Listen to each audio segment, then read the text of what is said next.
tak berhenti dengan Astro One. Kini kami kembali. Mega Live Show. Wow. Bergabung meletup. Komedi mencuit hati. Tak ada ke pelawat yang nak tengok saya. Drama memikat jiwa. Abang janji abang takkan buat lagi. Hiburan sekeluarga termasuk sukan dan animasi. Berita hebat. Masih kena jangan tak? Kini anda boleh akses Prime Video untuk 2 bulan tanpa charge tambahan. Stream dengan Astro One. Stream segala terbaik bersama Suka. Semarakkan semangat dengan aksi bertaraf dunia. And they're out to the race. Now is the time to go. Now is the time to attack. Serta pemburuan kegemilangan wira-wira kita. Saya akan buktikan pada awak saya layak untuk jadi suami awak. Drama-drama terhangat terus memukau imajinasi anda. Maafkan saya, kita dah tak ada. Stream sukan live dan hiburan terbaik di Suka. Trofi MPL Malaysia, dia adalah simbol untuk tunjuk kejayaan satu pasukan. Dia membina legasi. Mana-mana gaming house I pergi, they proudly display their trophy because they know what that trophy means to them as a team. There's quite a few champion moments that I can't forget for sure.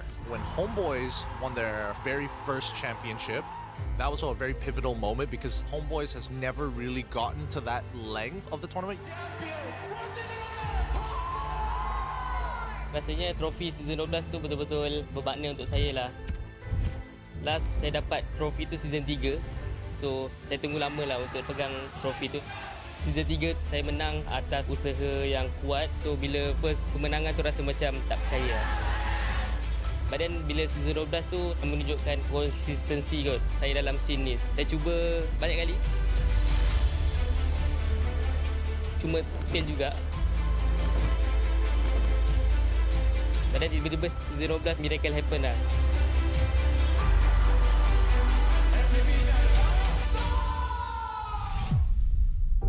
Season yang saya tak boleh lupakan is season 9 sebab itu first time saya champion. Dan saya dapat MVP pada season tu lah. Masa Grand Final season 9, saya ada teman Momo sebab dia gunakan sniper. Tapi sekarang saya baru sedar yang kita orang dua tak communicate dan saya pun nervous jugalah. So yeah, sorry Momo. SRG did it so handedly as well.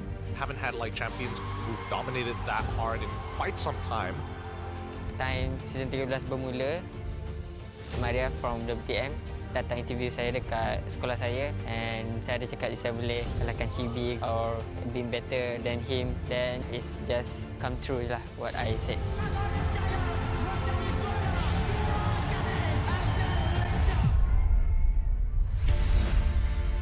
Honestly, I nampak the new design for the trophy is very nice.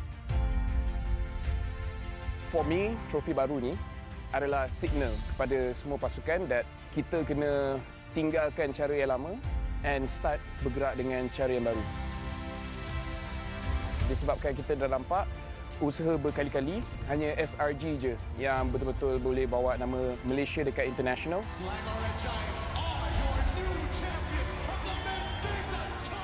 So pastikan you come very prepared. Hopefully dengan trofi baru kita pun akan nampak banyak player baru ataupun organisation baru yang boleh step up and wakil Malaysia dekat international.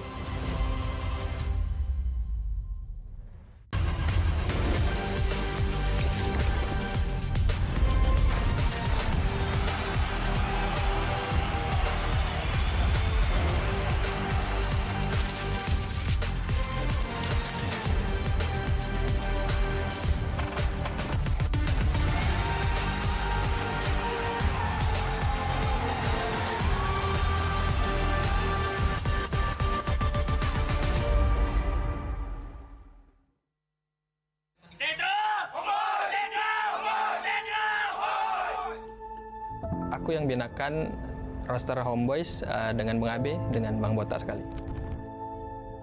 Sebetulnya aku ada try banyak di tim di MPL Malaysia. Dan time tu HomeBois lah yang paling bagus buat offernya kan. Cumanya waktu itu yang udah fix Izanami aja. So dari situ aku dengan Bang Abe hari-hari kita try out player. Terus yang kedua fix itu 2 EVOS. Veldora dengan Ivan, lalu Imal, yang terakhir Mel Kitty. Saya pun Season 11 rookie. After that season 12 delegate, terkeluar dari MPL. And then saya macam hilang dari scene MPL. It's EVO's Legend. Dari awal aku kan di EVOS kan awal. Terus aku langsung diganti ya. Terus di HomeBois aku kan lihat trial potensial timnya, jadi aku try HomeBois. Kayak yang gua tahu tuh Chessman masih bikin jadi analis dulu. Kebetulan Erpang tuh trial di kita juga. Pas kita lihat Erpang, wah ini kayaknya oke lah, oke worth to try lah.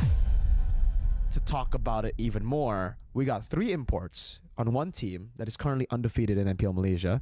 3 total. One of them, our boy Erpang, Veldora, and Van Strong. The 2 EVOS rejects, the 2 EVOS failures that have never really performed well on EVOS, but now are finding a lot of success on another team. Kalau pendapat tentang statementnya Mirko, menurut aku mungkin terlalu jahat ya, bahasanya buangan ya. Di MPL Indo mungkin kita tak dapat banyak kesempatan, tapi sebab MPL Malaysia dan sebab HomeBois, akhirnya alhamdulillah aku, Erpang, dengan Vel, dengan Van Strong boleh buktikan lah. Aku tak expect kita sampai sini, kita semua dibuangan semua rasanya. Aku, Veldora juga, Erpang juga, Chessman, Mel juga kan. Terus sebelumnya Izanami mah Emal juga, maksudnya recordnya juga nggak sebagus lah itulah. Kita banyak yang dibuang-buang lah. Kita juga realize lah ya, anjir kita semua hampir buangan semua. Cukup jujur, gue nggak expect sampai di titik ini. Ya semoga kita konsisten aja.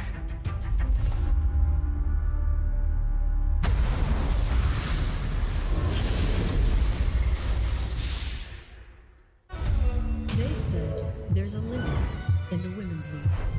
In MWI, we say limit? Watch us bounce from the MWI queens everyone knows, to the stars who came out from nowhere, to the ultimate champions. Now, MWI is expanding greater than ever.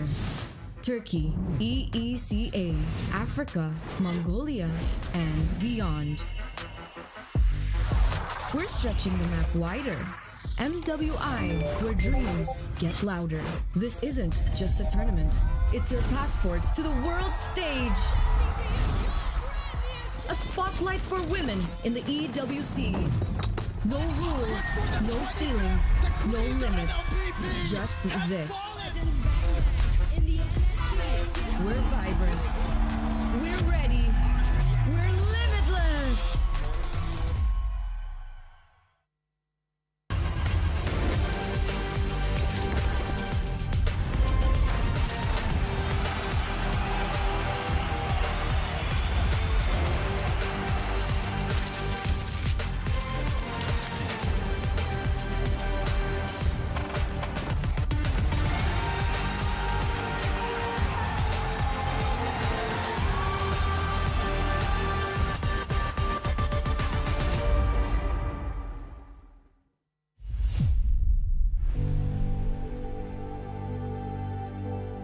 With our lineup for the past 3 seasons, maybe this is the best one. On our first season, the crowd's favorite is HomeBois. Then the second one, we're kinda shaky. We go to lower bracket, we lose a lot of games. So I think this is the best one. My thoughts on this bracket is I don't really like it because imagine if we already secured our slot for MSC, then we need to wait 2 weeks again. We don't have momentum. We will only play 1 day for finals. Then our enemies that we're going to fight on finals, they have momentum, right? And we don't have much before that. So you'll go to lower bracket? No, we'll still take it. No choice. We still need to take it so we can secure our MSC ticket. For AERO, kita orang ada beef sikit dengan korang. Sebab korang curi 1 point daripada kita orang kat regular season. Just careful lah dekat playoff.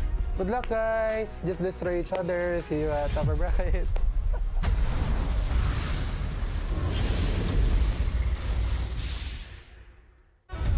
They said there's a limit in the women's league.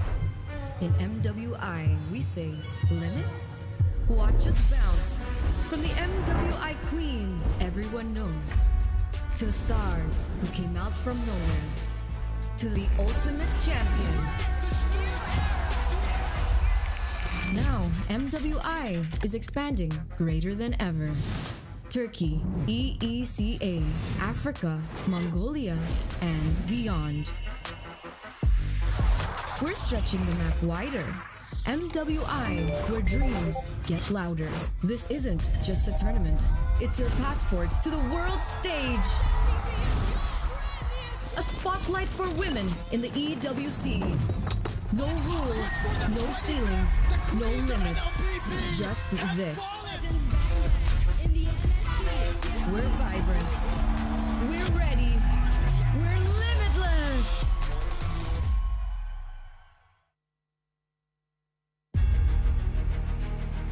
To all the fans that never expected us to even reach playoffs in the first place, I think you guys shouldn't underestimate us because there's a reason why we're not getting swept by all the strong teams. So expect that we will be strong in playoff. Untuk test yang 2-1 kita orang selalu dapat tu, saya tak kisah pun. Asalkan kita orang dapat menang first game tu, kalah satu, menang satu, kalah satu, dan menang game yang kelima. Maybe it's a curse, but for me, it's a strength of our team. Considering that week 5 to week 6, we have the momentum of 3-win streak. Even though it's all 2-1 and not against the top teams, I think it's still really confidence booster for us. So anyone we meet in playoffs should be ready against us.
Aku hembus, kata simat.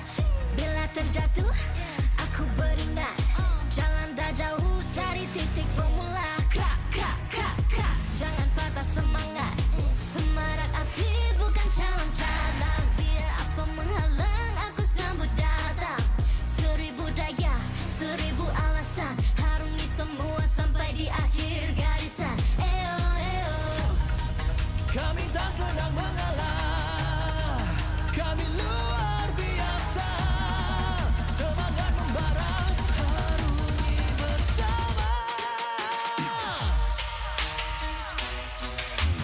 Lakukanlah sama-sama lakukan, bergema di kiri dan kanan. Tak berhenti marah ke hadapan, tak mengalah berdepan cabaran. Jaga, jaga, kita jaga. Jaga, jaga, kita jaga. Jadi ayo. See me, watch me, hype me, gotta give it all. Don't matter how many times I fall, gotta get back up, yeah, yeah, gotta go. I can hear them calling, now I gotta serve. Mess with my clique, now you get what you deserve. We keep it tight, we keep it cool, they got me and I got them too. Rasa api tak kunjung padam. Marah ke hadapan kita, sehaluan jangan simpan-simpan. Kita anak Malaysia. Kami tak senang mengalah, kami luar biasa. Semangat membara, harungi bersama. Jaga, jaga, kita jaga. Jaga, jaga, kita jaga. Jadi ayo. Yeah.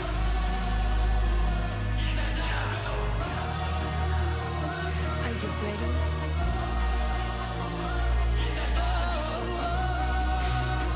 Can you feel me now? Yeah, yeah, yeah, yeah. Let me hear you say.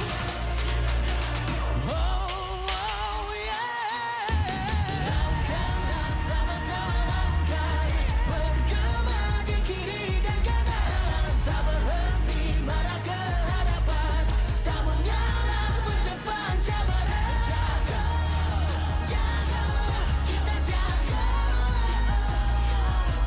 Jaga, jaga, kita jaga. Jadi ayo.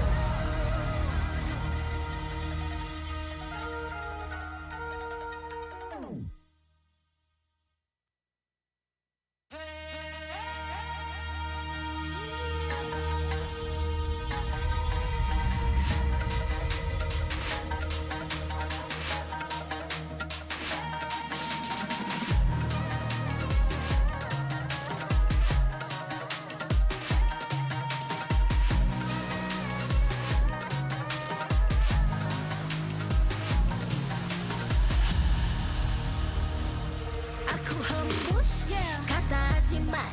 Bila terjatuh, aku beringat. Jalan dah jauh, cari titik bermula. Krak, krak, krak, krak. Jangan patah semangat. Semarak api bukan calon-calon. Biar apa menghalang, aku sambut datang. 1000 daya, 1000 alasan. Harungi semua sampai di akhir garisan. Eo, eo. Kami tak senang mengalah, kami luar biasa. Semangat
MPL Malaysia Season 15 is powered by Moonton.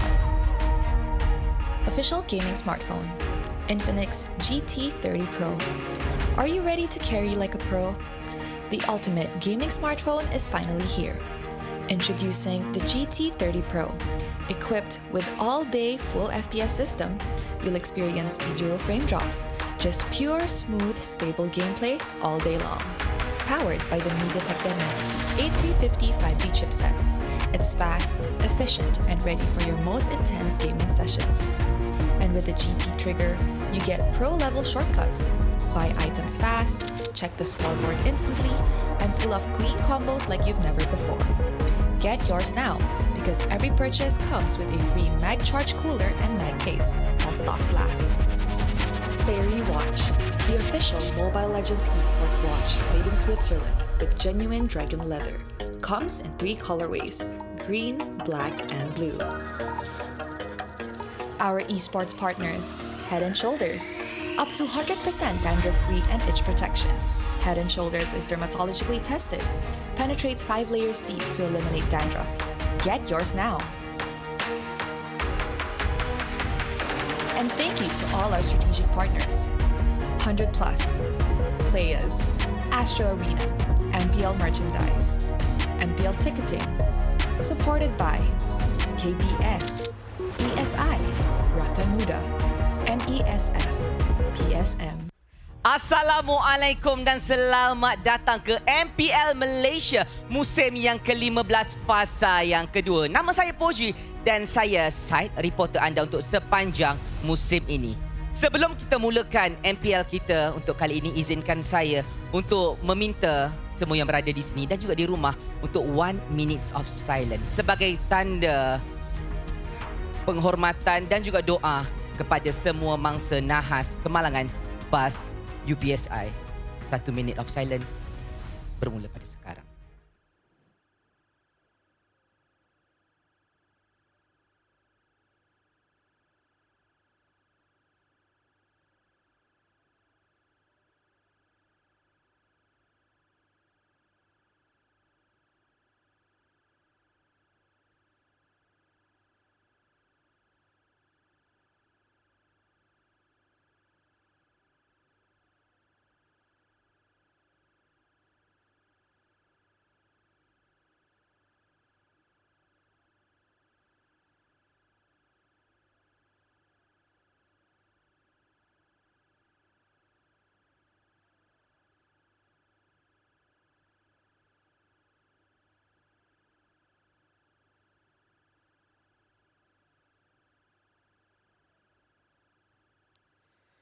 Saya doakan semua yang terkesan diberikan kekuatan dan untuk terus kuat dalam kehidupan ini. Tetapi perjuangan harus diteruskan. Perjalanan MPL akan tetap berlangsung. Dan sekarang lower bracket semi-final. Inilah perjalanannya untuk memilih siapa yang bakal layak ke pentas grand final untuk esok hari. Sesiapa sahaja yang menang untuk perlawanan hari ini akan mendapat kelayakan untuk pasukan yang kedua ke EWC di Riyadh. Korang dah bersedia ke untuk match kali ini semua? Bagi anda yang berada di rumah, jangan risau. Anda tetap pentas kebanggaan kami. Anda tetap sebahagian daripada kami. Jadi kepada anda yang berada di rumah, jangan lupa untuk scan QR yang berada dekat bawah ni untuk dapatkan hadiah istimewa daripada MLBB. Dan sekarang saya rasanya caster kita dah pun bersedia untuk perlawanan ini. Dan tanpa kita lengahkan mangsa, langsung kita terus ke pentas caster untuk dengar apa pendapat mereka tentang match kali ini. Let's go.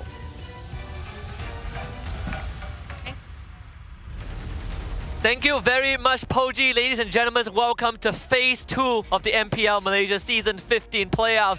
We're in the penultimate day where 3 teams remain, but today we will see dreams shatter once more. 3 teams playing today: HomeBois, DxO, and AERO Esports.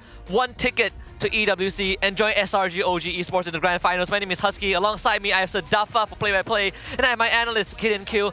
How are you guys feeling? Starting with you, Sadafa. Feeling very, very excited. You know, we're all well rested. We've had some time to really think about what is going to happen in Phase 2 of the playoffs. These teams have been given the opportunity to really prepare and consider the strategies that they're going to need to bring to the table in order to claim that final slot from Malaysia directly to MSC. I'm on the opposite side. I skipped out on Phase 1. I had a nice long break and I was playing a lot of ranked games with the new Infinix GT30 Pro. And let me tell you, if you're ready to carry like a pro, the Infinix is the best brand of smartphone who happens to be sponsoring us here at the MPL MY for our playoffs and the rest of the season to get yourself up to snuff like the rest. Absolutely. Comes with all-day full FPS system, no frame drops, smooth and stable gameplay allows you to carry like a pro, just like our players on stage. Now we gotta address the elephant in the room right off the bat, right? Because the whole world has been waiting for this. Alongside with MPL ID's playoffs happening this weekend, we gotta talk about DxO and AERO Esports. Two teams with very different identities, but walking the same parallel storyline. Relegation, different identity changes, team swaps, the arrival of new players, the revival of old DXS carrying the hopes of MAL, AERO Esports, a rebrand from the old Red Esports, and right now both of them have one more chance in this best of 5. It really is a surprise once again to see the state that we are in for this season of MPL MY, because when the season started, no one would have believed you if you told them that AERO Esports and DxO would be in the top 4, would be facing off in the lower bracket semi-finals. But lo and behold, that is the reality that we face ourselves in right now. The New Bloods clash for the right to face the mighty HomeBois in the lower bracket finals. A single best of 5 will determine if they're able to make it to the top 3. I'm not gonna lie, I have to agree with you guys in most opinions online. Nobody would have expected both of these teams to actually make it this far, considering, you know, their history and alongside with their track record with veteran players. Even I wouldn't have imagined that they make it out of phase number 1. But the fact that they are here, right, we have to give them consolidation prizes. The real test is what happens after, because not only do they have to play against each other today, they still have HomeBois in that lower bracket. And it seems to me that HomeBois, as well as SRG, is still a cut above the rest, no matter which way you look at it. Yeah, absolutely. When you look back at the track record between these two teams when they both faced off against HomeBois, surprisingly enough, DXS was the one that was able to push HomeBois the full distance, right? All 5 games in phase number 1. And there was a world where DXS could have been the one waiting in the lower bracket finals, but alas, they will have to play the long way like they always have had in the regular season. I gotta ask you too, I'll start with you, Gideon. When the season started, where was DXS and AERO in your ranking? Definitely not within the top 4, right? I mean, let's look at the rankings and that'll probably give you a better idea of what exactly I would imagine it to look like. Because for me, I really thought that Vamos was going to make it a lot further. Same goes for MV. Vamos in particular, MV, it's like, okay, a repeat of history, but the fact that they lost 3-0 against DXS was pretty shocking, right? Which goes to show that the landscape, and especially in our current metagame, I think not only for our playoffs, but for playoffs around the world that have been happening for the major regions, like ID, who's currently concurrently happening even today, is what's been shocking me. This meta has started to push aggressive teams and high-burst mages, high-burst assassins, high-burst marksmen as well into play, causing a lot of not only very confusing styles of play, but more so at a drop of a dime, you could lose everything. Yeah, it opens up a lot more flexibility in the way that you want to approach the game, but it also means that it's that much more important to ensure that there is a certain sense of balance in your team composition, because if even a single piece of the puzzle is missing, all of a sudden you find yourself playing off the back foot right from the beginning. And we have seen a lot of games this season, not just in MPL MY, but in other MPLs as well, be determined right from the draft. Yeah, it's not just big regions, major regions like PH and Indonesia, even regions like the Mekong qualifiers, right? A lot of these games are decided from the draft onwards, which in of itself is a pretty shocking. So as much as we've heard coach like Arcadia say that this meta is a lot more flexible, the draft is even more important to open up options for the rest of the team. We actually also got to talk to Arashi regarding the state of MPL MY and his thoughts. So let's hear what our boy Arashi Bryden has to say. Hello everyone. So for question 1, I think teams in MPL Malaysia performed as expected or close to it, with the exception of HomeBois. I think out of nowhere, HomeBois went on a on a bit of a improvement spike, and I think we're, over in Indo, we're pretty happy about that. But by all means, everything is pretty much so-so. We knew the strong teams and the weaker teams already, and nothing too crazy has happened. Honestly, I think considering that they're a rookie team, right? They can be labeled as a rookie team. I think it's impressive that they're able to perform well. However, I think we haven't really seen anything too crazy. I don't think they've really shattered expectations and went and really went into the radar of everyone just yet. But I really hope that they'll improve even more and have a good run.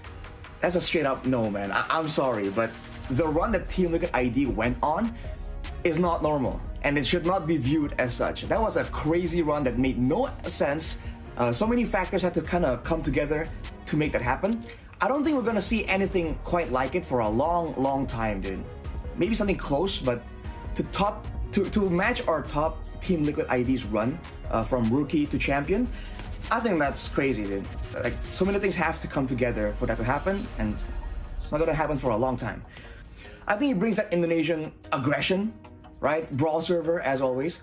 He's always been a more composed, aggressive jungler, if that makes sense. He doesn't really go all out and aggressive. He knows when to really turn up the aggression and when to actually just, farm and rotate and be in the right place at the right time. So obviously there's a bit of bias because he was an RRQ player. So I think he's doing great. I think he can do even more, and hopefully he does even more. Hope for the best for him. I think HomeBois, right, has like the momentum, quote unquote, but with a bit of the orange bias, I gotta go with AERO, man. I think the black alien is gonna show up big in that match. Thank you very much to the #1 Kingdom supporter, Arashi. Great thoughts, decent, conversation that we were able to have with him, and I love the insight, especially the one where we ask him whether DXS can replicate what TLID did last season, where they went from MDL rookies to world #2. DXS, we still have a long journey to go, but personally, I think the fact that DXS has made it to top 4 and are 2 games away from MSC is in of itself impressive. Well, I think at this point, the question is how much greed can they go for, right? How much greed is good this time? They've already shattered a lot of expectations amongst the local scene at the very least. Hey, they've made it this far. Every consecutive win after that is just sheer profit.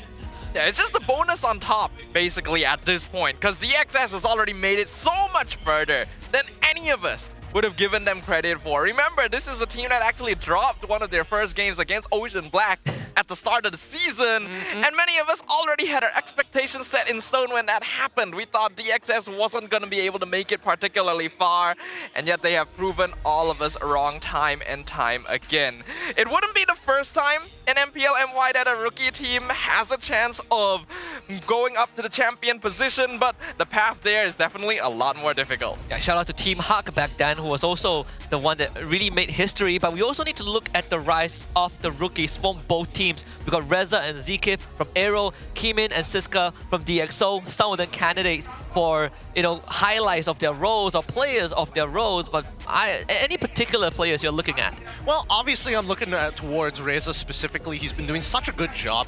I think now the question is how polished can he come into this game. Zekif as well has been a huge standout when it comes down to the support section. Yes, maybe his calls sometimes can be a little irrational, but overall, he's very, very solid when you need him to get multiple, big key boy moments, sort of, I need 3 people to get caught. He's like, yes, sir, I'll get you right now, here on a dish for you, nice and hot. Yeah, I agree. I am a big fan of Zekif. I feel like he has already risen up in one of my favorite players just in his first season alone.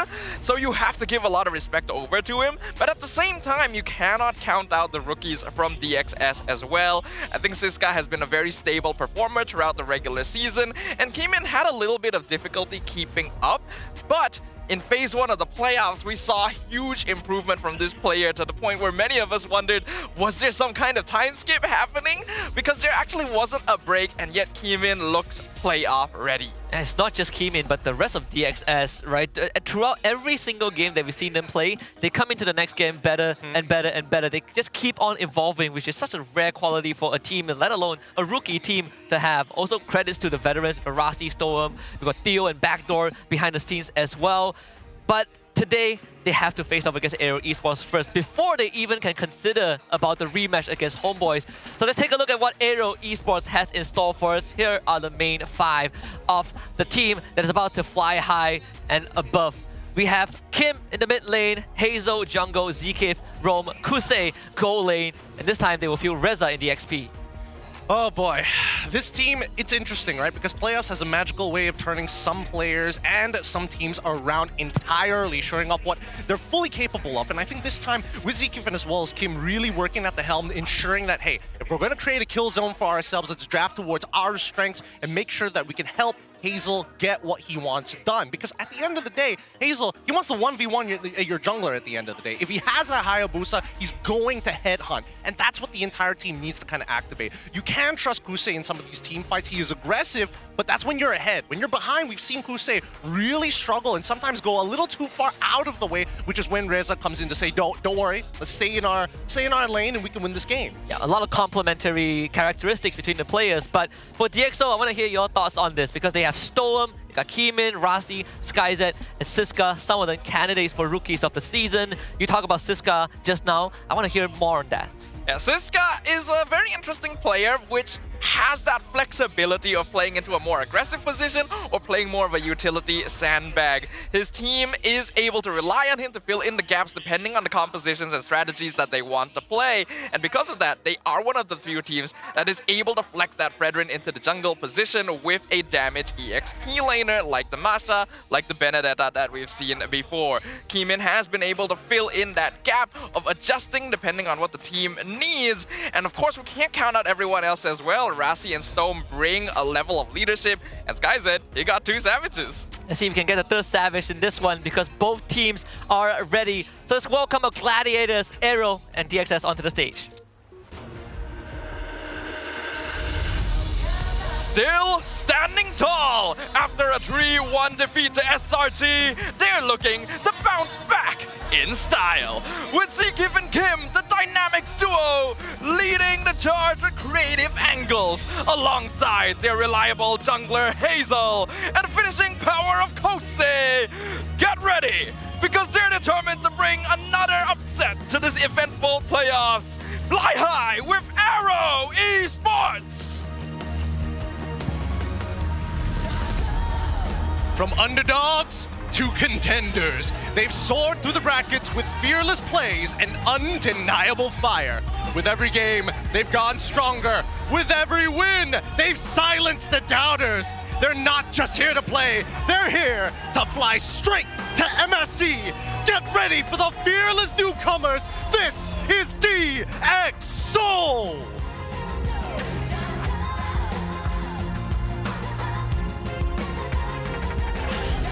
And now we introduce the brains behind the teams, the coaching staffs, and of course the League Ops. Franklin will ensure fair play and professional integrity in the matches. For the side of AERO, we have Coach Bam, and for DxO, it's Coach Theo and Backdoor.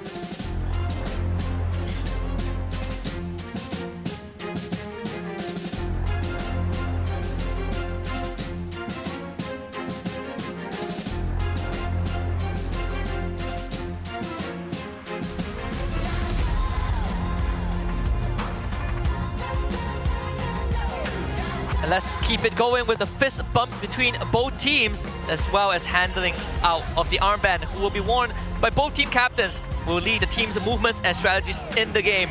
This is a true sign of professionalism. This is how we roll. Ini gaya kita. This is Malaysian sportsmanship. This is MPL Malaysia. Let's rock and roll.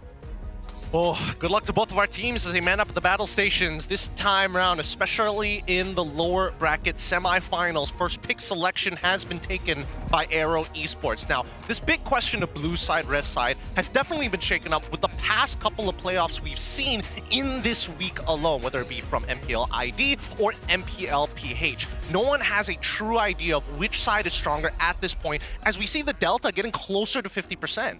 I think it's a very good state for the meta right now because back then everyone can agree that blue side is always better. You get the first pick advantage, you get to force red side to ban priority heroes. But I think it's also credits to teams willing to make trades, right? Red side is willing to make trades, trade key heroes, and then they get something for themselves as well. We've seen teams like Onyx Indonesia find success on both sides with gacha picks, Kaja jungle on red side, but also strong blue side openings.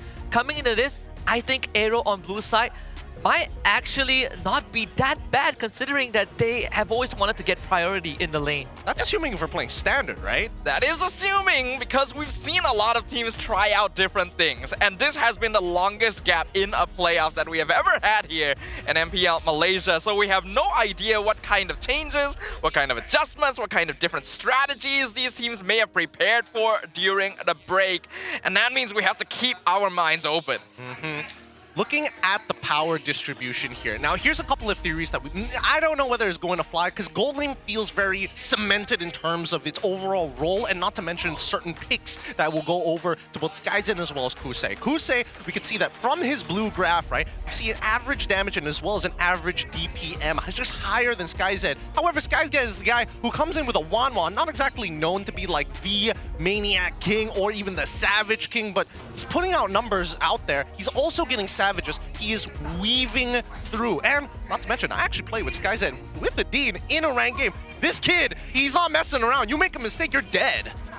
I think the biggest surprise to me was the fact that we look at both games, and sure, maybe Skyzen's stats is skewed a bit because of the games he played, but Kusei having just slightly overwhelmingly more numbers, higher numbers compared to Skyzen. But when you look back at the track record, I personally feel like Skyzen is a lot more consistent in what Kusei has brought to the table, especially in crucial moments.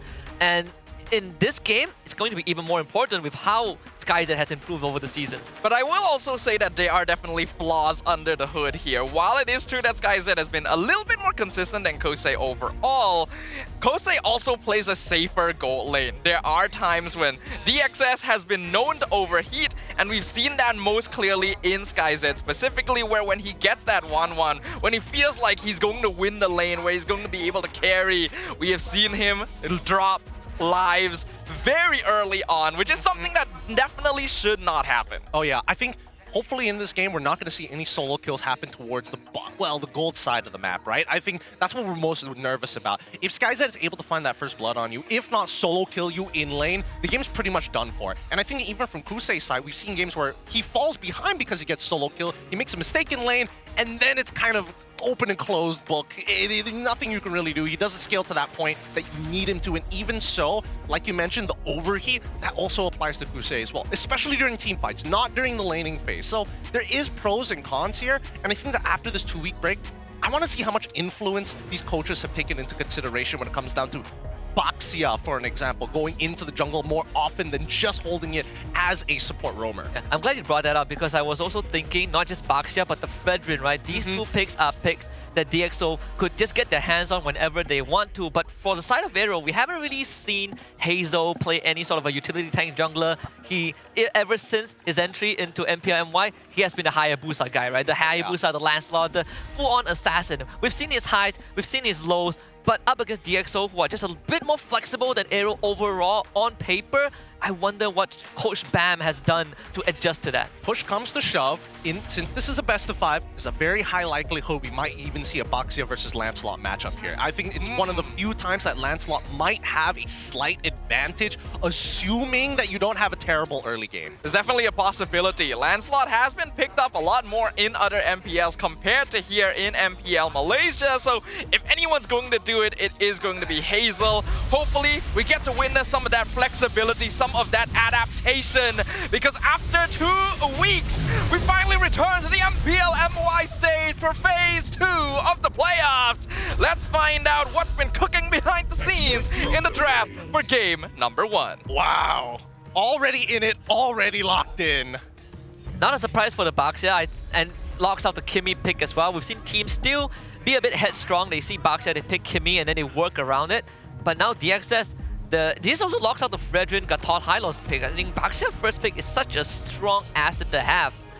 It's good, but it's also a strong flex pick, and I think that's the biggest issue right now because Kalia is still wide out in the open. I think, you know, the biggest problem that everybody was having was what do we do with the relationship of dealing with Kalia on the blue side and then having Kimmy alongside it, right? You can't have everything. DXS, they're going to go for the Loyi. Really great pick here. I think Dang, super safe for DXS.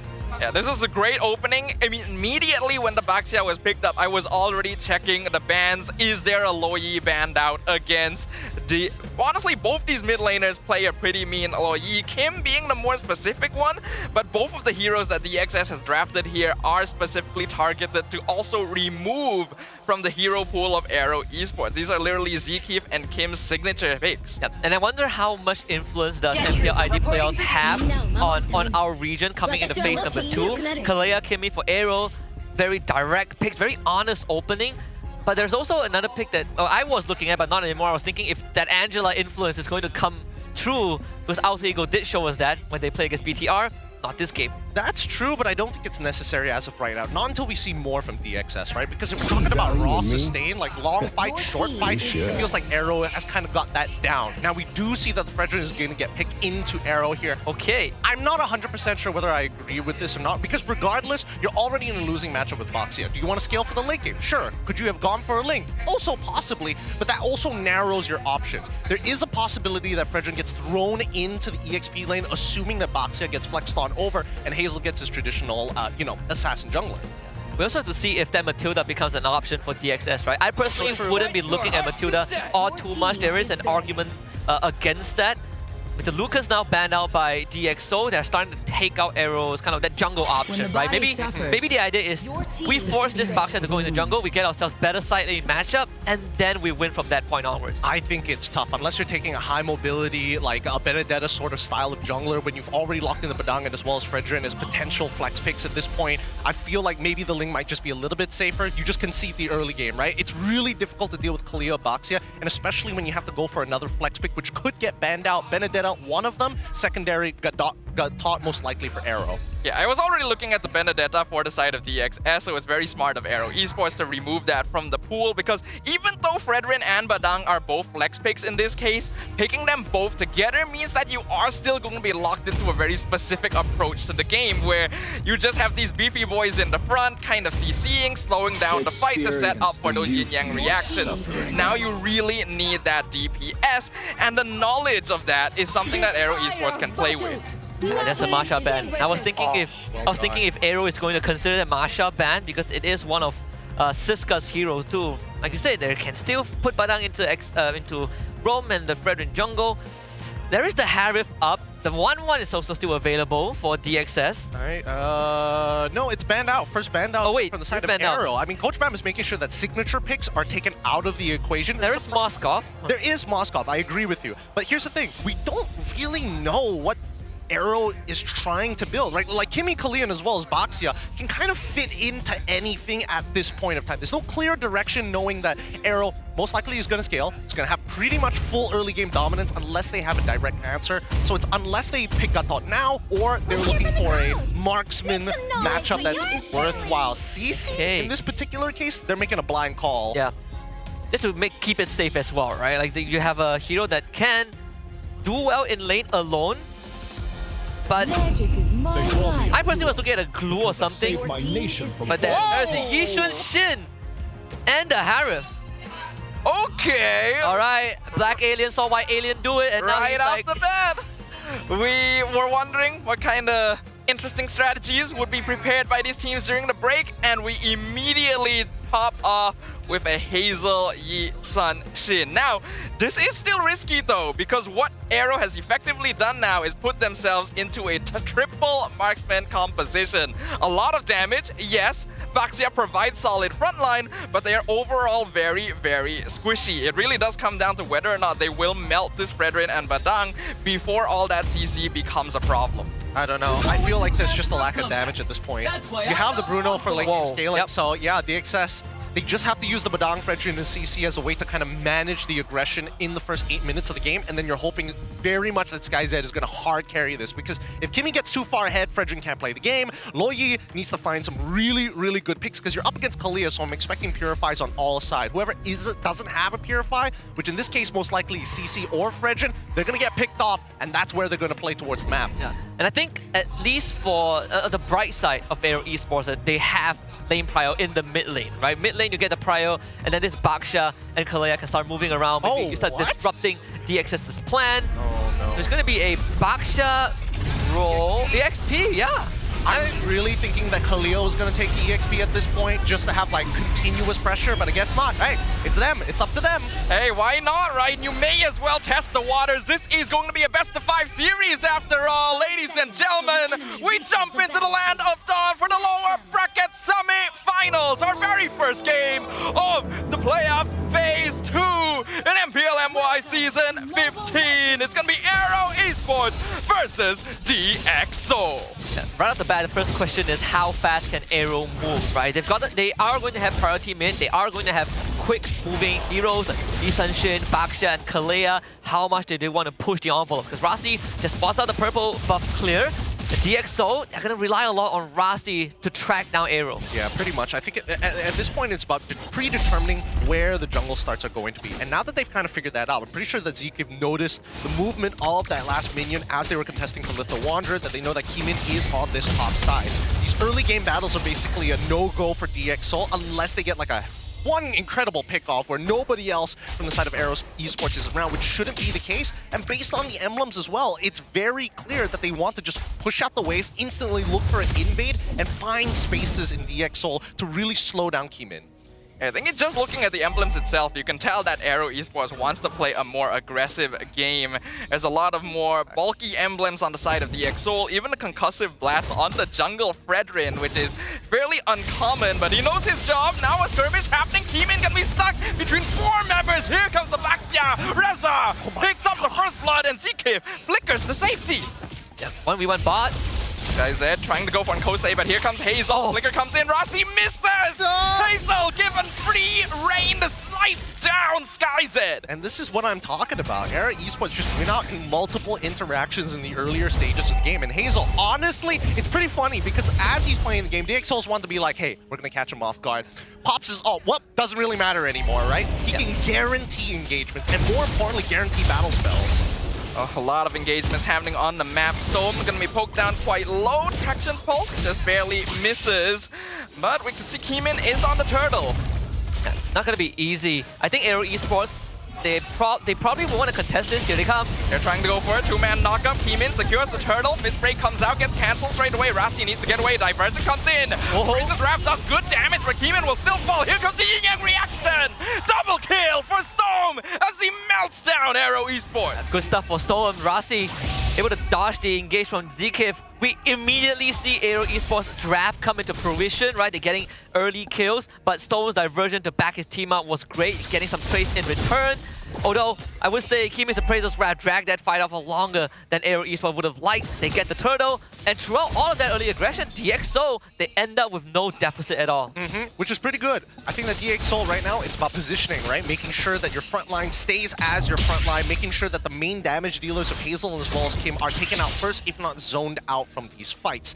AERO have a very particular formula. We need Reza, we need Zekiv to be in front. Oh, SkyZ though. They trying to challenge SkyZ with the Zaman Force.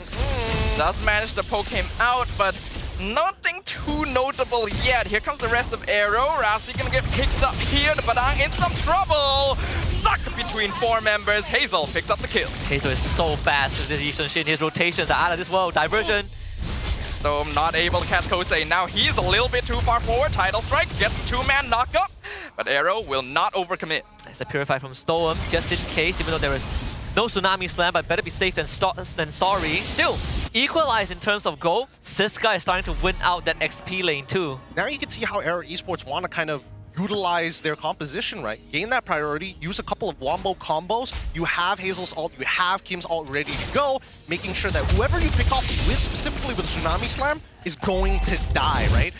The question is, how do you actually prevent the reinforcements from coming in? That's the problem dealing with Storm on this low. He has to be proactive on this map. He always needs to be there in time to at least get a trade back against AERO. If not, this game is going to snowball out of control. Well, they do have tools for that. Remember, Hazel does have access to that Mountain Shocker, so they are able to get vision when they need to.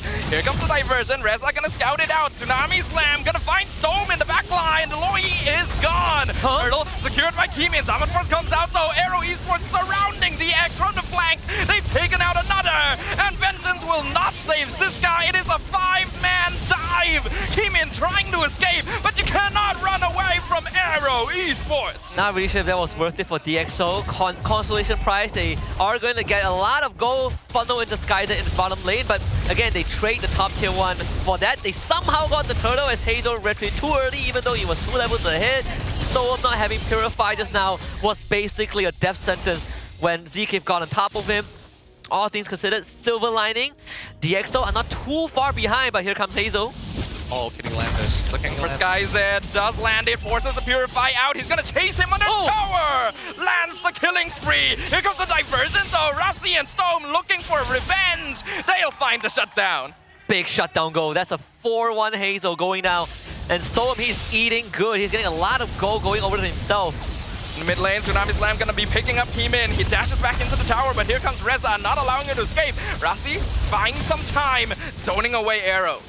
Okay, good stuff, good stuff. That's what we want to see, continuous back and forth. Because regardless of how bad the score looks, 9-3, it's only a 500 gold deficit here. That's not that bad for DxO. Second turtle, obviously a bit of mistake coming in from Hazel's Son, but he makes up for it, right? Gets a kill down on the bot side of the map, making sure that SkyZ is now 0-2. Yes, technically he does have a little bit more money than Kusei, but that's only for the time being, right? They got a lot of plating on the top side. They cracked open tier 1. They've already started to push into that bot side as well, and they're forcing DxO to make a move first, which is ideal for AERO. Yeah, Rassi just got his Thunderbelt. AERO Esports were thinking about making a move down bottom, but they caught it off in the last second. Top tier 1 goes down in favor of DxO, and that's the lane that Siska wants to free himself from, and now he has accomplished that objective. But it goes back to what you said early on, Gideon, that this draft of AERO, they're going to be way faster than DxO. Hazel, he's always going to be ahead in terms of level. I mean, for now, but does it really matter? Oh, hold on. Reza already scouts out the turtle. Fist crack being used doesn't really cause much effect. Now first comes out Hazel! Steals the turtle away! And now here's Esports looking to chase. ZK will flicker back. Reza gonna be stuck instead. Siska going forward. Here comes the diversion. Once again, Storm a bit too far forward by yourself there. They're surrounded. Yin Yang reaction does some damage, but it's not gonna be enough. The rest of DX cannot back him up. Dang. Way too ambitious. I thought someone was going to follow him in. If Siska or SkyZ follow, I'm pretty sure they would have gotten a few more. Look, if SkyZ went in and he was in 1-1, that was a savage right there. That was 100%. he was prepping for it. He could see the angles. But obviously, with the way that things are going, I was about to mention that, hey, if Hazel has a level lead, what is it going to matter if he misses Retribution? This time he doesn't. He gets the third turtle of the game. Big whoop for AERO Esports. At this point of the game, right, you need to start snowballing out of control. You need to not only deny DxO, but take away territory from them. Ouch, look at the damage from Kim. Catching a 3-man traction pulse. Kosei gonna focus on finishing off the tier 1 bottom. This guy having to jump away, but SkyZ being jumped on by Reza. The taunt comes in, Keemin will keep him safe, but Tsunami Slam gonna be catching Rassi in the front line. He flickers back to safety. Siska buying space, goes for current call out, locks him down. Yin Yang reaction finishes off Reza. That's how you play pogo stick. Just push and pull. You see the constant juggling of aggro from DxO. Siska hops out, Keemin hops back in, and Stone just keeps on proccing the duality onto AERO Esports, and that punish really stops the aggression of AERO Esports. It really does. I'm surprised they even got away with it. I was thinking that AERO Esports, yes, they currently are at 1.5. They basically 3x their 500 gold lead previously against DxO and took away their bot tier 1s. But at the same time, I really thought they could get a couple more picks onto DxO. So many people walked away with 1 HP. I'm thinking whether or not AERO Esports is feeling a little nervous about some of these fights and how close it is despite having a winning draft. At this point, I'm hoping that AERO, especially for their tanks, are more aware, right? Big damage comes in when Hazel is in position, has his ult. Kim must have his passive to deal some significant damage in these early fights. Yeah, that's a diversion from DxO. So they instantly get to the Lord Pit and just good scouting from Storm. Traction Paul's gonna drop Storm down to 10% and he's melted by Kosei with the Here comes the Tsunami Slam named Higginbox Kimin. Melted away as well, but Kosei gets caught by Siska. The EXO still trying to fight back, but Hazel going ham with the double kill. And they're not letting anyone go. It's a triple kill, a wipeout for the Black Alien. As AERO Esports runs over DXS. Stone didn't press his Purify. I don't understand why. You get caught, just press the Purify and walk out of it. He saved it for whatever reason. His team gets wiped out. Now AERO has finally got the first meaningful lead, and Storm this time, this Purify finds the kill on the Kim somehow, but they lose the Lord. The price that DXO had to pay for that is not worth it. Well, I don't know. I think that not purifying in that particular position isn't the worst in the world. Because at the end of the day, right, his main idea is, if I lose my battle spell, I gotta make sure that Kosei loses his. And they got that. They got his Purify out. So now, for the next 20 seconds, well, 27 seconds, DXO have an opportunity to try and punish Kosei, assuming he shows up. Like they're gonna try and do so. Okay, Zeke doesn't try to force that. The Lord is coming out. All right, gotta be on the defensive this time around. They'll probably miss their window at this point with a 4.7k lead. AERO Esports in full control of this game because Kimin 4 levels down. This man is starved. This man is asking for another bowl of porridge, please. He has been forced into a very, very supportive position this game. Concussive Blast Fredrin still not very common. And you can see the impact of that. Lord starting to crash in mid. Traction Pulse doesn't catch anyone. Reza looking for an engage. He finds Kimin, knocks him over. Zaman Force comes out. Rasi gets picked up. Reza's melted away though. Fizzcrack comes out. He flickers back to safety. The EXO successfully hold their base. Pretty good defense overall. Like Kimin, he was in the red zone for the longest of times. Managed to get his ult off, but I thought that Zeke would just grab him back and they finish him off, but apparently that wasn't the case, so they ended up losing Reza, but they did get the mid inhibitor. It's still a plus for AERO. Now they're sitting at a 6k goal advantage over DXO. Let's quickly look at where this advantage is coming from. Oh my god, literally nearly double his farm. Whoa! 4 items to 2. Good luck, sir. Malefic Roar on the way, and that blade armor isn't gonna mean anything. Oh, Hazel's just running Storm down. Is he gonna get it? He just picks him up like he's picking groceries. See ya! Bye-bye, into the shopping cart. Don't care how much it costs, you're going in. Kosei with that 3rd item. This should be game, set, and match soon.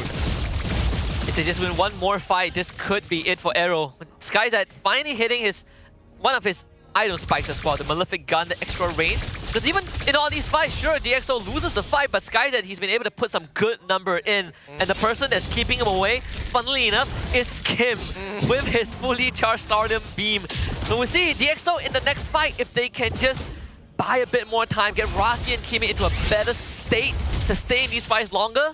I think Skyzat has a very, very good chance of bringing it back for the team. Well, what they need is specifically Skyzat to get a maximum distance crit with his basic attack alongside with the duality coming in from Storm. That's pretty much the only way they can catch off Kosei. Keep in mind, he still has Purify. We did see something similar happen earlier as they were taking that mid inhibitor. He got put down to 12% of his HP. 12% in 2 hits. So, Kosei, if he's a little frivolous, tries to get caught again to bait out his own Purify to Zaman Force, that might not go as well as you think it might.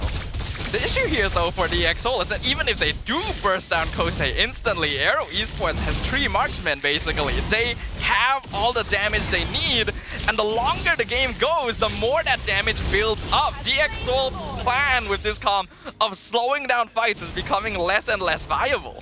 True, but here's the difference. Kosei can fight on a dime. Hazel needs a bit of a setup, and he needs to go in and out of the fight, right? He needs to maximize his distances so he can get maximum amount of damage. Yes, he's really far ahead. I'll give him credit for that, but he's also just as squishy. Kim, on the other hand, he's kind of doing negative damage at this point in time. He hurts everybody else. Kimin is kind of out of the picture. Siska can buy a little bit of time with that vengeance, so you have a guaranteed window. Well, let's see if they're able to make that window work out, because the bottom inhibitor will fall. They are able to melt down the Lord pretty quickly. Reza collides with Kimin and he melts instantly! Unstoppable for Hazel. The yin-yang reaction basically does 0 damage to AERO Esports, and now they're whittling down the base. The top inhibitor will fall as well. The EXO runs in, Fizzcrack finds 2, but it's not enough. Double kill for Kosei. AERO Esports have a single highway to victory, and they will take game number 1. That's why you say fly high with AERO. They not only fly high, but they fly fast. Supersonic speed right to the base of DxO for game number 1. A draft that wanted to go fast and disrupt DXS's game plan. Bore fruits in under 1 minute, and they never looked back. I mean, these guys know how to fly planes, let me tell ya. Unfortunately, DXS, with the draft that they have, they can't force out the aerodynamics, right? It's very straightforward, one-way ticket. We're going to book it straight to MSE. We secure this series, and right now it's looking very good. If this draft keeps up with this Baxia needs to get banned out. It needs to be shifted. If not, at least take the Kalia on your own side. At least have disengage mechanics. I think DxO, they were really gearing towards playing to their own style, right? They were not looking to match AERO's aggression, they were looking to stop AERO and play to their own terms. But as the game progressed, we see more and more moments where AERO Esports, they just kept on stepping on the gas, and DxO at one point, they just could not hold the fort. Yeah, I think DXS tried to play it safe, tried to keep the draft open as possible while stealing away comfort picks from their opponent, but it wasn't quite enough. We got a quick mic check for you guys to check out, so let's have a look at what they said in game number 1. Flicker badang. Naka aman. No ulti GG, no ulti. Don't run. Yeah, no ulti GG. Just kill. Nice one. Good game. Cold-blooded, like the netizens like to say, Hazel is going to bring them to MSE because he's a jungler, Badara Dingin. Cold-blooded jungler. But I gotta say, you know what's sadder? The Keemin brought the Winter Crown but never got to press it. Yeah. Could have bought precious seconds, but it's these small moments that really make the difference between winning and losing a game. He was looking to try and like alt Winter Crown. That was what he was trying to go for. That's why he didn't use it at all. Unfortunately, just no time to use it. Got blasted down anyways, but that was definitely complete outdraft here coming in from AERO side. Coach Bam has done some good work, not only with the players, but in the drafting section. I think that Theo has to take a step back and really think about this, right? Because again, I think new hot pick that we've seen coming out from MPL ID, this Baxia is starting to become a real problem, especially if you're going to be like, we don't want to participate with you. We're not going to take any of the power picks. Like we saw, Kalia gets let through, Baxia gets let through, Kimmy gets let through, and I think that is a very deadly trifecta. But you also can't really blame him too much. We actually did quite like when they opened with the Loyi and Badang on their side, because this is a pretty safe opening, allows you to play pretty flexibly and steals the comfort picks away from AERO Esports. Unfortunately, they did end up giving away a lot of options because of that. And even smarter from the side of Coach Bam is that the first 3 picks that he's shown doesn't directly reveal what the draft wants to do either, which is why DX ended up being forced into a Fredrin situation because they had to keep the draft as open as possible. I think that could be one way to look at it, but I also felt like that Fredrin was a trap, right? Like Gideon did mention, it locks them into a very specific playstyle. I personally would have gone the Onyx ID way. Onyx ID way, you need to pick that Masha third, you have that Loy to play. Maybe that would have shifted, opened up a lot more options for DXS. Sure, Fredrin might get banned, but at least Keemin now has that Link as an option, which was also brought up in game 1. But rice has become porridge, like Chinese people like to say, so we have to look at our MVP for game number 1, which will be Hazel, whipping out the Yi Sun Shin and finally giving our Korean jungling marksman his first win in MPL MY. Hey, they call him the Black Alien for a reason. Deadly jungler, Yi Sun Shin, 4-level diff, well, 3-level diff at the end of the game, but he was coming up at 1,002 GPM, wow. 9-2 and 10 on a Yi Sun Shin. Again, super farm heavy jungler. The only time he's relevant when he has his ult, and when he has his ult, finds the gank every single time. He probably saw the white alien do it yesterday and he's like, I'm gonna do it too. I'm gonna show you how much better. It's the yin and yang of our RQ, you know what I'm saying? He's so Kingdom. It's like, call me up, Kingdom, one more time. We might both be aliens, but there's still some differences happening here, and this is the Hazel difference, making a huge impact already for AERO Esports. 100% kill participation as well, 1000 GPM. Like you guys mentioned, this is a farming-based jungler, requires some snowball under their belt, and it's quite cooldown dependent as well. If played correctly, DXS definitely had tools to play around the timings of Hazel on this YSS, but he moved so quickly across the map and played so fast that he did have double of Keemin's net worth at a certain point, and by then the game is basically done. And you saw like prior to the first turtle, he already showed up bot and got a solo kill. On the SkyZ, and you look at the total net worth. This is just disgusting. So the entire game, majority of the goal lead that AERO has all front-loaded on a Hazel. Oh yeah. That's why Hazel was sipping on that 100+ at the end of that game. Is I'm gonna have 100+% of your farm came in. 14,000 by the end of this game. My goodness. And it's a 13-minute game, so it's considerably short compared to the other games we've seen across the world. Overall, this really is just a drafting issue. The items, sure, I can talk about them, but it's kind of like whatever at this point because DxO just did not have the right tools to manage them. I think at this point, you're putting a lot on Storm, but they need to diversify from going into third pick into that Fredrin, right? And I think, here's the thing. AERO Esports, I think they've caught on to a couple of patterns from Coach Theo. Number one, third pick seems to be very jungle-oriented. Pick number 4 is where they're expecting the shock factor to come in, which is why we saw both Benedetta and as well as Masha get banned out in that second phase. Yeah, and usually for DxO, we've seen the changes in how they draft on red side. Usually they would initially open up a Keyman's hero and then they realized that, okay, maybe that's not a thing. Then 1-1 became a popular pick. And then Coach Bam was like, oh, no 1-1 for you. Let's see what else you got. Then DxO falls back to safer pick and tries to use the third pick as a bridge into the second phase. I personally feel like third pick has to be a powerful pick that you could instantly protect with your next 2 bans, which wasn't really the case in game 1. See, that's the thing. That's why I was like, when I saw Kimmy on the other side, it's like, how badly do you want the Fredrin? You know? Because it felt like a safe pick. It felt like we don't really know what exactly their comp wants to do yet. We want to maybe slow down these fights. So let's pick up the Fredrin. You know, we can play a damage EXP laner. And that should allow us to maybe match the Baxia somewhat. But like you guys mentioned, third pick on red side is a super powerful draft position because it is a hero which you can immediately ban counters for in the second ban phase. And DxO wasn't able to maximize the use of that. It's pretty shocking. Maybe it's just a minor oversight from DxO. Maybe they wanted to come into the series and be like, hey, let's play something comfortable. Let's see what AERO has in store. We've seen DxO play fast, but with how fast AERO play in game number 1, DxO has a lot to adjust to. Look at the Hall of Famers off from AERO Esports. Rich Guy and the carry going over to Hazel. Sandbag for Reza. And the best wingman, of course, good old Kim. Good old Kim. You know what? My biggest issue is the fact that CC got locked in. Why? CC4. Yeah, CC4. Why? How good is this pick for Siska? And that's where I felt. As soon as I saw that CC, Coach Bam, well done. Hats off. You completely outdrafted them. He read them like a book, phase 1 coming into phase number 2.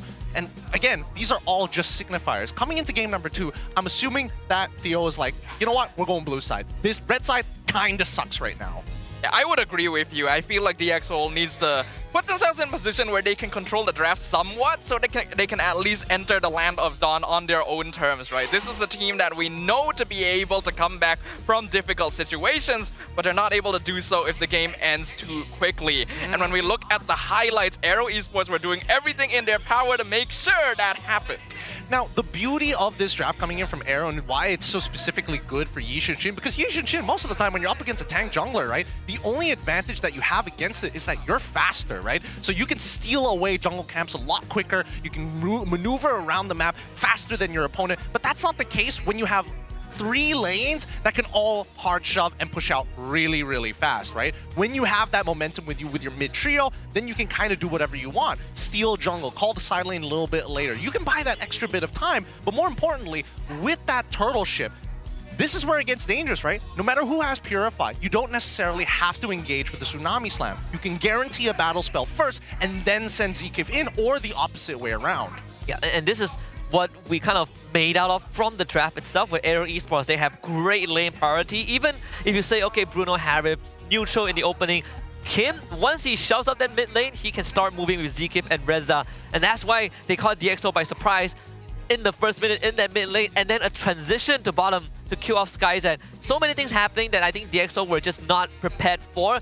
And for the rest of the game, they were trying to continuously adjust to AERO, but at one point, AERO just outpaced them. I think this is a great example as well to really demonstrate why we said that Badang and Fredrin reveals how you're going to play, even though they're both meant to be flex picks. The speed of your rotation is really, really slow. You have no prio on these heroes. You know that the Yi Shin already clears faster than you, and then they have Baxia and Kalea as well. So there's no way you're really matching that speed on the map. And since Fredrin also went for the tank emblem instead of like Impure Rage, he's even slower at clearing. It's no way to match AERO. Yeah, absolutely. Speaking of which, what's the time? Because I think, yep, the time is right because the crowd is filling up the stadium. And if you don't have a fairy watch just yet, this is your chance to get one. The official Mobile Legends Esports watch, fairy crafted in Switzerland with genuine dragon leather. Comes in 3 colorways, green, black, and blue. Fairy also comes with a mythic pendants for mythic players. It features the first ever official MLBB jewelry collection, the luminous Mia jewelry, suitable for both men and women. And if you want to get the mythic pendant, you have to prove that you are in mythic rank. Because if you are not, no pendant for you. Yep, don't forget, follow them on their TikTok. They have multiple ways of verification. Go hop on over. Oh, man, I can't stop thinking about that first draft. What a mistake that was on red side. Really, really unbelievable here. But that's just, you know, testing the waters, feeling out just a little bit. Because right now, based on everything we've seen so far, that those first 3 bans are really gonna suck on red side. Like, it doesn't really get rid of the power picks out of the way. Lo Yi was left open for a good amount of time, and I felt like more so the onus was on DxSoul to ban out the power picks than it was on the opposite end. I personally think it's not entirely that. I feel like DxSoul have chances to get some power picks for themselves. Maybe Lo Yi plus a Kalea, right? Or Lo Yi, not Lo Yi Kimi, but Kimi plus 1. I think they have opportunities, but they chose the safer route because they did ban out power picks like the chip, right? So I think, again, they just decided to play slightly safer and they gave away more power picks than they should have. Well, here's the relationship, right? You get Baxia first pick. If you pick Kimi and Kalea, that's kind of playing the 2-for-1 in favor of the Baxia no matter what role that it goes to, right? So that's why they kind of want to step away. And I honestly, considering how ZK played on this Kalea, it makes sense that him getting that Kalea to make sure that he gets full value on it is... It's just too much. I think too many power picks for the side of AERO is just too much for DXS to handle. Yeah, I agree. I think, like you said, the Baxia has to go. But we also have the Beyond the Arena for ZK, right? Hailing from Johor, he started his journey very early on and eventually joined Sunfrost's guidance under DXS, improved in the Tier 2 scene. Didn't qualify for MPI during MAL Season 1 because he lost to Barracuda in the best of 5. So it came in the 2nd season. He did join Todak Legion, finishing 2nd in the playoffs, but no promotion. Well, thanks to Todak, he left the team, and then eventually he joined DXS. I mean, this kid has been working hard. He's been grinding hard. But now in MPL Season 15, with AERO, it's interesting because now he's starting to compete with the big names. He's starting to compete with people like Zorn, people like Yums, for an example. And that's a very high bar to actually compete with since we don't very often see him on the traditional Cho. We don't actually, but he has been able to etch out his own mark on history. We've mentioned in the past many players who want to compete with the old veterans, but very few of them have been able to gain acknowledgement from the other side as well. Both Yums and Zorn have spoken very highly about ZK, and when you look at his history and how far he has come just in his very first season of MPL, it really is a stellar record. He even beat his own idol, right? He idolizes Zorn, well, knocks them out of playoffs during the Phase 1, and now he's here, still continuing to surprise us. He's also one of the biggest reasons how SRG OG beat, how they beat SRG OG in the regular season, at least taking that 1 game off. We also talked to Coach Bam about Zkif, and he said that Zkif is the most improved player on the team, and some PH teams even asked about him during scrims, because when he first joined AERO, Coach Bam told him that he cannot act like a kid in MPL, and by the 2nd week, he became more professional. He just locked in. He just locked in. That could mean a lot of different things. Like, what do you mean? What do you mean by acting like a kid? It's like, coach, trust me, I'm sick on Angela. Give me the Angela, coach, please. It's more like, ZK, if you're in MPL now, you need to learn how to do taxes. or maybe Coach Bam is like, ZK, stop saying things like chat. or like tong sahor. That's not how you should act in MPL. You need to clear the comms, ZK. You can't be saying the brain rot over the call. You can't be like chat, let's go. Like, who's starting to fight? Oh, that's too funny. Sometimes I forget he's a rookie, man. Yeah, you really do, because he's got a lot of veteran habits in his play, right? Opportunities that he sees sometimes, and also just the raw micro mechanics. Okay, you don't have to pet him. You calm down. We know he's good. He doesn't need the extra flavor.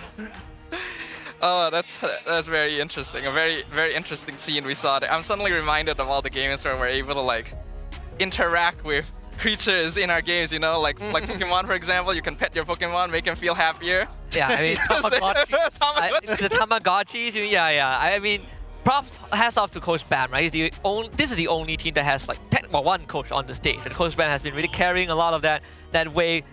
And it's not his first season in MPL MY either, so the fact that he stuck around, you know, and is able to bring AERO to the stage, I think AERO fans are going to be feeling very happy, having a lot more faith in AERO's performance. And this also plays to the narrative of, I think that we talked to, well, the MPL team talked to the PH players, and a lot of them, actually no, all of them, felt like AERO is going to make it to MSC. That's the thing. I don't know what scrims have been looking like, but apparently it's been really good. Whether it translates onto stage, after that first game, AERO fans rejoice. They are inspired with confidence with the level of play that they're seeing. And especially after Hazel gets 1,000 GPM game number 1 in technically a not that great matchup for him, it works out. I already had the slight thought in my mind that AERO Esports felt like they could go to MSC, but after witnessing their performance in game number 1, that feeling is becoming more and more confident. It's just whether or not they can continue pushing that energy forward to the finish line as we jump into the draft for game number 2. Yeah, we got to take it one step at a time, one game at a time for AERO, because even after this, whoever wins still has a potential 5 more games to play against HomeBois later on. So for Coach Theo, the bans completely shift. Now they ban out the Luoyi, Badang, and a Fanny blue side. Whereas AERO, I don't think they need to change much, right? You still take out the 1-1 comfort, the joy for safety, and the Masha ban. I love that from Bam. I like it. I like it a lot because now we've got a whole bunch of different problems. This time around, DXS are thinking whether or not they should go for the Baxia opening. It's not like it's a bad opening here, but the major issue is whether or not you're going to have enough follow-up, if not a secondary power pick that can supplement this Baxia so that it gets crazy. That's why we see Baxia and Angela sometimes. The chip is also open, so they would go for that also. Of course, it's chip. Of course. It was banned by Coach Theo in game 1. Yep. But it's a power pick. Yeah, I mean, but the 3 picks that AERO got are still open, right? Kalea, Kimi, Baxia. Yeah, there's a lot of good choices for AERO Esports here, but I think Chip is fairly safe in this situation since Badang has already been taken off the table as well. That does limit the amount of AoE that you might have to deal with. AERO Esports, looks like they're going for the Hariphobias. Very classic opening on red side. Complete shift. Okay, so no one is touching the Baxia just yet. I think if you're DXS, you probably don't want to touch the Baxia now. I think it's still doable. It's still doable because Kimi is in play. Having a tank is always great. Again, Baxia just absorbs so much damage. It's a ridiculous amount. Unless you take Moskov or Granger here. Yes, you can take Moskov or Granger, both of which are not too bad. I think at this point, if you're in DXL's position, you're thinking about like synergies, things that kind of work in pairs. If not, you're setting up for the second phase. Baxia can still work here. It counters both of the picks on AERO already. Kalea could still be an option. I do agree that maybe going for a marksman like Granger or Moskov here or the Kimi could also work out pretty well. Yep, they'll go for it. Baxia, Kimi alongside the chip. Okay, I mean, Red. I swear, if they pick, hey, I'm telling you, it's a possibility, very high possibility as well. Hazel will be like, no, coach, no, give me Shunshin. Wow, this is bold. This is so bold. It really is extremely bold because now it's a matter of timings for the ult. It's gonna be tough, right? You're gonna have to be using the Mountain Shocker to open the map when you're trying to figure out where Chip is. But Chip has no obligation to use his ult. He can even just sit around his shortcuts and mess around with the portals just to make people feel nervous. Because of that, it's ideal to have a roamer that is able to somewhat keep track of Chip as well, so that you have a rough idea of when the Mountain Shocker would be the most effectively used, rather than just popping it and hoping that you get the timing correct. As a hero, I'm thinking about the Tigro also could be a Z-Kiv hero here, right? I mean, if you want just big raw AoE into to do with the chip, then the Tigro is an option, but then it comes with its own sets of problems, right? Yes. Where he gets completely ran down by the other 2 picks of DXS. Aside from that, what else can you play in the Hylos? Hylos is probably like the Gatot is an option, but then again, there's a Baxia on the other side. I think that the high low should be banned out by AERO, to be fair. I think it not only gives a better matchup specifically to Phobius in these cases, but at the same time, it denies the opportunity for Theo to be like, I can kind of run you down with the Kimmy alongside it. Yep, what if you ban the high lows? There's a glue 4-5 for DXS. If they put the box at jungle, that is. But both mid laners technically have a bit. Yeah. We're assuming that Kimmy is going to go in there, but there's still the possibility of farms just coming out within the second phase, which again, I think most EXP laners are a little uncomfortable when that, especially with no mid laners shown. It's I'd rather not put a target on my head. They don't ban the high-lows, they ban the CC instead, which makes me feel like there is a possibility of 4th pick high-lows for AERO Esports here. And then if the glue does actually show up from DXS, then the Paramis last pick is wide open for them as well. Okay. Yep. All right, DXS is reading forward. It's very direct. AERO knows what's coming. And they are going to take the glue away. Glue roam, I guess. Joking. They are willing to take that risk. That's pretty funny. Pretty funny coming in from AERO. I would like to see how Zkeef is going to play this out, unless they've got some like really deep pockets here. Either or, DXS, it should be a high loss on their side. They can technically go for Vexana as another means, but the problem with Kimmy and as well as Vexana is they don't do too well into Yisha. He can kind of like slide through your CC, not to mention that turtle ship really, really hurts and forces you to take the Purify. If not, it guarantees a flicker. I kind of feel like this Kimmy has to be mid. They don't have much physical damage just on DXS. Also no CC. I mean, unless you go Benedetta, that could be a way. Benedetta maybe into like a... Then there is something to work with. But Irritel Hayabusa, I think this works so much better. Good mix of damage, higher mobility this time compared to game 1, and a Farsa response from AERO. Deadly, deadly stuff. Okay, so it's a matter of inches, right? As much as the laning phase doesn't seem the best in the world, it's not the worst. For the EXP side, I don't think things are going to change too much. Reza, he has to play just a slow early game, especially when you're up against that Baxia. Get hit by too many spells, too bad, you lose the lane. That's just the way it goes. The glue is where it gets really interesting. I need to know whether he takes Concussive Blast or not, because it makes a huge difference in the laning phase, right? When you start comparing it to your opponents, it's clear that Kimin doesn't exactly have the best targets in the world. If you're dealing with Zkeef, out of the question. With Reza, I hope he's alone. But with Hazel, Kim, and as well as Kuse, he's got plenty of options to kind of weave through, assuming that his laners can get him that space in the first place. It's about whether or not that space can be created. Those options, are they viable or not for DX Soul? This is a team that has been able to push many of their rivals all the way in full series. And right now, they are one game behind, eager to reclaim lost ground as we return into the land of Dawn for game number 2 between DX Soul and AERO Esports. The DXS village has finally all checked in at the stadium as you hear the roar from the crowd itself. This is this time, because you have Heemin on an Assassin, Jungle Clearly should be almost identical for both teams. But I do wonder how well is this glue roam going to play. I mean, we've seen it once from HomeBois into SRG OG game 5 in the upper bracket. That one didn't go that well. Yeah, unfortunate. Zkeef had accidentally, I mean, he got the initial reset. You probably want to wait a little bit longer, but that's totally fine here. I'm surprised because from DX Soul's early start, Heemin needed a leash and almost finished roughly about the same time as Hazel by himself. Retry battle already won. That's one short win for AERO, and at this point, they continue to push on forward. I'm not sure how this is going to play out because looking at Glue specifically, he dropped the Concussive Blast. So yes, they are fighting specifically for mid prio, but then where do they kind of bleed into? It feels like both lanes are kind of dead to a certain degree. You do have a fast jungler and mid laner, but the roamer is the one that's a bit more sluggish, a bit more slow.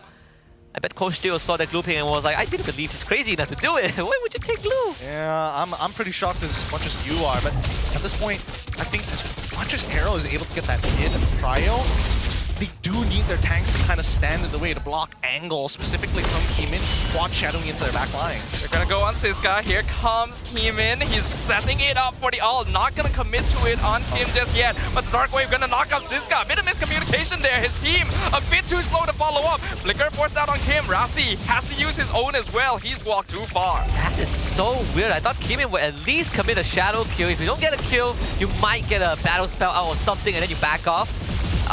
Might have ended up baiting Siska into his death. So slightly weird interaction. I guess good news, you still have Shadow Kill for the turtle. But AERO, they're going to be at the turtle pit already. Yeah, I kind of understand the sentiment because Keeman saw that this technically isn't a kill angle. Oh! Here, gonna be okay. Pops the split. Here comes Siska from mid lane. He's not level 4 yet. Reza going in with the Infernal Pursuit on top of Rasi. Dropped him to 50%. This guy inside the turtle pit is gonna be 50-50. Hazel wins it out. Reza loses his life in exchange. ZK forms the front line. Hey, Keeman, you can't do that. His Shadow... What did the Shadow Kill win? He went onto the Golem of all things? What? Look, it happens. You gotta be fast. You gotta be fast, you know? You only have certain windows, and you can see that both Zeke and Reza, they're not sure when the Quad Shadow is gonna come out, right? So they're kind of like, they're trading against their opponents, waiting for the right moment, and they're looking specifically at the turtle. The lower it gets, the more likely they are they need to walk up to block those shadows in the first place. And, well, I mean, the Golem kind of did the work for him. So, I mean, they still got the turtle at least, right? At the very least. Yeah, it's just like game 1 where there's not much of a goal advantage, but AERO Esports continues to play in the fast manner that they've shown us in game 1. Sure, Glue is slower, but Zeke is always moving ahead. And I'm surprised that he's been able to outmaneuver Rasi so far. Yeah, I think Rasi, he needs to find some angles in. We need to see that chip ultimate being used sometime soon to get them back and at least give them a very clear direction of how they want to engage in these fights. Even though Glue is on the slower side, he is tanky enough to just kind of walk around the map without worrying too much about getting picked off. So that's actually a very good tool of keeping track of this chip alongside the Mountain Shocker to make sure that AERO Esports never really get ambushed. And by picking off Siska at the very start of the game, they already give Reza a bit of an advantage in a lane that should ordinarily be a bit difficult for Phobius to win out. Yeah, that was the case, but then Siska got the kill back onto Reza, so he kind of smoothens it out. AERO coming to the top lane. Yeah, Rasi has not been opening up the map at all. He's just been waiting for opportunities and looking for windows, waiting for SkyZed to get his farm as well. But again, this is, it's not really doing much, which is not great for DxSoul. Knowing that Hazel is already going to have an EXP lead over Keeman, it's just going to extend further and further if they kind of let nothing happen. Oh, Feather Airstrike comes out, Rasi goes in, gets stunned, isn't able to drop the shortcut on top of Farsa. And that is quite wasted. Keeman goes in on top of Reza, tries to secure the turtle, will be able to take it away for DxSoul, takes the portal back. Siska for some reason goes into mid lane, gets knocked up instead, while the grab jumps on Rasi. Siska making some bad positioning mistakes here. That was so funny. Reza ran into the portal and shows up on top of Siska, and Siska dies because of that. More fights. Rasi, that's just too far forward, sir. He's gonna get melted by all 5 members of AERO Esports. Keeman looking for a chance, but he doesn't have ultimate, and Feathered Airstrike will also stow him away. I think maybe Siska kind of forgot how the portal works. Not only does he take the teleport, but other people can also take the teleport too, and they all go to the same converge on the same spot. It's not like you're going back to different spots. Yeah. I think some teams who might not have played with Chip too much needs to remember that people can take your portal, and when you use your portal, the best case scenario is that your opponents are not near you, or else they could, enjoy the same luxury. Very much a cartoon situation where you think you've escaped, but you forget that your opponent can also use the same path. Rasi, what? Oh, he gets picked up inside the tower. Oki Shadow Kill on top of Hazel, finishes him off, but the portal is going to be taken. Kim too far forward. It's a double kill for Keeman, but Storm will be traded. It is a 2 for 2. Dang, I really thought Hazel was about to get out of there scot-free. Unfortunately, Shadow Kill still in range and no Traceless to dodge out of it. That being said though, I feel like this composition, especially with Hazel on Siege and Jin, it kind of suits them. Yeah, I think so too, right? Hazel can play fast. This mid tier 1 should be fine. Keeman here as well.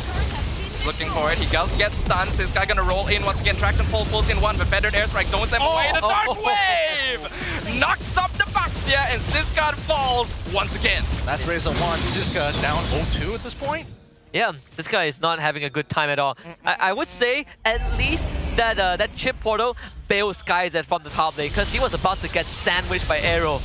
Oh my god. Rasi had to hold my breath there for very close. Super close. This next turtle definitely falling into the hands of AERO. At this point, they're trying to extend it out because Hazel's already out farming Keeman at this point. Yes, he did give it a shutdown, but it's only 300 gold difference. Nothing that he can't come back from. At this point, I think that AERO when they're looking to get their second item power spike, I'm not sure how far Hazel is along his item path. I don't think you should take it, right? Yeah, this turtle is non-contestable. And Kusei now is going to start becoming a problem, right? Fed of Heaven up probably would go for the Holy Crystal. Holy Crystal Yeah. next.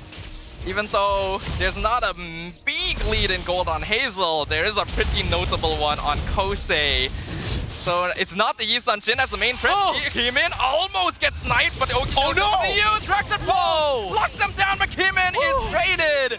Kim willing to give his life for that one. Rasi too far in the backline, drops down the shortcut. Hazel picks up the kill and dashes away! Storm gonna be stuck inside the Zaman Force! Kosei runs him down! And the background flowing down the rest of the Skyzed! Crushed under the weight of Reza as AERO Esports steamrolls their way through the mid lane! But why? Oh, well, there need not be a reason why. This is just another stamp.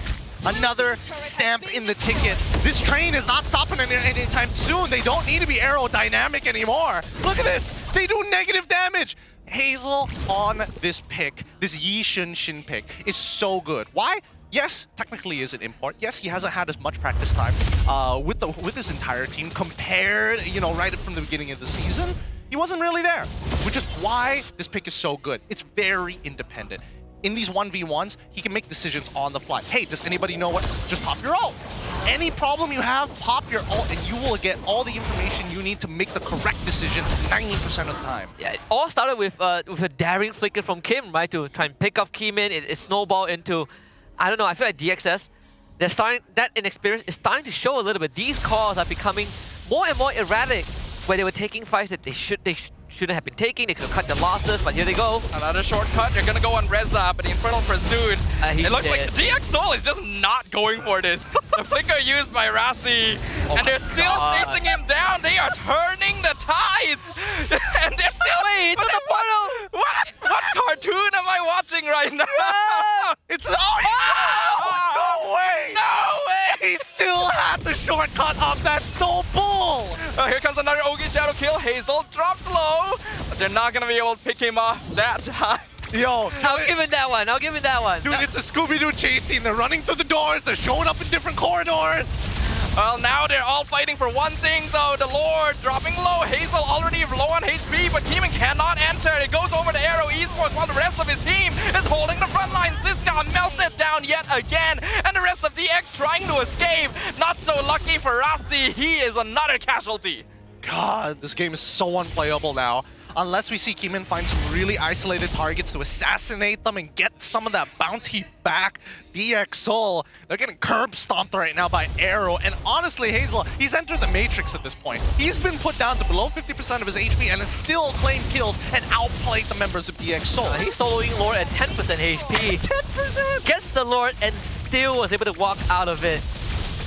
I can't believe it.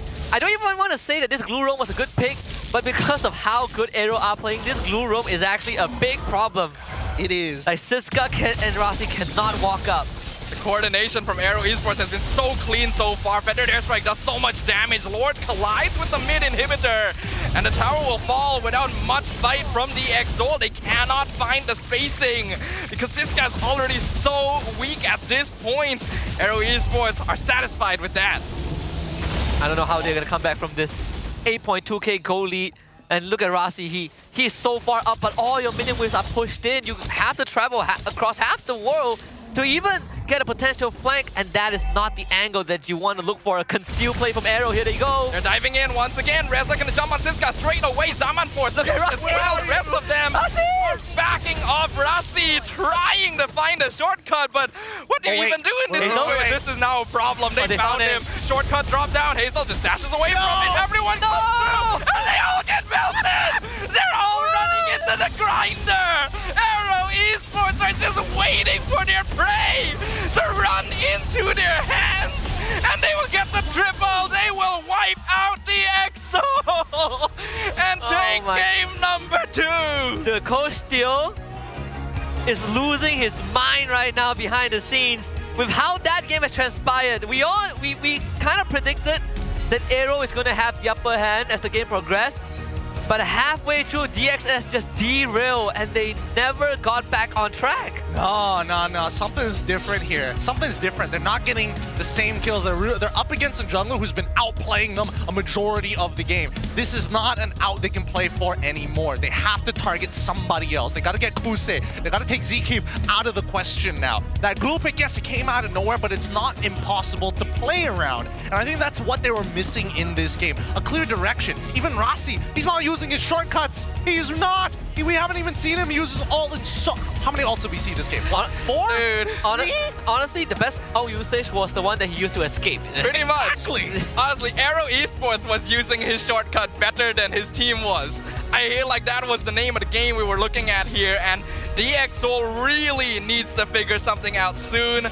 We got another short mic check for you guys to check out for the end of game number 2. We'll continue this conversation a little bit later. Extend ayah. Endable. Just get always. Look good. Sini. Sprint. I can front. No damage. Mati. Nice one. A bit more. Honestly, I don't know what's more painful, the fact that your tank didn't walk through the shortcut or because the assassin walked through the shortcut first.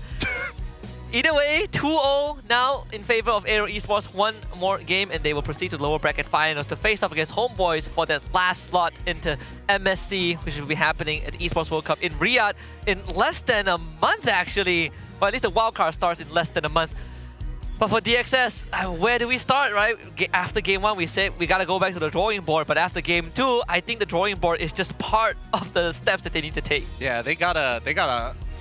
It's a big problem here. Layman's terms, they gotta stop sucking, right? They gotta get good. They gotta get good. You know, I know I don't. Usually I would have a more like very precise way of playing the game, or at least a couple of things I can bounce off of them. Not this time. This one, they clearly had no real idea where the advantage was, and without clear direction, there was no way to kind of speed up the game if they don't know where they were going in the first place. It feels like the XS is playing drafts that are slightly unfamiliar, but at the same time, I gotta give props to AERO Esports. I feel like they prepared really well for this particular matchup. And Hazel gonna be given MVP for yet another game on that Yi Sun Shin. I'm pretty sure this squad has identified how DXL wants to play the game. And by moving so quickly that they're not able to adjust, the game just falls right into their hands. I mean, it's so free for him, right? Not only is he outplaying his opponents, but he has an individual jungler that lets him be independent, right? We've seen the team play 4 and 1 with him on the opposite side of the map, picking up farm when the team needs to clump together. This particular game is so different from game number 1 because at least in game number 1, they forced them into that 4 position. Here, he can kind of move. They've got all winning lanes. They've got tanks from the mid lane to kind of protect that river line. And from his side of the jungle, he's stealing whatever he wants to. Worst comes to worst, pop that ult for pure utility, if not jungle clear. Yeah, he wins one more game with Yi Sun-shin and gets the MVP. He's going to get Korean citizenship at this point. How good he's making Yi Sun-shin look. He's listing off the national treasures, right? They have Kimchi, they've got Faker, and then they've got Hazel on Yi Sun-shin. Maybe BTS, right? Yeah, we don't want to offend the army. Of course. Some of them are probably they're probably listening in, but yeah, this game is a train wreck. Game 1, DXO were able to keep up to a certain degree, but game 2, it was just off the rails. I think Rasi, like you pointed out a couple of times, Gideon, just does not have a direction, right? We didn't get to see the utilization of this chip. No big flank maneuvers, no creative movements, no off-tempo plays, and even the ones we saw, Rasi had to throw himself underneath a tier 2 to make it happen. They need to come with cheese gank angles. I was expecting Rossi to kind of help out with the early leash and then maybe look for like a side quick lane gank, get an instant like advantage here. But AERO Esports, they called it really fast, right? They use double mid lane duel in the mid lane, let Hazel kind of do his buffs by himself, and then quickly invade to get the instant information. I really like that they rotated to the EXP lane first as well, because this game, the battle lines are really determined by the state of both frontliners on both teams, right? The roam and EXP lanes play a very important role to deciding how fights are going to start here. And Rasi is actually quite dependent on Siska to open up the map so that he can decide which is the best flank angle to attack from. AERO Esports knows this. That's why they immediately go and gank this Baxia, not allowing Siska to open up the map and allowing Reza to join them more easily. Because of this, the portals never could come down where they wanted them to. They just had to force it out desperately. It's very unfortunate that Rasi spent a lot of time just mirroring, getting his movements mirrored by Zkif, which when it shouldn't really be the case for a big part of this early game. But it's also a good time to talk about the pillar of DxO, right? For me, a big part of it, I always have to believe, is Siska, right? He has a good game. DxO naturally gets to translate into that. But for 2 games in a row, especially game 2, Siska did not get to play the game at all. And then the rest of the team, they want to do their own thing. Storm on the Kimmy, Skyzet on Iratel, they all have their own businesses to attend to. But then you have this Baxia that needs to help out Rasi to frontline, to form that battle line. And he goes down like 3 times in the early game. It just makes life with DXS even harder. I think it not only does it make it harder, but it makes it like pretty unplayable because he's pretty much your only out in this game to actually have a clean team fight. If not, you're playing your traditional front to back, which is not exactly what DXS want to do in the first place, especially when AERO Esports have completely outranged them in a majority of situations, especially with Feather Airstrike at any moment. It is not like mutually, what do they call it? Mutually insured eradication. No, there's a different word. Destruction. Destruction. Mutually insured destruction, but more so, somebody's holding the nukes and you kind of have to like walk around it. Yeah, it's unfortunate, but I feel like this is another case of AERO Esports also kind of winning out in their draft. They already had the direction going into the game. They knew what they needed to do as well. The third airstrike provides zone control, and we did question the glue roam. This is a hero which is not normally played in this position, not very good at starting fights, which is typically what you want the roam to do, but is very good at standing there and stopping your opponent from getting past him, and that's all AERO Esports needed him to do this game. Yeah, I mean, AERO cannot keep getting away with these kind of picks. YSS third pick, red side, got away with it, and insane stuff. Hazel once more, our rich guy, but this time the carry goes over to Kim on his Farsa, Siska as standback, and best wingman for Zkif as a glue roam. Oh, I think what it really comes down to is that Coach Baum is just ruining Theo's day. If Theo is the OCD kid, Coach Baum is the guy who's just messing with his shoes, putting it off kilter ever so slightly, and that is enough, right? Because again, we saw that they wanted to go for the glue in game number 2. It's very obvious, right? It's blaring. It's like, yes, I get rid of the counter pick. I'm going to get glue for myself. They've already picked their EXP laner, and now it's gone. What do? Not much of an answer after that. It's actually a funny interaction here when you point out how the coaches are interacting in the draft, because it does feel that way. In fact, it feels kind of like a Roadrunner, Wally, Coyote kind of situation where Coach Theo is preparing everything possible to catch Coach Bam in his tracks, to try and counterplay, and it is blowing up in his own face. I mean, we did see a little bit of it with Rossi trying to make that the big escape, right? Running through the corridors, jumping through different doors, Roadrunner, Coyote all over again. Yeah, I had a feeling that when Coach Bam picked the glue, he looked over at Theo and he was like, huh? Huh? He's already in his power pose. Huh? You wanted this? Coach Theo just thinking, we banned the Faramis, they picked Hylos, we picked glue. Yeah, and then Coach Bam stands up, snaps his finger at Theo, shows him the phone, and he's like... he locks in the glue and both coaches just look at each other. God, that would have been so funny if the cameraman actually caught that and they're doing that on stage. We don't know for sure. But coming into game number 3, we need to see something a little different from Coach Theo's side. It seems that the draft seems to be a huge problem in this game, especially for DxO. I mean, even the team fights seem really, really awkward here. It feels like AERO have a very good formula against DxO. They know what the first rotation looks like because that early invade. I think right now, DxO, more than anything, must prioritize getting priority over that mid lane rather than focusing on their side lanes. I'm sorry, Crusade. You were not going to win out that matchup against that Harith anyways. Even if you did have the Granger, sure, you might have a little bit of a chance. But other than that, it was pretty unwinnable. Yeah, I think overall that it goes back to the very, very basics of the current meta, right? It demands you to have priority over the mid lane. Even if you don't get priority, you catch up, right? You don't lose the priority and then you are like, what, 30 seconds slower. It's unacceptable right now. And DxO, they need to start with that. And I think that would translate into the overall construct of the game a lot better. Even if you don't have a clear direction in the beginning, at least they can match up with AERO's movements, which they have struggled to achieve. Yeah, our AERO Esports are just straight up outpacing DxSoul right now, and we have seen this pattern before. DxSoul only really loses games when they are out-tempoed in this particular way.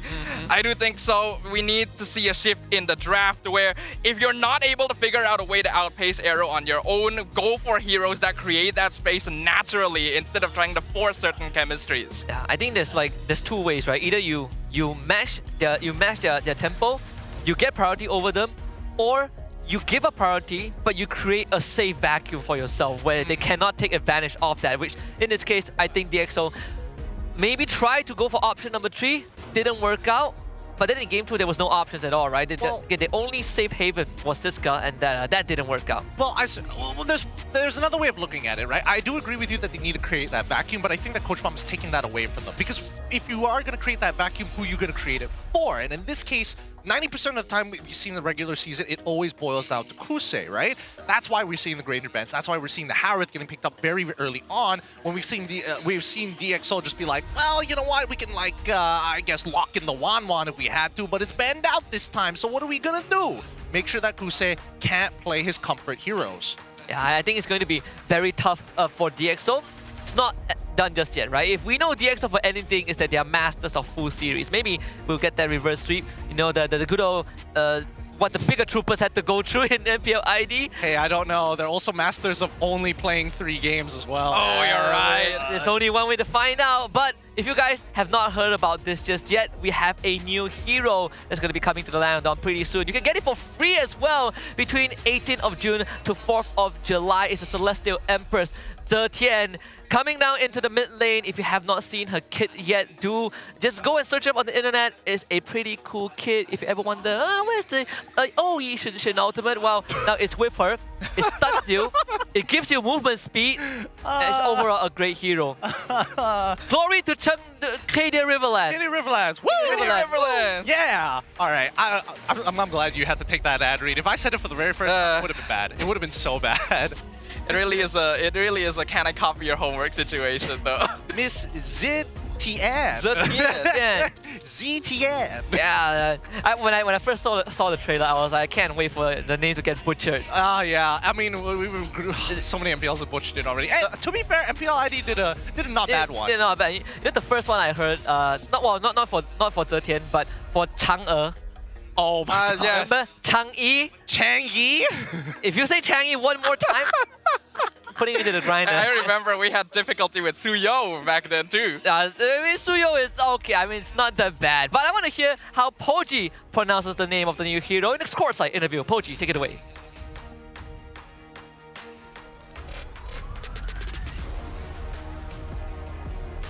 Hello, apa khabar semua? Terima kasih sekali lagi kepada caster yang handsome-handsome sekalian. Dan sekarang saya, Poji, berada dekat sini. Kita tengok hype-nya, crowd yang menyokong untuk kedua pasukan yang tengah bermain sekarang itu, AERO Esports dan juga DxSoul. Tapi saya difahamkan ada sekelompok pelajar yang datang sangat awal. So kita nak pergi tanya diorang lah. Diorang ni daripada mana, studianya dekat mana. Okay. How are you, bang? Assalamualaikum. Apa khabar? Jemput bang. Apa khabar, bang? Boleh. Duduk handsome.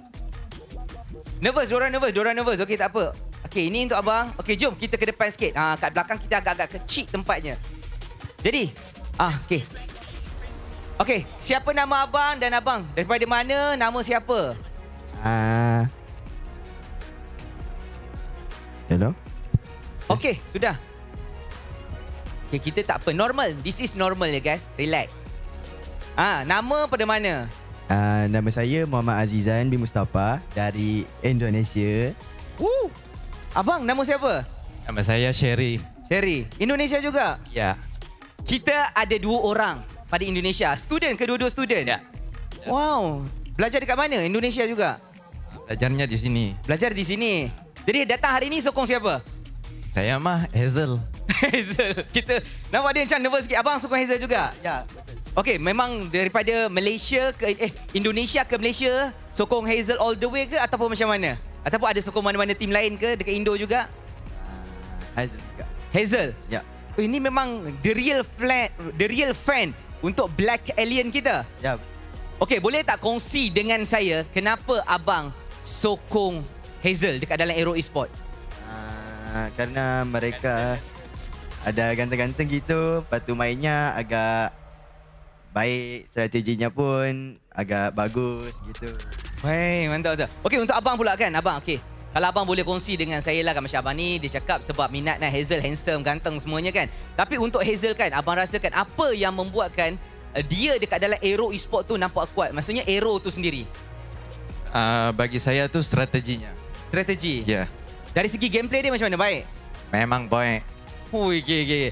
Okey bang, kalau bolehlah nak sampaikan kata-kata semangat dekat Hazel lah. Hazel tengah padang kita. Hello Hazel. Apa benda nak cakap kat dia? Terusin. Semangat gitu. Semangat gitu. Semangat. Jangan apa orang panggil terganggu emosinya. Terganggu emosinya. Okey abang, anything nak cakap dekat semua fan Malaysia dan juga fan Indonesia yang tengah menonton dan juga turut menyokong AERO Esports hari ni yang ada Hazel dekat dalam tu? Apa?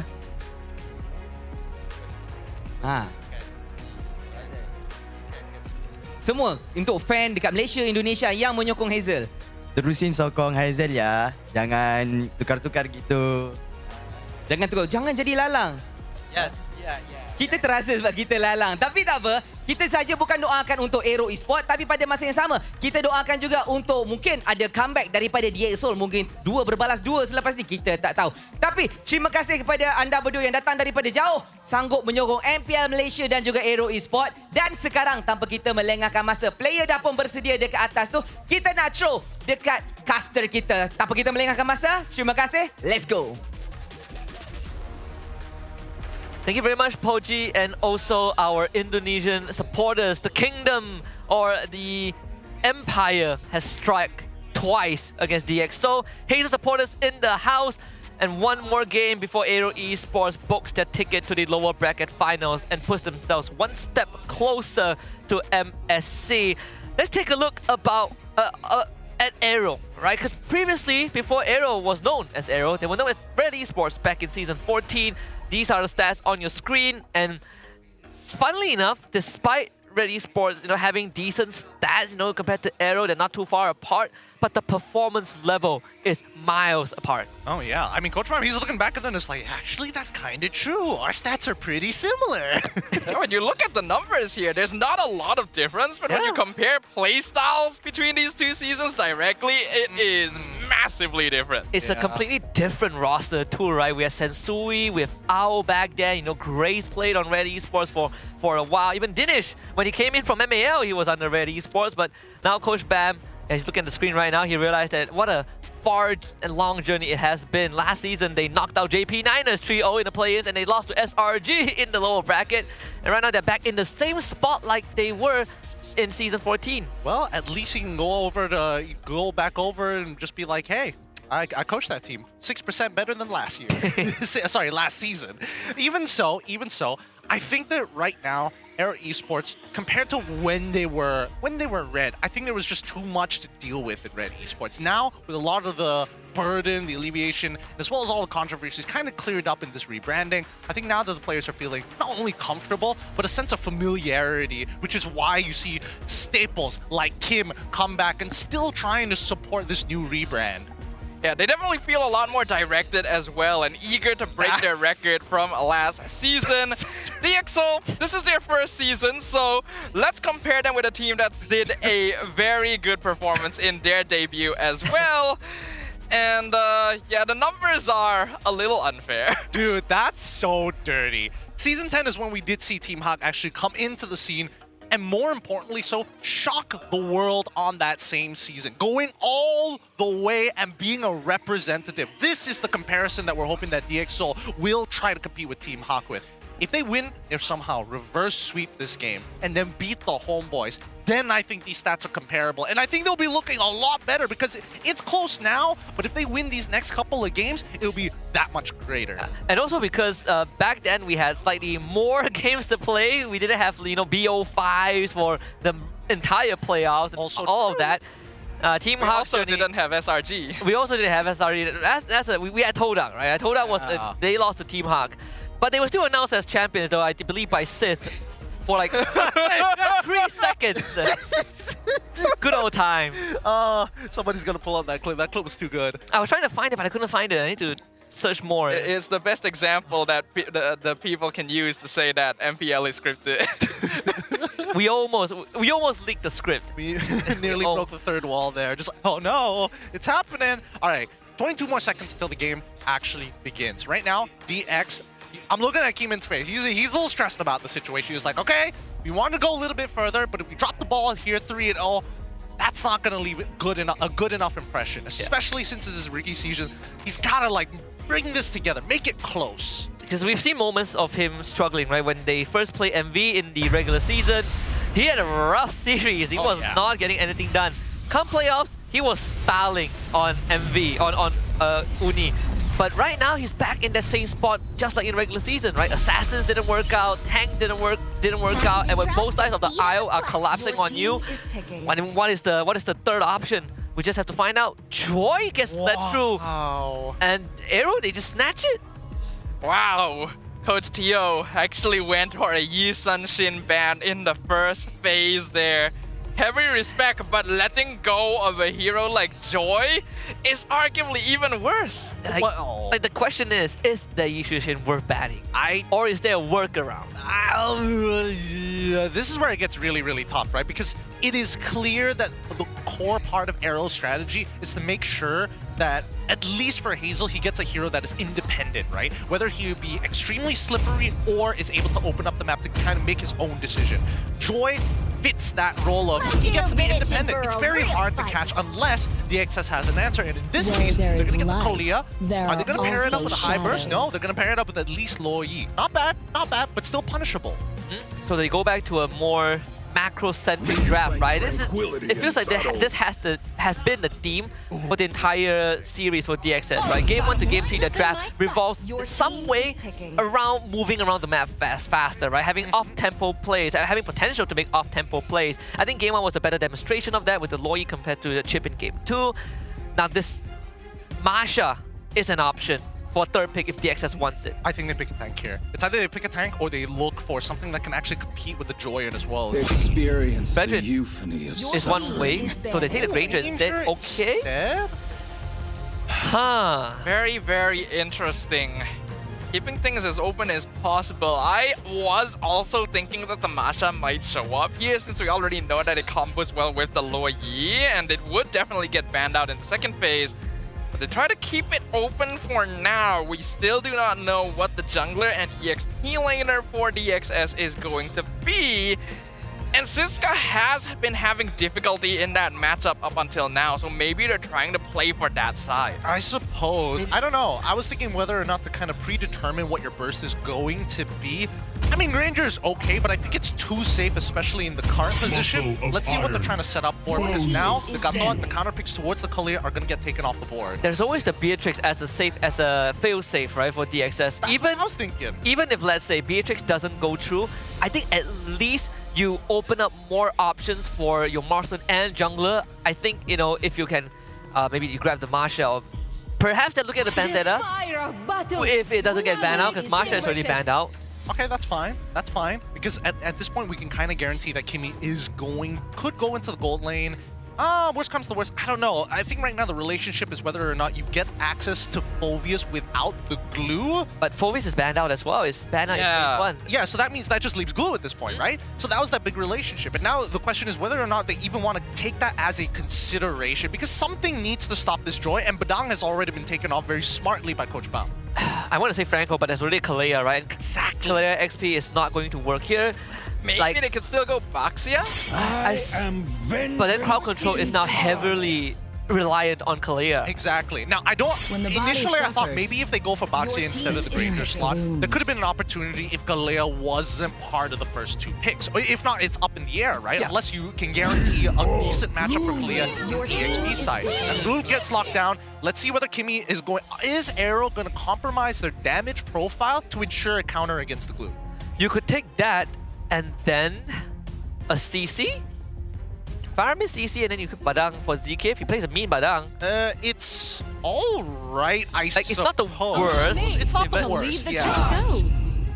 Is the Hilda Iratel? keeping it straightforward. Again, another draft that goes fast. It not only goes fast, but there's a pretty good way to punish their opponents. I think at this point, it's pretty difficult, right? Because now the real question is whether or not you want to have Kalia in as your supporter, right? There could be a possibility of Blue going into that support, just like we saw in the previous game. Nolan to speed things up, to kind of keep pace against AERO. It's tough. It's tough. Reza, he's gonna have a field day. Yeah, you see the shoulder pad for Coach Steel on the key. I mean, it's like this game, just play your best, right? Like, there's a lot of burden because you can't really play Suyo. Sure, the Suyo bursts with Kalia, but then there's too much magic damage profile from AERO. I guess Nolan is his best choice, but you gotta play the best damn Nolan game of his life. Yeah, unless we see Siska really zone out every member for the side of AERO, unless we see big plays coming in from Rossi, proactive plays to force these Purifies out. Hazel, he can kind of do whatever he wants to do unless threatened. So unless we see some resistance from DXS from minute number 1, this should be an AERO game.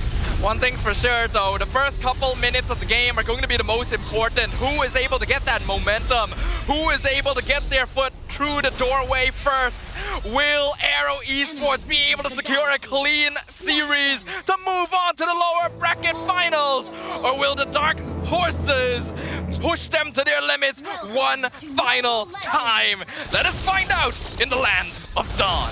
Both junglers starting parallel. Actually, no, inverse jungling. Both of them on the orange buff opening. So Hazel is going to end up on the top side of the map. Can't believe we are already at this stage. Reza having a lot of pressure on top of him. That's a flicker out, so was able to get some intel for himself, but at least DxO forces something out of him. Yep. I mean, you can see that Keeman trying to go for at least a clear. Oh, Storm. Oh boy. Hopefully he doesn't lose the wave EXP. He managed to secure at least one minion here, but the second one I think he might get zoned out. Yeah, he needs Rossi to help him. This guy in some trouble though. He's stuck between 3 members. He has to flicker out. Rossi now gonna be the one stuck outside. Hazel chases him down. Wall comes out, but he's under the tower. AERO will not force it. Yin Yang reaction does a lot of damage, but both mid laners will also survive. Okay, at least there's some resistance, like what Gideon wanted from DxO, right? They're trying to, they are trading a lot of the health bars. They're using it as resources to make sure that AERO Esports gets stiff arm. Skies are able to push a Kusei back as well. There was a gang angle for Keeman, but wasn't able to take it. A way better start for DxO to potentially keep that fairy tale alive in this lower bracket semis. I sure hope so here. Right now, SkyZ hasn't really gotten to play the game in these past couple of matches at the very least. And this time around, he might have an opportunity, but Kusei is going to make it difficult, right? This is not exactly the most favorable matchup in the lane. Oh man, missed it from the side of ZQ. That would have been a huge catch if he was able to find it, but the DxO right now still doing a good job of making sure they don't give up too much early to AERO. It was a blind fist break too. If that caught Keeman, that would have been just the unluckiest moment in this game. Siska and DK will hit 4. Of course, Siska will get that to that point first. DxO now having intentions to contest the turtle. Yeah, I don't think DxO should be contesting this. Rossi's not level 4. It's not like Nolan's going to be able to outpace it. Right now, even for AERO, right, they're really taking their time. They want to lean into getting the snowball early. They want Hazel to get that early level lead. Keeman's not here. Rossi's able to dash away from ZK. Here comes Storm as well. Yin Yang reaction, but Reza able to tank quite a lot of damage. Grab, gonna land on top of Hazel. Pulls him back in. First blood to Rossi. And the fist crack going to find Keeman, but he's able to dash out of it. Yin Yang reaction once again. The duality melts them down. And now it is only Reza left in the jungle of DxO. It'll take some time, but the job is done. DX take 3 kills and the first turtle. See what happens when you get priority in lane. See what happens when Siska unlocks himself. They're gonna get so close. Traction pulse. Okay, Keeman's out. That was very close. Sad. Did not have enough damage here. I don't think he had the lethal ignition proc as well, which is a little awkward. But hey, regardless, great plays coming in from Siska. Got to use the spread multiple times. Got to use his ult twice in that fight. Usually the first one is more than enough. Yeah, but if you get a takedown, it goes on a 5-second cooldown, which is pretty ridiculous. And now he gets to sandbag Hazel a little bit. And sure, you're gonna get the camp, but you know, Hazel. Diversion. Oh, they're looking for him. Oh, 3 members. But he's able to dash that away. Was so close. A fraction of a second earlier, Hazel would have been dead for sure. Yeah. I really thought that Siska might have gone for like a bit of a chase, you know, a quick. Just root him for a while. Yeah, root him for a while. Maybe even flicker on him just to kind of show dominance. I don't know. Something to get into that mind. Either way, haven't really seen Rossi grab anybody just yet. He's unlocked his ultimate for a while now, but we haven't seen much really happening other than Siska pushing, poking, and prodding. Just what you say, it's a flicker. Tsunami Slam pulls him right into the jaws of the beast. Kim is down. Good stuff. No Purify for another 10 seconds. Rossi once more pushes ZKIF away. They should see Hazel just about now. So DxO, they establish control over that mid lane. Another divergent play.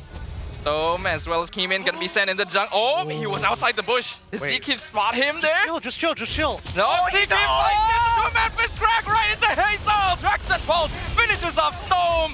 But Keemin will be able to escape with some help from Siska. This either is unfortunate or it's a good game sense for ZKIF. Either way, it's a good punish on the Storm. Although I would say DxO, at least they didn't lose Keemin. He still gets to claim his purple buff, still gets to heal up a little bit. Might put themselves in a position to contest for the next turtle, but AERO Esports this time, Hazel has shown himself in the top lane. Let's see what DxO's response is. Yep, Keemin, he's very close to level 9. He's pretty even with Hazel at this point. Flicker force out from Sky Z. Tsunami Slam pulls in the Badang. ZKIF is just gone. Melted. Removed from the earth entirely. Reza forced to use Flicker, but Grab just pulls him back in, and the artillery fire finishes him off. Hazel comes in though. Steals the turtle away with electrifying beats, and Keemin can be traded away. Rossi now realizing, uh-oh, I should not be here anymore. He backs it off, cuts their losses. Man, Hazel still makes it there in time for the turtle? He does. I mean, to be fair, DxO was dragging out considering how many they actually caught, right? At the end of the day, they still walk away with more kills. Siska, okay, he still had his ult. What are you gonna do about it? Can't do it. Easy immune for that point in time. Able to purify out of the way. Create just enough distance. Regardless. Oh, they found Skyset. Oh, that's a flicker commitment too from ZKIF. AERO Esports, they again willing to throw bodies at DxO. At one point, DxO has almost close to a 2,000 gold lead that has evaporated. Just like that, bottom tier 1 goes down. AERO Esports equalize the economy. Oh, alright. At least ZKIF isn't losing confidence, right? After getting pulled first into the fight and ended up losing the fight overall for his team, he makes up for it by using that flicker on the bot side to crack open that tier 1. And Gusei, finally unlocked from the lane, can start to participate in a lot more fights. Yeah, things are now starting to look a bit problematic for DX. They were able to play a really fast tempo initially, and that's exactly what we were wanting from them in order to maintain some control on the map. But in just a few short moments, AERO has already evened up the net worth difference despite having half the kills. Yeah, I think one of the sources of that stems from not this diversion, that's from the fact that AERO Esports is just a lot more low commitment compared to DxO in terms of the resources that they have to start a fight, right? With ZKIF, Kim, they can keep on fighting, but for DxO, they're waiting for crucial cooldowns, crucial timings for their abilities. Some of them have to land. They need that purple buff for the Nolan, or he needs to at least have full energy without the purple buff. A lot of things that DxO needs to take into consideration. But for AERO, they can fight on a dime. ZKIF finds the cash, Kim can follow up easily. Either way, I still think that itemization is a lot easier for DxO at this point, right? Everybody wants to get a Radiant armor. Everybody wants to make sure they also have the Blade armor too. Oh, another pick! Hazel secures the turtle, but Reza gets picked up. He's able to flicker away from the mid lane. And that means no casualties here. Yeah, the Goblins actually blocked out the... Oh, diversion! They appear behind the Irritel, but Kosei just dashes through the tower instead. Really well played by AERO Esports. Easiest escape of his life. Hey, when you're driving on the road, always be looking for escape routes, right? Exactly what AERO Esports need to be doing. They have a composition that moves really fast. Their anchors are going to be Kim. Oh my god! Wow! Definitely has not lost his confidence. He's willing to make those plays. Hazel's in the backline. Electrifying beats. He almost kills Stone, but now he is stuck. He's been stunned. He's tries to dash away. Grab on top of him. Fist crack on ZKIF, zoning out the rest. But Hazel is pulled back into the eye of danger. And he is taken out. ZKIF is got as well. But Storm can be traded. Reza's in backline. Tsunami Slam pulls him into the tower and Keemin finishes him off. It is a 1-for-3 trade with DxO coming out on top. Bit of overcommitment from AERO. Not gonna lie, Hazel trying to 1v5. Almost takes out Storm, but at the cost of his life. You cannot disrespect that blue like that. Running through all of his abilities, Siska continues to do work as the front line, and now they will take away that purple buff. Oh yeah, finally. Decent punishment from inside the DXS, really slapping the hand of AERO Esports. They still have a goal lead, to be fair, but mainly because of the missing structures that we've seen from the aftermath of some of these fights. If not, the fact that AERO doesn't really want to interact with DXS in the first place, right? So as this game continues to progress, we're 4-9 so far. DXO are the ones who are dependent on Rossi to find the engagement. At this point, how does AERO Esports deal with Siska? Because I don't see much of an answer. They kind of have to move around the glue rather than through him. We're already seeing the difference in impact when Siska is actually allowed to play the game, right? We talked about the importance of EXP lane prio for DX. Ooh, Kim engages up. Wow! The fracture!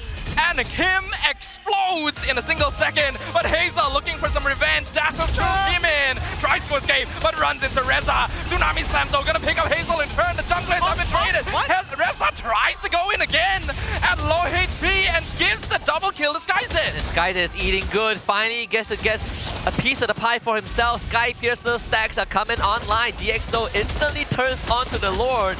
Kim is still 10 seconds out.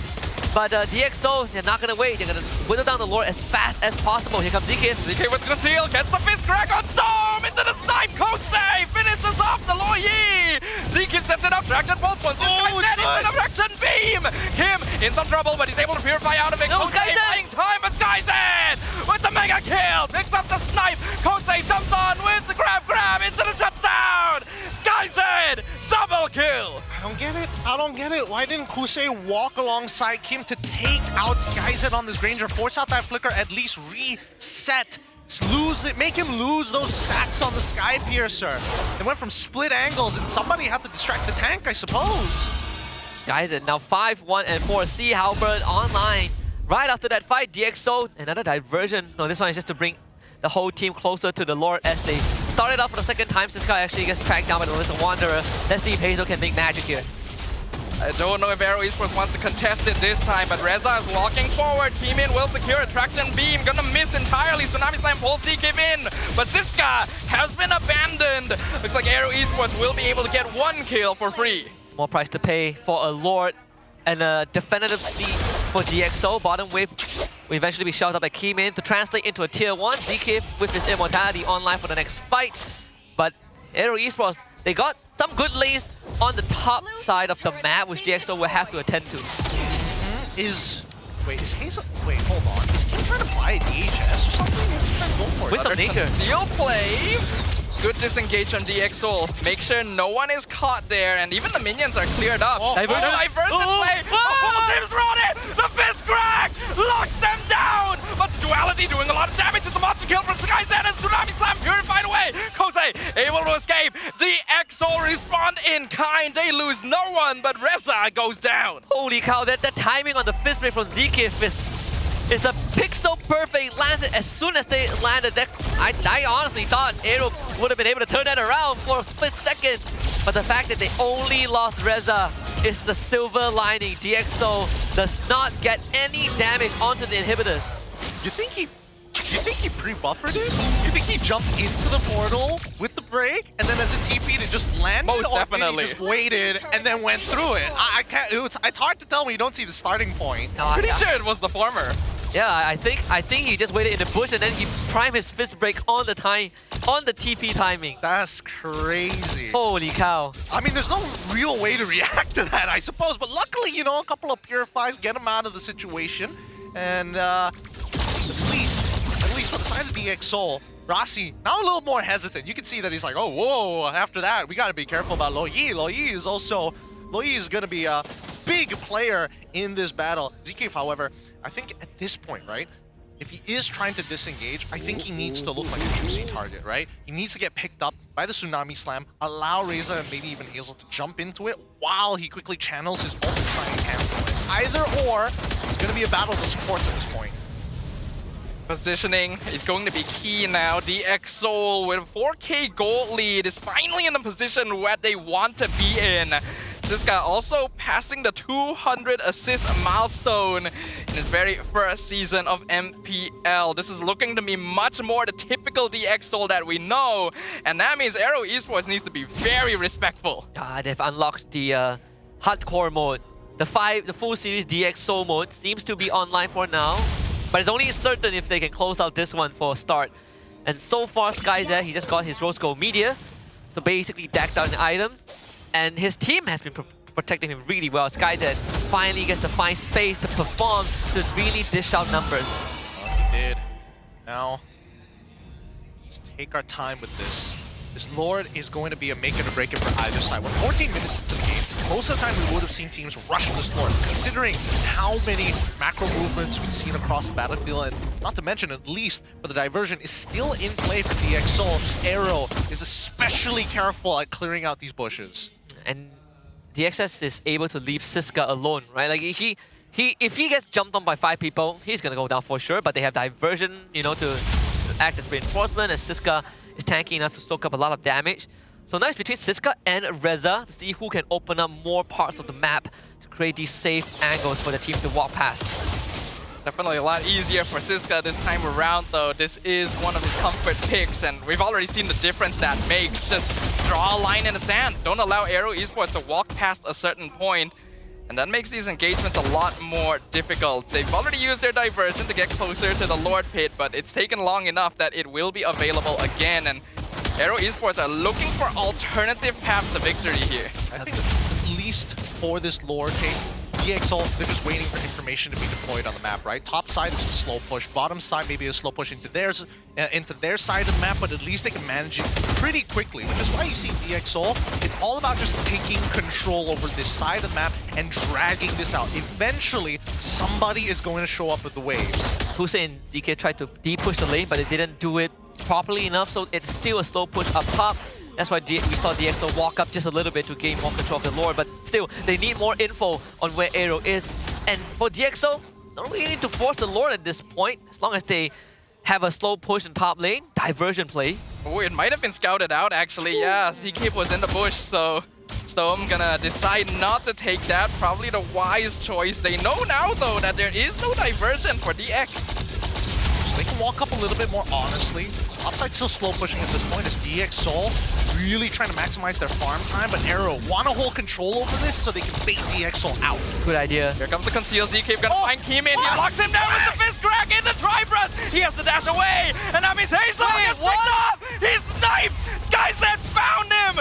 The jungler. We all are Keemin, come back! Come back! Keemin, Rusty secures the Lord. Diversion. For DX diversion. They're gonna go forward. They cut them off midway. They jump on Kim right off the bat. Reza sniped off the map. Kim goes down, and another one will quickly follow. ZK can only pray and hope to buy time, but SkyZ is legendary.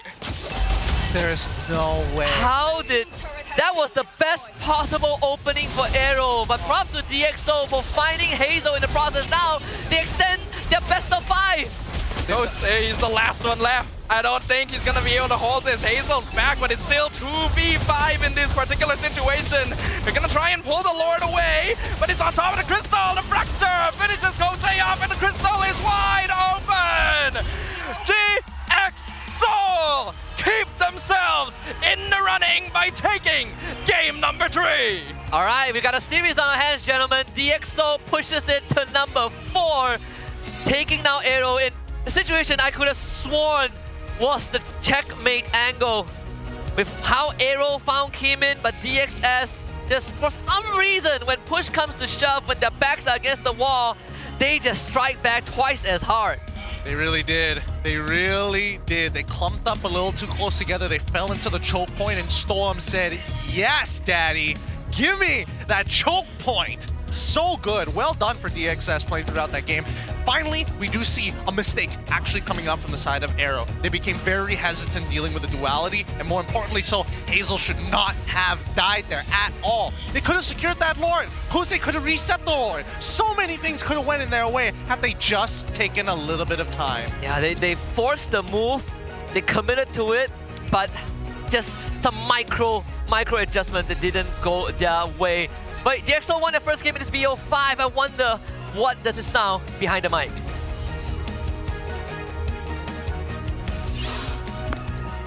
Don't worry about Iredel. No one.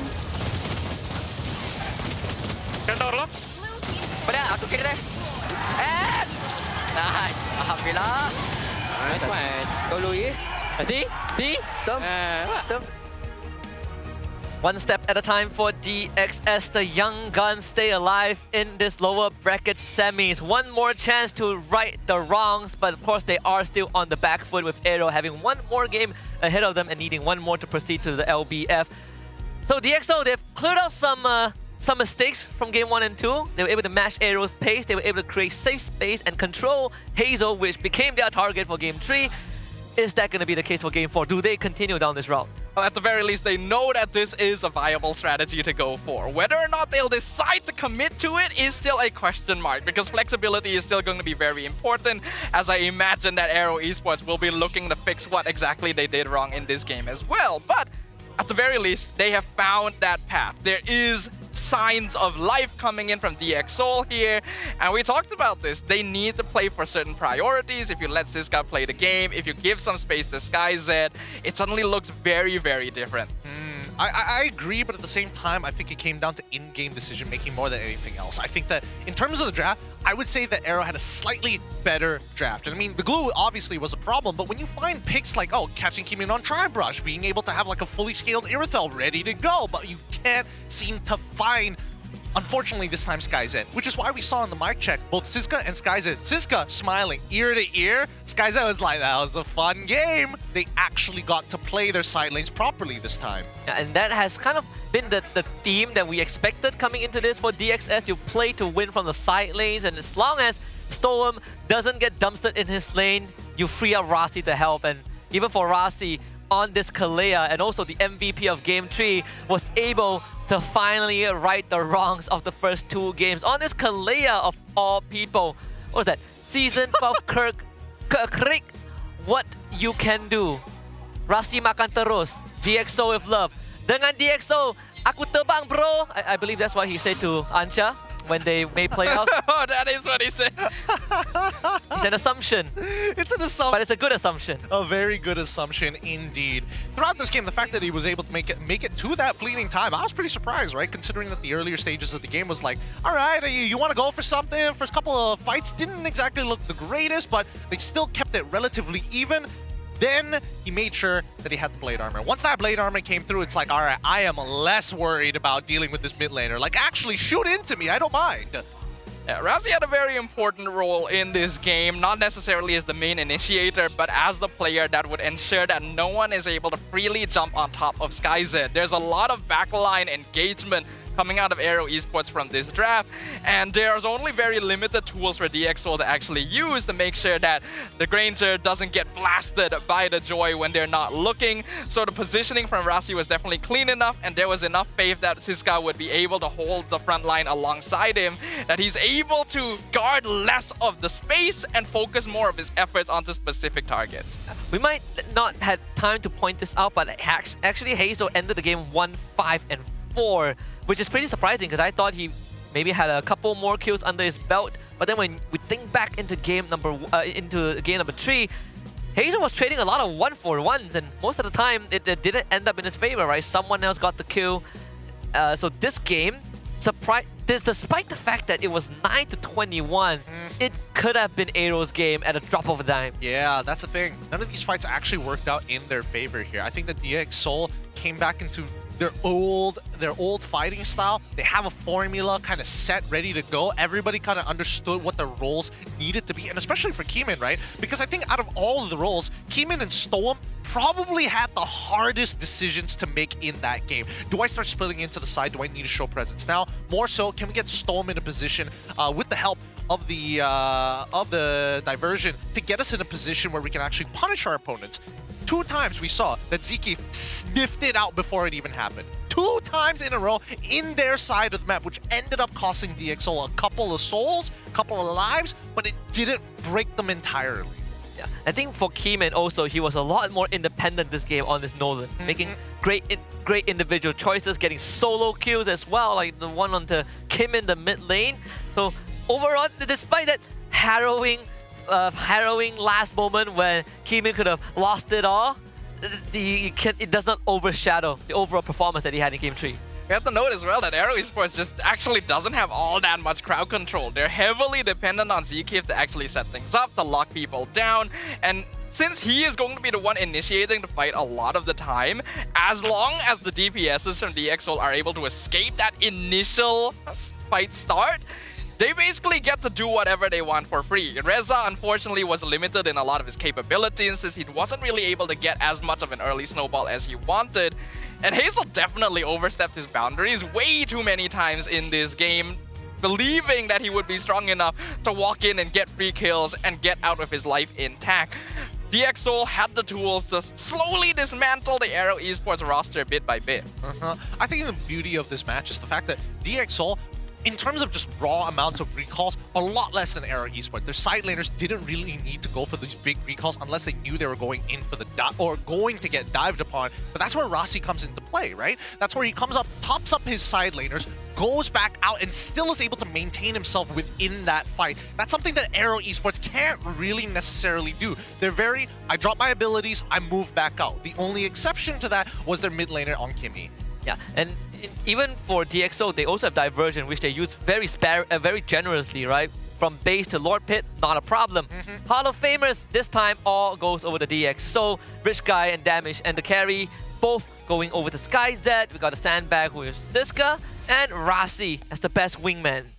And we gotta give some props to SkyZ though. His positioning was very, very clean this game, and we kind of see now how it can be pretty safe to lock in your DPSs early on in the draft. This Granger was picked third pick on red side.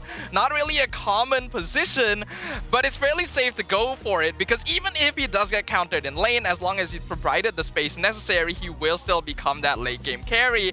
And by doing so, you free up the later picks that you can use for counters in more important lanes. They still fulfill the condition of we give Siska a hero that can be self-sufficient, right? Either he's a nuke like the Marsha, or he's the split pusher like Bandetta, or someone like a Glue / Hilda where he can just stay in lane and he can keep frontlining for his team. As long as both Siska and SkyZ achieve the condition, I think all will fall into place. I think this does force AERO Esports to kind of rethink what the second phase of the draft is going to start looking like right now. I think as long as Glue is in play, it actually really affects their plans, right? Not only is it a winning matchup in a lot of these cases, for Siska, but it also affects their own game plan, thinking of whether or not I have to keep a mid lane open pick for Kim like Farm is just to counter it. And that's something that most coaches are going to be like, but Kimmy's available, but Loyi's available.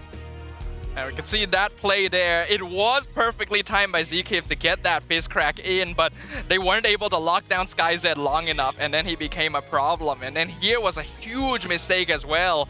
This was a chance for AERO Esports to turn things around. They found Keyman before the fight even started, but then Hazel ended up dying first, and then the Lord is just gone, and after that, there's no way of clawing back. I can't believe it, right? Because like their only source of crowd control was away from the rest of the team, and Hazel ran straight into DXS.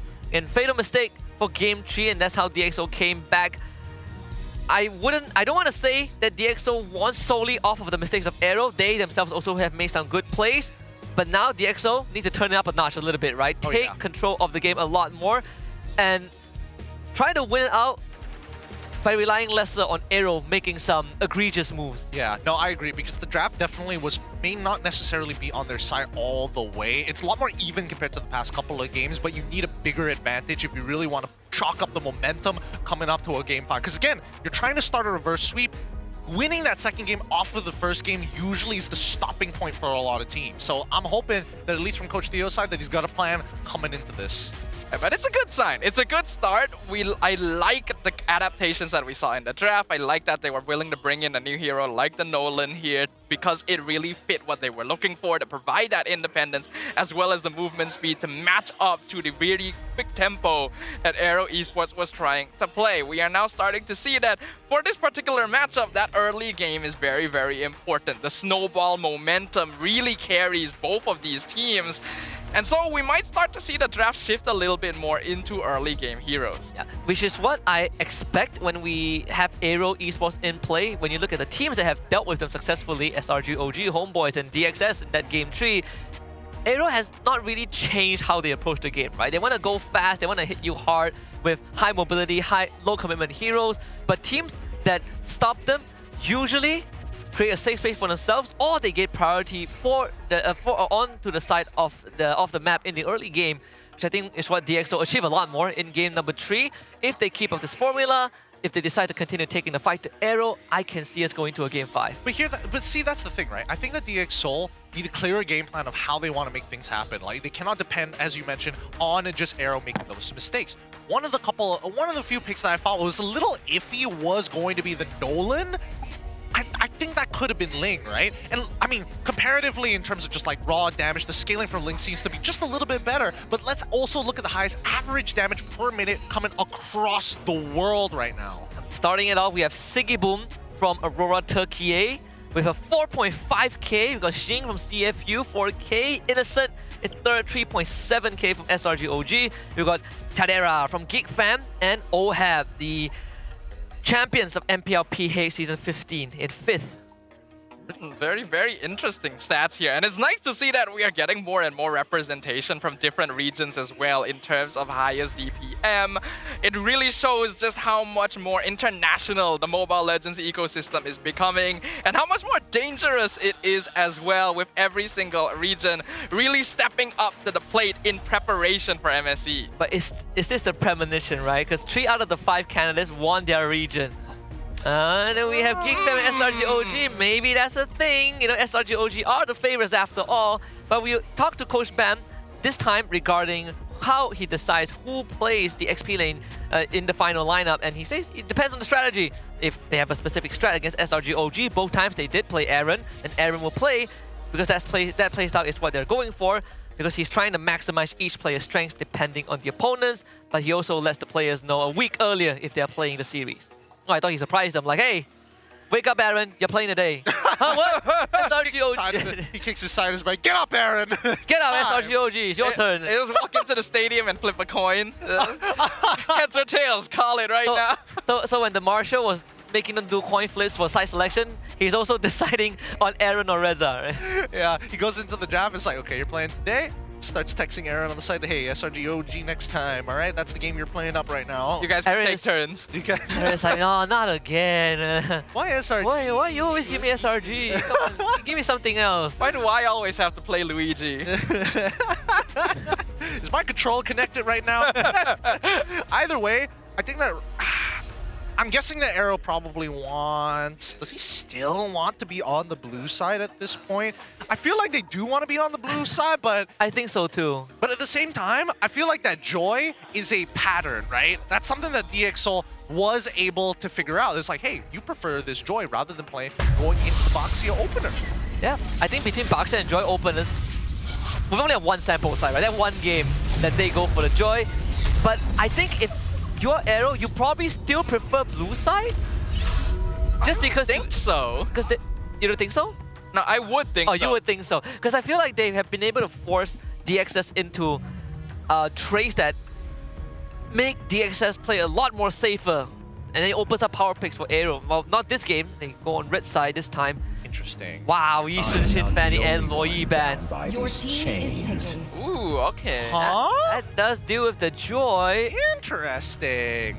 Okay. I'm actually all for this. I'm actually all for this now because Coach Theo is saying we're willing to sacrifice this Phobius, assuming that you want to deal with it in the mid lane. That actually works in our favor. If it happens to counter the Joy, that's also good. But if you want to win out this lane, you're going to have to do a lot more. All right, so AERO shifts it up. They take a Boxia flex, but they also give Kusei one of his comforts. Oh, are they going to force Reza onto the Boxia one more time against the Phobius? And it wasn't bad. Reza played a pretty solid Boxia in game number 1. Is it an Irithel angle for DXS? Do they just be like, let's go Irithel? No, Harith is open, right? Harith is open. Harith is open. Moskov is open. I don't think they have to be forced to Irithel just yet. Also, curiously enough, Chip is actually still wide open. I wonder if both teams will just like ignore it all the way until the end here. But Haya, Hari. Rossi looked at Chip and Theo was like, no. No. Bad boy. No. No more chips, they're unhealthy. Not after what you did. I promise. That game didn't happen, sir. No. You're gonna do push-ups when you get back. Second phase, what else do we have to worry about? Chip is still on the table technically, and I think that Coach Bam's thinking about it. He's like, ooh, do I fall in for this? If you take the chip, I mean, you have Boxer to roll through with you, but that's about it, right? I mean, the Badang is open. Badang is open, Glue is open. They go for the Farsa. Artillery gameplay revealed pretty early by AERO here. Very safe. Okay, they ban out the Jushin. By lantern's light. Then where do you go from here? Is the Kimi still open? Kimi is still open. I mean, it doesn't matter for DXS. Yeah, but even so, even if you get Kimi, the Hayabusa is a bit of an issue to deal with. Do they want to position Boxer as a jungler this time around? Oh, they ban out Glue. Nicely done by DXS. Who said there are no shortcuts? There goes the chip. I literally invented I feel one. like there's a possibility that AERO might be setting up for a Fredrin. Because it feels like it would work with a Farsa Granger, but it's also not something Hazel gravitates to. That means that Boxia... Ooh, but then who would be their support? Assuming that Boxia is still going to be flexed here. There's no guarantee on the lanes at this stage. Why do you go for... I mean, there's Badang, there's Cho. I think maybe not Cho. Cho's okay, but I mean, you're still forcing out forcing DXS onto Purifies. Is that what you want to do? I guess. I guess it's better for your gold laner if Harith is stuck on that Purify, so he can't just flicker on Ranger as soon as he gets his ult. Good, Matilda ban. Nicely done. The high-lows got taught actually is still a pretty safe option for AERO Esports here. If they want to play for more zone control. That's fair. They go high-lows got taught. Oh man. I think you get rid of Gatot. Yeah, I think you get rid of Gatot. Like at a bare minimum, get rid of Gatot. Your team Badang. Okay, that kind of works in the same way. Does that mean that DXS wants to use Gatot as a way to deal with Farsa? Or they're just going to be like, Kimin, you'll get on top of the feather there, strike one way or another? I mean, they also have the Cho. It's not the best. I think not the best in this situation. What else does Rasi have left? He has his signature Khalid, which I don't think is good. No, not this game. Yeah, not this game. Can't. There's too much. Especially when you're up against like a Badang potentially going roam. It's not in your. Do you just go high-lows? But oh man, this Baxia. It's a bit of a problem. I like that because I feel like AERO could have gone Lucas last pick, so they picked the Valentina in advance just in case, and then the Cho comes in for Rasi. A flashy accompaniment. Dang it. Wow, okay. Hopeful, but also interesting. Wow. Because he knows he has to play into both the Hayabusa as well as the Cho. Ideally, you want to get a 1v1, but that probably isn't going to be the case. And not to mention that he knows that Fulvius is on the other side as well. Man, he really doesn't want to play the tank junglers. He's like, nah. I understand. I totally get it. When you're able to play the game as good as Hazel is, do you really want to play tank jungle? Hey, you do what you gotta do, man. You do what you gotta do. The job is to kill people. Yeah, exactly. Going gets tough. Maybe consider switching your role. not for Hazel. He's too young for that. But man, this particular draft is interesting because DXS is very ult-dependent, right? As soon as those are down, that's when AERO Esports can actually extend these fights a lot longer than it probably should be. In terms of raw invasion, the pushing speed is relatively the same between both sides. There's a lot on the line right now. DXS have finally been able to put 1 point on the board, but they're gonna need more if they want to keep themselves in the competition and break into the top 3. Will AERO Esports finally be able to end their journey and take the series? We return once again to the land of Dawn for game number 4. That kind of tells me that we might go to game number 5 just because DXS scored 0.1, but hey, Rasi on this show is a trip down memory lane. When he was back with the Niners, Cho was also very popular back then, but Rasi was one of the few that really showed off on this hero too. Then Helsing get the priority mid. Stone's Valentina was also kind of a flashback, a throwback as well. I mean, we could say the same about Stone's Cho.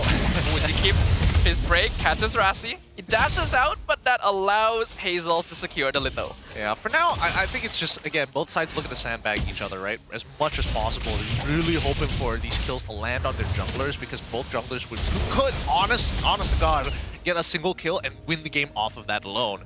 For the time being, though, in terms of battle spells, we are seeing Impure Rage coming out of Storm. He's not looking for survivability. The extra bit of damage for the early to mid stages of the game is going to be useful, especially when you have to deal with Reza constantly in your face all the time anyways.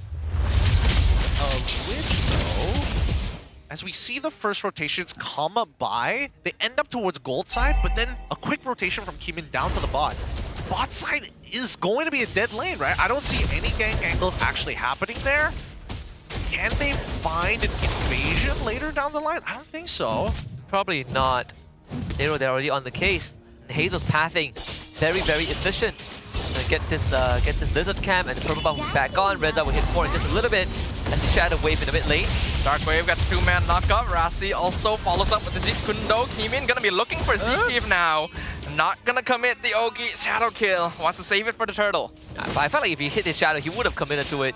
He's gonna disrupt Hazel taking his Purple Buff.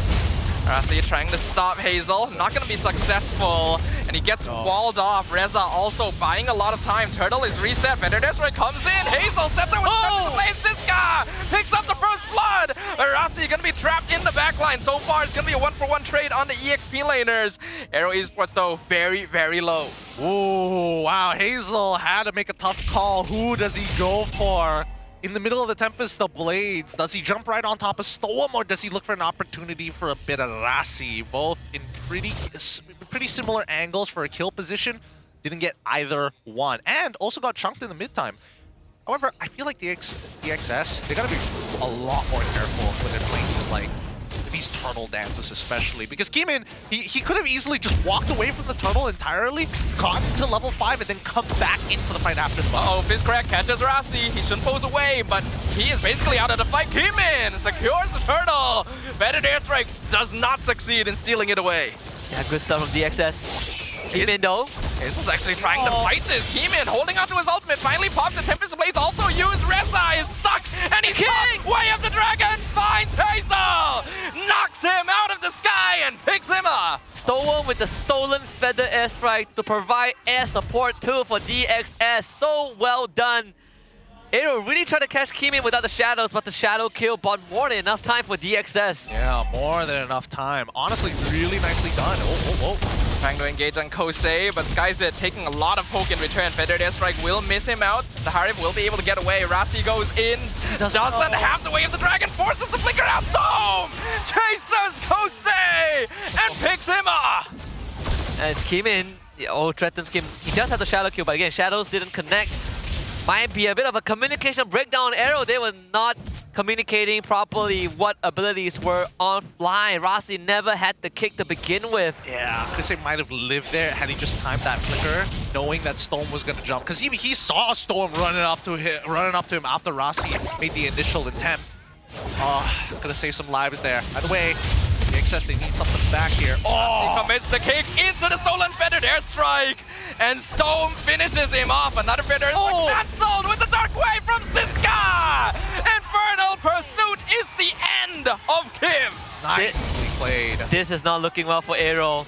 The game is starting to speed up for DxO. This is the complete opposite of what we expect to happen. But this Cho is making a hell of a lot of play. I mean, Rassi's doing a very good job. Reza needs to get in front of his face constantly been punishing his life total. He needs to be uncomfortable as he goes in. If you want to make a super play, he better be at like 40% of his life total.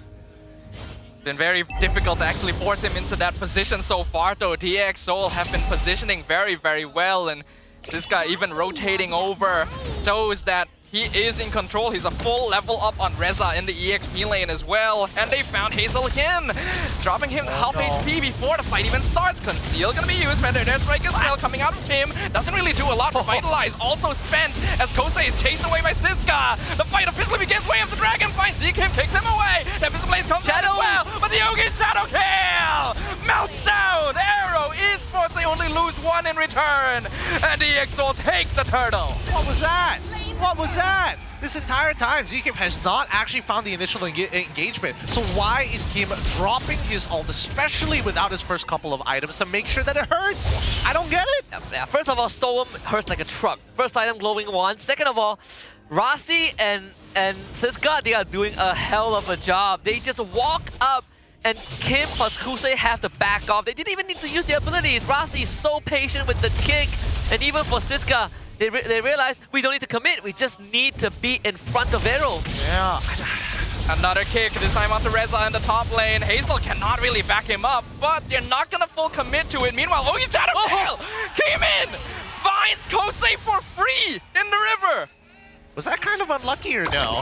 I felt like it was like kind of unlucky. A little unlucky. Yeah. Oh, he bounced off of Zkeev and then just all the stacks on him. Oh, he might find another one here. Rasi doesn't have ult, but his presence alone is more than enough to force Hazel off of his buff. This is turning from bad to worse for AERO. And Skyzed just got free from his lane. Feather of Heaven online. Siska first item and TQ Raz. Another Feather Airstrike to clear out the mid wave, but Storm steals the artillery strikes as he backs off. Dude, Kim needs to calm down with the Feathered Airstrike. He's using it a little... Oh, God. Kim in. No shadow on. Does have ult, but not going to be able to reach Hazel, so the lane will survive for now. He keeps going bot. Oh, he still had the shadows. He came back off. Cooldown. Wow. All right, he gets out of that scot-free. The bots are still back up, and I think the AERO, they need to go for another full clear. Oh no, they forced the fizz crack out, and it doesn't even do anything. Killing spree for Storm. AERO has lost their initiator, and now Rasi's just going in on it. Reza gonna get knocked up. Revitalized forced out. Feathered Airstrike doesn't do enough damage. The X just walk away. Yeah, they need to start babysitting the Black Alien, and I felt like they off of the moves of DxO and some errors from AERO, they are forced into this position where Hazel is their salvation. Hazel is the one that's going to bring them back, but even then it requires a lot of miraculous plays from Hazel. He has to play pixel perfect. What? Reza? What? Reza playing this dangerously. He's trying to set up. Saman Force comes out. Hazel!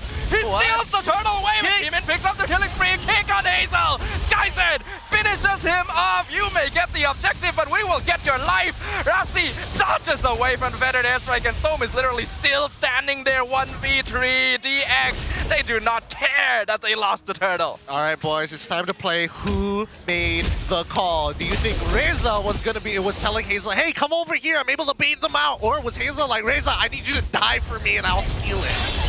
Which one? Who made the call? Because whoever did made a huge mistake. The team was not ready, that's for sure. Kim was not able to participate thanks to Rasi once more. I feel like it, logically speaking, should have been a Reza call. There's no reason to force that so far out when they're still clearing up the jungle. The EXO looking very composed. They're in their comfort zone here. I mean, if Rasi can do that. His crack connects on Rasi into Feathered Airstrike. They know off the jump.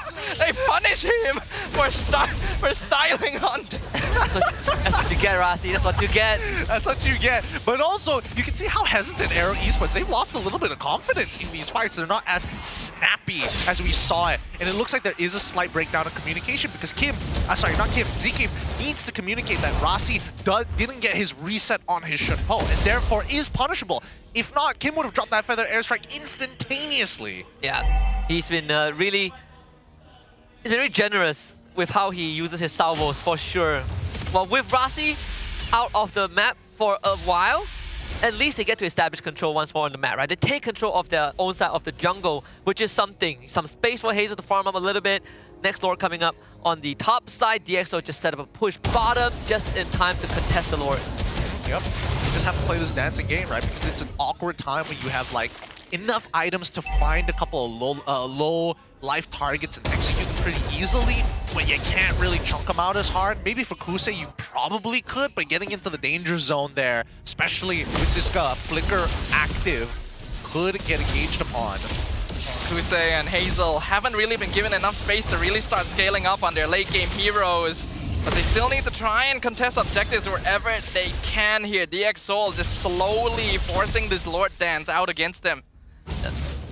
AERO doesn't want to pull the Lord over to their side either. DxO, they don't need to rush this. They have plenty of time. They can be patient. Reza trying to force the engagement. He's already melted down so fast. Revitalize.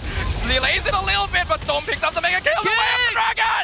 Rossi kicks Hazel, but Tempest Blaze comes out. He does a lot of damage. Shadow kill keeps Kimin alive. Meanwhile, Siska's 1v3 against the rest of AERO Esports, and Storm is providing support. He actually survives all of it. Reza is the only casualty. Guys, so close, so close. Woo. Oh, 1 in 3 chance. 1 in 3 chance of finding him. So unlucky, so unlucky. I gotta give it to Hazel there. Very bold move. He was willing to roll the dice on the Ogi Shadow kill, right? He knew that the purple buff was still up, so he's relatively close, able to use that finish poise to kind of close that distance, even though the Shadow kill was on top of him, able to pass it over to the purple before escaping. Really nicely done. And now it's hide and seek between Kimin and Hazel too, both at the bottom lane. Kimin know this. He's bringing Rasi to the bottom too. Yeah, both junglers are in the bot lane. This is allowing AERO to play a little more. Hazel gonna find Kimin, forces the fight. He uses Tempest Blaze too early. He gets kicked, and Rossi picks up the kill. Hazel has been removed from the map. Kosei trying to do the same. The Rossi flickers. He finds it. He's really far out, but the rest of his team is making sure he is not in danger. Okay, we still have a game on our hands. Keep in mind, Kimin still has his own He rolls out. Oh my goodness, they blow him up. Kosei picks up the touchdown, but Storm picks up the unstoppable. Now the Zaman Force, SkyZ finishing Reza off. They've traded one for another 2 bodies. DX Soul still in control. Alright, Kimin didn't need to die there, but Storm with the stolen fist crack saves the fight, and DxO, sure they won that, but you look at the economy, AERO Esports, they're starting to find that Ghost Swing back onto their side. They're getting it back slowly but surely. So DxO, you can't be taking these trades anymore. Any more trades like that down the road is going to start benefiting AERO. Yeah, it's going to be a net negative if it does ever happen to be the case, especially with the lead that they have right now. They're very close to the next item power spikes, and I think that's what they want right now. With the help of Lore, they should be able to achieve it, or if they just drag it out, take their time with this, hit those item power spikes before committing to a full Lore, then they've got an opportunity, but it almost guarantees that AERO Esports makes it to the late game. For now, it looks like Kosei only has 20 Sky Piercer stacks, so it's not quite in the danger zone yet for DxSoul. But they cannot afford to let him continue building that up. This hero was what allowed DX to cake back game number 3 in the first place. What? Wave of the Dragon used very early and on the wrong target there. He probably was making the assumption that Zeke was going to dash into the bush. DK not going to be able to find the wall up, and Ezra comes out as well, gets cancelled straight away. DX runs them down with the Summon Force. Guys, drops him out. Reload! No! Kosei! The sniper picks up the killing spree on the DxSoul goal laner. Shouldn't be sticking together like that. SkyZ, if SkyZ got out, DxO would have won that 100%, but it gave Kosei his 3rd Sky Piercer stack as Kimin locks in his 100th kill in this rookie season. Nicely done. 100 kills, hard to achieve, especially in your rookie season. But I think Siska actually had a legitimate Dark Wave Flicker angle there on 4 people. I'm surprised he didn't take it, right? He's actually pretty far ahead of the curve. He's 4-2-7 at this point in time. He's a level ahead of Reza. He's pretty darn tanky too. So I'm not sure why he didn't go for it, especially seeing the Feathered Airstrike that close. Kimi starting the Lord is a bad choice. AERO Esports are in control right now. Feathered Airstrike comes out once again. Rossi jumps into the backline. Hazel secures the Lord away. Wave the Dragon fights Kosei, but Rossi is left all alone. Reza has been surviving the entire time, and he is still in it. He finally gets picked off in the end, but Kosei walks too far forward. Kimin finds the shutdown. They needed Hazel to be the salvation, and Hazel got the Lord to extend this game for a bit longer. DxO, I'm not really sure if that was the right call. Kimi starting the Lord all on his own just like that? I mean, technically it wasn't the worst in the world, right? Because at the end of it, he still had the quad shadows. It's very obvious unless you see Zeke actually commit to a flicker. And even then, that's just a lot of resources wasted. Hazel looking for the fight here. Tempest Blaze committed. He's looking for Kimin. He stabs him to death.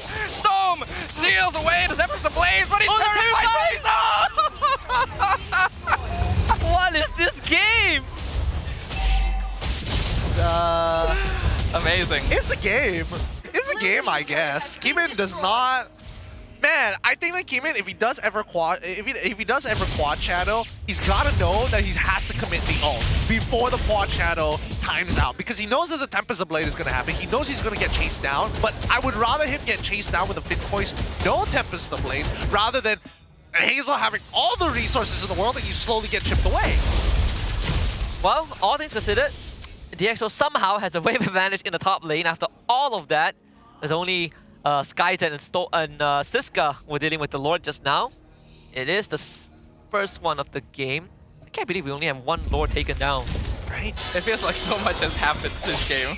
So much absolute chaos has descended. You know what's more unbelievable? AERO only has 8 kills in total. It felt a lot more than just 8.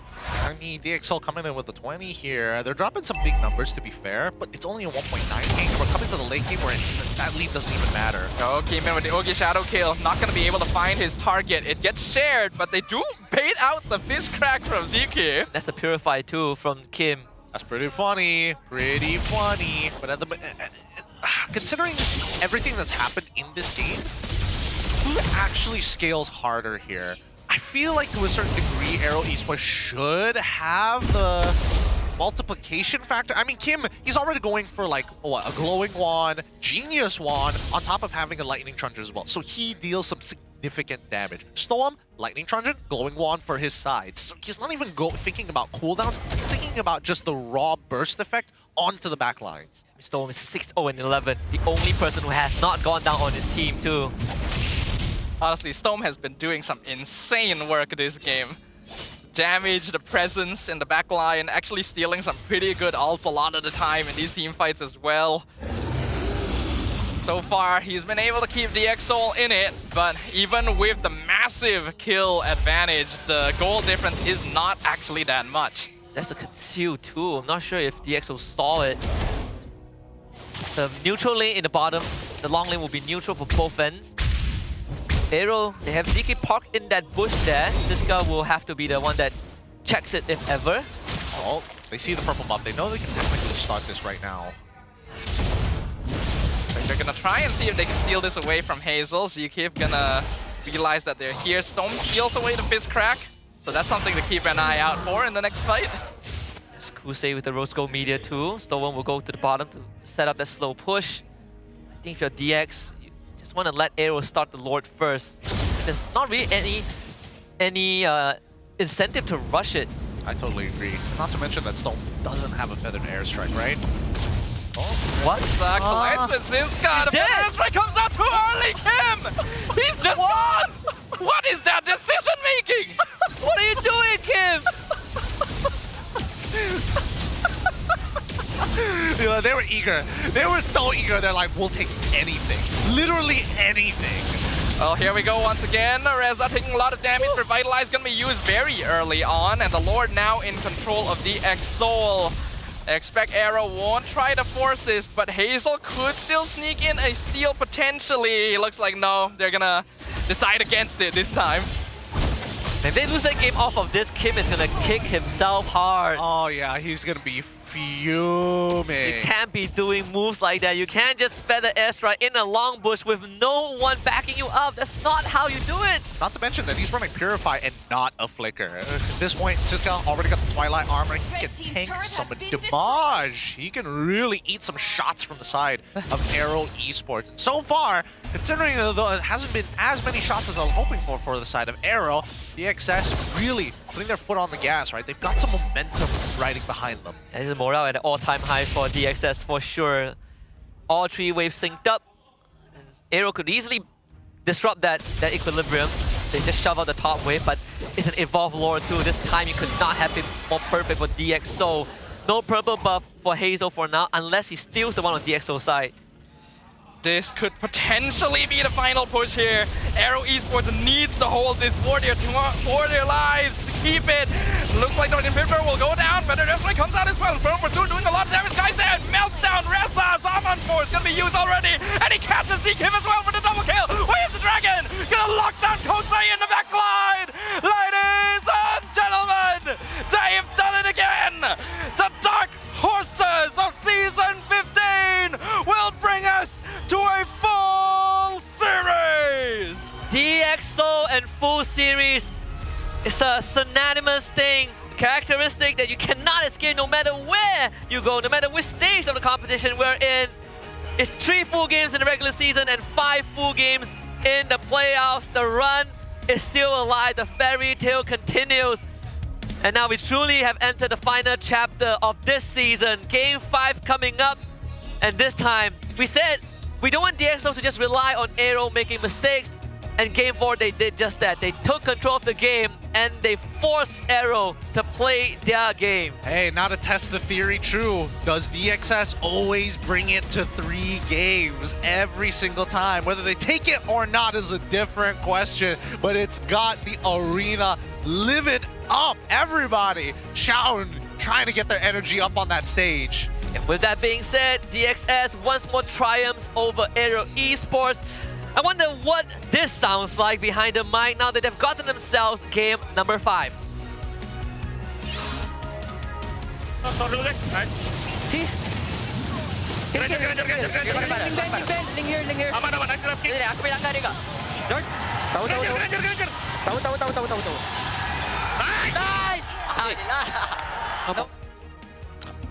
Unbelievable stuff. Yeah, surprisingly a lot calmer than I thought that mic check was going to be. Especially from Rossi. All we got was like, yeah! And it was it. Yeah. Can't overheat, can't overheat. They're very emotional players. You know? That's one of the first things that they have to work on into the playoffs. Do not overheat. Do not overheat. I can't. The debt of push-ups that Rossi has. He's like, when do I pay this back, sir? Coach, please. I think will only see any pop-off when a team qualifies for MSC. That means winning lower bracket finals. Oh, that's true. But hey, let's give it over to our MVP of the game. Coming in from DXS. Oh, Storm pulls it back. You know it. He wants to bring it all the way 3-2. Yeah, his prediction is going to be right regardless. It just depends on which team wins that last game. But his Valentina is a work of art. Oh, yeah. 6-0-14, full damage. He does everything. You want him to be a damage dealer? No problem. Feather airstrike. You want him to style on enemies? Tempest Ablaze. You want some extra crowd control? Fist crack. He does it all. He literally stole every single ultimate that would have some value to DxSoul in that game and used them all to perfection.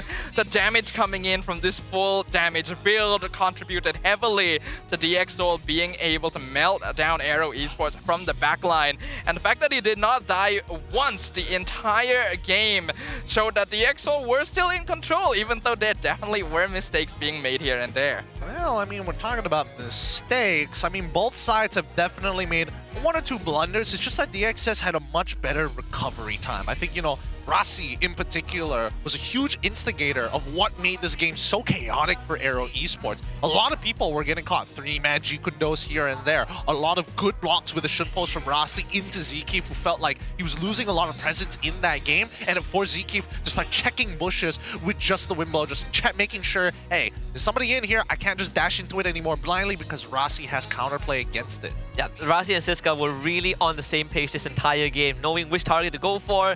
AERO, they played the Botas Gambit, you know. Kim, this is not his game at all. He got a decent pick. We talk about the Farsa third pick. Was it Farsa third pick?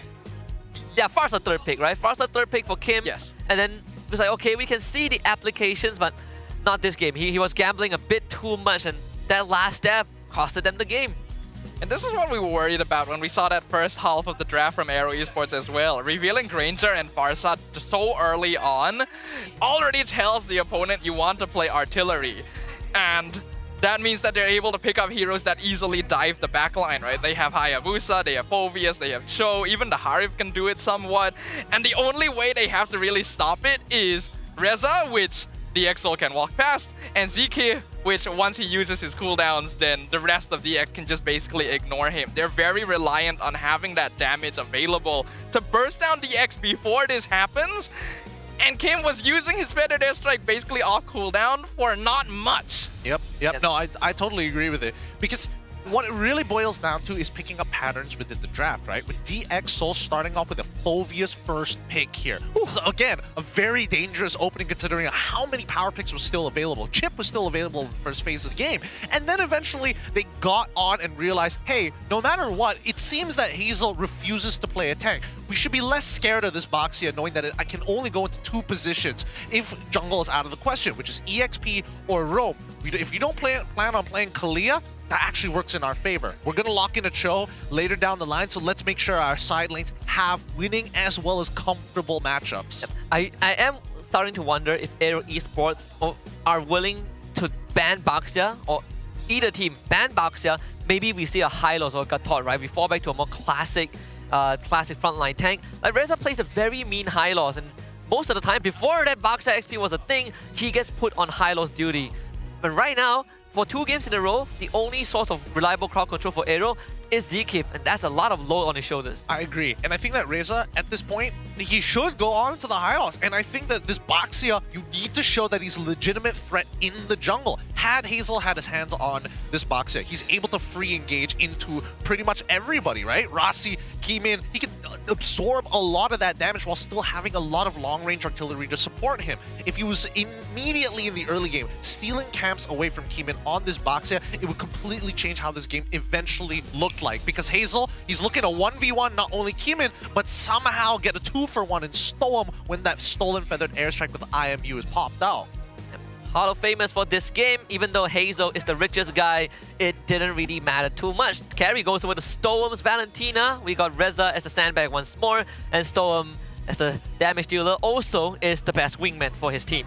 I was feeling like this series Storm wasn't really getting a lot of chance to shine, but finally he gets that opportunity on one of his most classic signature heroes. And Valentina is a hero in a state where it's very difficult to pick her into particular matches, and you really got to pick the right timing to show her up.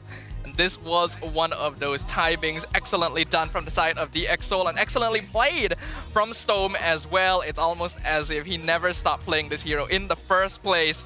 Now we are down to a final game. Momentum very clearly on the side of DX Soul, and AERO Esports needing to adapt. It is now a single game that determines who moves on to the next stage. It really feels like this team performs the best under pressure. I'm not sure how true that is, but it seems to be the case right now. Yeah, we'll see whether AERO Esports has that same mentality, right? We need to see that aerodynamicness coming out of them this time rather than trying to fake out their opponents in the draft any longer, because it's clear that there is a sign of communication breakdown, right? The fact that Kusei had to use more resources than necessary, knowing that Rossi didn't have the Way of the Dragon, mid lane as well, Kim not really getting much information from his side laners on that rotation in the first place. So many things could have been saved, so many resources could have been utilized better had they just talked to each other. So really, where is AERO Esports' head at currently causing this network breakdown? I think this was also one of the few highlight moments, right, where sure AERO was able to stop a big moment from DxO, but we saw that Rossi Jit Kundo cancels Feather Airstrike and kicks Kusei, and then you have this one where Storm once more just shows how good he is on the Valentina. Actually getting that Terrify in time. This was a big mistake. They engaged on Siska, but the Feathered Airstrike was actually just out of range after the knockback, and he put himself in harm's way. AERO Esports is too heavily depending on multiple sources of damage, but is not really timing it correctly for themselves, and they're not giving themselves enough tools and utility to comfortably play around that damage. When you have 3 different DPSs, 2 of which need a long time to farm, you need to make sure your remaining heroes can really delay the game for you. Yeah, I really felt like Game 4 was a classic example of just communication breakdown. A lot of messages wasn't going through properly, a lot of things weren't communicated clearly, and that's why we see all these weird errors from AERO Esports that started snowballing into more and more, right? They were just not able to recover as the game progressed.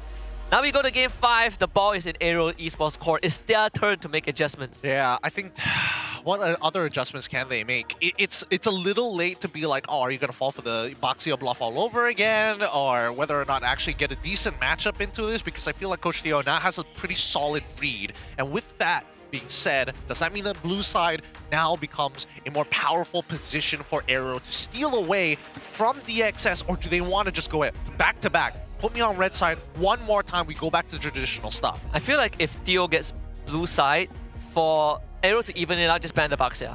Just ban the Baxia? I think you ban the Baxia on red side, and then you just play a game, then you don't have to consider Baxia as a potential threat. Ooh, that's a tough one. It's tricky because yeah, it's a good hero, but I don't think it's universal enough to warrant a ban a lot of the time. I mean, we have some time to think about it, but now I want to hear what Poji has to say in his courtside report. Poji. Terima kasih. Betul, saya takkan tersingkir. Tetapi salah satu daripada mereka. Sekarang ini saya bersama dengan manager daripada setiap pasukan kita. Ada Haki dan juga Ijat. Iaitu manager untuk DX Souls dan juga AERO Esports. Baik, saya ada beberapa soalan lah nak tanya kepada anda berdua. Kita mulakan dengan anda lah ya. Sekarang situasinya adalah 2 berbalas 2. Satu lagi permainan untuk menentukan hidup mati pasukan korang. Macam mana situasi dekat dalam player room sekarang? Dan juga perasaan anda sendiri. Untuk perasaan saya masih aman sebab saya trust kepada teammate saya. Sebelum ni pun saya always remind dorang, and coach pun always remind dorang yang every game is our hard game, so just all out 100%. Itu je. Nice, confident. Jadi untuk Abang Ijat gila macam mana? New blood ni. 2 berbalas 2 sekarang. Situasi dekat dalam player room sebagai pemain baru, pasukan baru dan perasaan sekarang dekat top 4 dan satu saja langkah lagi untuk dekat top 3. Okay, perasaan saya of course bangga, happy dengan prestasi diorang lah. So, saya cuma kerap ingat dengan diorang macam game 1-2 tadi kita macam belum bangun tidur kan. So, saya remind diorang jangan takut dengan opponent. So, kita main dia macam cara kita yang selalu kita main. Yakin pada team, yakin pada gameplay kita lah. So, diorang buktikan lah benda tu. Baik. Okey, diorang dah buktikan sekarang dengan 2 berbalas 2 kan. Tapi, bila kita cakap pasal nombor 2 ni kan, ada 2 minggu cuti sebenarnya. Dalam tempoh 2 minggu ni kan, apa persiapan untuk pasukan DX? Sebab saya perasan juga dekat dalam TikTok kan ada live macam, wow, confidentnya. Boleh kongsi tak macam mana persediaan tu? Okay, persediaan kita macam biasalah. Kita mula-mula dalam 2-3 hari awal tu kita akan ada off day sikit. So, lepas tu kita sambung macam biasa, kita scrim. Lepas masa scrim tu kita ada sesi live lah. Scrim semua untuk bagi release session lah. Daripada scrim, daripada pagi sampai malam kita release session. So, macam tu lah. Macam tu lah, okey.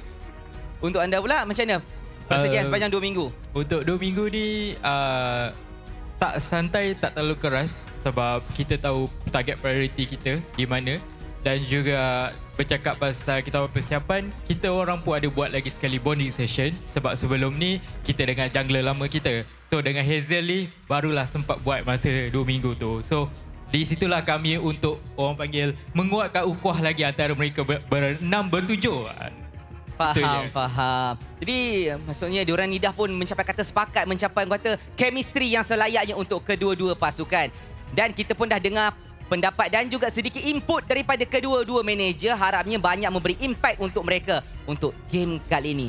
Nyawa yang terakhir, kalah balik, menang final lower bracket. Dan tanpa kita melengahkan masa, jom kita tengok apa lepas ni. Thank you very much, Poji. Yep, we heard from both team managers. This is the last game for one of them. And for the other one, they continue this marathon into the lower bracket finals to face off against HomeBois later today. But AERO goes back onto the blue side, which means they get first pick and they push Coach Theo back to where we started in this at the beginning of the series, where AERO gets blue side and DXS gets red. I think this is the first time we're seeing that Hazel's face. He's not smiling anymore. He realizes this is crunch time, right?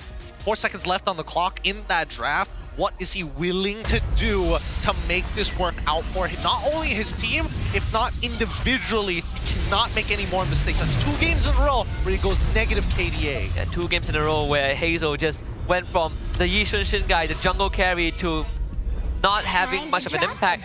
And we're seeing the Yi Xunshin ban start to pay off 2 games in a row and now make it 3 as Theo takes out 3 junglers. Also shadows. Ooh, but for the first time this series, Loi gets picked up by AERO. This hero has been denied by DXS every single game so far. They respond with the chip. Let there be We're seeing some global gameplay. Wow, Brethren! They know they want to force them onto Ling, but then but the fact is they're also letting the Kalian as well as the Kimi through. Badang is also true too. Badang is also through as well. I agree. So it's time to get pretty scrappy. Harith now picked up. Okay, deny it off of their opponents. Because so far we've seen that the biggest performer has been Kusei when he gets that Harith. Anything else hasn't been as impactful. Kusei Granger's also like overall pretty decent. It's okay, but it's not as good as his Harith. I feel like his Harith, that's where he can truly be like, oh, I'm in front, I bait you out, I dash backwards after a Purify, and now you're all out of position. I think you're talking about the hero being good. He was doing that at 2 items, come on. He didn't have the whole... Oh, Matilda? What? Wait, that could open up a couple more options. Hazel can technically go alpha if he wants to at this point. And that, I guess, blends up with this assassin playstyle. That's the Masha. Yes. Yes. We are witnessing a brawl, not just in-game, but in the draft itself right now. I would have called a Kaja jungle if the Fredrin wasn't picking. I think that's a little too soon. That would be the Coach Jeb thing. Oh, man. That's the Granger ban. Okay, Granger banned. 1-1 also banned out. So we've already got the classics out of the way. How do we deal with this Harith here? How do we... I don't know, Moskov. Moskov is still there. I think that would be the safest choice unless you want to go back to the Bruno. Depends how much scaling you actually need. Let's see what mid laner DXS wants to go for in the first place. I'm making a hard assumption that Valentina? Hey, let's not get too ahead of ourselves now. The Valentina, I guess you could steal the diversion, but you've already got chips, so I don't see the point of it. I think it's stronger. You could also go to classic Novaria to scout out the map against Loyi. I was about to say Lucas is a potential for AERO because they're Matilda, but good read from DX. Very good read indeed. Oh, dude, how wild would it be if they want to go for like Selena? Oh, ooh, it's a Storm hero. It's a Storm hero, but at the same time, damn it! God damn it! It would give a lot of vision. Damn it, Bam! He's got me. He's got me beat. DXS, where do we go for now? It depends if they want more utility or if they want like more team fight potential. If you want the former, Novaria's there. If you want the latter, then you could go into something like the Eve that provides zone control and AoE, but Zushin, okay. Zushin is much better because the main issue here is that no matter what artillery mage you pick, Matilda does very well into them. It's not about who the X is, it's just Matilda alone gets you out of Eve ult, able to kind of stop Feather Airstrike as well. So Zushin is a much better pick to be more aggressive in lane. Eggsborg, alright, fair. Esme, I don't agree with. Esme? What shield are you taking? Oh, I like that. Esme in the first couple levels actually lanes pretty well into Mash. Oh! Whoa! Actually, this is not a bad idea. Beat him up in lane. This is actually not a bad idea. You get Malefic Gun. What you gonna do, Harith? Yep. What you gonna do? And then, boop, oh, Matilda, you don't want to fire Brody. Okay, I take it back. Now, I think Esmeralda might actually have some use this time around. Because getting into that back line and being able to tank a lot of that damage is going to be A-okay. But I think that taking the Starlium Scythe might just be the way to kind of push through. If he's able to win out that EXP lane, then we already know how important that lane priority is for these two teams in particular. Hazel actually not on an assassin this time, bringing in the Exborg jungle to counteract the Fredrin as well. It all comes down to this. A single game is the difference for AERO Esports and the EXO. One's journey will continue to face off against the HomeBois, and one will end their path in MPL MY Season 15. Who shall it be? Man, this is a very bold choice from Storm to go for a sprint of all things too. Usually you go for Flicker. I think Flicker would have been the go-to choice, but Sprint, I can see the application in this game. I think Sprint is going to be a lot better in this game. I think Storm made a much smarter choice this time because no matter what, you you basically use your ult as a means of a flicker, right? And now we see the early game dominance from this Zushin, trying to make sure that, you know, get as many pickups, hurt your opponents. Wow, Inspires all the way through, just to make sure they have the extra CDs to make these plays happen. Luminous Blessings on both mid laners and as well as the supports. A very similar build. However, we do see that Zeke actually prefers the Quantum Charge to maintain that distance against his opponents and the extra movement speed in case he needs to clutch save somebody. And DxO, they have someone to run through the chip portal every time Rossi drops it, right? He puts it down, Siska's gonna come through and try to clap someone. The longer this game progresses, the bigger of a threat Siska is once he gets his hands on the backline. Like Kusei, DK, they are not going to survive a fully decked out Masha. I agree, but at the same time, that's kind of the job of Reza to try to sandbag him, right? Keep him in that lane, deprive him of that farm, really make him go through the long progression of expensive items. Well, Hazel's gonna be dragged into the mid lane. So, wait, that was a flicker from him? I don't think that was necessary. Kim is really getting the jitters. Yeah, I think... Is that a misplay? Did he press that on accident? I think he just wanted to be too safe. Yeah, just too safe. I'm with Husky on this one. I think it's really, really safe. You could have waited until the very last second, but at the same time, there are times where it's like this, where you see the butterfly and you still get picked up sometimes and you just don't react in time. And he doesn't have Purify, so like your Purify timing has to be used before you get lifted up. Exactly. That's why that flicker has to be used. Alright, I see where you're coming from, but yeah, it definitely felt a little bit premeditated. Oh, Heemin's all by himself here. Export's gonna be knocked into Fraser's Wrath! Heemin secures the turtle, here comes the shortcut, and they've stunned Hazel inside the turtle pit! First blood to Siska! Uh-oh, getting baited just a little bit. Heemin, Fraser's Wrath, gets turtle, Hazel dies. Invade, invade. Just go into the jungle. Okay, they try. Oh, they don't want to, actually. They realize that SkyZ is not exactly in the best position possible. Topside, Siska is actually losing out his lane, so they instead decide to put resources to make sure that SkyZ is able to get the farm. Doesn't hit anybody. Oh, I really hope he didn't miss out that one minion. Pretty sure he was in range for it. But back on top side, we see that Siska, still, he's losing the lane pretty hard. He's still able to at least maintain his farm. With a kill under his belt, it's going to put him in a better position, but he's heavily relying on everybody else, especially Storm, to kind of do the heavy lifting. And as long as he doesn't die, that's good enough for Siska. Oh, just wants to stay in lane. Gotta live! Here comes Heemin, touches top lane, gets the energy eruption, diversion gonna be used to provide backup, bringing the rest of AERO Esports. Stove will scout them out, Fraser's Wrath does some good damage, keep Heemin alive. Bottom lane though, there's a gang go. Rasi. He's got it. Oh, he's walking into it, shortcut comes out, but he's able to summon Force away, uses the Purify, the rest of DX come through, but they're not able to make anything happen. If Kusei went down, that would have been a tier 1 for sure. Absolutely, but now because of this... Oh wait, they took a long way back. The TP ends up getting shot down. Oh man, that means Reza is able to get a pretty decent amount of gold plating off that top side. That's a little unfortunate. Oh, hold on, they found Kim, but he is able to dash away. For now, what AERO Esports wants to do is just slow down these fights. Having an X-Borg around and a Matilda means that they just have generally more sustainability even when they're up against a Fredrin. So as long as they control the engagement better, they should be in a better spot. Yeah, player have to seize out for Siska too. The next shortcut, Siska is going to be able to do a lot more damage for sure. Gonna go for the rush. No surprises here. Turtle down to 40%, guiding wins into circling. Eagle gets pulled back. But the EXO taking this flow, playing it safe, grouping together. Hazel secures the turtle, starts burning away at Rasi. He has to flicker out. Siska comes in with the thunderclap on ZK, forces him back. Rasi very, very low from the last insanity, gets burned down, but Hazel is way too far forward. Heemin finishes him off, gets pulled back as well. It is a 1-for-1 trade, but much more worth it for DX. Very, very worth it here. Stow-up. Oh my goodness.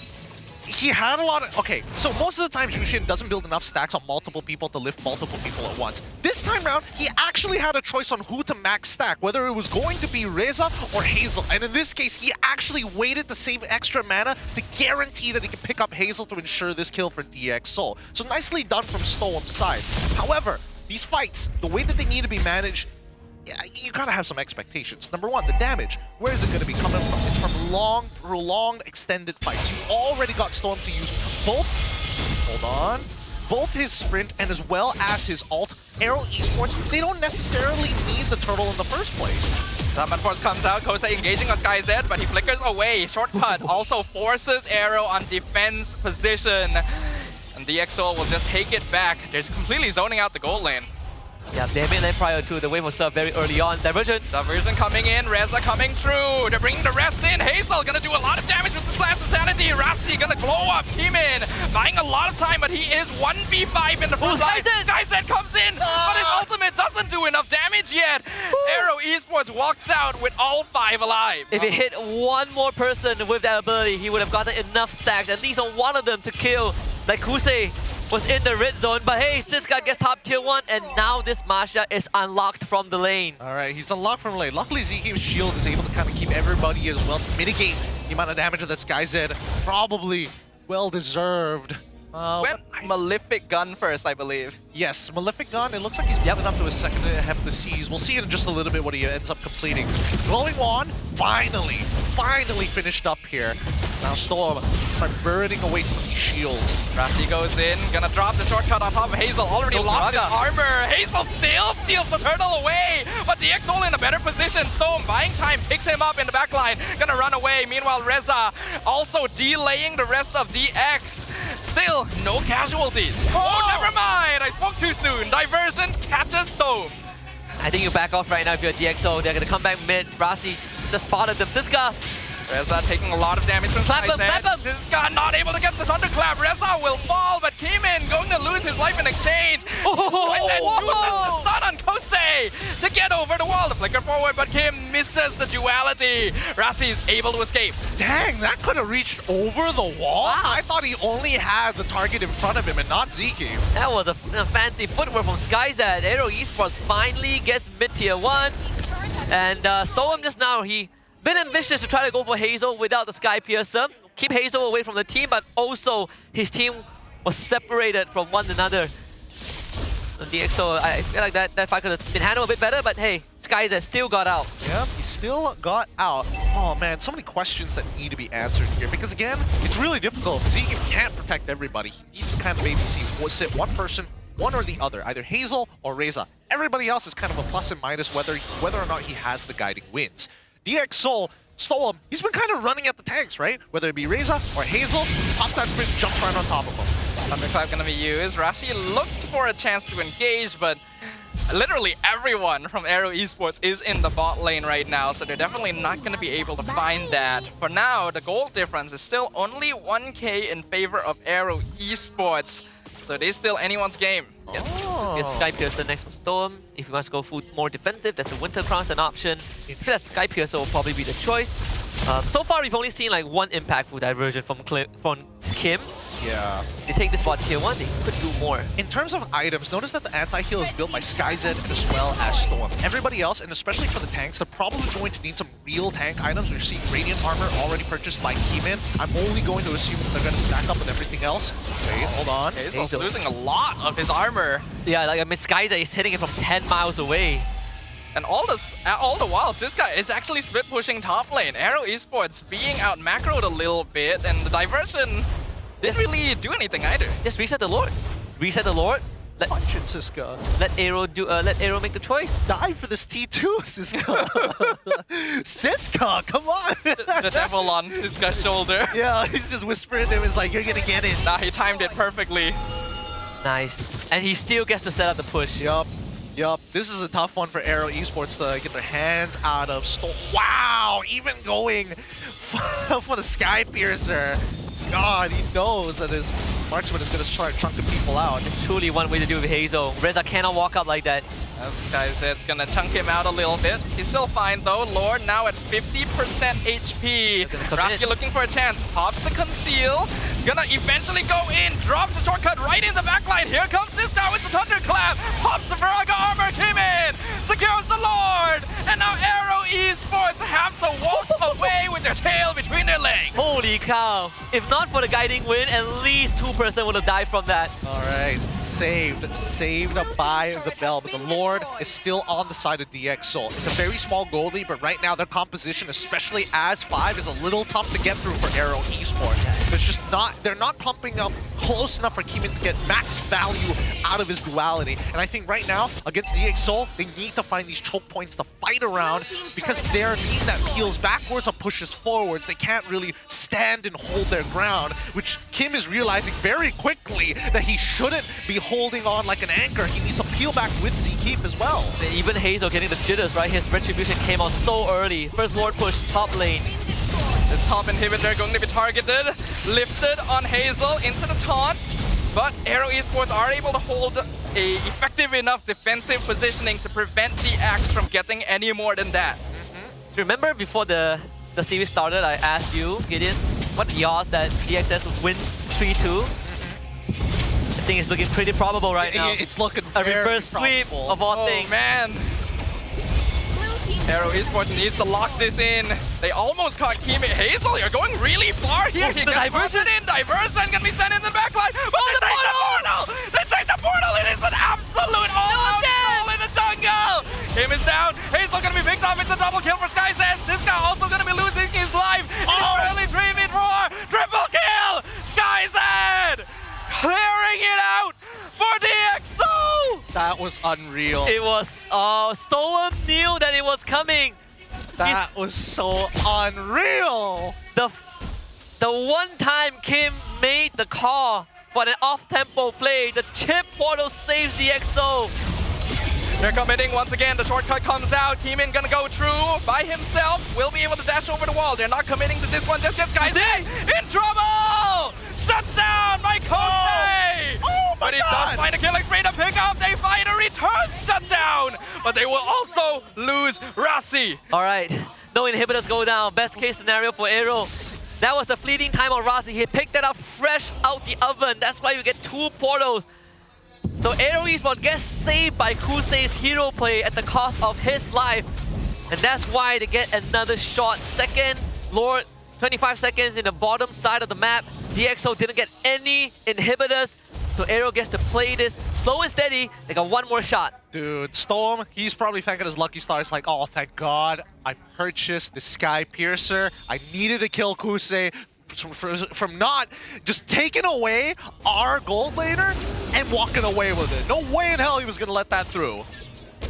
Oh, 1.7k gold lead for DxO at this point of time. AERO Esports, I think after seeing what had happened, they're going to be a little bit more hesitant. I think they're expecting Rasi to make that initial play first, which begs the question, where does Kim need to stand? He is the main anchor for the side of AERO Esports and the least mobile amongst the members of his team comp. Rasi just spotted them too. Kusei. One cut comes out on Kusei. Here comes the rest of DxO. Thunderclap chases him into the diamond for Z-Kid. Flickers over the pit. He's going to be able to get away as Reza provides zoning. AERO Esports, again, able to disengage with no casualties.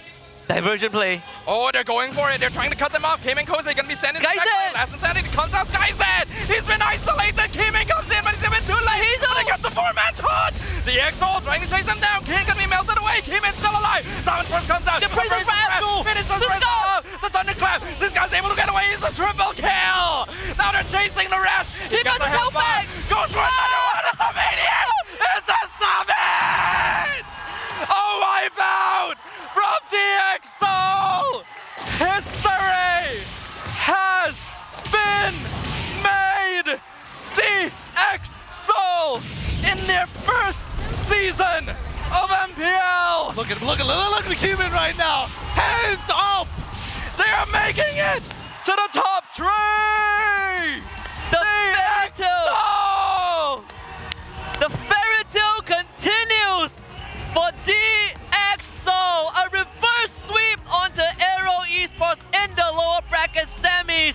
And the icing on the cake, that's my candidate for Rookie of the Season, Siskas Masha, to end it all and draw the line in the sand. This is where the journey for AERO and the Black Alien stops as DXS crusade to stardom continues.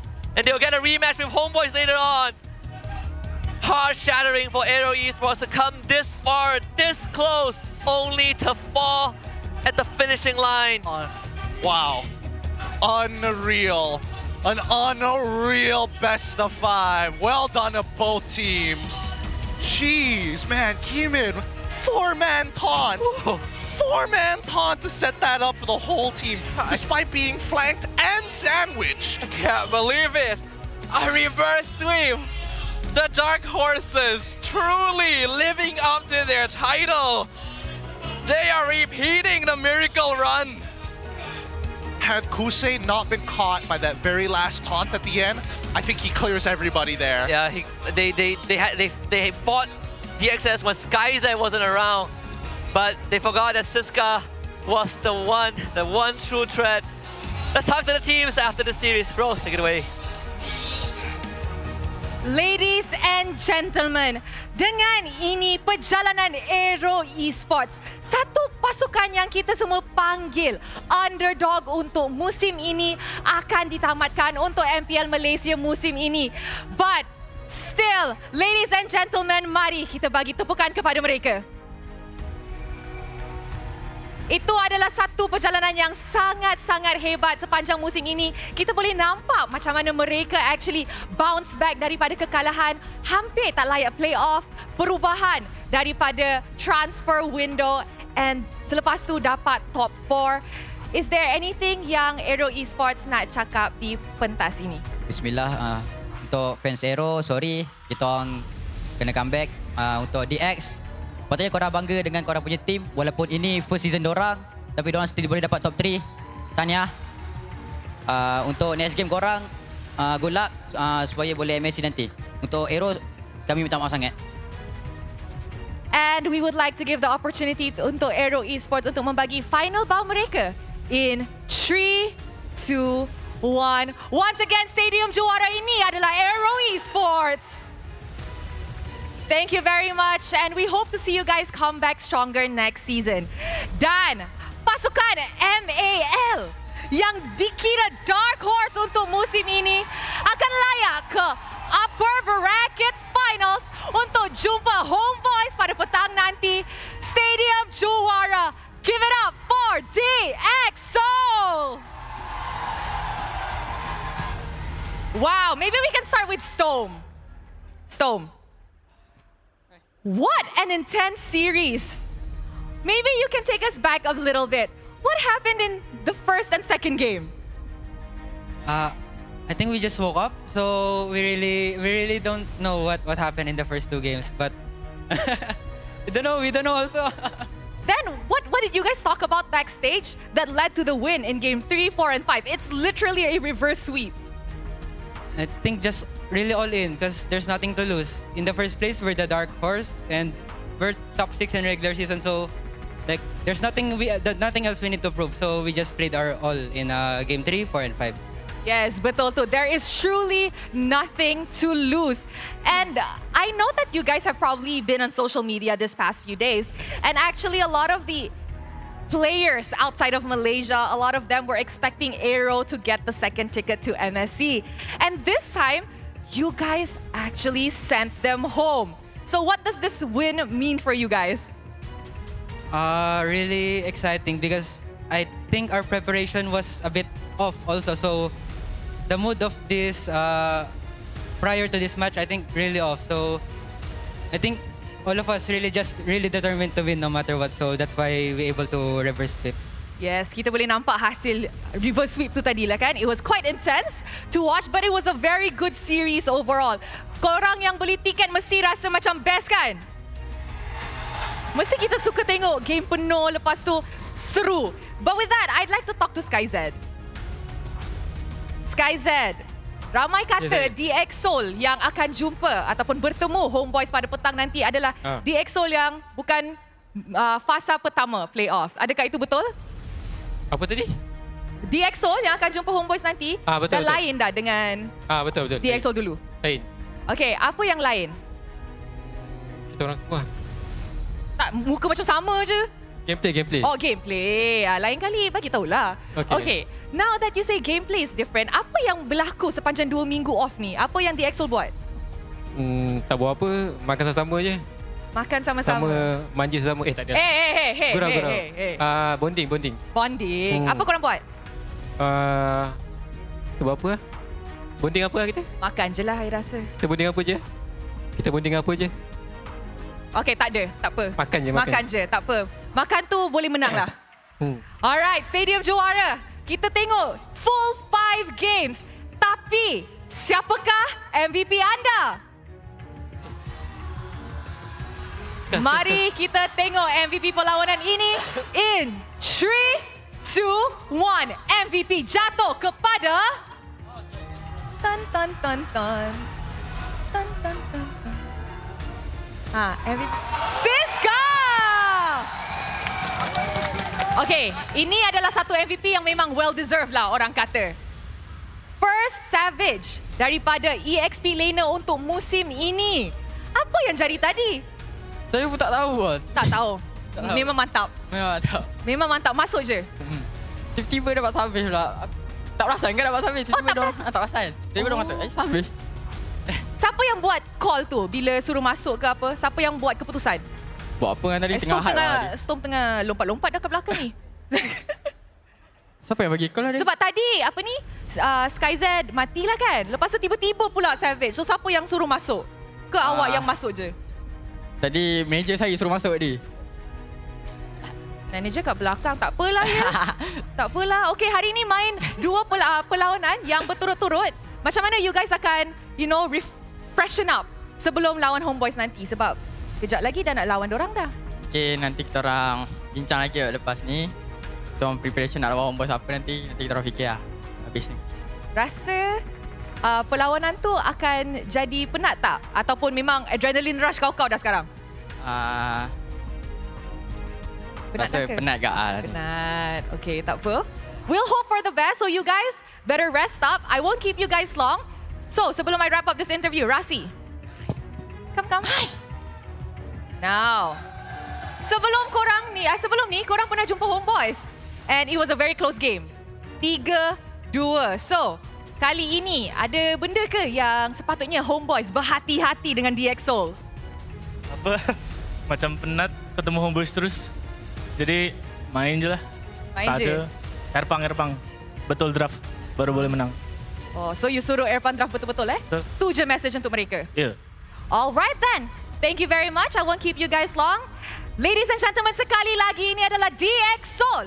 Pasukannya akan teruskan perjalanan mereka ke Upper Bracket Finals pada petang nanti. So obviously, jangan pergi ke mana-mana. And with that, let us throw it back to the casters to break down apa yang jadi dalam perlawanan ini. Thank you, Rose. Commiserations to AERO Esports as their journey in MPL Malaysia ends. No more road to MSC, but that road stays alive for DxSoul. MVP of the match going over to the XP laner and one of the candidates for Rookie of the Season, Siska.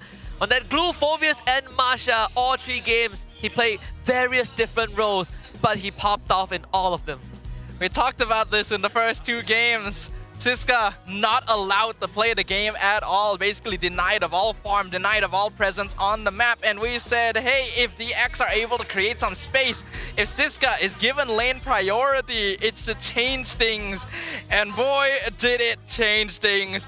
Zoning, providing vision, canceling out the backline, and then in the final game, the final play, getting the first ever Savage on an EXP laner for Season 15 on a Masha, no less. Oh, yeah. I mean, I gotta give it to Siska. He played some strong games. He played strong Phobius, he played strong Glue, and especially strong Masha. Despite having a majority of these matches not actually be in his favor in the laning matchups, and not to mention, this went all 5 games. There were 2 games where he didn't get to play the game at all. So coming back into this with a very strong mentality, and more importantly, somebody who's able to deliver him straight to the opponent's faces, Rasi as a very good tool with the fleeting time, ready to go. He sells it right at the end. Rossi's dirty little boy. This guy. He did the thing. You gotta hit the crystal faster, just in case. If Kusei comes back to life again, they're probably gonna lose that game. Dude, I gotta give props to AERO Esports, right? This team, I really counted them out for a large majority of the season. Hazel comes in, sure they look better, but one person can't save an entire team. And coming into the playoffs, I thought AERO was looking pretty good. I thought they had a very decent chance against DxSoul. Fortunately, when push comes to shove, especially in a best of 5, you could see that unfortunately AERO Esports, the mentality and communication started to break down, which caused a lot of awkward fights in the game itself. Yeah, I guess the team that almost played the entire regular season games actually, you know, were battle hardened. You know, DxO played what, 23 out of 24 regular season games. In playoffs, they basically maxed out the stats except for the one against MV. And right now, they completed that reverse sweep against one of the all-time favorite AERO. Like a lot of Filipino personalities, players, casters all thought that AERO was going to make it. They didn't. Even Arashi thought that AERO was going to make it. Well, that didn't go well either. And DxO might... I wouldn't say that they can do what Team Hawk or TLID did, but they sure as heck have left their own mark. I mean, they got a lot closer than AE, I'm telling you that right now. Rossi is probably calling up Nino. I was like, hey, Nino! Dengan DXS, aku terbang, bro! Look, if they get honestly, I wouldn't mind if Rossi made that call because I know that they're close and tight like that. But if they get a ticket to MSC, I think that'll be one hell of a funny piece of content that he could do. Yeah, I mean, I don't want to be that pessimistic. They could go to MSC and get group. I don't care. Yeah. As long as they make it, you know. I don't know, if anything, DxO has proven throughout the season, throughout every match that they play, they are tenacious. This is a team that has grown and learned from their short time here in MPL. They've become more composed, more disciplined, and they always keep their eyes on the prize. There is no more overheating. There's no more wallowing in defeat. There is only a single focus to play the game the best way they can. And by doing so, even when AERO Esports were floundering, DxO was playing the game like it was any other. I can't believe that this is the same team that we all grouped together with Ocean Black at the start of the season. Oh yeah. Oh yeah. And now they're in 3rd place, guaranteed 3rd place. Could go higher. They get a bit of break as Coach still continues to rip his hair out, preparing for the next match against HomeBois. But for now, one last time at the Hall of Fame for this BO5. We got the carry and rich guy on Kusei, Keemin as a sandbag, and Arasi as the best wingman. What a bittersweet way to once more to honor Kusei for one last time. Yeah, Kusei was about to pull the pin on the grenade, and Keemin clasped the hand grenade together, didn't let him pull out the pin any further. He's like, nah, if I'm going down, you coming with me, boy. He basically did the Captain America thing. He did the Captain America. He jumped on the grenade. Yeah. And it worked. It worked so well. Dude, Kusei was about to 1v5. Literally, we all saw it. He had the reset ready to go. He already shot the empowered auto attack. That unfortunate timing of a taunt really... We'll get to see it in a moment. But yeah, the highlights really show that DxO was playing super duper well with this chip. Hazel was trying to do his best, but oftentimes the fights were being split in half. Keemin seemed very comfortable on this Red Rin pickup, and Storm was being an ever-present threat in the backline as well. The way that they used these portals was so clean. Yeah, I think this is the only fight where I felt like DxO probably had a bit of disjointed communication. The Stolen went out on his own, and then we see like divergent plays from AERO. One of the first good ones from Kim to punish DxO, and then there's this interaction. Oh my god. The timing, look at this. CP, and then the portal drops, everybody disappears. Oh, it jumps back in, and then they're stuck in the meat grinder. Too close for comfort, and unfortunately too far away to make any value happen. It's way too risky to go in there at that stage of time. DxO have already regrouped themselves, and then this was the end game. They thought they were cutting off AERO Esports. In fact, they had found the most important target by picking off SkyZ. But then Keemin with the hero play walks straight in, stops everyone, and stuns Kosei one final time before he goes down. Just long enough for Siska to walk to the side, get his HP bar back, and reset his thunderclaps. And then there's Storm, right? The support system that made this Savage possible. Storm, how many lives did he get in that fight? It is unreal. Literally the 1 extra second in every aspect of the game. 1 extra second with the taunt, 1 extra second for Siska to go into the side, 1 extra second from someone to close the distance and gain his mana back. Oh my goodness, that's got to be so frustrating for AERO. I feel for them, Me too. But at least this series has delivered, right? I mean, like in the middle, like game 2, 3, we're like, okay, this is not going the way we expected it to be. But for the way it ended, I think DXS they continue to defy expectations. They continue to silence doubters. Every single time they hop into the series that gets harder on paper, doubts start to resurface. But every single time they shut it down. The first MAL team to reach top 3. They have truly set the bar for Academy League in the upcoming seasons. Yeah. It truly sets the standard because even when you look at Team Hack's Miracle Run, they didn't technically come from MAL. They were a qualifier team. So this is the first time this has been done in the history of MPL MY. Literally just an hour ago, we were thinking, I'm sure we were all thinking, is this going to be a clean sweep? Is this how it ends? DXO says no. It's such a heartbreaking way to end AERO Esports' journey, but this MAL team has proven themselves time and time again. I mean, it also goes to show that coaching staff plays a huge part of it. Having veterans is obviously nice to kind of give you direction and instill some pretty good habits, but man, Coach Theo, well done. He picked up on the patterns, figured out Hazel, just refuses to play the tanks, no matter what. Forces him into an Esports jungle, and that got shut down very quickly. But maybe the militaristic, punishment also work for DXO, make them more disciplined last as the series gets harder. But for now, we're gonna go on a short break. And when we come back later on, DXO takes on HomeBois for the last slot to MSC and the Grand Finals to face up against SRG OG. We'll be back in a bit. Santai. Dulu booster kan? Prodinos guys. Ayo cicat me bro. Mati, aku mati. Barang off. No benjan. Trade it cell. Go. Fury only. Nice one. Hazel pergi lot. Biar aku yang push. Flicker barang. Aku aman. Sorry. No ulti GG. Don't run. Yeah, no ulti GG. Just kill. Nice one. Good game. Nice one, guys. Nice one. Hey, watch Hazel, cok. Aman. Bakal tuh Can fight. Boleh. Extend ayah. Endable. Just get all the way. Look. Sini. Sprint. I can front. No damage. Mati. Nice one. A bit more. Chill. One more. My phobia stop. Lord. Wait. Don't it. Nice. Boleh. No flicker ult dah. Ini. I got the gimme, guys. Gimme. I'll take badang. GG guys, GG. Nice catch, Rasi. Nice. Kuasa kan. Kan tower lo? Boleh, aku kira dah. Nice. Alhamdulillah. Nice one. Kau Louis. See? Stom. Lepas nanti kan sorry. Second nanti.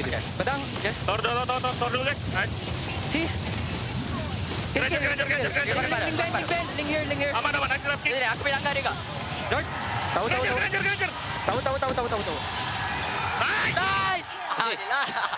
No doubt. Play together. Play. Brody. Kita down ni. Lui. Go. Lui. Aku dah Ari. Lui. Nice. Ari dia. Fighting. Boleh guys. Go Diska. Tarik. Stop. Ari stop. Go. Ari tarik. Chill. Mimi. Sorry. Fokus. Mimi. Chill, mid. Fokus. Lui. Allahu Akbar. Boleh, Cok. Tak boleh. Ya. Nice try. Speed. Alhamdulillah, ya Allah. Ada kemenangan. Ini tak ada. Menang. AERO. Let's go. Tahu. Tahu mid. Tahu dulu. Tahu guys. Nice. Alhamdulillah. Go. Santai.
starts now.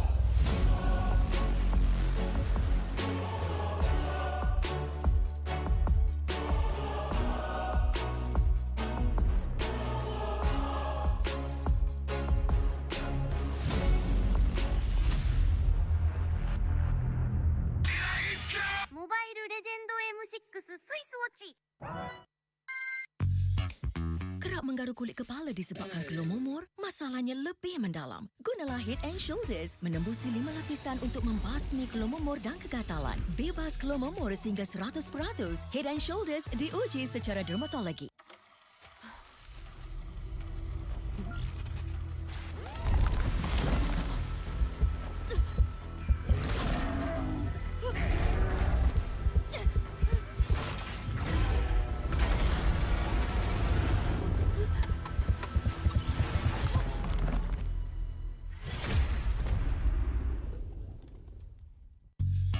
You keep scratching the surface for dandruff?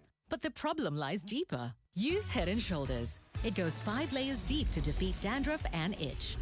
Be up to 100% dandruff-free. Head and Shoulders, dermatologically tested.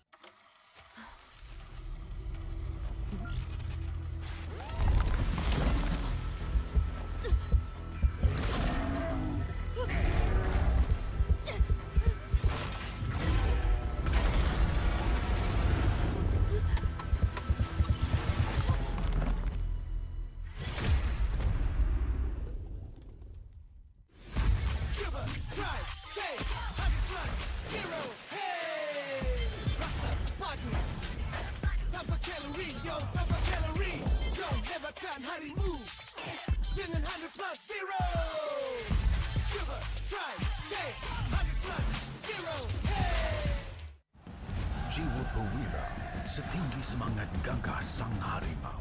Medan bertarung walau di mana, kita berdiri sama perkasa.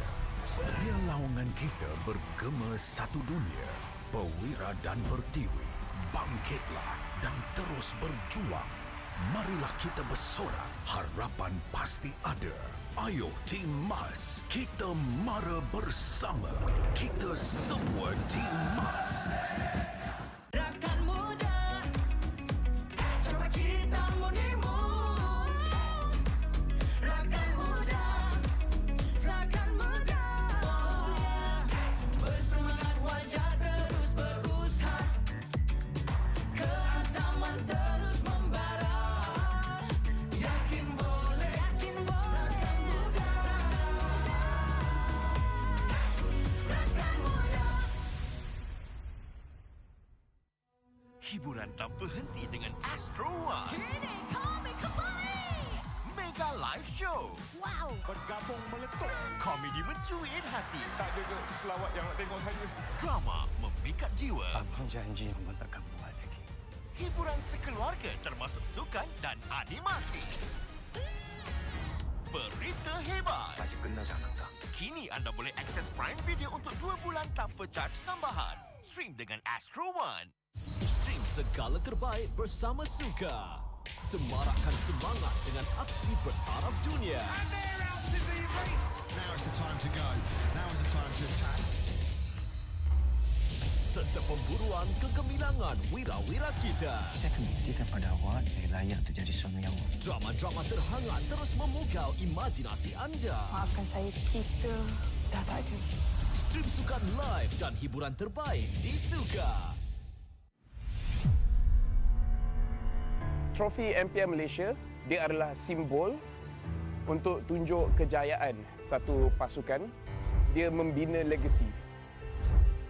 Mana-mana gaming house I pergi, they proudly display their trophy because they know what that trophy means to them as a team.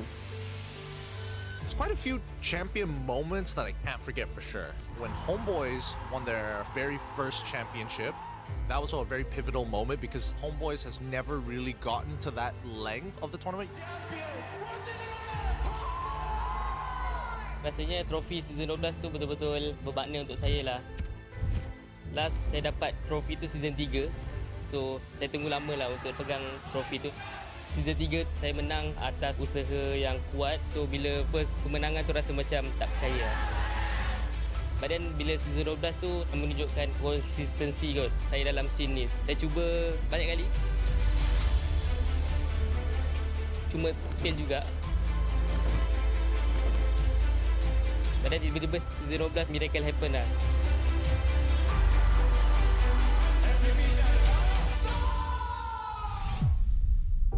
Season yang saya tak boleh lupakan is season 9 sebab itu first time saya champion. Dan saya dapat MVP pada season tu lah.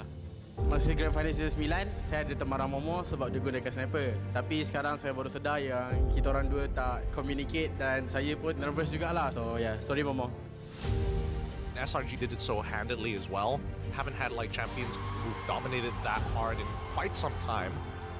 Time season 13 bermula, Maria from WTM datang interview saya dekat sekolah saya and saya ada cakap saya boleh kalahkan Chibi or being better than him, then it's just come true lah what I said.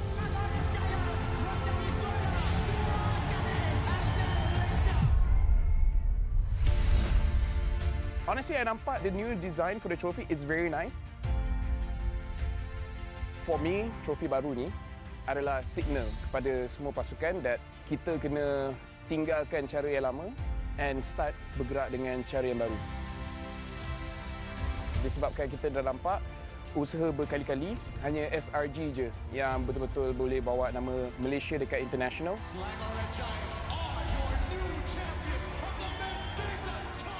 So pastikan you come very prepared. Hopefully dengan trofi baru kita pun akan nampak banyak player baru ataupun organisation baru yang boleh step up and wakil Malaysia dekat international.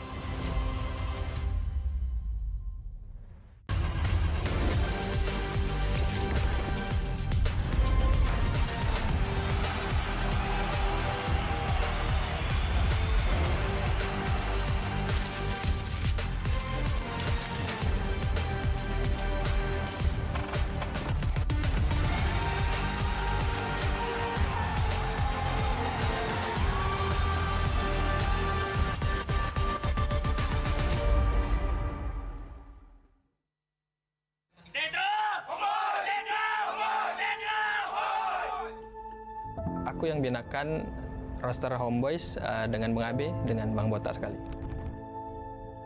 Sebetulnya aku ada try banyak di tim di MPL Malaysia dan time itu HomeBois lah yang paling bagus buat offernya kan.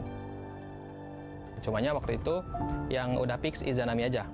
So dari situ aku dengan Bang Abe hari-hari kita try out player. Terus yang kedua fix itu 2 EVOS, Veldora dengan Ivan, lalu Imal, yang terakhir Mel Kitty. Saya pun season 11 rookie. After that season 12 delegate, kita keluar dari MPL. And then saya macam hilang dari scene MPL. It's EVOS Legend. Dari awal aku kan di EVOS kan awal. Terus aku langsung diganti ya. Terus di HomeBois, aku kan lihat trial potensial timnya, jadi aku try HomeBois. Yang gue tahu tuh Chessman masih bikin jadi analis dulu. Kebetulan Erpang tuh trial di kita juga. Pas kita lihat Erpang, wah ini kayaknya oke lah, oke worth to try lah. To talk about it even more, we got 3 imports on one team that is currently undefeated in MPL Malaysia. 3 total. One of them, our boy Erpang, Veldora, and Van Strong. The 2 EVOS rejects, the 2 EVOS failures that have never really performed well on EVOS, but now are finding a lot of success on another team. Kalau pendapat tentang statementnya Mirko, menurut aku mungkin terlalu jahat ya, bahasanya buangan ya. Di MPL Indo mungkin kita tak dapat banyak kesempatan, tapi sebab MPL Malaysia dan sebab HomeBois, akhirnya alhamdulillah aku, Erfang, dengan Vel, dengan Van Strong boleh buktikan lah. Aku tak expect kita sampai sini, kita semua dibuangan semua rasanya. Aku, Veldora juga, Erpang juga, Chessman, Mel juga kan. Terus sebelumnya Izanami mah Emal juga, maksudnya recordnya juga nggak sebagus lah itulah. Kita banyak yang dibuang-buang lah. Kita juga realize lah ya, anjir kita semua hampir buangan semua.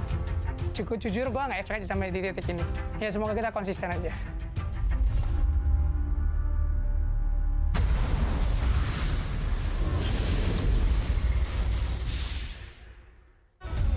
They said there's a limit in the women's league.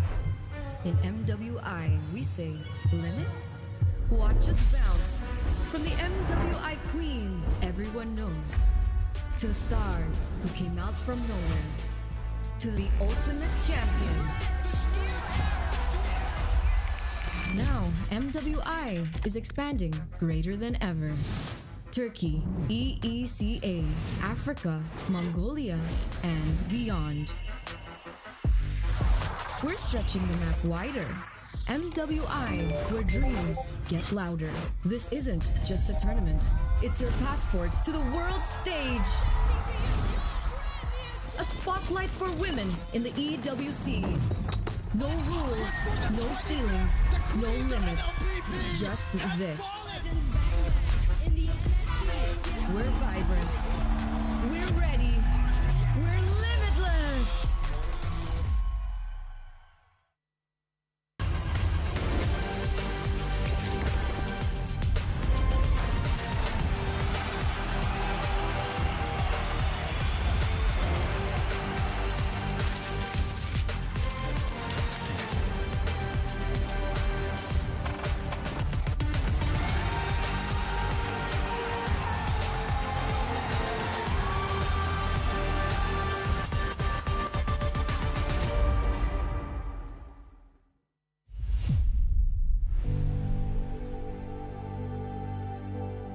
With our lineup for the past 3 seasons, maybe this is the best one. On our first season, the crowd's favorite is HomeBois. Then the second one, we're kinda shaky. We go to lower bracket, we lose a lot of games. So I think this is the best one. My thoughts on this bracket is I don't really like it because imagine if we already secured our slot for MSC, then we need to wait 2 weeks again. We don't have momentum. We will only play 1 day for finals. Then our enemies that we're going to fight on finals, they have momentum, right? And we don't have much before that. So you'll go to lower bracket? No, we'll still take it. No choice. We still need to take it so we can secure our MSC ticket. For AERO, kita orang ada beef sikit dengan korang. Sebab korang curi 1 point daripada kita orang kat regular season. Just careful lah dekat playoff. Good luck guys! Just destroy each other. See you at upper bracket.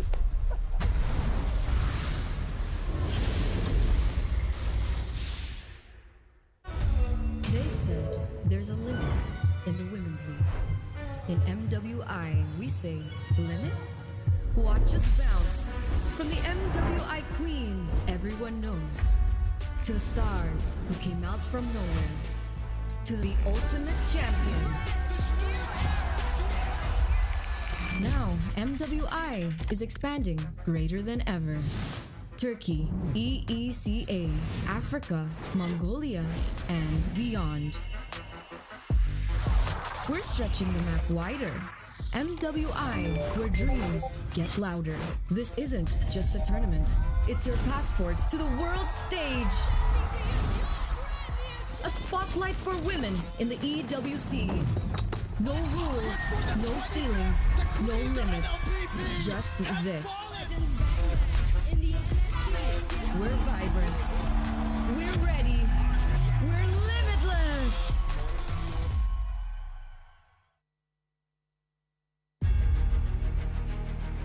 To all the fans that never expected us to even reach playoffs in the first place, I think you guys shouldn't underestimate us because there's a reason why we're not getting swept by all the strong teams. So expect that we will be strong in playoff.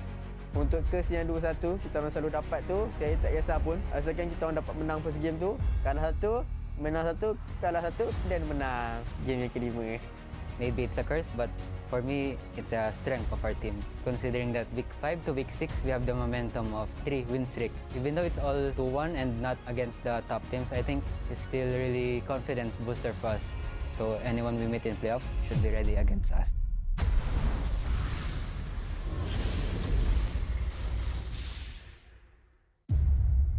MPL Malaysia Season 15. These are the 6 teams. They not only want to become champions, right, but they want to go for the 2 MSC slots. So this is what went down. Today, AERO 404 is going to be the starting lineup going up against Hazel. This is going to be very interesting.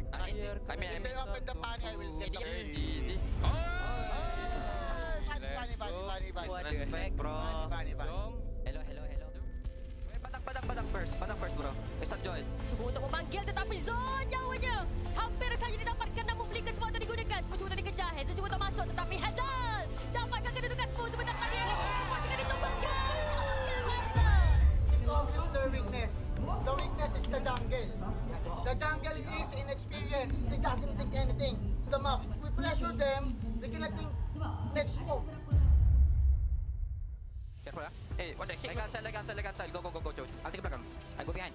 Kau masih lagi berada ke arah Reza. Teruskan di bawah Zaki jadi saja masuk. Reza dijaga oleh Fofo tapi semua sempat ditumbangkan oleh Zaki juga AERO Esports. Dan AERO Esports berjaya untuk mendapatkan kemenangan. Dekat playoff memang akan kejam. Dekat playoff memang sangat kejam. DX surprised me to the point where I feel proud of them. The discipline is there, the draft is great, but more importantly, the execution. Gata to dash. Zuksin. Badang. Badang. Santai. Aku badang. Gata to ulti. Still a winter. Harit nomor ulti. And the ball. Hero. Kemenangan bersih ke atas pasukan DX Zone dan membuktikan pasukan dari MPL MY juga berbisa. The real dark horse untuk MPL Malaysia musim ke-15. SRG is this season's favorite to win. Heck, maybe even for the next 10 seasons, who knows? They just put too big of a gap with every other teams. Badang. Day 4. Kait. Boleh. Agak. Fedin, can go? Boleh. Just go. Percubaan kali ini pasukan AERO Esports diteruskan juga sekali disandang oleh Hazel. Paksa diteruskan oleh pasukan AERO Esports untuk mencari kedudukan Yus tapi masih lagi ada immortality tidak begitu mudah untuk ditumbangkan begitu saja. Boleh, bro. Boleh. Ya, boleh. Ayo, bro. They cannot tap, bro. Laporan. Go. Tahu. I nothing, bro. One glass floor again. Mana. Careful barang. Kuat barang. Sabar. Cannot. Boleh. Kiting, bro. Cannot. One get ulti. Aku. Mana? Hai guys. Mampukah mereka mendapatkan kemenangan sekarang ni? Hilang terus untuk pasukan AERO Esports. Match point untuk SRG OG. Don't kill two, bro. Yes, they will get pressure by this one. They cannot clear it. They cannot force it. -1 Joe. Sabar. Wait for the next wave. Lawan again. You guys are very resilient, okay? So going to the next game, be calm, more calm, okay? More calm. They want to fight. Ready. 3 seconds. Push ball. GG. Posisi di kedudukan Lot yang cuba untuk diberikan fokus. Yums tendangan cuba untuk mencari kedudukan Kim. Tengok. Ulti. Mata. Aku mati. Aman. Jesse. Adik kata jangan mati lah. Alah bodoh. Alamak Joy, why did you left Joy? Ada kau tindak. Why did you leave your teammates? Bye. Pasukan SRG OG yang akan terus baru ke final upper bracket. HomeBois, if you look at last season and you look at this season, you feel like you were in a coma. Oke, ketinggalan nih Popenya. Mau ditarik, Popenya nggak dapat tarik, kau pegang belakang. Guys, kau pegang belakang nih. Banyak lo itu. Aman. Aman, santai. Kau pegang belakangnya aku, aman. Santai boy, respect boy, boy. Aku stun, Sorry captain. Boleh nih. Saya rasa yang kami boleh 3-1 lah. Dorang punya performance hari ni memang seram lah. Hitting the Lord. GC kah? Oh, DC. Can Lord. Pay that shot. No. Trust give me retry. No, aku give me. Nice one, retry. Give me no one. Tengok sis kah. Nice. Dapat third. Aku. Franco, vacuum. Ayo kenapa blink low. Back up Z. Depan. Balik. Coba. Simi. Tadi one Kimi.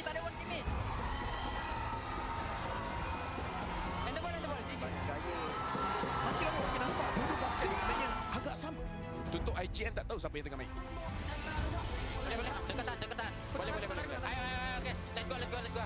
Kau tak reset ni. Habiskan dan Kimet. Datang je Cuti. Mungkin kali ini pasukan Airsoft berhasil untuk berundur. Skyzat terperangkap. Ayo. Bisa.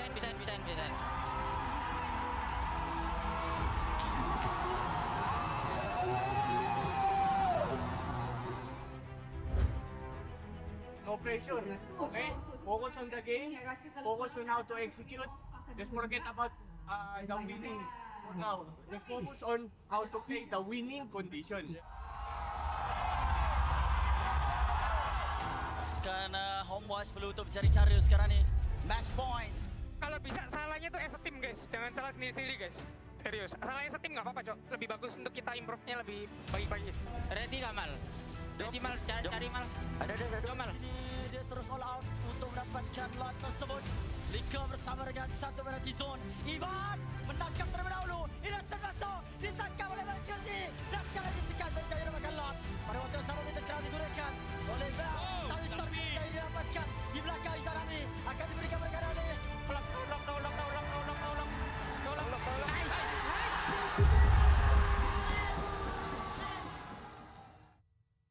I think I will just remove Kalia because I think they are very good in countering Kalia.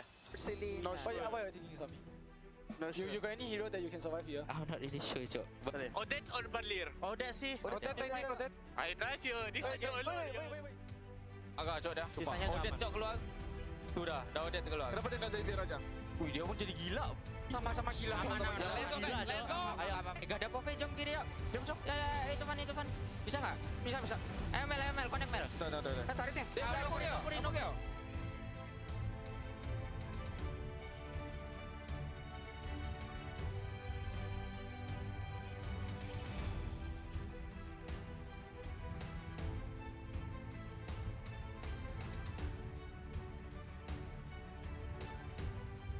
Ready. Ada benda dia. Ready ya. Sini, want to try kan? Sikit mi. Pas lalu dilepaskan. Ramp terbang Krab dan bila arah belakang Yum. Izarami nampak ketimbangan Yum. Macam-macam. Nolti. That's one ten. Give me. Sisa. Nice one. Give me. Okay. Ada sekarang umpan raja. Untuk pasukan HomeBois. Wipe out untuk HomeBois. Walau sempat menjatuhkan Sky. Duit. That's fine. Duit.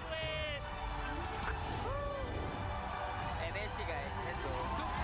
Pasukan pertama mewakili Malaysia ke EWC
モバイルレジェンド M6 スイスウォッチ。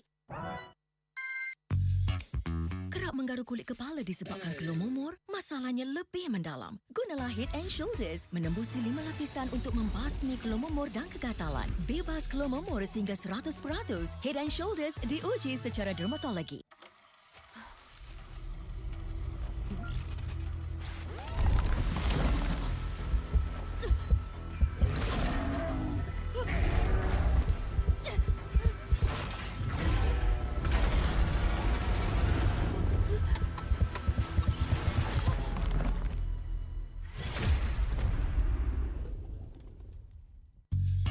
You keep scratching the surface for dandruff? But the problem lies deeper. Use Head & Shoulders. It goes 5 layers deep to defeat dandruff and itch. Be up to 100% dandruff-free. Head & Shoulders, dermatologically tested.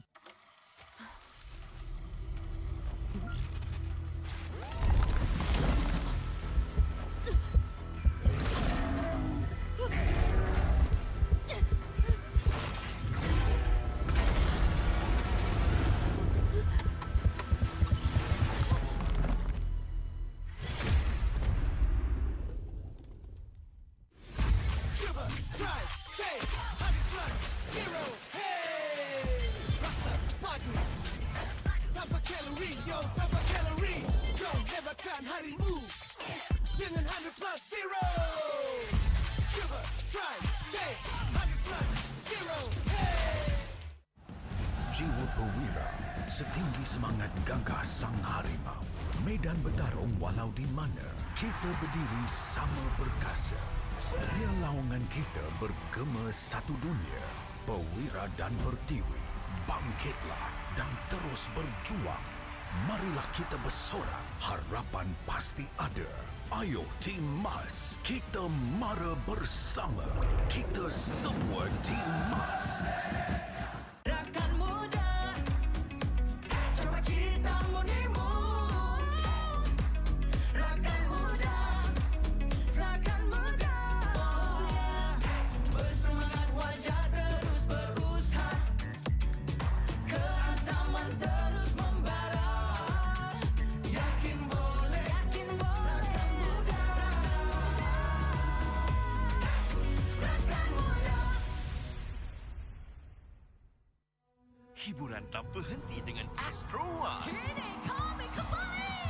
Mega Live Show. Wow. Bergabung meletup. Komedi mencuit hati. Tak ada ke pelawat yang nak tengok saya? Drama memikat jiwa. Abang janji abang takkan buat lagi. Hiburan sekeluarga termasuk sukan dan animasi.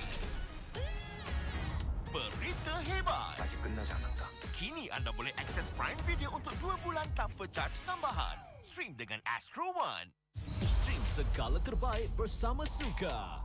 Semarakkan semangat dengan aksi bertaraf dunia. Now is the time to go. Now is the time to attack. Serta pemburuan kegemilangan wira-wira kita. Saya akan buktikan pada awak saya layak untuk jadi suami awak. Drama-drama terhangat terus memukau imajinasi anda. Maafkan saya, kita dah tak ada. Stream sukan live dan hiburan terbaik di Suka. Trofi MPL Malaysia, dia adalah simbol untuk tunjuk kejayaan satu pasukan. Dia membina legasi. Mana-mana gaming house I pergi, they proudly display their trophy because they know what that trophy means to them as a team. There's quite a few champion moments that I can't forget for sure. When HomeBois won their very first championship, that was a very pivotal moment because HomeBois has never really gotten to that length of the tournament. Rasanya trofi season 12 tu betul-betul bermakna untuk saya lah. Last saya dapat trofi tu season 3. So saya tunggu lama lah untuk pegang trofi tu. Season 3 saya menang atas usaha yang kuat. So bila first kemenangan tu rasa macam tak percaya.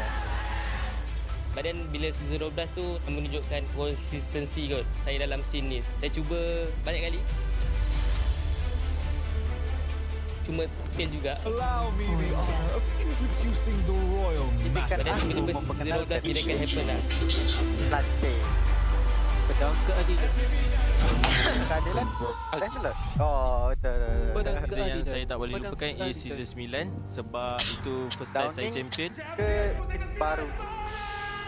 dan saya dapat MVP pada season tu lah. Betul. Masa Grand Final season 9, saya ada teman Momo sebab dia gunakan sniper. Tapi sekarang saya baru sedar kita orang dua tak communicate dan saya aku tahu sekarang kau sendiri tak rasa. Sorry Momo. Aku tahu enemy je. Macam orang aku lah kan. Aku semua tak rasa. Dominated that hard in quite some time. Savage dog. Time season 3 Korang percentage kan? Okey kan? Maria from WTM datang interview saya dekat sekolah saya and saya cakap saya boleh nak big or be better than him. Dia perlukan tiket. Abang tidur tu buat penyelamat kita. Fiska, jangan tengok abang tidur main. Jangan tengok abang tidur. Abang kita tengah game tu. Ya. Abang tu nak bangun. Ya. Honestly, I nampak the new design for the trophy is very nice. Abang tu buat kita orang jadi semangat. For me, trophy baru ni adalah Abang tidur siapa? Tak tahu, random mana tengah tidur. Fokus. Oh ni, gelak. Dengan cara yang baik. Disebabkan kita dah nampak usaha berkali-kali hanya SRG je yang betul-betul boleh bawa nama Malaysia dekat international. Team next season, coach. So pastikan you come very prepared. Hopefully dengan trofi baru kita pun akan nampak banyak player baru ataupun organisasi baru yang boleh step up tim Malaysia dekat international. Ni je, ni memang kan. Yalah, tak aku tanya. Mana tahu tak. Mana tahu tak betul.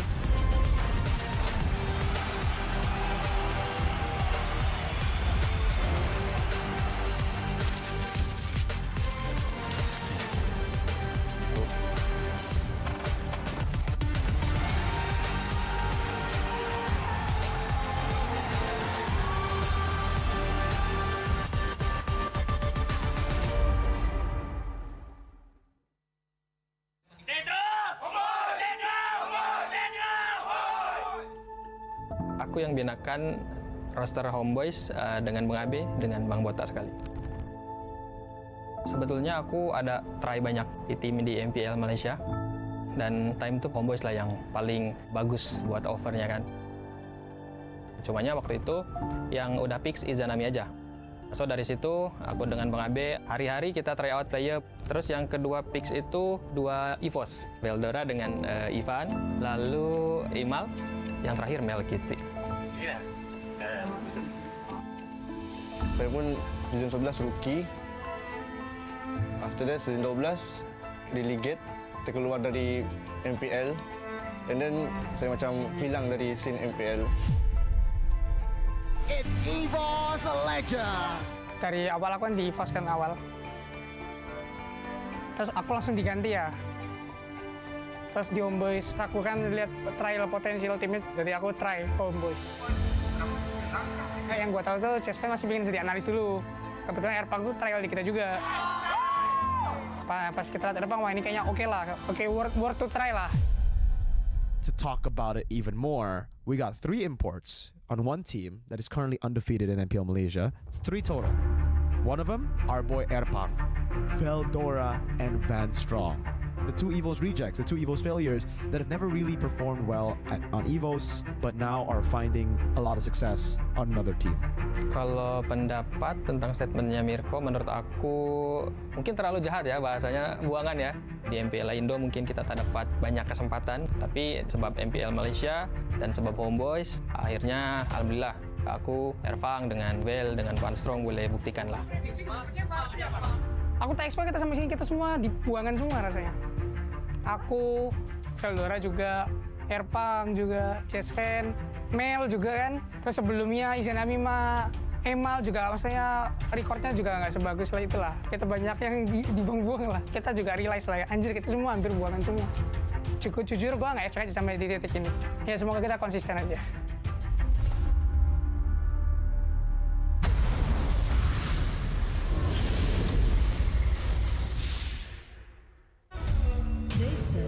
There's a limit in the Women's League. In MWI, we say, limit? Watch us bounce. From the MWI Queens, everyone knows, to the stars who came out from nowhere, to the ultimate champions. Now, MWI is expanding greater than ever. Turkey, EECA, Africa, Mongolia, and beyond. We're stretching the map wider. MWI, where dreams get louder. This isn't just a tournament. It's your passport to the world stage. A spotlight for women in the EWC. No rules, no ceilings, no limits. Just this. We're vibrant. We're ready. We're limitless.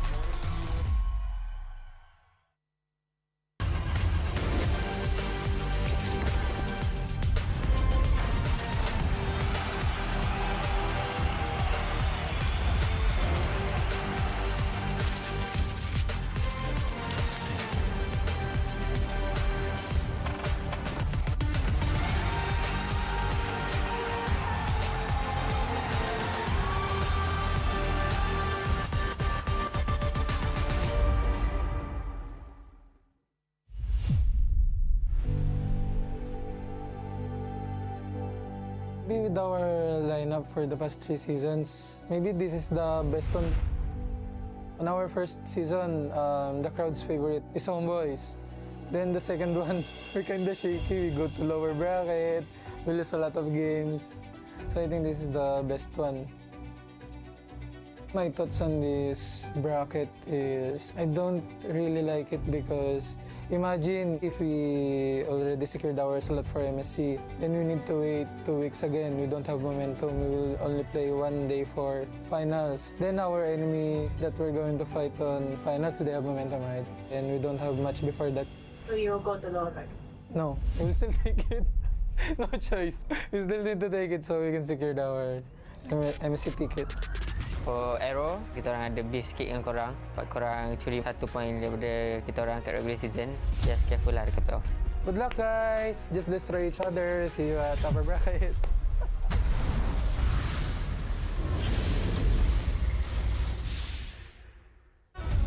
They said there's a limit in the women's league. In MWI, we say limit? Watch us bounce. From the MWI queens everyone knows, to the stars who came out from nowhere, to the ultimate champions. Now, MWI is expanding greater than ever. Turkey, EECA, Africa, Mongolia, and beyond. We're stretching the map wider. MWI, where dreams get louder. This isn't just a tournament. It's your passport to the world stage. A spotlight for women in the EWC. No rules, no ceilings, no limits. Just this. We're vibrant. We're ready. We're limitless.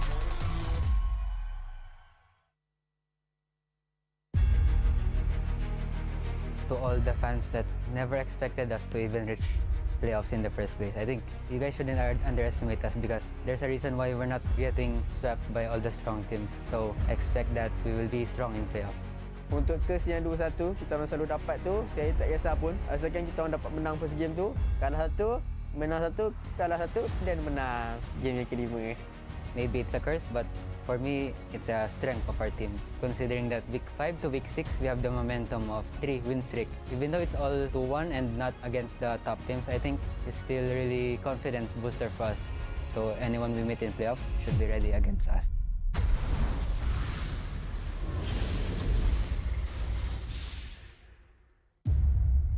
MPL Malaysia Season 15. These are the 6 teams. They not only want to become champions, right, but they want to go for the 2 MSC slots. So this is what went down. Today, AERO 404 is going to be the starting lineup. Going up against Hazel, this is going to be very interesting.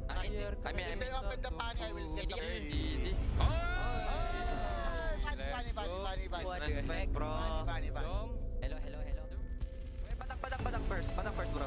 Esat join. Cuba untuk memanggil tetapi zone jauhnya. Hampir saja didapatkan namun flicker semua itu digunakan. Semua cuba untuk dikejar. Hazel cuba untuk masuk tetapi Hazel dapatkan kedudukan full sebenarnya.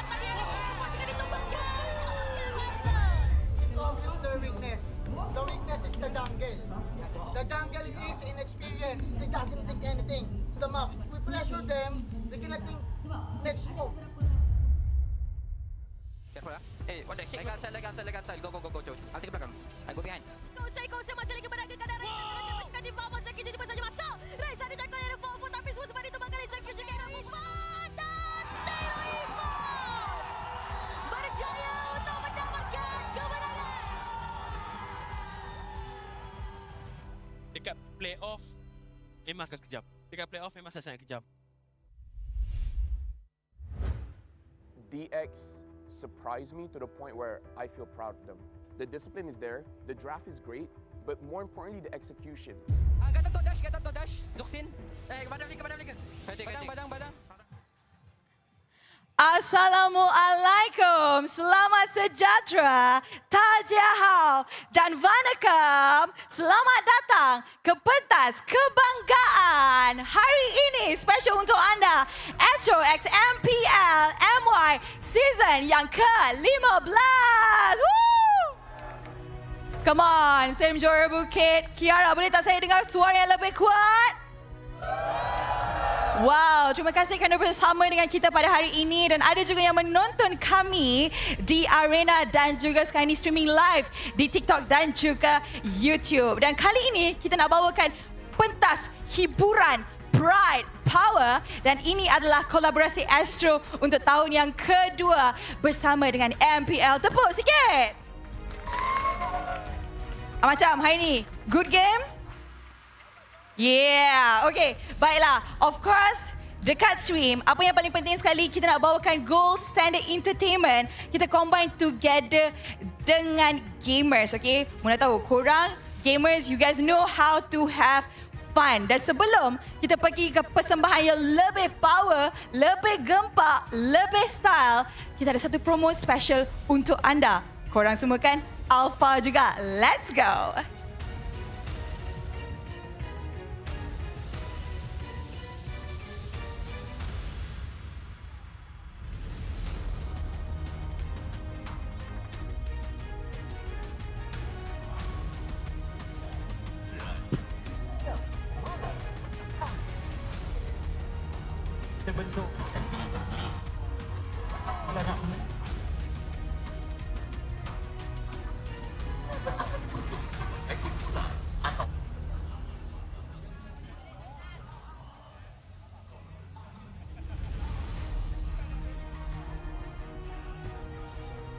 Yes, big stage, Alpha, come on. Masa korang main game confirm kena Alpha dan berikan tepukan gemuruh kepada Alpha Boys kita, Q, Carl D dan Awinit.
Di mana diriku tidak di sini.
menyerung perkasa, biar sampai ke pangkal lengan. Aku seru mentera pusakaku, mentera semerah padi, mentera semerah padi, mentera semerah padi, mentera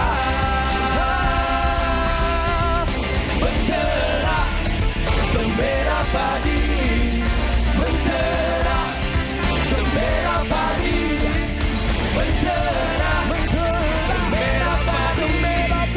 mentera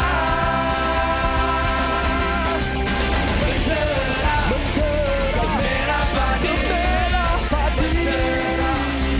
semerah padi, semerah padi, mentera semerah padi, mentera.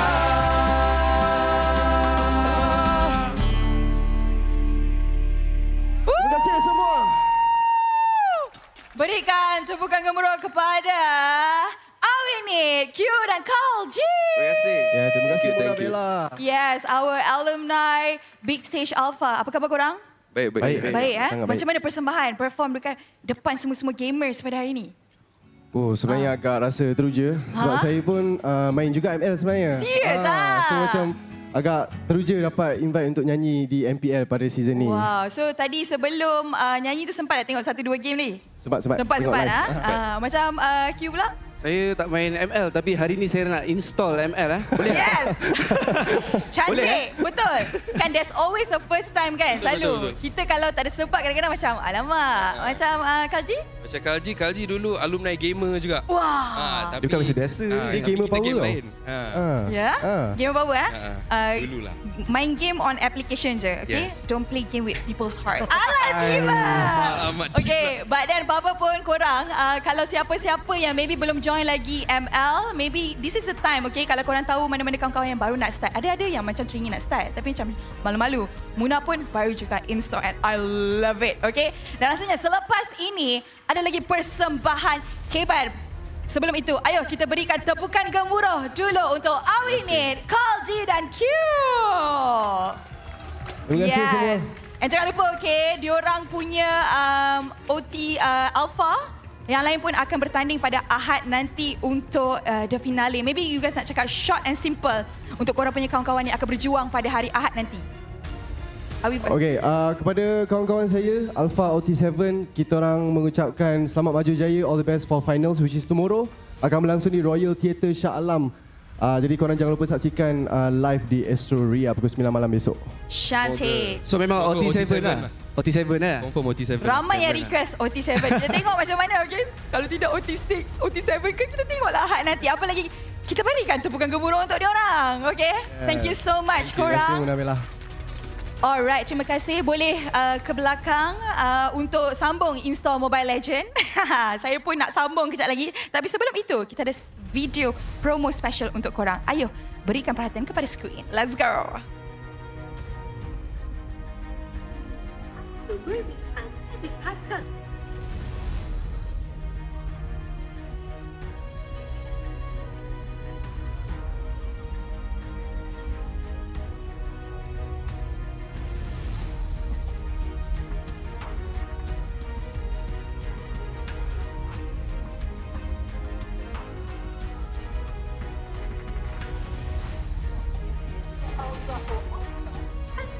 Yes, tu dia Prime Video. Prime Video. Kalau ada Prime baru power, okey? Mana tahu. Kalau korang gamers confirm korang suka bab-bab power ni, betul tak?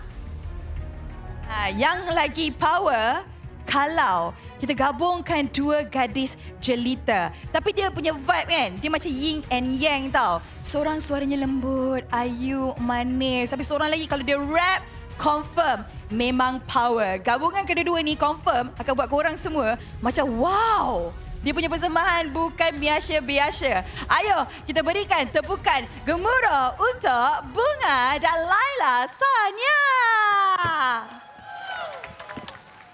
Apa khabar Stadium Bukit Kiara? Alah, tak dengar. Hello? Tak ada mic. Sehat? Hello, mic test. Mic test. Oh. Suaranya. Are you ready? Apa khabar? Baik. Cik nama apa Bunga. Oh, okay. Bunga, Nice to meet bunga. you. Hua tu betul? Hua, betul. Okay, nice to meet you. Okay dah lah. Okay dah cakap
Cuma perlu satu. Cuba cemil rupa cuma ada aku. Tak hirau walaupun tak laju.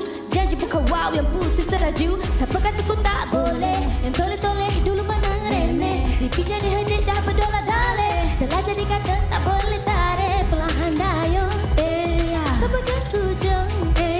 Jangan disanjung. Kado naik junjung. Alah payung sintan payung. Dipandang rendah setahun jagung. Pelan dayung asal sampai ke hujung. Janganlah sanjung kado naik junjung. Alah payung sintan payung. Intan payung. Dipandang rendah setahun jagung. Pelan dayung asal sampai ke hujung. Sampai hujung. Janganlah sanjung kado naik junjung. Sama-sama. Alah payung sintan payung. Dipandang rendah setahun jagung. Pelan dayung asal sampai ke hujung. Sampai hujung. Janganlah sanjung kado naik junjung. Terima kasih. Berikan tepukan gemuruh untuk Bunga dan Laila Sanya. 哇，好久不见，好久不见。Antara persamaan mereka berdua adalah dua-dua pun boleh cakap bahasa Mandarin. Betul. Power. Yes, 可以吗？ Yes, 可以，sikit-sikit lah, 可以，一点点可以。Iyang lah. Okey, tapi yang paling penting sekali, kita tengok tadi macam korang punya collaboration, Bunga dengan Laila dua-dua macam best je. Ada tak upcoming project together ke? Adakah ini teaser? Projek terbaru kita mungkin kita pindah rumah sebelah. Oh ya? Berjiran? Betul. Oh, jadi berjiran ni selalu kenalah main game together. Main game boleh sebab Lela baru. Bunga cakap dia nak jadi streamer lepas ni. Serius ah? Jangan bagi tahu orang. Korang setuju tak? Lepas ni boleh? Wow, okey tak? Okey. Kita tengok Bunga main ML. Okey. Jangan orang. Okey, untuk tim yang akan berjuang hari ini, maybe korang nak bagi kata-kata semangat lah. Let's go. Saya Lela. Saya ingin mengucapkan gula. Okay. Mana comelnya? Saya pun ucapkan semoga berjaya dan menang. Dan menjadi kebanggaan kami lah. Ya, betul lah. Ini kan pentas kebanggaan. Saya nervous sebab saya pun main ML. Serius tak? Ya. Okay, so apa favourite part awak pasal ML ni? Cerita sikit. Tak tahu. Tak tahu? Sebab selalu kalah. Saya rasa mungkin korang-korang semua boleh dah buat dah kot backup kelas lah untuk yang asyik kalah ni. Tak, dulu main suka-suka. Betul. Sekarang main stres. Sebab semua nak jadi pro player. Tapi sebab itulah kita tengok pro player hari ini memang betul-betul gempak, okey? Dan berikan tepukan gemuruh juga untuk Laila, Sania dan juga Bunga. Terima kasih. Terima kasih share-share. Bye Muna. Bye-bye. Dan rasanya selepas ini confirm bila ada pertandingan kan, korang yang tengok game pun akan rasa perasaan yang sama. Korang akan rasa satu perasaan ni, nama dia gemuruh. Ayo kita berikan tepukan gemuruh untuk Firdaus dan Syarul. Let's go.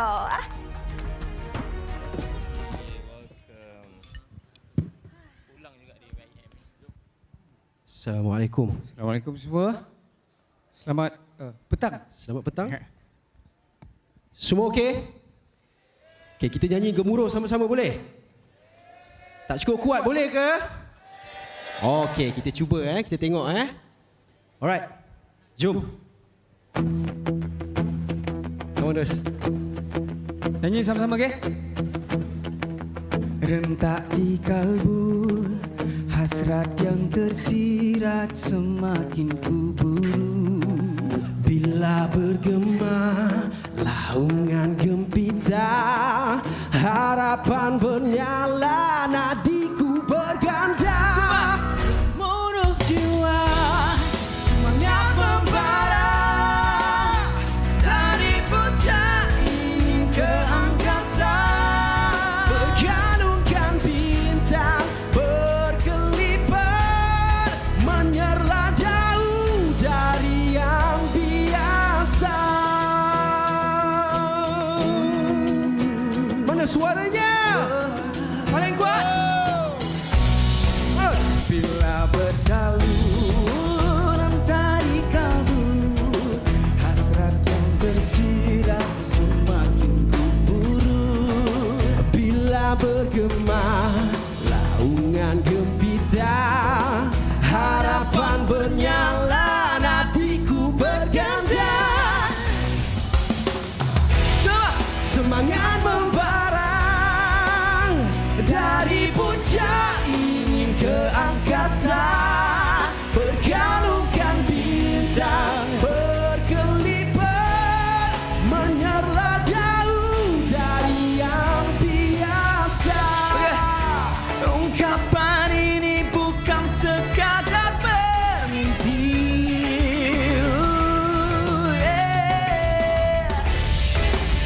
Segalanya pastikan terbukti nanti. Gemuruh jiwa semua, semangat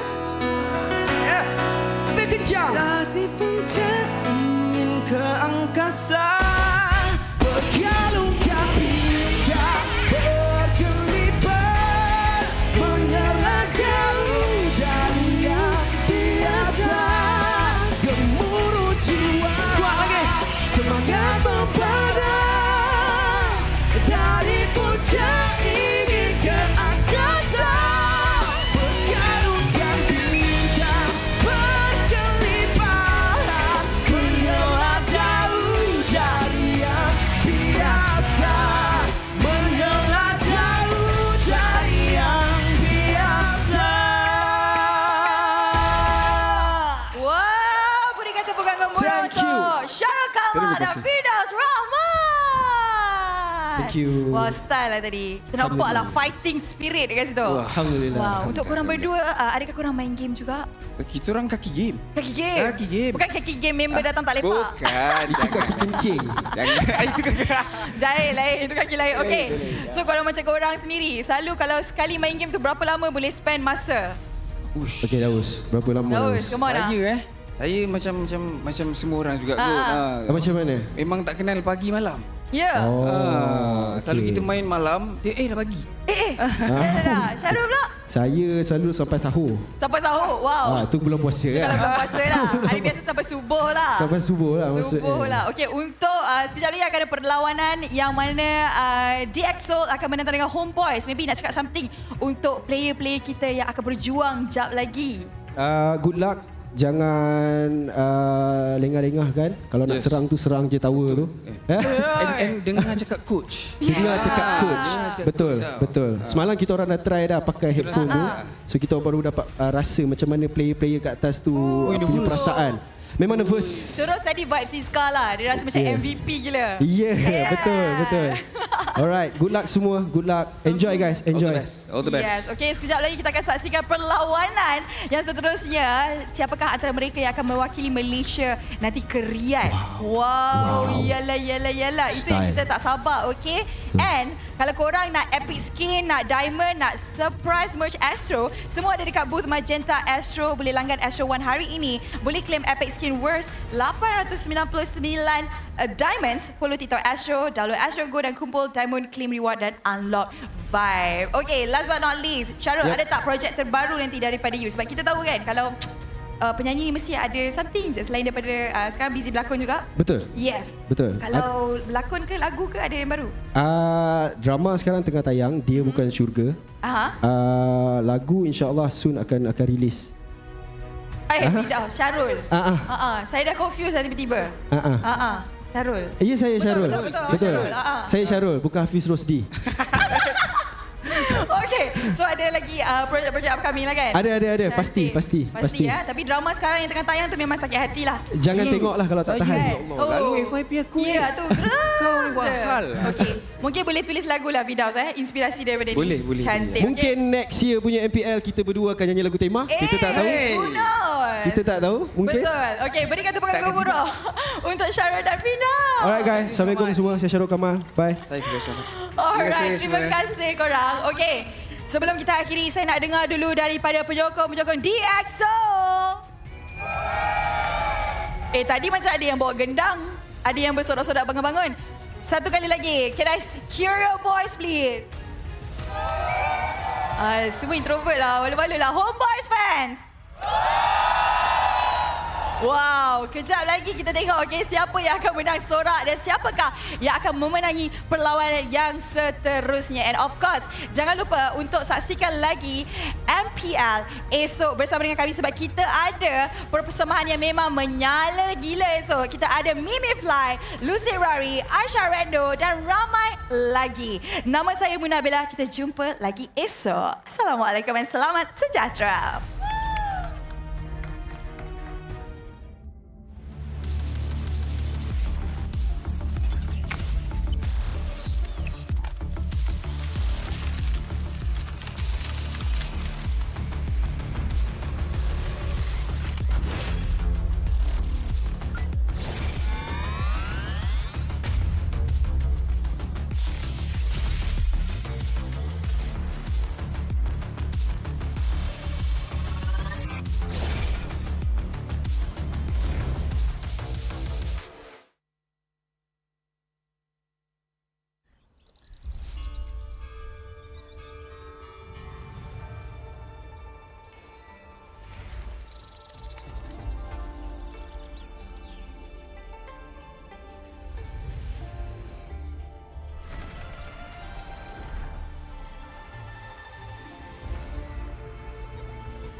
モバイルレジェンド M6 スイスウォッチ。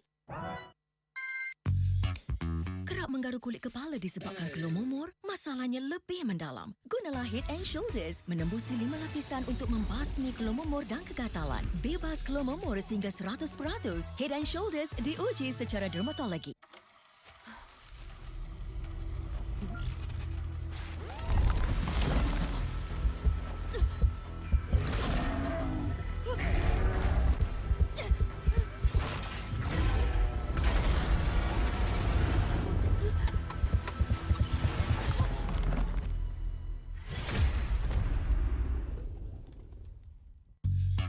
You keep scratching the surface for dandruff? But the problem lies deeper. Use Head and Shoulders. It goes 5 layers deep to defeat dandruff and itch.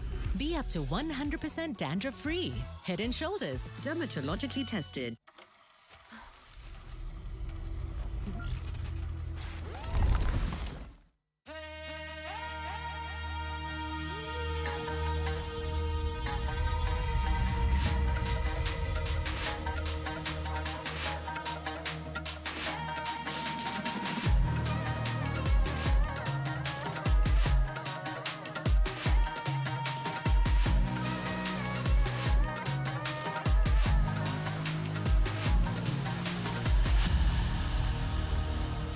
Aku hembus, kata simat.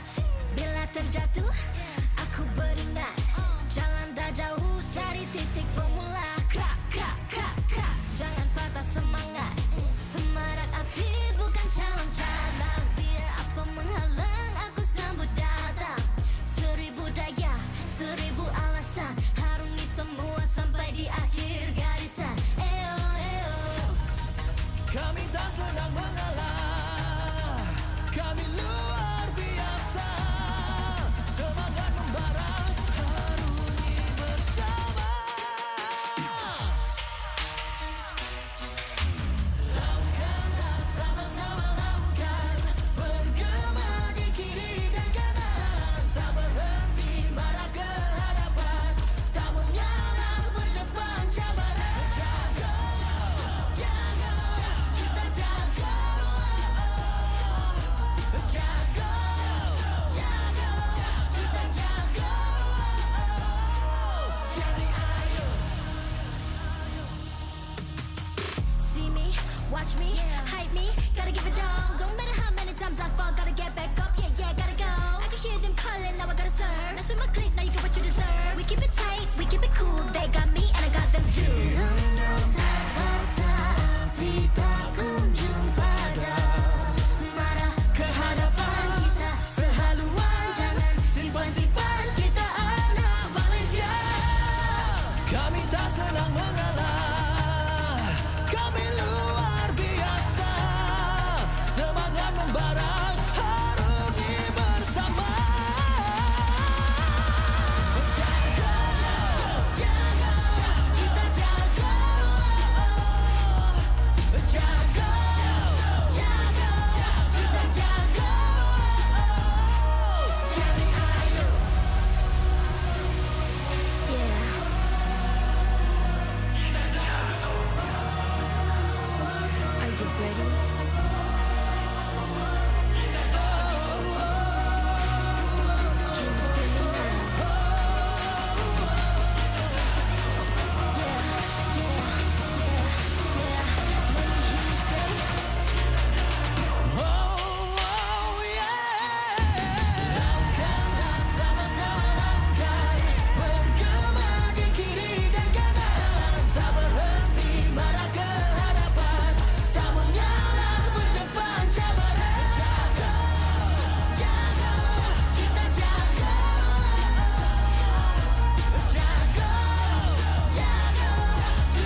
MPL Malaysia Season 15 is powered by Moonton.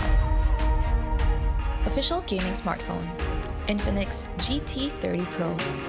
Are you ready to carry like a pro? The ultimate gaming smartphone is finally here. Introducing the GT30 Pro. Equipped with all-day full FPS system, you'll experience 0 frame drops, just pure, smooth, stable gameplay all day long. Powered by the MediaTek Dimensity 8350 5G chipset. It's fast, efficient, and ready for your most intense gaming sessions. And with the GT trigger, you get pro-level shortcuts.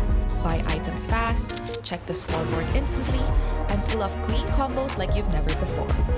Get yours now, because every purchase comes with a free mag charge cooler and mag case, while stocks last. Fairy Watch, the official Mobile Legends Esports watch made in Switzerland with genuine dragon leather. Comes in 3 colorways, green, black, and blue.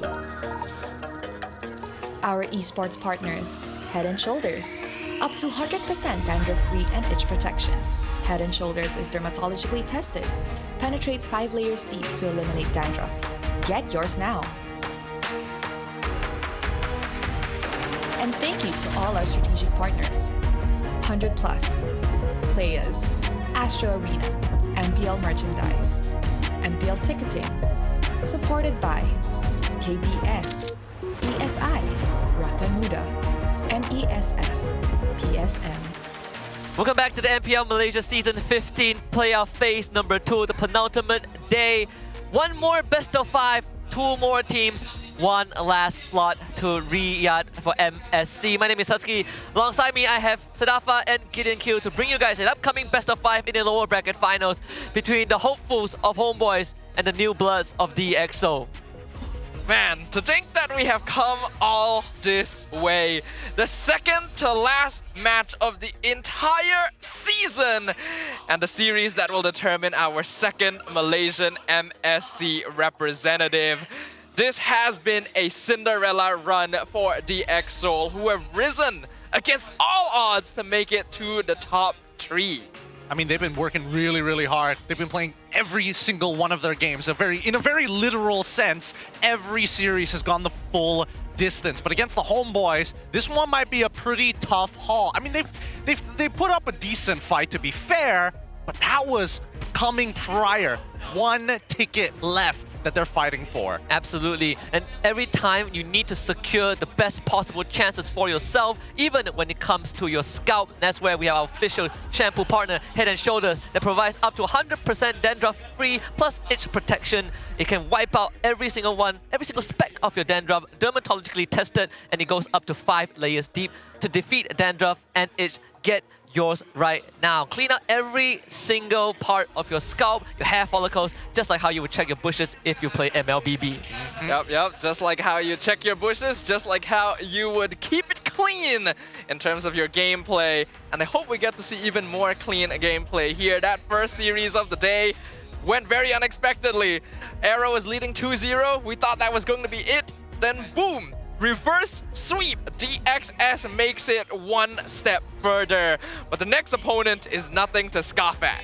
Nothing to scoff at, and it's a rematch too from the upper bracket where DXO took them the full distance, almost beat HomeBois, almost gave us a glimpse into an alternate reality, but here they get a second chance with even higher stakes. But if there's one thing DXS has proven to us across the entire season, is that whenever the stakes are at its highest, DXS performs at the best. I mean, you can say the same about the HomeBois as well. Both of these teams have put up an amazing fight all the way throughout regular season, except we were counting out DXS for a large majority of it. I mean, let's look at the average game time, right? 16:55 compared to 15:51. A 70% win rate coming in from the HomeBois, who started off a little slow in the regular season, but then picked up very fast because they're head-to-head, and even their first blood rate trumps that of DXS. Yeah, even in terms of objective control, right, that is also in favor of HomeBois by almost a full 20%. And that it itself is a shocking detail. Because coming into this, DXS, we've seen them come back from impossible situations. Multiple games where they lost the entire base, they won the game. We saw that reverse sweep against AERO. We saw games where it really felt like they were about to lose it against Todak. Then they pull off Savages to clean up house.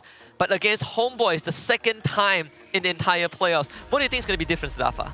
It's going to be an interesting one. What I think is going to be different, most evidently, is how prepared DXS seem to be. I feel like this team had already shown us that they'd improved greatly when Phase 1 of the playoffs started. And I feel like they've gone up another level since the start of Phase 2 as well. HomeBois are definitely a strong team. They have been one of the favorites coming through the entire season. But even so, there's a part of me that wonders, are they really prepared? Are they ready to handle this team? I personally think that they are, right? I feel like we've seen everything that DXS has to offer in their match against AERO. We've seen the potential, starter picks being changed around in terms of raw priority in the drafting phase, something of which I would like to see HomeBois actually address, because between both of these teams, the biggest difference maker is that HomeBois have won from positions that they are behind or compositions that technically should not work against or disadvantages against their opponents. I can't say the same for DXS, right? So to me, this is their final test, because we've seen it in their last rematch. Hey, if we start falling behind, the game is probably going to close out. When we are ahead, we can pull things back. Yeah, and I think also for these two teams, there are certain similarities, right? They both want to play from the side lanes, but the core difference for me is that mid-jungle interaction, right? You much more feel comfortable with Izanami and Amal compared to Storm and Kimin that sometimes flip-flops a little bit, and that comes out to that mid-priority, which Ivan always provides for the team. Let's check out the Flame Boys' favorite HomeBois or the La Familia lineup, the main five. You all know who they are, but here they are once more. Izanami in the mid lane, Ivan, Rome, Amal jungle, MelQT as the gold lane, and Vel in the XP. A squad consisting of familiar faces, new and old, all of which have been eager to finally find their place, to prove themselves on the MPL stage, and have finally found a home that they can push forward with full momentum to claim their spot as one of the top contenders in MPL Malaysia Season 15. Every single player on this roster has demonstrated insane flexibility and very strong micro mechanics. And let's not forget to mention the insane coordination of all 5 players. When someone makes a call, the entire team is ready to follow up on it. That mid-trio synergy is really evident throughout the regular season, right? Not to mention that even Erpang has been at the head of their drafting phase, giving them huge advantages. But in comparison, when you're looking at DXS trying to make this Cinderella run with Skyze, Rassi, Storm, Kimin, and as well as Siska, a legacy is about to be born here today if they win this best of 5, and it all begins in the drafting phase. I think if DXS can push them all the way to that 5th game, that's when the mentality is going to break for Erpang specifically in that drafting phase. He might just, for all intents and purposes, overthink it, and that's where I think that Coach Theo has that team beat. I agree. We've seen it multiple times when SRG OG pushed HomeBois to a Game 5, when HomeBois had their backs against the wall, even in the group stage, right? Not many situations that they were in that spot, but you can see that drafting, that overthinking kind of seeps its way through a little bit. So maybe this is the best way Coach Theo can approach it. Let's bring those two teams on the stage in a bit. I forgot that we have something that we need to also address, which is the last ticket to EWC. And if anyone has watched EWC, you all know that the team that competed in EWC, you get something very special at the start. That golden triangle, 24 carat. The key. The key, as they call it. The key to victory or defeat here. We all know that SRG OG is still going to be holding on to that. They got a whole trophy. They got multiple keys stolen from their opponents as well. And we all know that if you're not able to make it far enough, MSC, your key just... A crushing goal. I can never bring myself to do that, but that's the weight of this competition. Let's throw it to Rose as she takes us to the next part. Selamat datang ke Lower Bracket Finals MPL Malaysia musim ke-15. Nama saya Rose, host anda sepanjang musim ini. And of course, perlawanan yang kita saksikan hari ini bukan sahaja perlawanan untuk mendapatkan slot ke Grand Finals MPL Malaysia musim ke-15. Tetapi perlawanan semua adalah perlawanan yang berlaku sebab pasukan itu nak mendapatkan last ticket to MSC 2025. Is it going to be HomeBois ataupun DXL? Tapi sebelum itu, actually Rose ada special surprise kepada semua orang yang hadir ke Stadium Juara.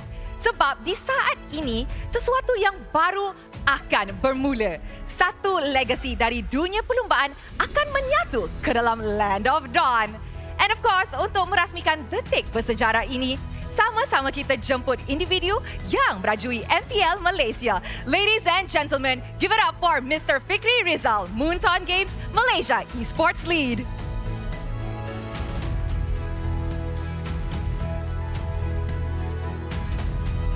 Dan seterusnya, mewakili jenama yang telah lama menjadi simbol prestasi dan kelajuan. Sama-sama kita sambut Mr. Lee Chan Wee, Senior Manager Marketing, Motorsports Communication, Hong Leong Yamaha Motors atas pentas kebanggaan kita. Untuk audience yang hadir ke venue, mesti korang nampak ada something special kan dekat pintu? Tak dengar, betul ke tak? Sebab benda ni akan berubah MPL kita in the upcoming season. And of course, sebagai simbol rasmi permulaan kerjasama ini, kami ingin menjemput wakil daripada MPL Malaysia dan juga Yamaha untuk menyempurnakan upacara pertukaran cendera mata. Satu tanda ikatan antara dunia perlumbaan dan dunia esports. Sekarang Mr. Fikri Rizal dan juga Mr. Lee Chan Wee akan bergambar bersama bagi memperingati detik bersejarah ini di mana Yamaha secara rasminya menyertai keluarga MPL Malaysia.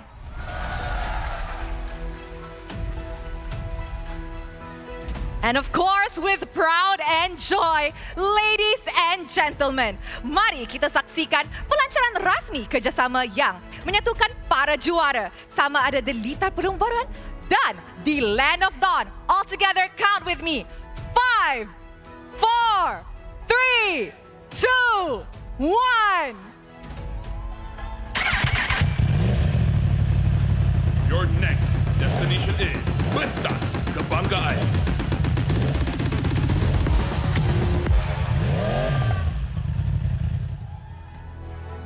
Buat pertama kalinya, Yamaha melangkah ke dunia e-sukan. Bukan sekadar menyokong, tetapi untuk memberitahu apa makna hidup dengan berani, berlumba dengan bersemangat dan bermain dengan penuh jiwa. Yamaha akan menjadi rakan motor rasmi untuk MPL Malaysia musim ke-16 dan 17. Menyatukan gaya hidup belia, semangat perlumbaan dan budaya permainan digital di bawah satu tema. Spirit of a Champion. Kepada semua orang yang hadir, mungkin season depan boleh menang motor? Nak ke? Lagi semangat? Alright, inilah semangat yang kita nak. Sekali lagi, jutaan terima kasih diucapkan kepada kedua-dua tetamu kehormat kita, Mr. Fikri dan juga Mr. Lee Chan Wee atas kesudian menyempurnakan pelancaran rasmi kerjasama ini. And now, the moment that we have all been waiting for.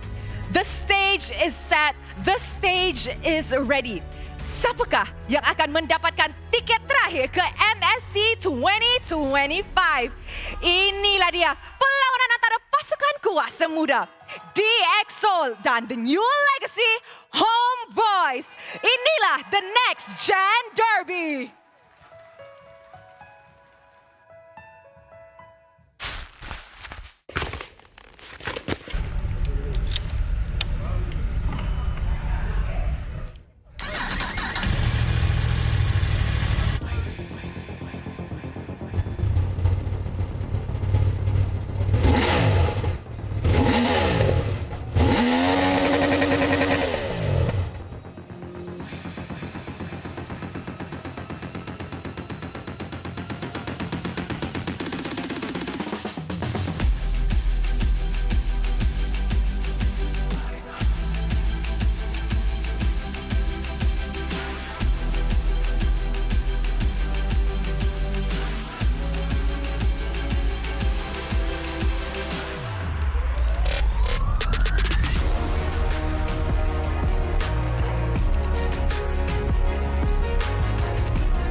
returning stronger after a narrow 3-2 loss to the reigning champions. They're just one step away from bringing HomeBois to MSC. What strategies will the coach unleash today to take down their final obstacle? Ladies and gentlemen, make way for the Soaring Owl, HomeBois!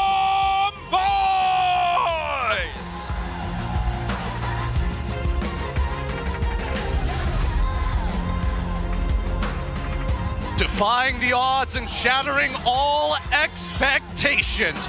From 6th place in the regular season to top 3 of the playoffs, will they make history as the first rookie team to qualify for MSC? Presenting you Malaysia's new generation of pride, DXO! Introducing the coaching staffs of the two teams and the head of League Ops, Franklin, who will ensure fair play and professional integrity in the matches. From the side of HomeBois, we have Coach Erpang and Jesven. For DXO, it's Coach Theo and Backdoor.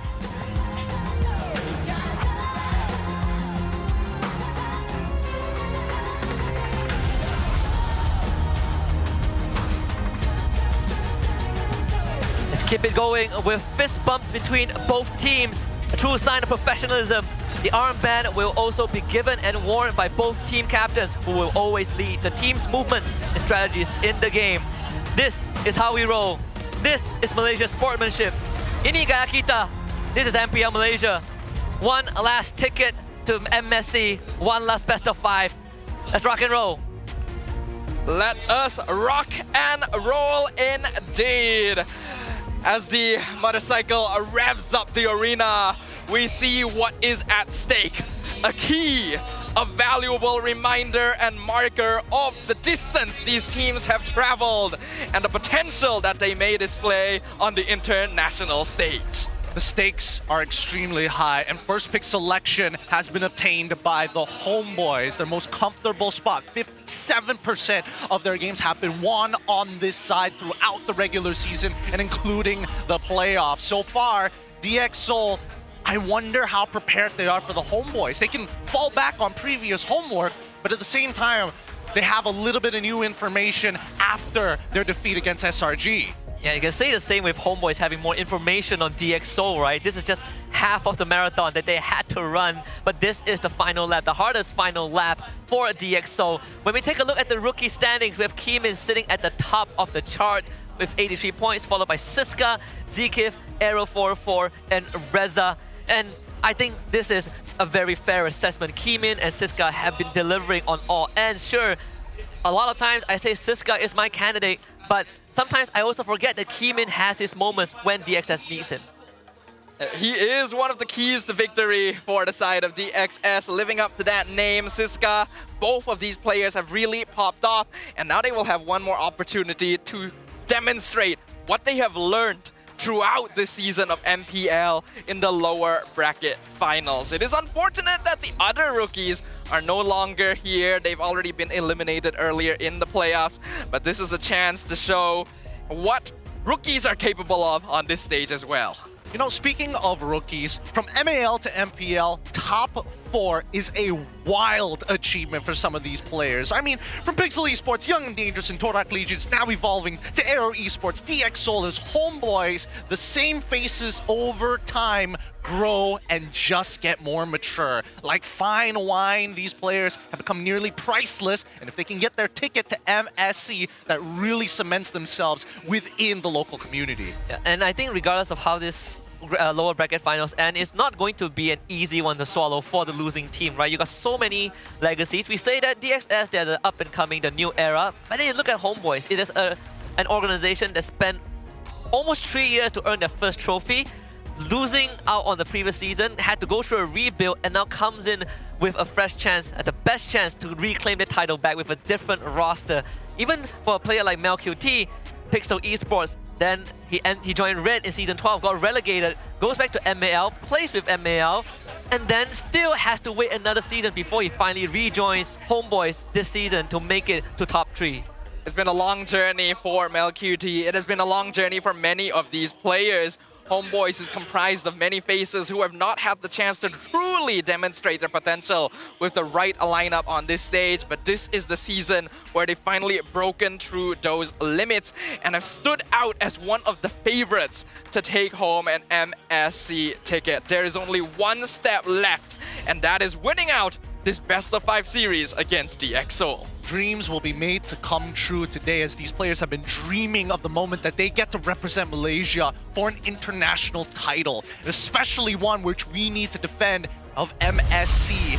It's going to be a tough. EWC ain't going to hold itself down, but with that being said, let the battles begin on the battlefield. But before then, it's time to get straight into the drafting phase. It's going to be a very, very tough one. I think as much as we say, if DXS goes to Game 5, like you pointed out early on, they have a good chance of winning. To get to Game 5, you got to get to the first 3 games first. And I think this is where Coach Erpang has the best chance of dealing with DXS, right? You look at the first 3 bans, these are all heroes that DXS have found success with in that reverse sweep against AERO.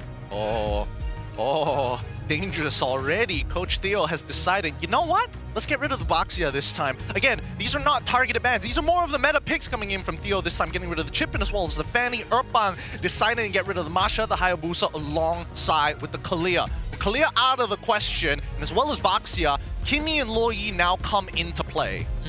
Kimi and Loyi are going to be some of the more obvious options. Joy. We've also seen Joy, Phoveus being picked up very early on in the draft when most of the other meta picks have been removed. Harif a little less obvious as the first pick, but it is possible. But Loyi going to be the answer for the HomeBois. Yeah. Right off the gates, HomeBois have already put one of their cards out, right? We're gonna play Loyi, we're gonna play the map off tempo. And now it's up to DXS to find an answer to it. There are certain options they could go for. Badang is open. That's one of the ways to deal with it, albeit slightly less effective than when you're dealing with a Chip, but still it's one of Rasi's hero that he could go for, which is Siska played at Badang too. Or they could pivot into an early jungle pick like the Joy. Phoveus now gets picked up. Yep, they don't want to lock in the mid laner just yet. They are a little worried about whether or not Glue is going to get picked up early on for the side of HomeBois. At least then, they still have time to respond. So I think generally, this is an okay start from the side of Coach Theo. We come back to Erpang one more time for the HomeBois side. They don't go for the traditional Kimi pick this time, but they're also pairing it up with the Harith. In terms of their damage, it's very magic heavy right now. And now they also lock in the Fredrin too to try and set up for more.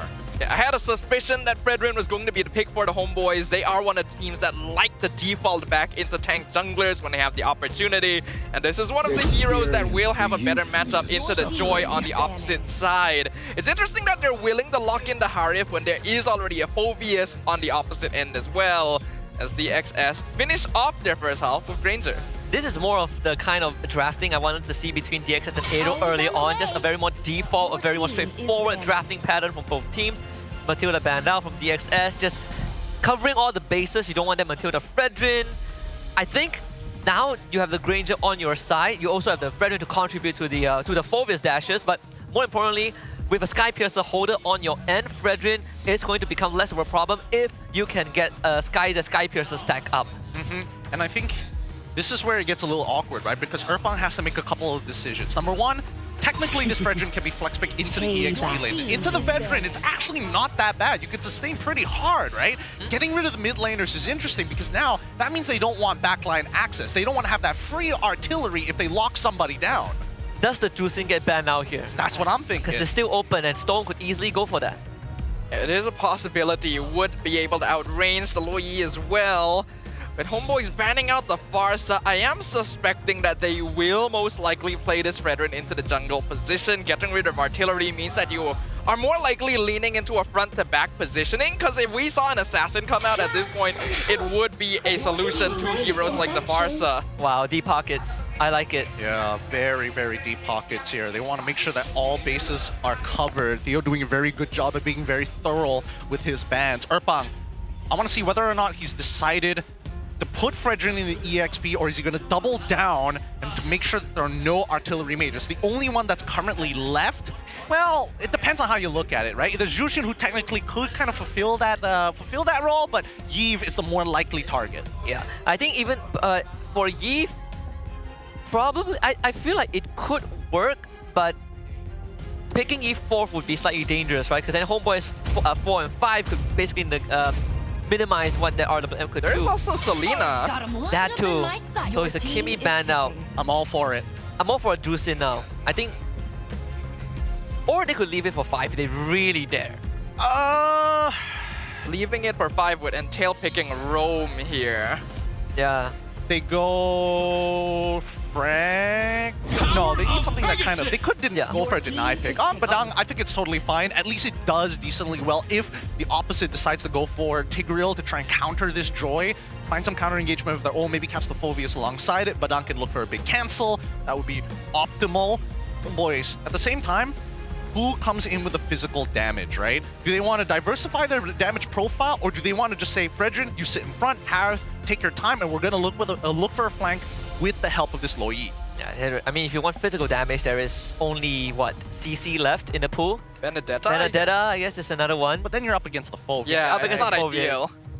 The third one will be Hilda. Hilda's actually okay. It's not the best, but it's okay. It depends on whether HomeBois needs a secondary tank or if they want to go damage XP in this case. That sounds like a CC. I said they'll lock that in alongside the Cho. Okay.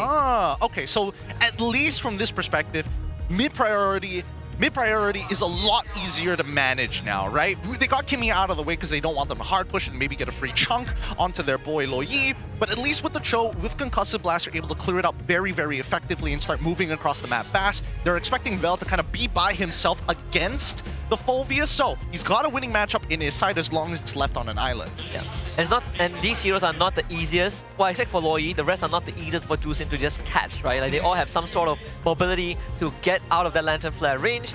I still don't think Drusin is too bad of a pick, but I guess a second one would be that Selena that was brought out early on to check where the Lo Yi diversion might be. I think take the Jushin here, right? You've got a lot of ways to slow down your opponents. You've got Hove to keep in place, Granger to slow them down, but Dang also a good combination if he gets a flank. Jushin, really optimal pick here. I like how both of these teams have drafted. Very well done. Yeah, I think you keep it simple. Keep it simple, keep it straightforward, keep it low committal. You already have low cooldown ways to fight. That Drusin helps that. Yeah, I think the only volatile lane is the side laners, right? It's really between MelQT and SkyZ how they play out that lane, because Harith will eventually outscale everybody in this game itself.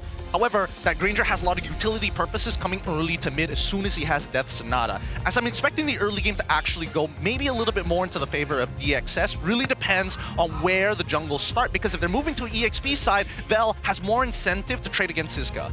And we already know that he should be able to win out that lane pretty well if Siska tries to force things out. But both teams bringing very balanced compositions to the fray here. Game number 1 of the lower bracket finals between DXO and HomeBois. It's time to test the waters and see who will draw first blood. As much as DXS has continued to defy expectations coming into this series, another doubt arises. Can they perform when the stakes are at its highest? When you see the EWC key on that podium just now, I think for DXS, they've already finished one part of the race, right? They've played a long best of 5 just now. The momentum should theoretically be on their side. I agree. I think that DXS, nobody's going to be disappointed with their performance no matter the outcome in this best of 5. I think the onus is a little bit more on the HomeBois to try and clean this out, to really show that they are cut above the rest. DXS obviously going to make that difficult, but looking at the emblems, right, we do see Mystery Shop coming in from MelQT, and just to make sure that he gets his items on time. Looks like there's already a bit of a commotion being made just from the 1v1 duel between the roamers in the first minute here. I imagine Rasi has ruffled some feathers with his spam recall. It's the Kung Fu against... What's the Badang's fighting style? The Silat, technically. It would be, he is Malaysian, I suppose. JoJo's Bizarre Adventure. Oh, that's Japanese. Well, very different fighting style. JoJo Silat. The JoJo Star Platinum, man. Hey, look, can't spell Silat without Stan in it. Look, as the teams continue to rotate, they did actually start moving towards the EXP side of the map. Obviously, HomeBois will get the first. Oh, I'm in trouble. The double yin yang reaction. Ivan picks up the first blood and even taunt Rasi in, forcing out a flicker. Holy cow, that combo came out of nowhere from Izanami. Dang, really nicely done by Izanami. Baits him, tags him first, baits him with the second one, doesn't realize that he actually has it ready to go, instantly pops it. Oh, Well, commits curtain call, picks out the vengeance to try and distract Heemin as long as possible.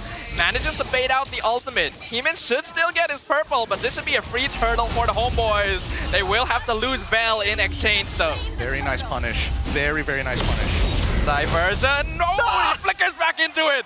That was close. They almost pulled him out. Amao should get a pat on the back for that. He secures a turtle so Izanami can hit 4 in time for the diversion. If not, I was sure he was going to go down. Oh yeah. Oh yeah. I think Stolen technically could have played a little bit better. He had to hold on to him just a little bit longer to guarantee the timing, but he quickly pushed him away, forces out a battle spell. Regardless, it is still a win for DxO. With Izanami flickerless, Heemin has an opportunity to get on top of him if he sneaks by Email. Yeah, and DxO still, despite getting first blooded, they still have that minor gold lead, and I do wonder where is that coming from. Maybe it's in the gold lane where Skyzer got the crab. That could be a possibility.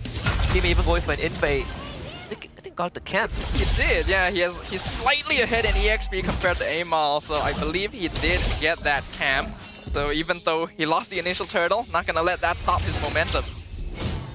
For now, it's about priority. It's about making sure that each step of ground that HomeBois take, DXS is in position to look for a punish. Yes, you lose a camp here and there, but that's not how Amal likes to scale, right? He's on this Fredgen, he just needs to be a front line. He needs to stop Keemin from getting into his back, and more importantly, if Siska gets a little too far, peel back for his team.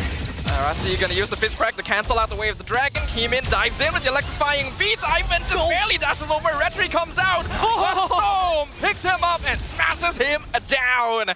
The DxO get one. Good comms. Yeah, good move from Rasi too with the fist crack to deny the kick. The CC immune really buy time for HomeBois, for DxO. Yeah, and not to mention that technically Keemin, you could see it in his eyes. He wanted that initial kill onto Ivan, but Storm was like, I already got the stacks, I can guarantee it, don't put yourself in danger. Uh-oh, this guy in danger himself has to use the flicker to get away with the curtain call out. Here comes Rasi, gets the fist break, but doesn't have his ultimate. But the pickup gonna drag Vel back into the fist crack. He's able to dash away just in time. Cisco didn't dare to commit. 1v1 up top, MelQT and Sky said, oh, MelQT! With the hurry! The way of the dragon locks down Keemin, but he will finally get the revenge kill. Ivan dropping real low. He's trying to bait them into the bush, but it's not quite enough. Storm's too late. Keemin gets blasted with the yin-yang reaction. That's the kind of game we want from these two teams. Dude, where was this DXS last game? Like, what is this? These are sharp, clean movements, really good communication. We're not seeing them blundering and even taking full advantage on the overextended HomeBois. We asked this question about DXS every single game they play. When was this version the previous game? And then they do it again, and then we're like, when was this version the previous game? But it's the constant evolving, the evolution of DxO. That has been apparent since week 1 of the regular season, and they keep on evolving. How is that possible? I think they woke up too early. They had to use AERO as a warm-up. Either way, DxO are looking very, very well put together, especially against the HomeBois in this technically the second time that they've met each other in the playoffs. Oh, Ivan, bit deep here. Fist break will connect, but he shouldn't post out. Now Rasi is the one in trouble. Electrifying beats used to disengage. Amal gonna walk forward. Doesn't manage to steal the camp though. Yeah, like Skyzer is starting to back off a little bit. The communication is very clear from DxO. They are getting all the right information across and they're making sure that their laners are staying safe. So far, MelQT has an edge over Skyzer because of their earlier kill, but MelQT's death contributed to Keemin's economy, right? So DxO, they're still winning somewhere. Even in terms of goal difference, sure, Skyzer went down, but he didn't really fall behind. Oh yeah, I mean, I think a majority of the goal lead is actually coming, if I look at this correctly, the supports. It does seem that way. Oh, they found Rasi though. The fist break not able to come out. Way of the Dragon locks him down. Daman Force diving Skyzer. MelQT finds it. Wow. HomeBois find their prize. Dang, MelQT, he's kind of smurfing right now. Skyzer cannot get clean lines of sight against him as MelQT is just ducking under these punches. Holy cow, that Zaman was right beside the wall so he can dash in and out. That is Some crazy placement.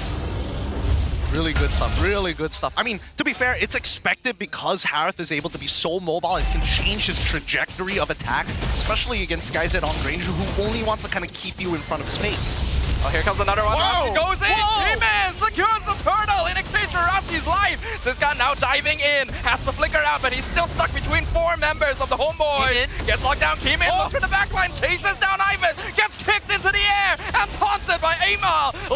Used by Izanami to escape to the mid lane. They're able to get out. HomeBois teleported to safety. He's dancing. Look at this kid dance, man. He's got some happy feet. Oh my god. Give Izanami a 5-star review for that ride out of danger.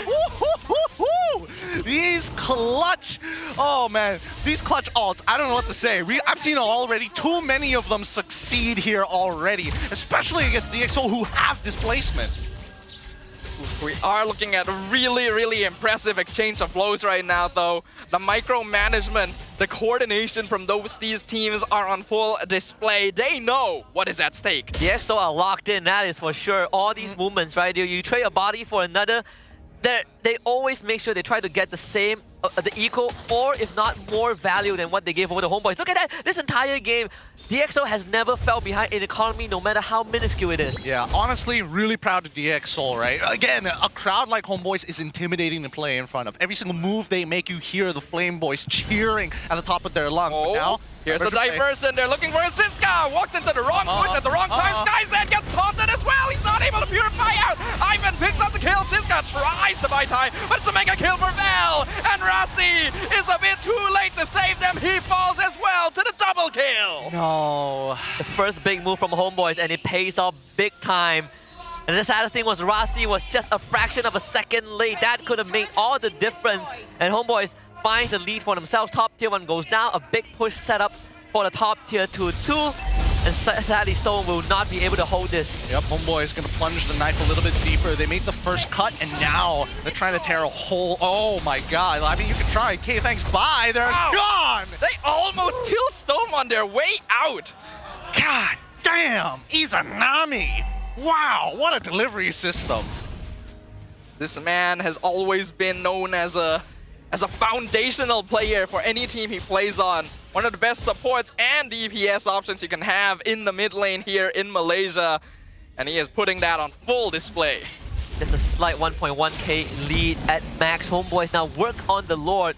Kim-In still ahead in terms of experience compared to Amal, so there is technically that steal angle if HomeBois are not careful, but to get to the objective with Amal and Ivan in front is not easy. Yeah, Kim-In, he's already got his Holy Crystal, and that's a really big item power spike for all the squishies on the opposite side.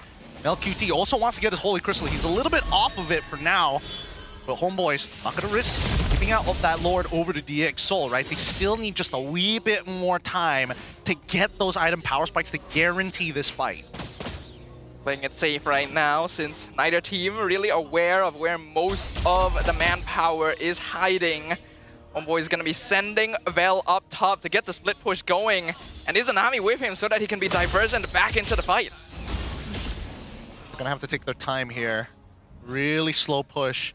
As much as I want to see HomeBois get those kills onto people like MelQT to accelerate, and Vel has picked up a majority of them throughout this fight. 10 kills for the side of the HomeBois, 4 of them taken by Vel. There it is, control of the Lord, possession for HomeBois. But Kim-In, I think he read that, right? He just softly touched the wave. It's not fully pushed out, but DxO are in position to contest. MelQT, Holy Crystal in play. DxO, hopefully they realize this. They just have to drag this out. One of the scariest power spikes for one of the scariest heroes in the meta right now. MelQT has already been playing out of his mind on this hero, and now he's even scarier. DxO are playing this perfectly. They understand they've hidden out item power spike, but our biggest advantage is that Kim-In is 2 levels ahead of Amal, right? Amal could catch up, but by then, Kim-In will already have hit level 15. Conceal. Oh, they're gonna try and force it. Ivan comes in, goes for the way of the Dragon Stone, being zoned away by Vel. The Phobius is kicked into the rest of the HomeBois, and MelQT melts him down with his Outbound Force. Here comes the rest of DX with the Conceal. Rasi not able to find the fist crack that he's hoping for. Only Ivan caught in the wall. Despite that, They're gonna start playing it safe. HomeBois still have control over the Lord. It is down to 30% HP. Keemin secures the purple bomb. Come on in, Amal! Picks it up with the Appraiser's Wrath while MelQT drops another Zaman Force. Now Keemin in trouble. He picks up a kill on Izanami, but he is gonna be abandoned all by himself. That's one kill, and Val even chases SkyZ down through the mid lane. I gotta say, that's a pretty good attempt from DxO. Yeah. It ended in vain, but you could see the idea in their eyes. Keemin probably losing out to the Appraiser's Wrath plus Retribution, but overall, with that, HomeBois now finally get the first big lead in this game. DxO, I don't think they're out of the game just yet, but it makes Ivan even more scary. We saw how Siska just evaporates once he got kicked back into HomeBois. Now with this Lord pushing in, DxO needs to keep at least inhibitors up. Yeah, they were putting the rock between a rock and a hard place. Not much you can really do here. Now it's just trying to protect these inhibitors for as long as they can. Amal, I mean, he's caught up in terms of levels. From 2-level lead, now only a 1-level lead. As long as DXS keeps their inhibitors alive, they've got a chance. DXS definitely need to try and delay the game now. SkyZ hasn't really gotten the stacks he needs yet, and HomeBois still extending their presence. They take the top inhibitor. Do they actually want more? I don't think they should. I think it's fine. Losing your top inhibitor honestly isn't the worst when the Lord is spawning on that side. It's still within your realm of control. You sacrifice a T2 bot side, you sacrifice all your T2s, who cares? You have a lead, sure, fine. We just need to live for 5 minutes. Diversion, they're going into the base, right into the backline. They send Ivan. He goes for knock-up on Rasi, forces out the fist crack. Rasi barely survives, gets out with conceal. Siska buying a lot of time with Infernal Pursuit. Pops Winter Crown, Keemin looking for Izanami, but he gets tossed away. But they're still able to trade it. It is now 2-for-1 MelQT with the mega kill. Guys, they just did not have the energy for the Death Sonata. Maybe you could have gotten one out on the way out. Now they might lose the entire base off of that one push. DxO desperately trying to clear out the waves, and they were successful. SkyZ, he needs Skypiercer stacks because all these low health profiles on the HomeBois are surviving because SkyZ couldn't finish the job. The biggest problem that they're having right now is the fact that, unfortunately for Storm, he only has so much mana, right? These fights are very quick, very, very fast. MelQT instantly going straight for the turret as soon as the fight began, while everybody else is trying to pull the resources away from him. As soon as this inhibitor opens up, it creates a lot of macro plays for the HomeBois. So that's why their priority was get rid of the turret first. Whatever comes after, if we're able to get a kill, that would be perfect. And that's when DxO, unfortunately for Storm, just doesn't have the mana to continuously pick people up. HomeBois have scaled up to the point where they can take fights so quickly. The members of DxO melt so fast that their battle lines completely scatter just a couple seconds into the fight, and that means that it's every man for themselves.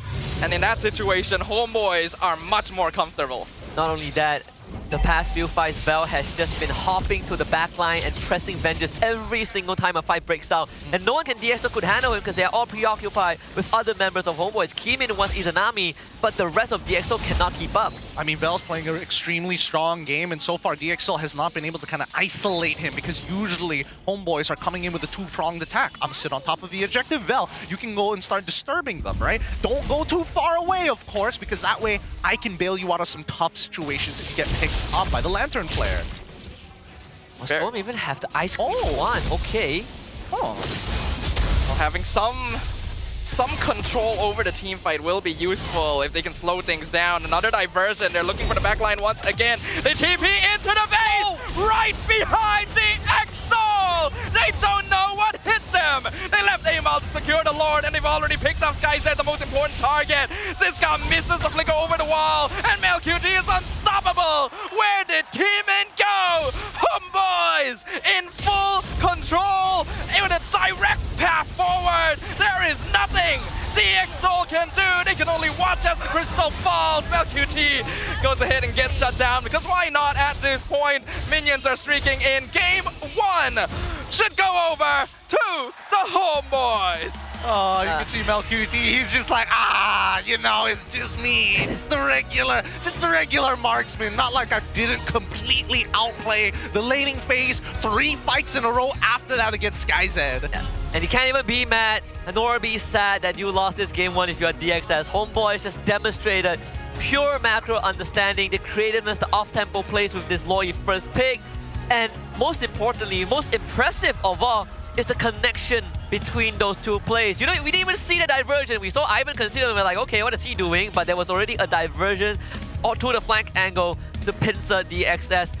What a masterclass from HomeBois in this game one. Starting it off strong and reminding DXS that the upper bracket fight was just a thing of the past. Yeah, I'm starting to see that Rossi's getting a little passive here, which is not what you want to have. We need Rossi to actually create that space and go for the initial attack, right? Solidify yourself, especially during choke points, so that Storm can actually do something in these fights, rather than to have to look at two-prongs attacks and choose one side or the other. Fortunately for DXS, they're very dependent on certain conditions here. Either way, we'll continue this in a little bit. Let's see what they had to say towards the end of game number 1.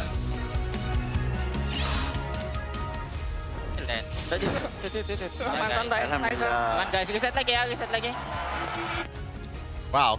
Wow, short, easy, simple, and precise. I like it. Concise communication is the key to victory. And even in their winning moments, HomeBois know this is just a step forward. They're not there just yet. But it does give them a big confidence boost. We say that DXS came into this, they should come into this series with momentum, but this, again, could be that setback, right? A blow towards that momentum where HomeBois just ran them over. Oh yeah, I think that at this point, there needs to be some serious consideration when you are doing the Kimi Loyi trade. I think right now, especially considering all the potential flex picks that can be put into HomeBois' side, you got to double down on something here. And if Baxi is out of the question, I think there's more than enough reason to just go, hey, I need Kimi, give me that priority, and we'll make sure that this Loyi doesn't have a good time. Yeah, the Loyi caused a lot of problems for the side of DxSoul because Izanami was just so efficient with those diversions, being used to escape early on and then being used to cut off the flank at the end of the game. Like you mentioned, Gideon, Rossi ended up being pretty passive throughout this game, but I can't really even blame him because he always has to be wary of where the engage comes from the HomeBois. There's not a lot that they can do to protect the flank, so they can't afford to overextend to start fights when they're not aware of where everyone is. But because of that, the game becomes slow, and that is where HomeBois wants them to be. And I think one of the breaking points was when they realized that Siska gets blown up when he gets caught, right? He's not able to buy time, and it gives DXS a bit more jitters. MVP for game number 1 goes over to Val on that CC, completely dominating, untouchable even this entire game. Pretty ironic considering that his laning phase, honestly, wasn't that great, right? He goes for the initial invade, ends up dying, happens again, still dies, but in each of those interactions, he's at least walking away with at least a pick, right? Or at least a trade from the rest of his team. And then he collected all of these kills, and I was thinking, okay, what now, right? You're going to be playing this CC, you're looking for your backline targets. Sure, you can hit the front line, I suppose, but into the Badang, there's a very good chance you're going to get hard engaged on, and that's where you see Mr. Vel kind of play that beautiful balance of the in-between, right? On the tightrope of just enough to poke you out, but not enough for you to fully commit on me. Yeah, Vel is able to play a very comfortable position in this game, even though he's diving into the enemy team most of the time. That's because HomeBois have so many options of how they want to start fights. They can literally come from any direction, and DXS are always in defensive mode, waiting for something to happen so that maybe they can counter engage. And Vel takes advantage of this chaos, plays sort of a middle ground, be where he can be the most annoying in the fight and lock down the most important targets with that curtain call. And the amount of damage he can output as well is nothing small. I think for good like 8-9 minutes, this game was dead even. Both teams were just trading bodies, trading blows. But that's where the Loyi pick really pays off, right? These off-tempo plays, Izanami's Loyi from their mid to late game was so efficient that it started breaking DxSoul down. And that also gives a lot more confidence for Ivan to just go for solo picks, for Vel to dive the backline. Not to mention, at one point, Aimao was near indestructible. Yeah, near indestructible, very difficult to deal with.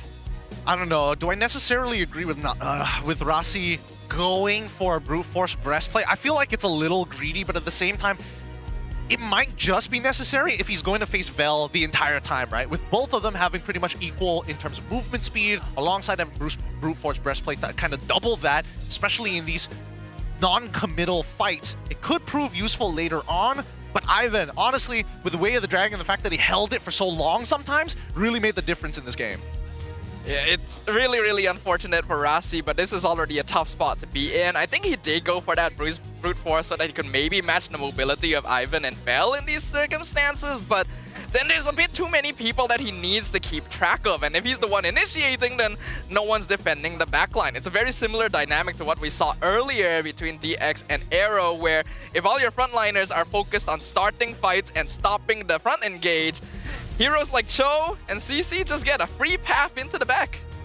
And it's not even DXS's fault, right? It's just how the draft is built. Like even Keyman, sometimes he was really trying to get creative with how he goes to the back line. He's been making multiple attempts to catch Izanami, to catch Ivan, but these two are not easy targets to even go on, and yet Keyman, despite having multiple deaths this game, has been able to make those trades happen. I totally agree with you here. I think, the crucial point was on that very first lore take, right? The fact that both sides were a little hesitant to do it, knowing that Keyman is like 2 levels ahead of their current jungler. The fact that AMA was able to secure that really goes to show that they're here to play, right? And DxSoul, they need to put some protocols. Number one, if you are going to play a composition like this and you have a lead like that, it should be a guarantee Lord for your side. So Rasi needs to prioritize. Number one, if Harith walks up too far, we punish.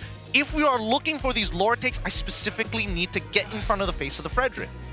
I would say when Rasi is playing some hero like Badang, he's less active when compared to when he's playing Cho, right? Cho, he's going to go up in your face, flick a kick, but for Badang, it's slightly harder to get the engage off that snap fist break into crack, but sometimes I feel like it's necessary. When they get in range, when you have the tools to do so, I feel like it's a risk that is worth taking maybe once or twice in that mid-game and see how that fares out. Because the entire game, again, Rasi has just been reacting to where HomeBois might be.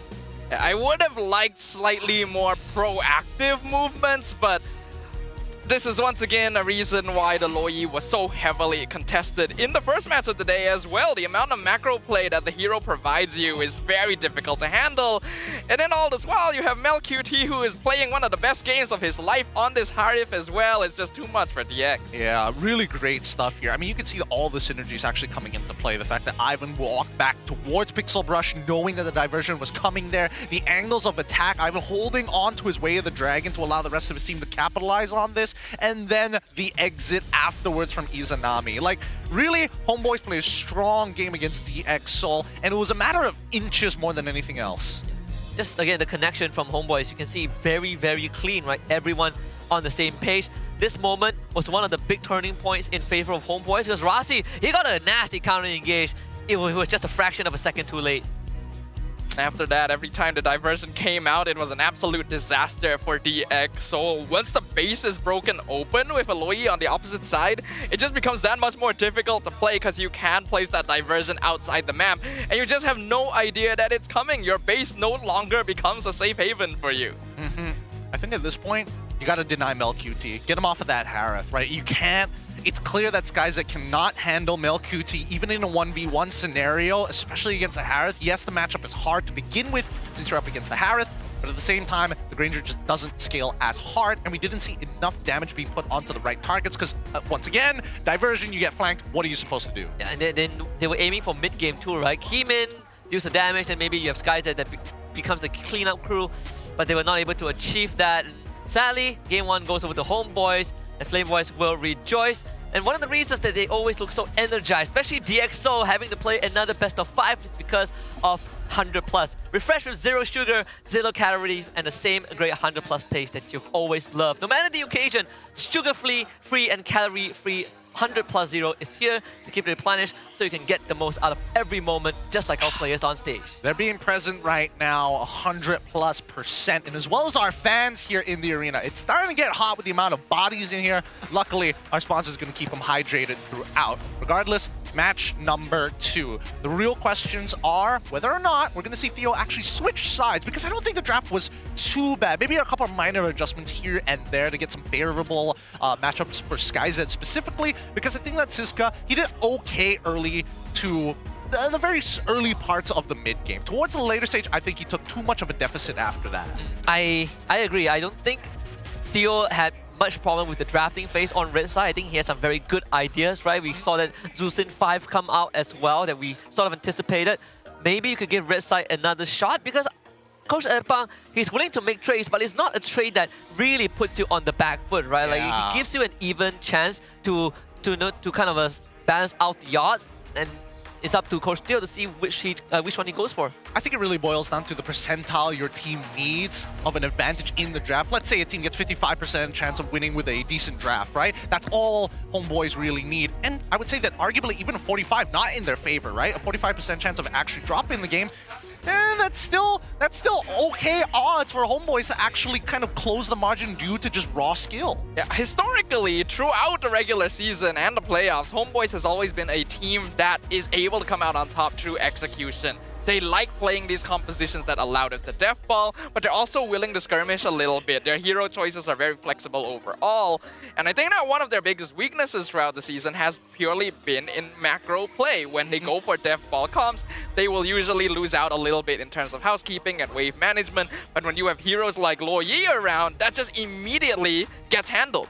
Yeah, it solves a lot of the problems for sure.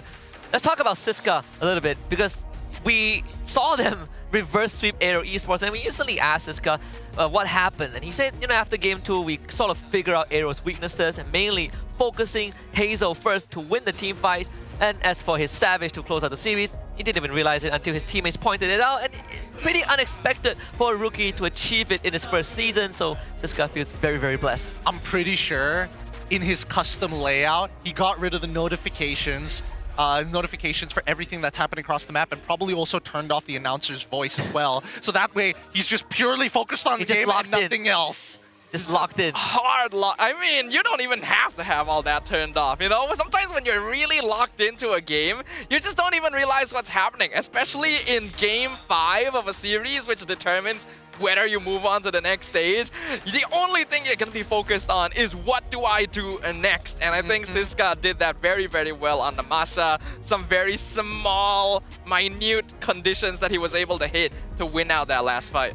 Yeah, absolutely. And also here we have the top 3 highest unique heroes across each region, from Malaysia to Indonesia to the Philippines. And so the top one for us is HomeBois, 45 unique heroes total, 27 of them in playoffs. For Team Falcons in PH, it's 54 for them in total. For Bigatron, 53.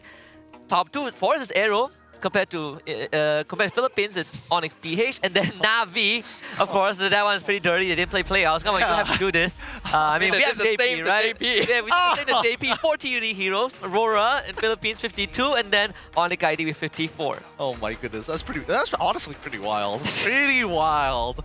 That Navi one is pretty dirty. I think there's a lot of really, really unfortunate things that have happened throughout the season, not just in MPL MY, but in other MPLs as well. But it is nice to see that the meta has reached a point where there's actually quite a lot of viable heroes that you can pick up. There's a lot of flexibility in how you want to approach the draft and the game, and the focus now becomes how do you balance it out. Yeah, I think last I checked the stats for, was it ID? And like a few days ago, before they played a playoffs, they had, I think, 70 unique heroes picked across the entire regular season. Yes. Like Florian, Yi Shunshin, I think they played like one game of Yuzong like us. I don't know how that happened, but they did it. How was that a lot? Was it Navi? Yeah, 0-18. 0-18, boys. Look, big oof. DXS has now opted to take blue side this time, especially against the HomeBois on red side. I would like to see how they're going to change that performance, because now they're getting rid of the family alongside of 2 of the big tank junglers. They're going to fight. They're going to force out an assassin matchup here, right? Yeah, let's fight. Mano al Mano. Challenge aim out to assassin fight. Okay, Joy's open once more, but there's Hayabusa. Game 1 it was made by Erpang. Now it's given up. But then there's Kimmy too. There's also Phoveus. They go for Phoveus again. Another Phove opening? Okay. Did they go? I wonder whether HomeBois is trying to set up a Kimmy Franco like they did before. If they go Kimmy Franco, it disincentivizes DXS from actually going Joy. But HomeBois, I don't think Amal minds the Joy too much either, but it kind of is annoying against the Phoveus. So it really depends on whether the jungler Amal likes dealing with the Phoveus in the first place. Because if you take Kimmy Franco away, it eliminates one of the bigger threats for the Joy. and you also threaten whoever is on DXS's side, right? And also, do you guys know that after Momo, Siska is the second XP latest in MPL MY Season 8 to score a Savage? Wow. Been that long, huh? God damn. But yeah, looking at the draft here, last game, Coach Erbang was already willing to pick the Harif into the Phobius, and it worked out pretty well, so why not do it again? And this time have an even better option for lockdown in that Kalea. Kalea can still be flexed into the EXP if necessary, but we need to see what the rest of the draft is going to look like. I think that Harith is a really good call from Erbang, seeing Mel QT's performance against it. More than worthwhile, more than worthwhile. The question is whether or not they're going to get Rasi back on the Badang one more time to try and disrupt the Harith. If not, force Harith to take Purify by locking in Cho.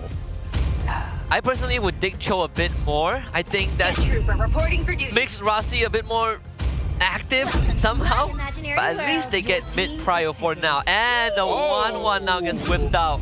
Payback. Okay. Icy pig. Wow. Very early revelation of both marksman cores on the side of DXS. There's basically no room to hide anything now. This is every laner revealed for DX Soul's composition. We know that SkyZ loves the 1-1. It's the hero that gave him 2 Savages in the regular season. But is it risky to show this early on? I think... Is it risky? I feel like we're seeing 2 iterations of what the meta was eventually progressing to, which is what DXS is trying to show, and then a little bit of the reliable side of the HomeBois utilizing the Kalea, right? Farsa and Kalea, really nasty combination here. Kimmy as well as Wanwan, pretty difficult to catch, but it also incentivizes HomeBois to go more into the assassin junglers and arguably even the Ling, which it could be a linchpin to succeed or fail. Yeah, I was thinking of the Ling for HomeBois too, because so far for DXS, they don't really have the best way to deal with the Ling. Even the Hayabusa isn't too bad. I mean, Hayabusa is already banned. Yeah. Yep, ban out the Lucas, ban out the Ling. Yes, they're on the right track. Yeah, now they should ban the Ling. So you go back to something like Nolan, Suyo, Joy. All of which can be outplayed by Kimian as well as Wanwan. They both got really useful tools to kind of peel for themselves. Both of those heroes also have dashes that Phobius can take full advantage of. So the XS would be very happy if something like the Joy does get locked in the end for the HomeBois here. Also, surprisingly enough, we're not seeing a lot of contention for Chip in this matchup compared to the first game. It's just totally being completely ignored.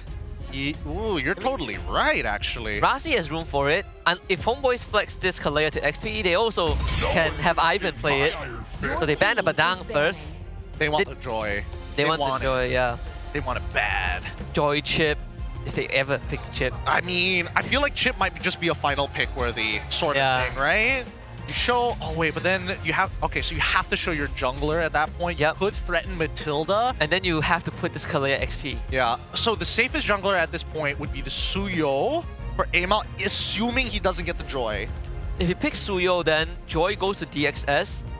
Does it make the Suyo's life slightly harder? That's quite a lot of... Honestly, it's really tough to say, right? Because who can really like reliably catch the Kimian as well as Wanwan? Unless DXS is like, I'll make this easy for you. Let's ban out the Joy, force you onto a Ling or something. What are we missing? Hellcurt. Hellcurt? Okay, finally the glue ban does end up going through. To be expected here. Now, HomeBois, what's it gonna be? Do you give him the Joy? Do you say, you know what, let's just make our lives slightly harder, add a little bit more burst, a little bit more Swiss Army knife in that jungle, put him on that Suyo, pair it up with Farsa and Kalea, and roam around the ramp? Yeah. Xborg is not too good of a pick either, so I don't expect that to go to HomeBois. It's got to be able to chase. It's got to be able to burst.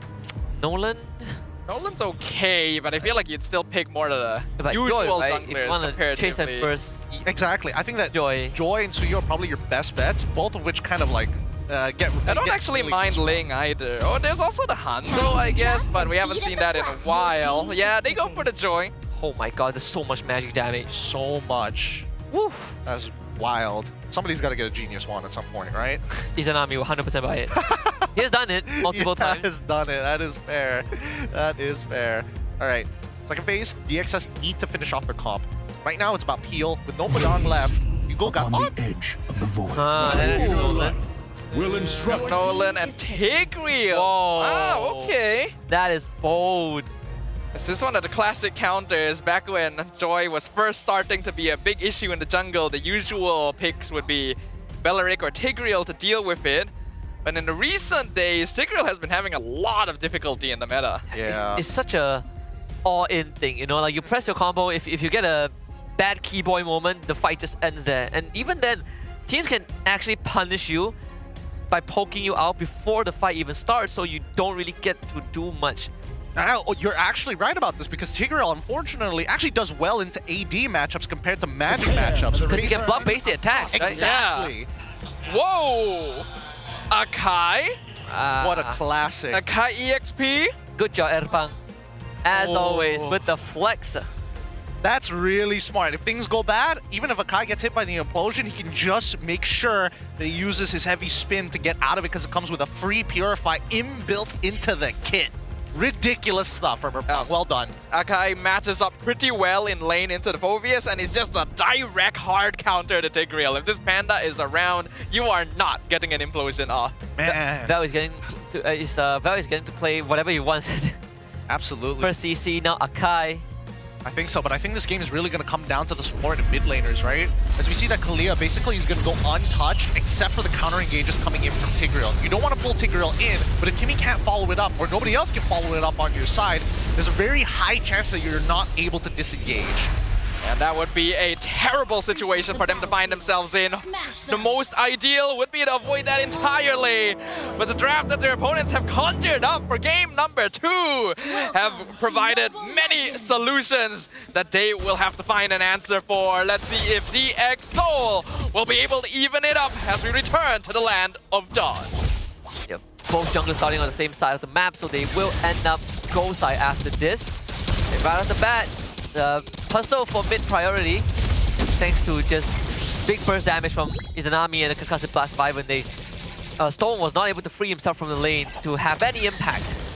Both Ivan as well as Izanami understand what the assignment is. We need to minimize the damage from Storm, and we need to hurt Rasi as much as we can. If we can get battle spells out of him, even better. It doesn't really matter as long as he doesn't have access to them because he's extremely immobile without his push. And so, when we look at the battle spells here, a lot of pull yourself togethers from the side of SkyZ as well as Rasi, obviously, with the Inspire and a couple of assists, you can start popping off very, very quickly. But at the same time, we start looking down towards the flat side of the map. Mystery Shot purchase coming in from Storm. He wants to get his items a little faster compared to the Wilderness pressing. Good go Weakness Finder, so this Kimmy wants to be a secondary late game carry alongside the 1-1. Also very interesting of Rasi to go Brave Smite instead of the usual concussive. Purify already forced out from Izanami down mid, but so far, nothing too notable happening on the map. Which is actually why we are seeing Ivan as well as Izanami actually contest this lane pretty easily, right? As soon as they have Concussive Blast, they can start walking up. Izanami doesn't have to walk up too far to actually get his damage on the wave, and Ivan can heal back up, top himself back up from a jungle camp, right? All of which works out well for the HomeBois and kind of devalues both Rasi as well as Storm, who technically want to win out this early game as hard as possible. We hit level 4, Izanami will go to the bottom lane just to soak up some XP. Hit 4, well, missing out on one. Gonna get it pretty soon. Thing is, DxO, even though they have a Nola, they don't want to be the first one to go onto that turtle first. Oh, need Rasi to hit 4 too. No, Rasi missed it. He missed the second minion as well. He's a little bit off. The timing's not there. I think they go back to their regular lanes, right? They just have to position themselves here. Yeah, both roamers are level 3. Izanami actually didn't manage to hit level 4 in the wave either, so I don't think either team is going to be committing to turtle too soon. Especially with Vel in the area, it's going to be hard for DX to make anything happen. Oh my god, Ivan is so deep in here. Wait, Rasi has no idea. Ooh, Kimin nearly one-shots Izanami, but he is able to fly away. Wait. Vel gonna be sprouted out. Sacred Hammer pushes him in. Traction falls. He's able to dash out of it. Meanwhile, here comes Amal from the flank. They didn't know. He's been there the whole time. Ivan drags Kimin off the turtle, secures it for the joy, and he's even able to pick up first blood, killing off the enemy jungler. But the Dark Wave 2-man lockup, Ivan able to flicker away. Oh! Sacred Hammer flicker from Rasi sets it up for DX Soul, and they're able to trade one more. Siska, unfortunately, left behind. Amal will get his second kill. And Vel just punts him in the face. What a play coming in from Rasi. Just the edge of that Sacred Hammer was enough to buy just enough time for Storm to catch back up and pick up so many kills for himself. Even so, that's going on purchase already. Let's see how fast the HomeBois can play. Purify out from Storm too. Hey, yo. No Tsunami Slam. He's a bit too deep. Traction Pulse is gonna lock him down, and Keemin is here to get a fish for free. That was a little overzealous here. Yeah, a little overzealous for sure. There's a Storm actually took the weakness finder too, so something to keep in mind. You know, these early skirmishes, you can find yourself caught out in a bad position and not able to walk away. That slow can get pretty nasty. This rotation from Bell, specifically to try and disrupt Keemin on that purple buff to buy a little bit more time for Amal to actually catch up, not only catch up, but start to surpass Keemin by 2 levels, ideally, right now, has already achieved it. Keemin should hit level 8 off of this buff, right? Let's see. He's going to clear it. No! Wow! So it's a very clean 2-level lead for Amal. Yeah. Even in terms of gold lead, Amal is 700 gold ahead. What's the offset? The offset is mid-lane, where Storm just has a lot more gold compared to Izanami, thanks to the earlier kill too. But aside from that, there's really no substantial advantage. Amal forcing Keemin out of his own jungle. This is really some great laning coming in from Izanami, showing mastery of not only his own hero, but understanding how Storm wants to work. He double checks his items to see that he has a glowing wand. Without Feather in Heaven or even concentrated energy, you're not going to be getting as much health back from the wave as you would like to, and that's why he wants to hold him hostage. If you can poke Storm out of the fight, he's going to get his ult back faster than Storm actually trying to participate for the upcoming turtle fight. Ivan's gonna get pulled in with the Traction Pulse. Tsunami Slam though, counter engages on Rossi instead, pulls him into the tower, but Rossi just pushes him back instead. Better this like not gonna do much here. Ivan has gone down before the fight has even started. Siska zoning out Bell and Amal, but the implosion cancelled by Heavy Spin. Really well timed. Amal seals the turtle away, but Bell will give up his life in exchange. It'll be traded for Rossi. MelQT looking for 1v3. He's stuck. He's been pushed back. Siska punishes him. Finally, we'll see a good clapback. First big blunder for HomeBois. MelQT overcommitted just a little bit. Ends up dying. And SkyZ reaps the reward. Top tier 1 plus a fresh wave. But I gotta say, good play from Val. We saw the interaction. Heavy Spin against Implosion, and even commits a flicker to push Keemin away so that Amal could get the turtle. You could see it in his eyes. Keemin was just going, no, as he slowly gets pushed away by the Heavy Spin. Even his Retribution didn't even come remotely close to the neutral objective here. And Amal continuing on with his lead. He's going to scale very nicely. He'll be able to dash away just fine. Even Feathered Airstrike to continue pressuring the mid lane from Izanami here. The EXO currently have double the kills of the HomeBois, but the net worth difference is even. I imagine MelQT is still farming very well. He is. Yes. Levels up 2-0 and 1. You do see a Feather of Heaven purchase coming in from MelQT. Would have been nice to have in the previous fight. Oh, top side. They're trying to go from the back line. Rossi gonna be dodged away. Heavy Spin used very early on, though. Bell just gonna spin away to avoid the crossbow of tank. Tsunami Slam gonna pull one back into the Feathered Airstrike, but Rossi is purely fine. And the Sound Force not able to do enough damage. SkyZ now playing very aggressively. He's not able to get the last weakness point, but he sets up the Dark Wave! And a knockup gives the kill to SkyZ. Very well done from the side of Siska. Amal is going to have match stack. They see him, but there's no angle for Amal to enter the fight. Third turtle coming up in 15 seconds. The least that the HomeBois can do is to protect the top tier 2. There's a soul wave that's been building up in the bottom for quite a while. The EXO, another attempt to push down mid, but HomeBois, they're there. The Airstrike comes up just to deal with the wave. Had to sacrifice the purple buff in doing so. Extending Keemin's reign of terror for now. He's definitely been going for the squishier targets on the side of the HomeBois, but at the same time, it's tough, right? And if they're ults, no Feather Airstrike just yet. HomeBois still wants to contest this, even though they have lost a little bit of map control so far. They do succeed in zoning out DX. Siska's holding on to the turtle for now, but they're not really able to full commit to it. Here comes Amal, who wants to set it up. And Tsunami steals the turtle away. Heavy Spin cancels out the Sacred Hammer, but the Implosion gonna be denied with the killing spree on Amal. And a 2-man lockdown. Feather Airstrike doesn't do anything. Tsunami Slam on the wrong target. Keemin picks up killing spree by blowing up MelQT. And the EXO come out on top once again. Wow, even when it was played to perfection, HomeBois only ended up trading 1-for-1. Keemin goes down to Amal, and that is the trade that makes it all worthwhile for HomeBois. A solo kill for the Joy, but once more, SkyZ reaped some reward, taking down the bottom tier 1. I mean, AERO should be able to take this top tier 1 as well. At the end of the day, HomeBois are still walking away in a positive manner, right? Siska, he's been doing a good amount of work. He at least gets to play the game. Oh, comes Rasi. He's not going to commit Implosion yet. Retraction Pulse going to pull Amal back into Dark Wave and Implosion.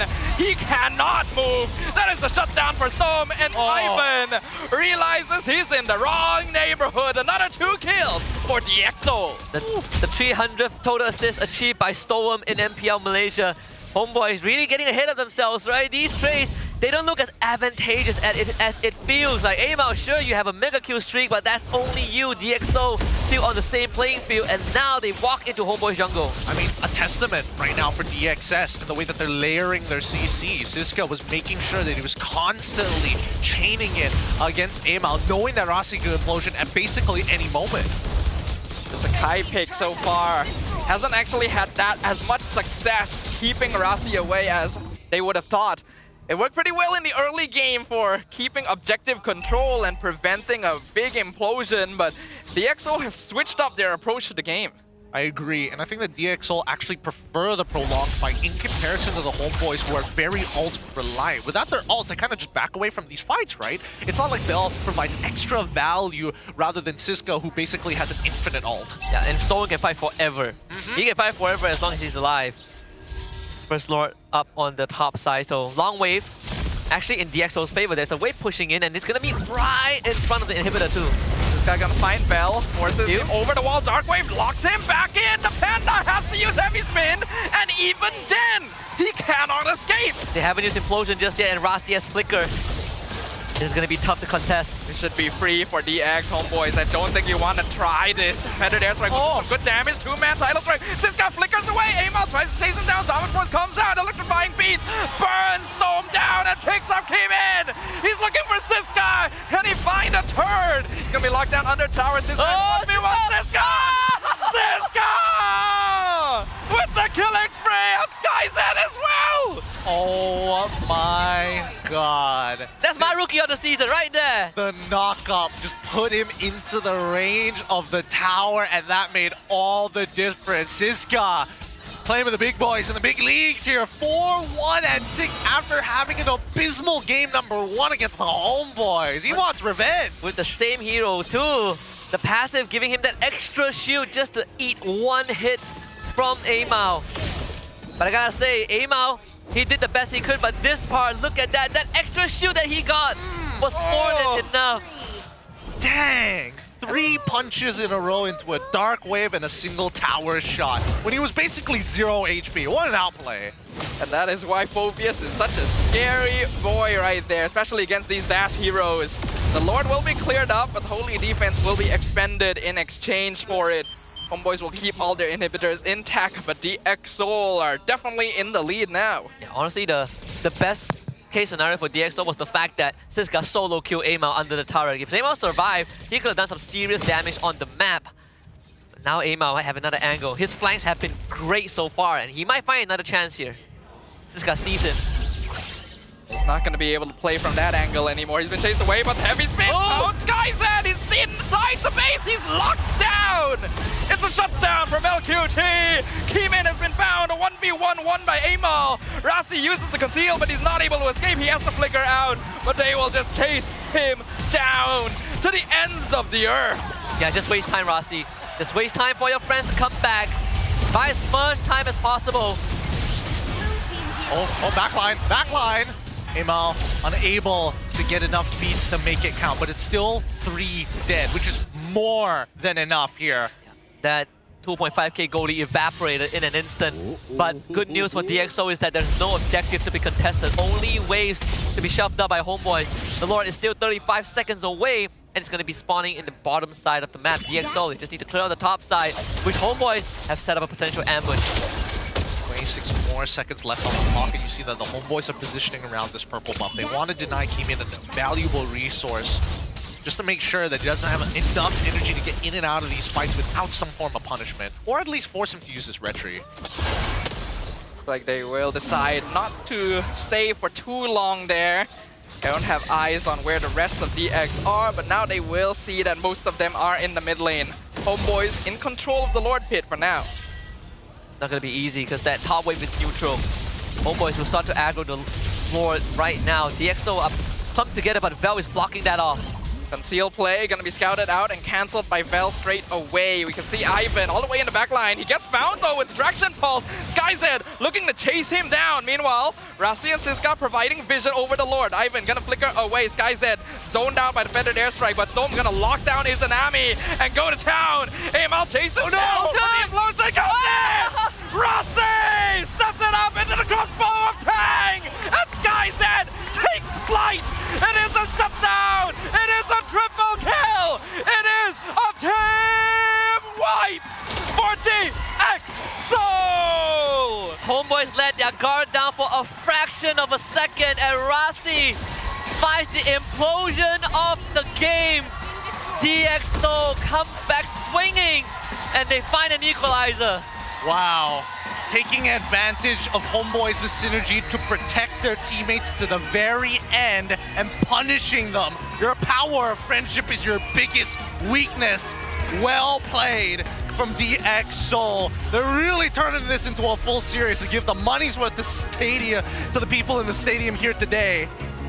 We might get all full 10 games if this continues, but I gotta say, that fight was played, it was a magnificent dance by DxO. The way that they chased Ivan away, the way that they told each other, do not commit to the Lord. Rasi was just toying around, and then HomeBois slipped up. Amal committed to try and get Stoem, and Rasi came in to save the day. Back and forth, this game too was what we expected when both teams played at the optimal condition, and DxO, they've awoken, they are finally locked in.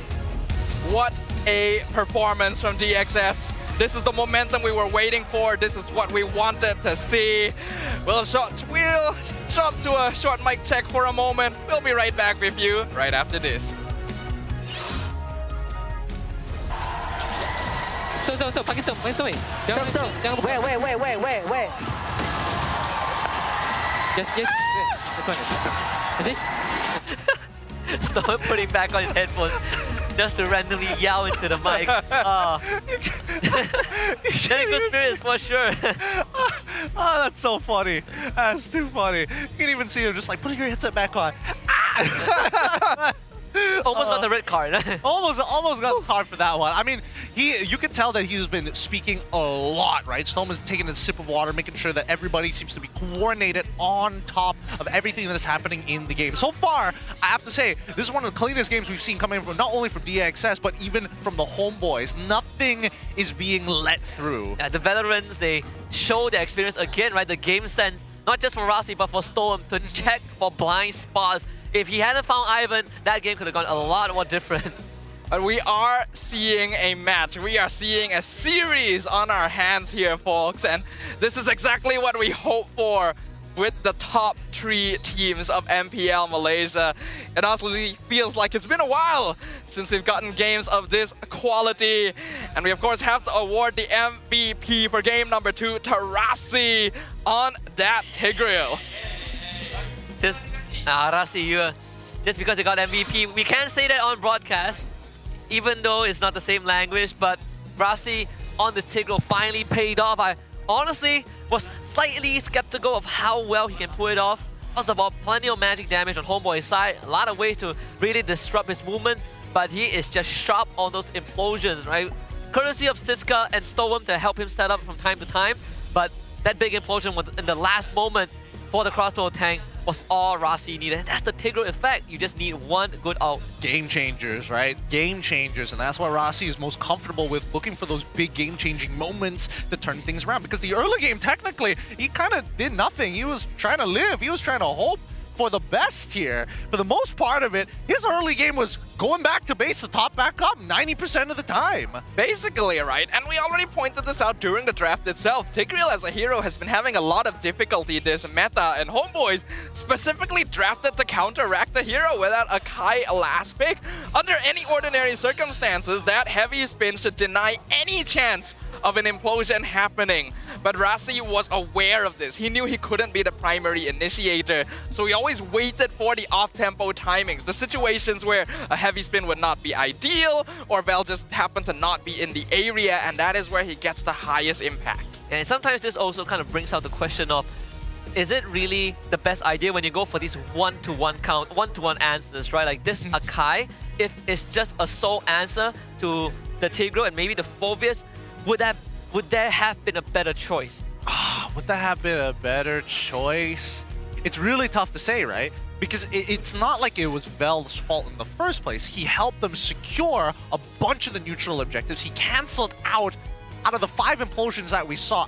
I'm throwing a spitball in like a random number here. Out of the 5, we've guaranteed seen 3 of them being cancelled out. The last 2 really was kind of on the HomeBois when they started to tunnel vision and pay most of their attention, seeing where this 1-1 was eventually going to end up going for the crossbow of Tang. Yeah, he technically did cancel that last one too. It was just slightly too late because the crossbow had already happened. So it really came down to the wire in a lot of these situations. DxO found their flow, found that confidence, and were able to take the fight to the HomeBois. And even though Akai as a hero is actually pretty effective here, not just against the Tigreal, but against heroes like Nolan as well, it's kind of a two-way street. It's very difficult for Rasi to implosion when there is the threat of the heavy spin, but in the same way, Vel cannot freely use his ultimate because it is the best way they have to deny the implosion. It's a really big deterrent. Yeah, it's a big deterrent. It's a two-way street. And with this game, DxO finds another win on the 1-1. It does make you wonder what is Coach Erpang thinking right now, right? Do we get rid of the 1-1 again in the next game, or do we give it another shot? Because I feel like just like game 1, it's not like one team played poorly, right? It's just DxO edging out HomeBois. I think at least for the side of HomeBois, Erpang, his big takeaway from this is, okay, at least I understand what your priorities are going to look like, right? It doesn't necessarily have to be Kimin. Their main win conditions is always going to be, as long as our side laners do well and our mid trio has relatively strong synergies, that should be enough to get us over that finish line. The question is, when you break down the entire compositions of both sides, who was supposed to pick off SkyZ? And I think the only person who could technically do that was Izanami, which is why Storm was so in his face. I don't mind if you're using the Feathered Airstrike towards me. I don't mind if Amal tries to jump towards me as well because I got Rasi by my side. Therefore, SkyZ gets to play the game for free. It was a very well thought out plan from the side of DxO, but even so, it would have been difficult to execute without the skill that we saw from these players in game number 2. SkyZ will be the rich guy having the highest GPM. He was basically allowed to farm for free, only got picked off once, and that was Vel committing the entire heavy spin to lock him down. Amal ends up being the carry, and then Rasi is the sandbag with Storm as the best wingman. And Storm, even as the mid laner, almost always gets the best wingman title for some reason. Yeah. Right? The Roma DNA never really left him, even though he started out as a mid laner. This is so far following the pattern of the upper bracket where, you know, HomeBois take games of odd numbers, DxO takes even number games. Following that, we might get a game 5. But let's look back at the highlights this game, because just like game 1, these two teams, I'm surprised that, especially for DXS, this is their 7th game and they have not slowed down. Yeah, they really haven't slowed down at all, which is rather surprising. You would have expected DXS to kind of slow down in their pace, to really think about and learn some of the habits like HomeBois, but right now they're fighting toe-to-toe, right? They have nothing to be scared of. They faced this team before, so they understand the power level that they're dealing with, and they nearly won that game as well. So I feel like a lot of that veterancy experience from that last battle is kind of trickling down to this. Yeah. One of the interviews that we had with Storm, he did say that for all the teams that are underestimating them, there's a reason why they didn't get clean swept by all of the top teams. Well, except for SRG OG, but for the rest of the teams, they went 3 games against all of them. And this, we're seeing it in full effect. There's a reason why most teams have not been able to clean sweep them. Oh, so good. So very, very good. That final implosion as well. Vel, a little too slow. And a crossbow of Tang that just melted down every member of the HomeBois. So unfortunate. I mean, it was at a point in the game where you don't even bother buying the Winter Crown just yet. You're still trying to complete your last core item before you even start thinking about securing the rest of your build. Yeah, because they've never had to deal with the crossbow tank until that very last moment. Again, it's just a fraction of a second, they let their guard down just for a little bit, and that was all SkyZ needed. Literally up until that point of the game, SkyZ was not able to get a crossbow off. So because of that, there's going to be this subconscious intention from the HomeBois that we will have ways of dealing with SkyZ. We do not need a Winter Crown yet, you know, and even if he does get a crossbow off, we should be absolutely fine unless we get team wiped, but that's exactly what happened, right? That's sometimes things just happen like that, and you need to be ready for it. Yeah, it's definitely not an easy series, and DXS, the fact that they've equalized the series means we've got another best of 5. We just shrunk to a best of 3 on our hands. For now, let's see what Poji has for all of us in the crowd with his side report as we get ready for Game 3. Poji, take it away. Terima kasih. Dan sekarang kita berada dekat dalam segmen khas kita itu Beyond the Meta. Itu segmen khas untuk kita bincangkan tentang lebih lanjut apa yang berlaku dekat dalam game kita, luar negara dan pelbagai lagi. Sekarang kita ada tetamu istimewa iaitu Diablo. Hi Diablo, how are you my friend? Hello. Alright Diablo. Okay, good. So Diablo, I have got a couple of questions to ask you. Is it okay with you? Yeah, sure. Alright. So how do you feel about your team qualifying to MSC again? And for you, personally, do you think we will get any chance to see you play on MSC stage? I do hope to play, but we shall see right there. But I'm also happy that my team qualified for MSC because it's one of the biggest prize pools, and I think we do want to make it to MSC and get a better placing than last year. Alright. And speaking of your team as well, Team Flash itself is consistently always going to international stage. Do you have any secret to share with us? How come your team is so strong and so, always be there? Is there anything special about your team that you can share to other regions as well? I think it's about constantly improving and looking for ways to work together more as a team. Because in Malaysia, there's SRG also, right? They are also consistently at the top of the league. So I think it's all about bringing the region to another level. Because I think SRG is also helping in Malaysia to improve a lot. So I think Flash is also doing the same to Singapore. I see. And also, I have one more question that I want to ask you. So, on your opinion, did you see any of the match for MPL Malaysia? Yes, I've been constantly watching them. So, for your opinion, based on the matches just now, do you think who from this both team that gonna be the next team that qualify to MSC? I think both teams have equal chance because judging from the games, I think it all comes down to the drafting. But also, me maybe a bit biased, so I will say HomeBois. Alright. But speaking of HomeBois, actually, it's kind of bit of reunion with you and Izanami actually, because the last time you and him is on with RSG actually, and the last time you have a reunion is back in MSC 2021. So, do you have anything to say to Izanami? I hope to see Izanami there because it's been quite a few years since I last saw him. But I'm confident he can win. Yeah. Alright. So, if there any last word that you want to say to your fan that is in Malaysia and also in other region as well? To the Malaysian fans watching this, please continue your support because I think every pro players out there, they get their motivation from the fans. That's me. I think all your support is very important, and also thank you for those that supports me because even though I'm not from Malaysia, but I feel the warmth and the love from you guys. So that helps me improve my gameplay every time. I want to show you guys better plays when I go into the stage. So as well as fans from all over the world, keep up your support because I think everyone needs it. So thank you so much. Thank you very much. Bye-bye, Diablo. Thank you so much. Bye. Hey. Have fun games. Terima kasih kepada Diablo. Dan sekarang kita bakal meneruskan perjuangan. Korang semua dah bersediakah untuk game kita? Dan tanpa kita melengahkan masa, let's go untuk berehat dulu. Bye. Kita jumpa lepas ni, okey?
Welcome back to MPL Malaysia Season 15 Playoffs Phase number 2. You guys are tuning in to the last best of 5 before we find out which 2 teams between HomeBois and DxO will proceed to MSC. So far the score is 1-1, which means we're now down to a best of 3 instead. My name is Husky. Joining me on the desk, I have Sadafa and Gideon Kill with me. This time I'm going to start with you, Sadafa.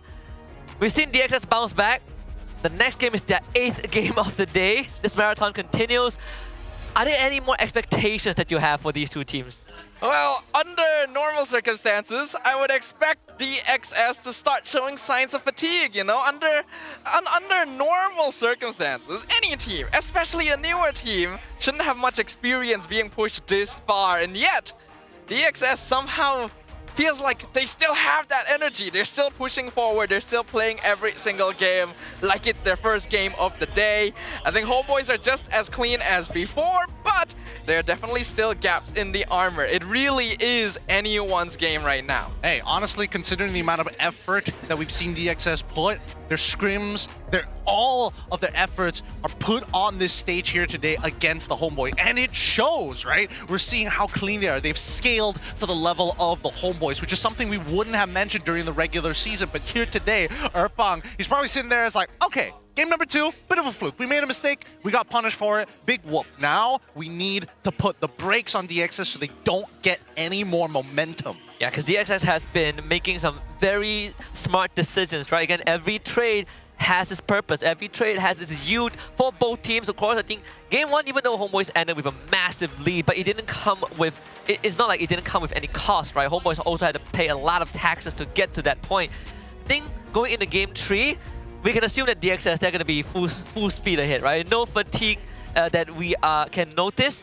Now it's up for HomeBois, like you said, to shut it down. But we also need to take a look at some of the prior picks for the MSC team. For SRG OG, so far we see that 1-1 go Far Summit, Hayabusa Jungle, Padang XP, Kalea in the roam. But if compared to other regions like MENA, Latam, and PH, it is actually pretty different.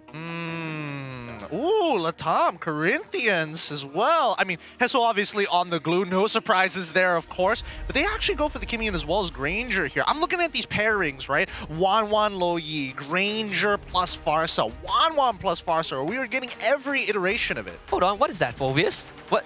Ultra Legends? Is that old Phoveus? Yeah. Old Phoveus. Good old Phoveus. Good old Phoveus. Reach past into the past to grab old They're like, Phoveus. man, we can't, this new Phoveus ain't good enough. Old Phoveus. Hey, we're bringing back a new skin for Phoveus, his old default skin. They forgot to update the game. Honestly, be better than nothing, considering that we haven't had any Phoveus cosmetic. Soon.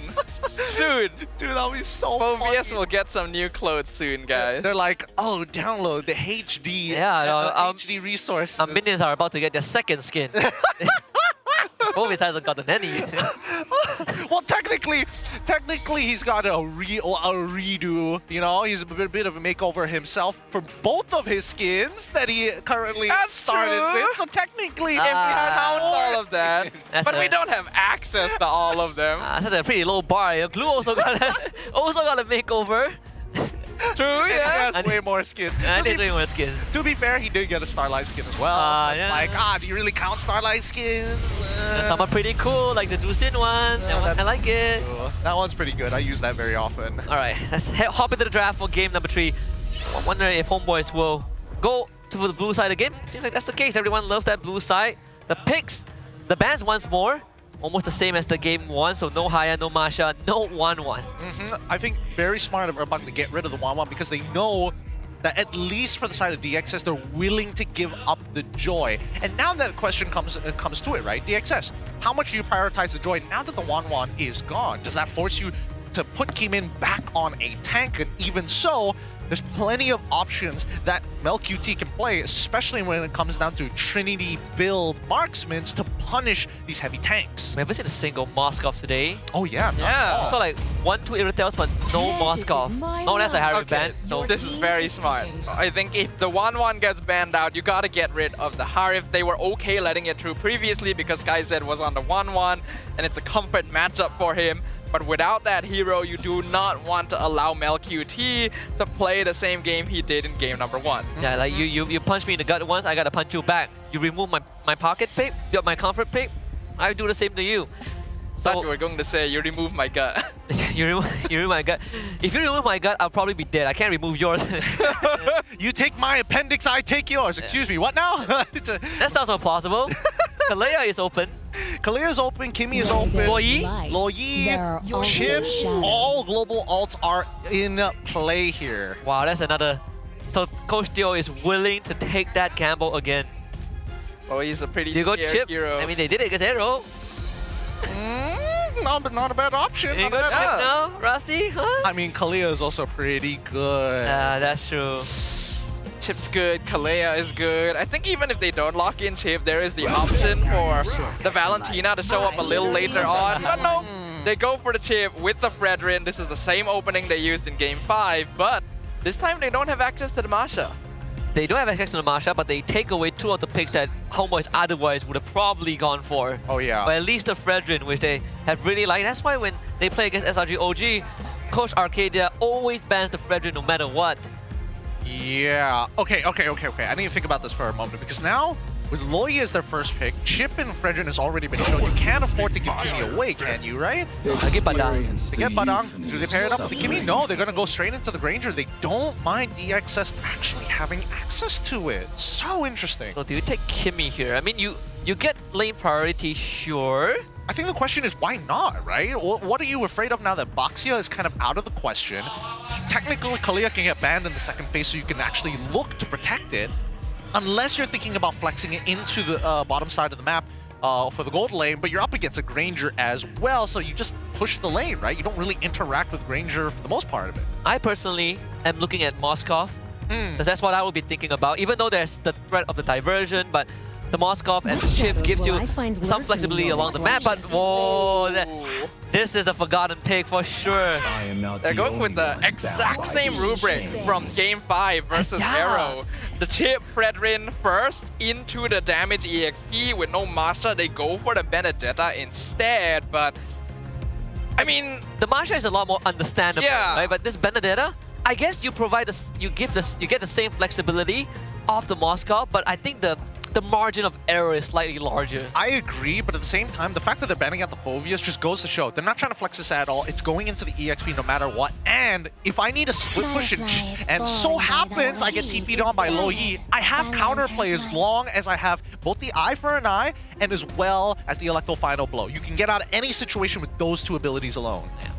Maybe the whole idea right now is, since this guy's our win condition, it's been proven time and time again, we give him that space to work with. Oh yeah.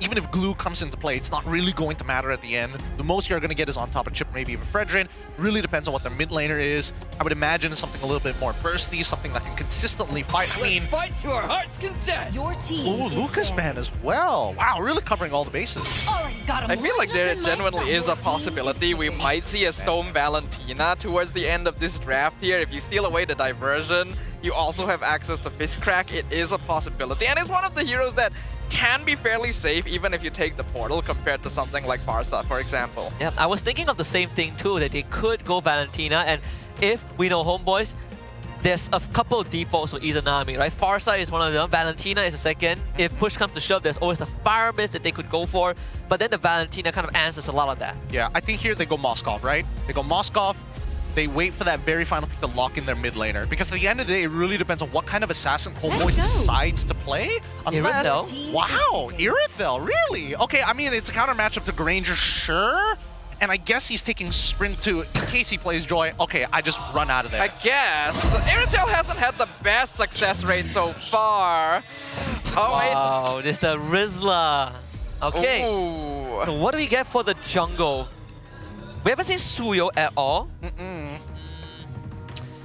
Hanzo? Go Ling as a counter to the Chip. Well, Ling and Loyi is going to be a tough one. They go Joy. Yep, right. They're gonna go Joy one more time. Man, Hazel catching strays even though he just got eliminated. The crowd is not forget. They don't forget. They don't, and not to mention that they're giving out a lot of those templates for free. So it's like you could be like, I support this team, and then if you want to start BMing other people, you can get a new one. Or you could just cross out the team. I love those. Someone said if Homeboys loses, he will shave his head bald. I can't wait. We never get follow-ups on these kind of bets, you know. Maybe we're just gonna have to do it live if it happens. Yeah, we have to make him shave his head bald live. After this, right? After this, if the game ends, if DXS wins the series, we shave his head. There's the Valentina. All right. Even better, we have a Terizla. Really good call here, Sadafa, on the Valentina. Yes, you can steal the Terizla ult. Most likely, you're going to steal the low. You're going to kind of keep pace with everybody else. But honestly, Terizla ult works well if your chip is ready to set up for you. Regardless, HomeBois, it's really on the performance of Amal here. If you can sneak away a couple of kills and affect how the gold lane actually works, then I think they've got a fighting chance. All right, ladies and gentlemen, it is now game number 3. The score is tied up between HomeBois and DX Seoul. This is a best of 5 series, so this will not determine the winner just yet. But remember, at the end of this path is going to be that golden ticket directly to MSC. The curtain draws open once again upon the land of Dawn, as both teams are eager to prove their mettle and gain an advantage moving forward in our lower bracket finals. And that's what I call a crowd, as they all get excited for Game 3. This is the midway point of this best of 5. Both teams reverting back to that game on one side, with HomeBois on blue, DXS on red. The parallel jungling, both junglers starting on the bottom quadrant of the map. All right, pretty decent start, but however, they're not getting much of a leash from either side, right? I don't even see the supports on the opposite end to try and make it happen. They're fighting straight away for priority over the mid lane as soon as possible. Looking at the emblems as we check them out, no surprises here. It's going to be, Tenacity actually coming in from Ivan this time around. Wilderness Blessing, but we do see that Vel not even taking movement speed, right? Knows that he can't catch up with Siska, takes some extra vitality. One thing that DxO is going to slightly lack is that crowd control, right? To lock down Amal. It's not like game number 2 where they have an implosion, where they have the Phobias to constantly ram his monolith into the Joy. This game, they're probably relying on a stolen penalty zone or the Fredrin taunt to keep him controlled. Don't forget about the Terrify coming in from Storm, actually, right? It is the perfect distance, as Amal needs to... well, the Shadow Strike is about the same distance as Amal's dash, so it's actually pretty easy for Storm to trigger that Terrify. But again, this under the assumption that maybe he makes a mistake, Amal makes a mistake, or Kimin actually lands the taunt in the first place, then it's an easy follow-up. Like Ivan gonna lock down Rasi with the fist break. There's gonna be quite an exchange happening in the mid lane, but while both these teams tend to be a little more on the aggressive side, neither is really actively searching to make anything happen before that first turtle. Okay. Oh, Rasi. He's gonna have to use Flicker there. Yep. If he didn't, he would be dead. Yep, for sure. For sure. I don't know why they were holding that position anyways. It's not like they needed this key position over the turtle to make the difference. Storm's not even 4. Yeah, they can't really threaten the Badang just yet, so Ivan can just walk up and just fist break you when he sees you. See how they play this out. The Siska, he's going full damage here. He needs to make sure this Electro Final Blow works. Stolen penalty zone from Soa. Amal has step advantage. Penalty zone used by Vel in response. We're gonna see the same one from Storm. Kimin secures the turtle, but the fist strike comes in the backline. Amal picks up the first blood, melting Storm away. Kimin buying space for as long as possible. Will be able to dash backwards, but they've already lost 2. And HomeBois uses their numbers to contest the purple buff. Way too late here. Wait, hold on. Rasi's coming in. He does have a potential shortcut. HomeBois are aware of it. They're gonna avoid it. Eye for an eye. Keeps it alive, and the shortcut drops down. Picks off Amal. Another good punish. Really? The old Chin would not have been able to do this. I mean... to show up from base at your portal, Ivan now is gonna get punished. Ooh, smashed into paste by the Abraser's Wrath. They get 2 out of that. And suddenly, HomeBois' earlier trade is worth nothing. Oh my goodness. They lose turtle, Rasi comes back, new passive, takes the portal, punishes the jungler. Yeah. Of all things. Wow, what a hefty punish that was. And not to mention that Siska, he's kind of unlocked in this lane, right? He can look to proxy, he already has vision over Amal, like, he can contest with his purple buff, no problem. Yeah, Kimi started the turtle fight 1 level behind Amal, now he's the same. So Oh, wow. Wow, what a heavy punish. What a heavy hand that was. I do like the idea of HomeBois to try and translate their victory into stealing buffs away, but they do have to respect the presence of Rasi on the map. This chip is capable of extending your team's presence so much. It seems like HomeBois play front hand, backhand with DxO and caught backhand twice. Didn't know what hit him, got blindsided. This is a way better showing of that chip than the very first game Rasi played. It's the third chip game today. Really a luxurious day for him. Yeah, I mean, I have to totally agree here. Okay, Haas Claw already purchased him from Rasi. A really good item purchase here. Now, the previous turtle fight, the big problem was that Siska didn't find an optimal angle to Electro Final Blow to stop the initial engage from HomeBois. He's playing like a pure assassin right now. He's only looking for key targets to trade out. His job is most likely going to be to chase down MelQT or Izanami here, since it would be kind of a waste of resources to try and keep up with heroes like Amal here. The next turtle gonna be spawned. Right now, Vel zoning off Keemin. Another stolen penalty zone, but this time it's gonna be a 5v4 because Skyza isn't here. Siska with the flank. He's gonna try. Rasi's coming in, but the penalty zone cancels out. Keemin steals the turtle. Shortcut comes down. Rasi will fall, but they find Amal, and Skyzed is running down to HomeBois. Vel gonna be cut off with the Electro Final Blow. Just barely gets out, but they've lost two and the turtle once again. The diversion play from Izanami. Oh no, Skyzed! He walked into the wrong area. HomeBois wins out the macro play. But I think DXS can still punish bottom. Siska, he doesn't have the ult to actually jump in further than this, and I'm pretty sure his eye for an eye is still on cooldown. Either way, is really good stuff coming in from DxO. They're walking away with another neutral objective, and I just love the patience coming in from DxO. They know that they don't have to be the ones who initiate this fight. They need HomeBois to start throwing things at the wall first before they can react to it. And Stone's penalty zone once more secures them the fight win. Second turtle for DXS. Now they have to lead. Bot tier 1 goes down. Siska officially unlocked from the lane. That is excellent as well. This Vendetta was picked up so that Siska could start affecting the map. Even though the Terizla was drafted to try and keep Siska in place, you're not really going to be able to do that against a Vendetta. That means the map opens up so much more for DXS. How many more outplays do they have inside of them? That's what I'm curious about. The difference maker for HomeBois at least is going to be Izanami's diversion. That's what's been keeping them afloat, at least after the previous fight. But it doesn't really solve the full problem of DxO just being a lot more technical with that engage. This stolen penalty zone is yielding a lot more value than HomeBois initially thought it would. He's catching out the right targets. He's catching out the right targets every single time. Steals the penalty zone one more time, and now that Siska has been unlocked from the lane, oh no, we lose priority over mid. Siska is here to assist. Not to mention that Rasi just babysitting here, trying to... Oh, they have no idea. The conceal just popped. Even wait, no, he's not going to show himself at all. They're going to start the engage down bot, already poking out Vel quite a bit before the turtle even spawns. Diversion can be used. HomeBois coming over to the turtle pit, but still playing it safe. They don't want to reveal their position just yet. Seal, they'll look for it. Oh, Ivan misses the fist break. Stone able to avoid it. Good smother, good. Here comes Rasi. There's a flank angle. Now he's taken the skill 4, he's waiting for it, drops down the shortcut inside the turtle pit. Keemin picks up another turtle! Electro Final Blow comes out, but Amal's able to dash away. Storm gonna be chased down with the flicker from Vel. He's actually buying a lot of time, will eventually go down, but MelQT being chased. No, the yin-yang reaction actually locking everyone down. Ivan looking for a re-engage, but he is all by himself. He has to flicker out to safety. Amal not able to re-engage on Rasi. Storm still the only casualty of the entire fight. Wait, hold on. Wait. Where's this going? Into the back line? They found Skyzed! A two-man fist break!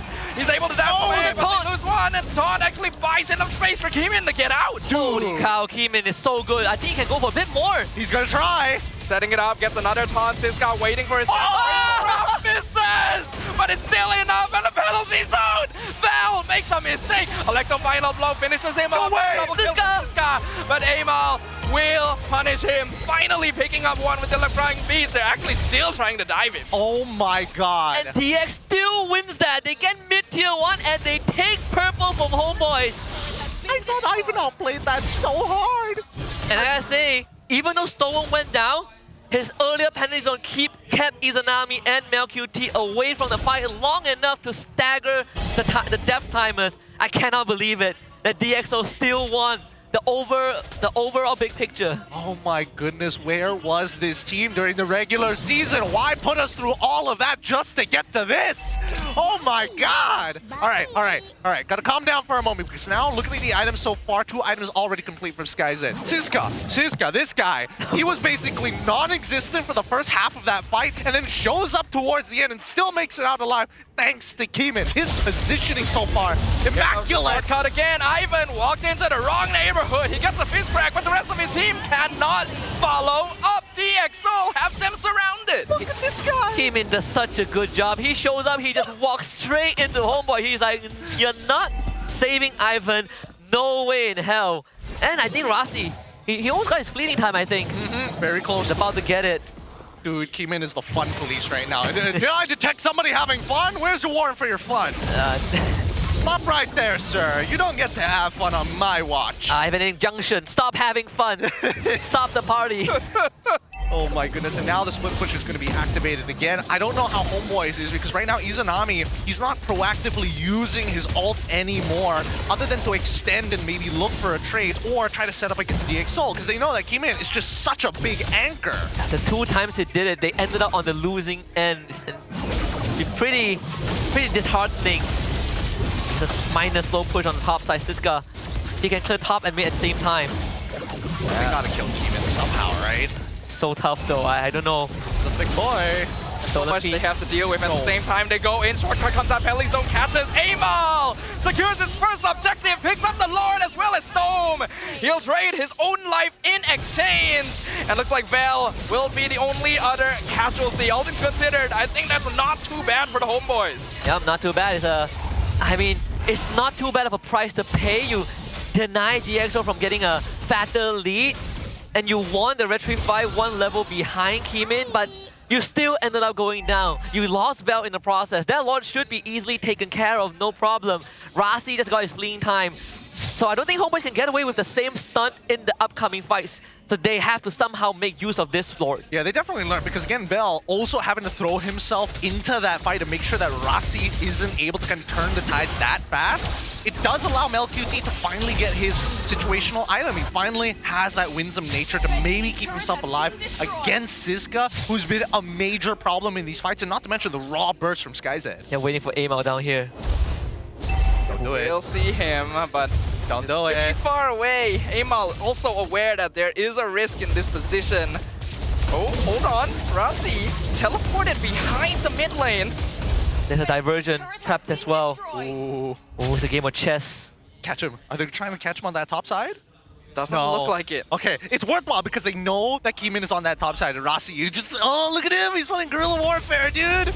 The macro play this game is terrifying. Okay, to be fair, he did use his shortcut, right? Yep. So it's on cooldown for all intents and purposes. He's going to be stuck there for a while. If a fight breaks out now, he's not going to be able to be a part of it. Yeah, Keeman just got immortality too, so even more ways to stay in the fight longer. And I mean, throughout all of that whole sequence, HomeBois getting the Lord, getting 2 turrets, there's no shift in gold. It's still almost the same as when it first began. Oh, Keeman's gonna reach 15 first too.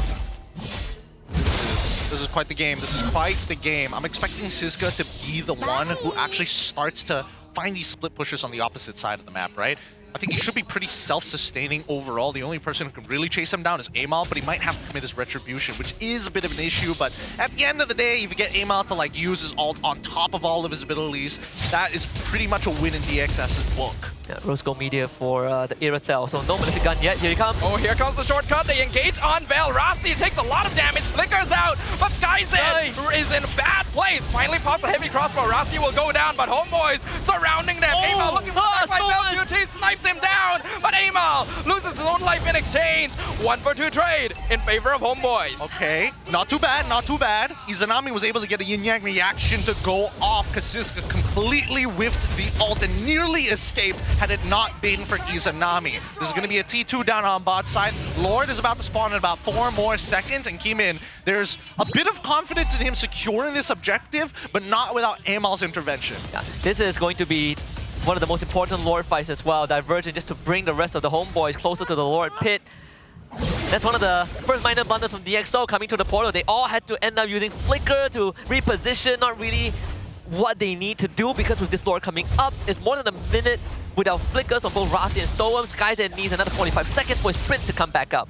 All right, here we go. Here we go. Vel's going to be the first to pull as Rossi's on the bottom side of the map. I'm expecting DxO to start pulling the attention of the HomeBois, right? And that's what Siska is doing right now. What a flank angle that we have from Rossi. He's really deep in there, sitting by mid T2. Waiting for the best opportunity. Even better if someone rotates down bottom to deal with the wave being pushed, but HomeBois are not by. He's going for it. He gets counted out by Amal. Ends up hitting the Litho instead. That is very unfortunate. But they're still buying time. Diversion, where are they going? Goodness. They're going behind. They find Rasi. Meltstone misses, but he still managed to drop down a shortcut in time. Siska! Long enough, Siska comes through. They're managing to burn people down, but SkyZ too far from Oh my God! Siska! He's able to find two, but MelQT is the final survivor, the most important member. He was not able to kill him. DxO are now 2v3. The winds of nature made all the difference. MelQT should have died if not for the winds of nature, but still DxO gets bottom tier 2 and they deny a lord take from the HomeBois. Izanami was not expecting the damage Siska could pump out. He had Flicker available the whole time. He could have used it, but he just tanked it and died for it. Oh my goodness. This crack lockdown came in, ensures that HomeBois will get the Lord. Rasi is here, though. He's looking for a MelQT. There's no way to make in with the shortcut. That is a shutdown for Stoem. And they'll find Ivan. He takes the portal through. Oh my God. Trying to chase it down. Gonna be responded in kind. EA reaction doing a lot of damage in return.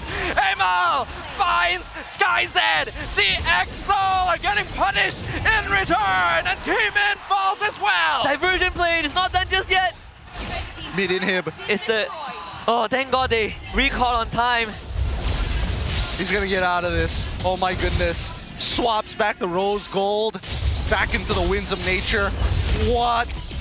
Dude, Stoem had no idea he was in the bush in the first place. I can't believe it. My heart. This is still a neutral game. Can you believe this? I really can't. I really can't. There is a level of, wow, that's a lot of skill. Wow, that's a technical play. Wow, so much macro. And then there's the element that nobody talks about in all sports across the world, whether it be E or without the E, luck.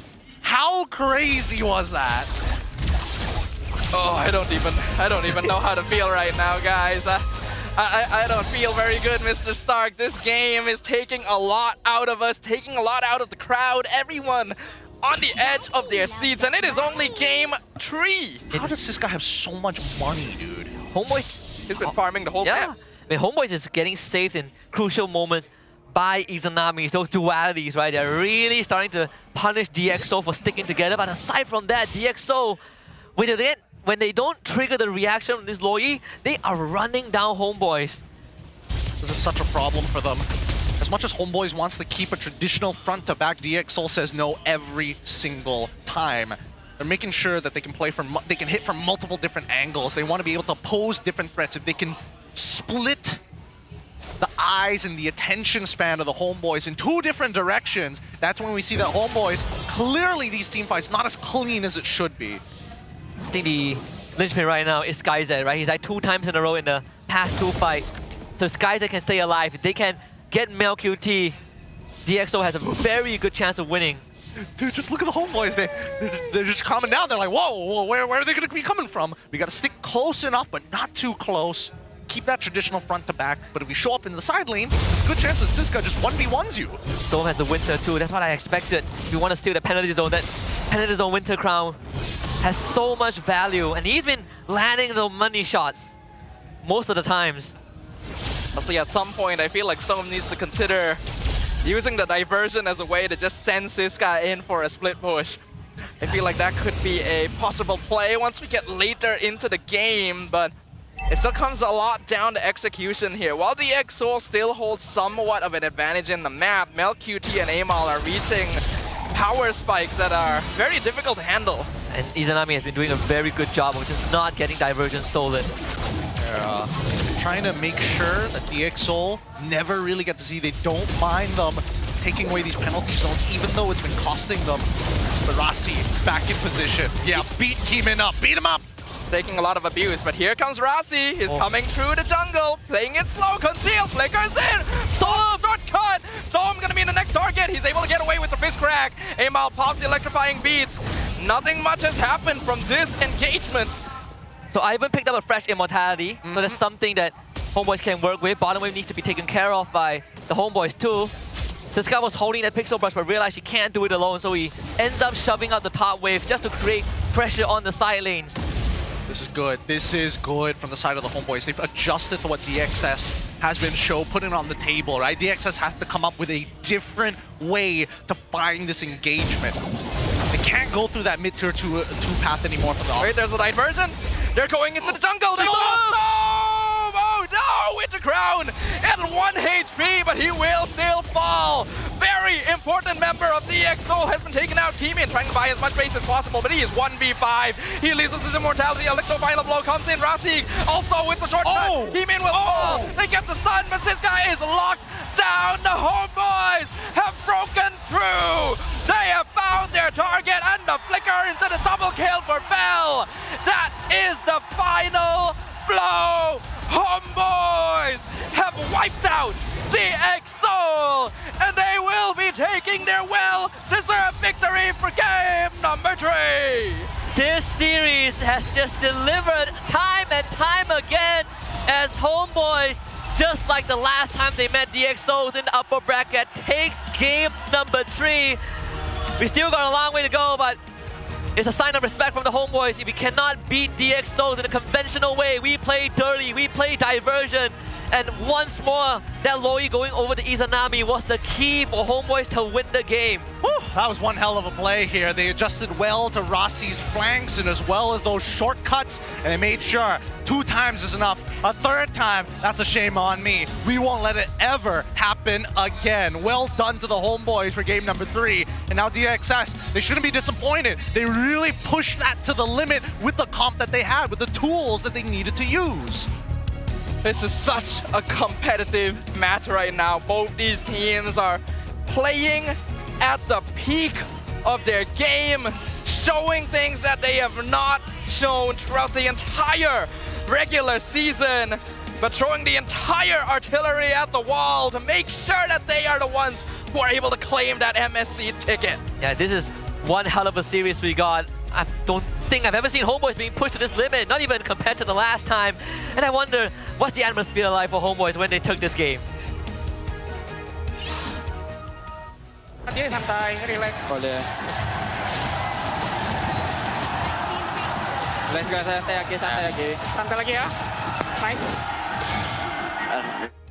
Alright, there's one takeaway. I think Loi needs to go. Yeah. Loi needs to go.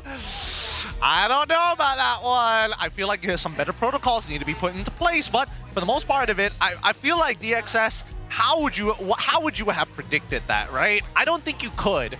I don't think that you could, and I don't think rechecking the bush would have been an option or a thought in most people's minds. Yeah, not really, because you don't want to get lose control of the Lord Pit. And it's not like they didn't cover their angles. They actually spread up their manpower, just not for that one bush. The one bush, because they think like this bush is so far back that no way it's very that unlikely crazy, you know? they're going for it. Yeah. But the moment it starts, Storm gets taken off the table. Then they segregate Keeman, and then Rasi's a bit too late, and they just get picked off one by one. This is why Loi is still such a dangerous opponent. Dude, that was a 50-50. If Storm managed to have enough money to go switch his items while the rest of DXS, especially Keeman, is able to get on top, they might have been able to actually turn that around, to be fair. Well, this is under the assumption that, you know, we also get the penalty zone on top of everything that I've already mentioned from Storm, but even so, that was a fabulous game. I think one of the more technical games we've seen in a long time here at MPL MY. Yeah, so far, so bloody. Both teams trading blows, just like the first game. We gotta look at the backstage MVP. It gotta be Izanami, man. The Prince of Mage.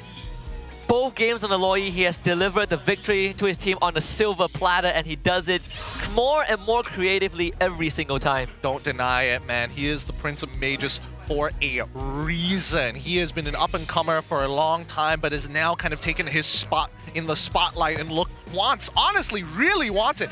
Ever since he has joined the scene, the one thing that he's been requesting, make it to an international, represent Malaysia, and I think he's got one hell of a chance to do so with this team. It's pretty crazy that since his debut in Season 7, he has not been able to achieve it.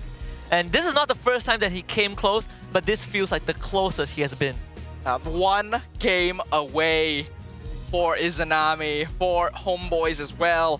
This is a player that has a long retinue in MPL MY, has had experience playing multiple positions, multiple different heroes, and he's able to draw from that experience, his macro knowledge, his awareness of habits, and where his opponents are going to be on the map lend themselves so well to a hero like Lo Yi that you just never predict the angles he's going to come from. He's probably one of the best Lo Yi performance overall we've seen in the local scene. And compared to other majors, no Lo Yi has come close to the level that Izanami has kind of brought out. Not even Stormy, I dare say. Stormy, slightly different characteristics. Yeah. But yeah, for someone like Izanami, this is special. This is gold. This is some golden stuff. We're really seeing the full extent here. I think Keeman played an incredible game this time. For all 20 minutes of this series, he was always in the perfect position at the right time and peeling like he should be as a tank jungler. Rossi was also finding some really good engages. Siska, unfortunately, one item, Winds of Nature, outplayed him. Can't do much about it, right? It's a cooldown that you must keep in mind, and Mel QT made sure if he goes on me one more goddamn time, I'm gonna be ready for it. And he was. Well, QT still continues to be such a pillar for the HomeBois, man. He only died once the entire game, even with all the shortcuts flying around. And that was a big problem for DXS because SkyZ was getting picked off pretty consistently. Every time he tried to engage in that shortcut, he had to immediately run away and not really able to do that damage necessary. So DXO were lacking a very key component. Yeah. Not to mention that because HomeBois have the Lo Yi, there's always a way to match Razi's movement, right? They can always play this cross-map make cross-map plays. DXO, as much as they have a draft, they can move around pretty fast and, you know, segregate HomeBois. HomeBois could do exactly the same, and I'd argue even better. And I think with the... man, honestly, I was really hoping that DXO was going to take this game. They were playing so very well, but a super play coming in from Izanami, a really good call with his Emperor's Eye to catch Storm on his way back after chunking him out. Again, most people wouldn't see that angle, especially with half the map just completely blind, right? He was putting everything on this gamble and it worked out. I think that DXO, the only thing they need to adjust is the way that they engage. They have a good formula, but the angle of their engages must change. Rossi cannot be doing the same tricks over and over again. He got sniffed out the second time he tried. And not to mention that you catch someone who just went for the recall, right? There's no way they knew that too. So, Game 4 coming up. It's going to be another test for DXO. This push and pull continues until one team eventually drops out of the playoffs. But for now, Hall of Famers, MelQT as the rich guy and the carry. We got Keemin as the sandbag, and Ivan, the Badang, as the best wingman. So Keemin, again, standing out so much in this game as that Fredrin. The game probably would have ended a little sooner. It would have been easier for the HomeBois if not for this player, if not for this Fredrin specifically, zoning out literally 4 to 5 members of the HomeBois by himself every single time. But once that damage really started to lock in, once the EXO had to start splitting apart their resources to try and get these flank angles, it became easier for HomeBois to dispatch them one by one. We'll see how game number 4 is going to pull out, right? Because DXO, do they lose confidence off of this? And based on their performance in that game itself, that's nothing to be disappointed. It's an unlucky moment. We've done that to many, many teams. It's our turn to take one of those L's this time. Let's try and pull this back in game number 4. Because their draft was extremely bold. 3rd pick, Benedetta. Who does that? Only they, right? Only DXO does that. You look at this goal swing, this is insane stuff. Like DXS had control of the game for majority, for the most important part of the game. In fact, that mid game, but it's just the 2 lures that Ama was able to out-retry Keemin that really kept HomeBois in the running. I think if one of the lures went over to DXS, this game would have been so different. It would have been. It would have been. I mean, at least then they would actually have to worry about like looking back at their base, you know, having to deal with the waves for once, because half the time their wave clear management. Their wave management from the side of DXS, spot on. It was pretty good, all things considered. And I think we've seen that both these teams are capable of holding that macro. That's why it's very important to actually get that early momentum so that you don't have to deal with it quite as much. It's very difficult to handle. And I feel like DXS could have actually leaned into that a little bit more. I feel like they were setting up a bit too much for team fights. Storm was not really stealing the diversions away to make map plays, was instead trying to go for the penalty zone so that they could actually team fight together. But this composition is really good at splitting apart your opponents, and you're not really maximizing that. Well, I think that with the way that the game was played up until the 12th minute, right? I think DXS, that formula works out well. Splitting your opponents out, great. I think the big problem is that they lose out in one of their threats in Siska because, again, it's not only difficult to open up that map, right? But at the same time, there's a very high likelihood. If he makes a single mistake, he ends up throwing the game as well, right? Which is why we're seeing these movements coming in from DXS to make sure that Keemin is going to be the center point of the comp. No matter how they're going to engage, unless it is Rossi with a shortcut, Keemin must be in position of all the members nearby so that he is able to peel and, if not, trade when the time comes. Honestly, maybe like one minor adjustment that I would have made.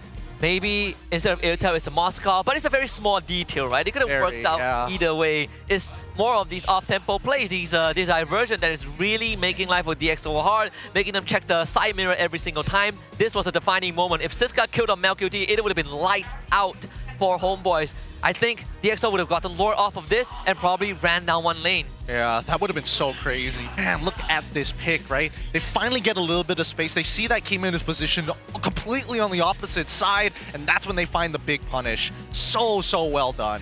I feel like Keemin could have actually tried going in the opposite direction here. It would have been counterintuitive to try and run through the opponent, but he was still max HP, and it would have been easier for his team to catch up with him to maybe help him a little bit sooner. Hard to say if it would have really made the big difference here, but minute things like this really count when it gets to this stage of the game.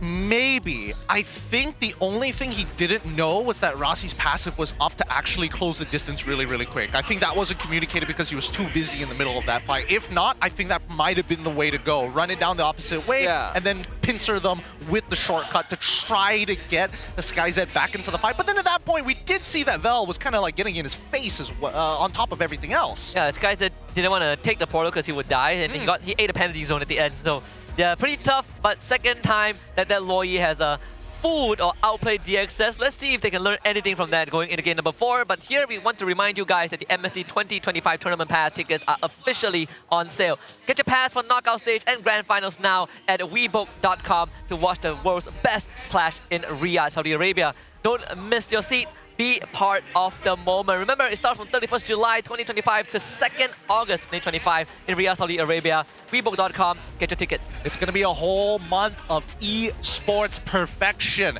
Some of the best teams across the world over many different game titles, but the one you're watching is going to be MLBB. It's come into Riyadh to battle it out, to make sure one of those teams at the very least is going to be meeting up with the pressure cooker, the hydraulic press. The hydraulic press, and it's not just MSC. We also have the MLBB Women's Invitational that's going to be happening in Saudi Arabia, Riyadh as well. So if you're into more MLBB actions outside of MSC, MWI is also what you want to watch out for as well. Yeah, I think we all know, if we've been keeping up with all the MPLs happening across different regions, that the level of MLBB has been increasing a lot this year. So MSC is going to be exciting, MWI is going to be exciting.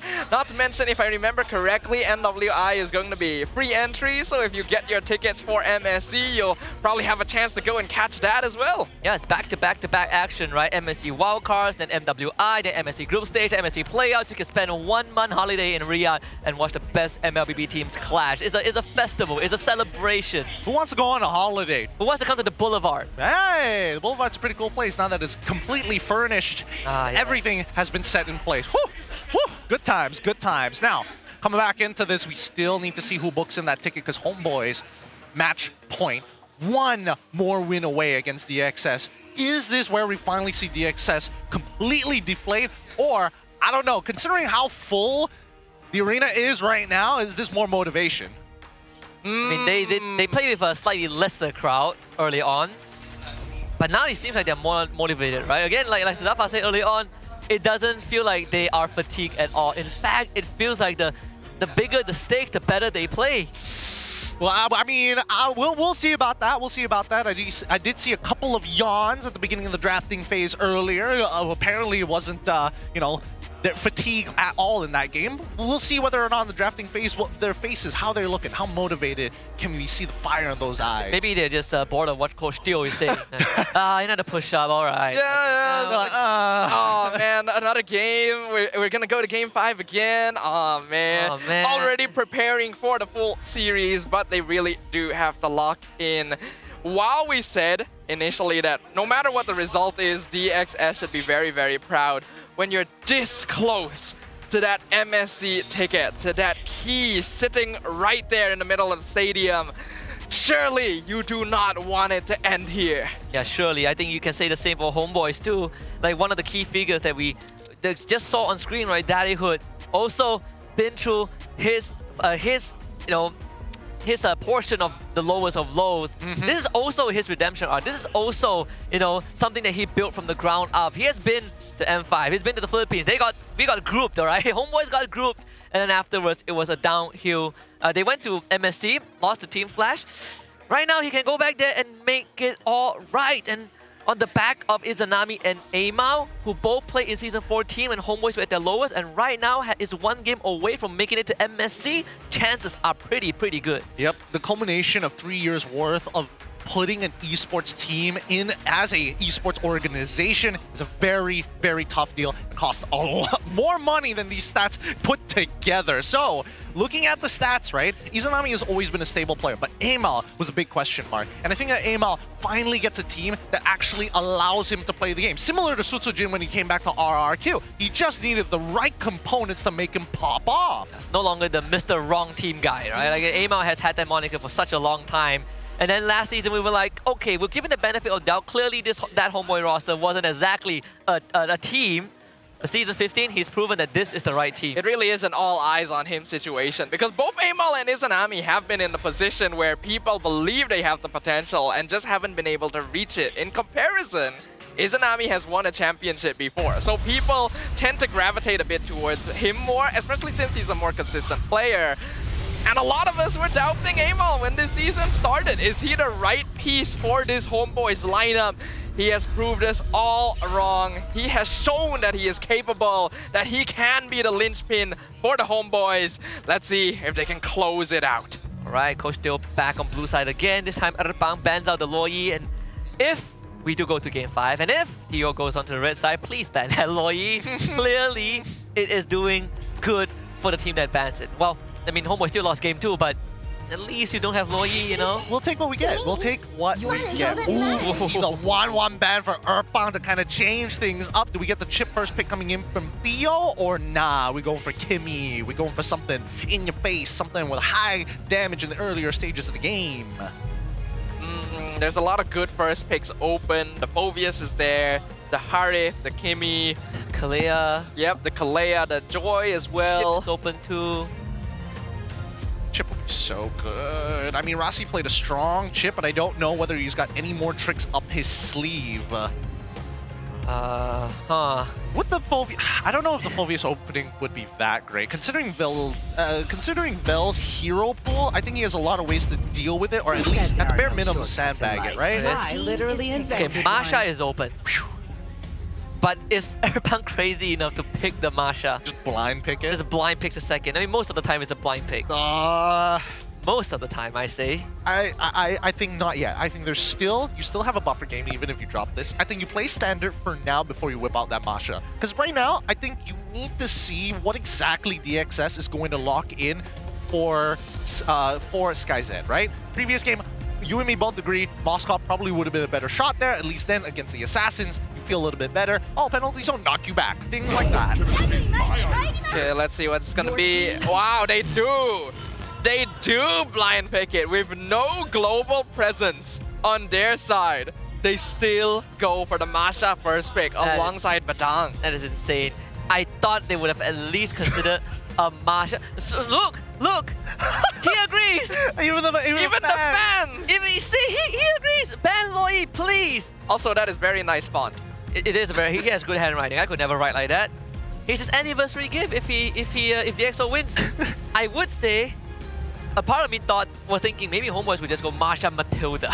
I was thinking that as well, right? Whether or not you want to utilize the Matilda, but now with both tank junglers and you only want to play around the Masha to make that happen, I don't think it's enough just yet. To the jungle. Let's see. It's okay. Granger, Joy. All right. Keeping things pretty open. Harif is open. Yeah. Ew. Go for the Harif. Go for the Mel Harif. Mel Harif.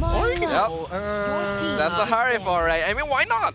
This is a great hero for this particular situation. Is able to lane pretty 50-50 against Ranger. Is one of the few marksmen that is actually able to hold their own against a Joy.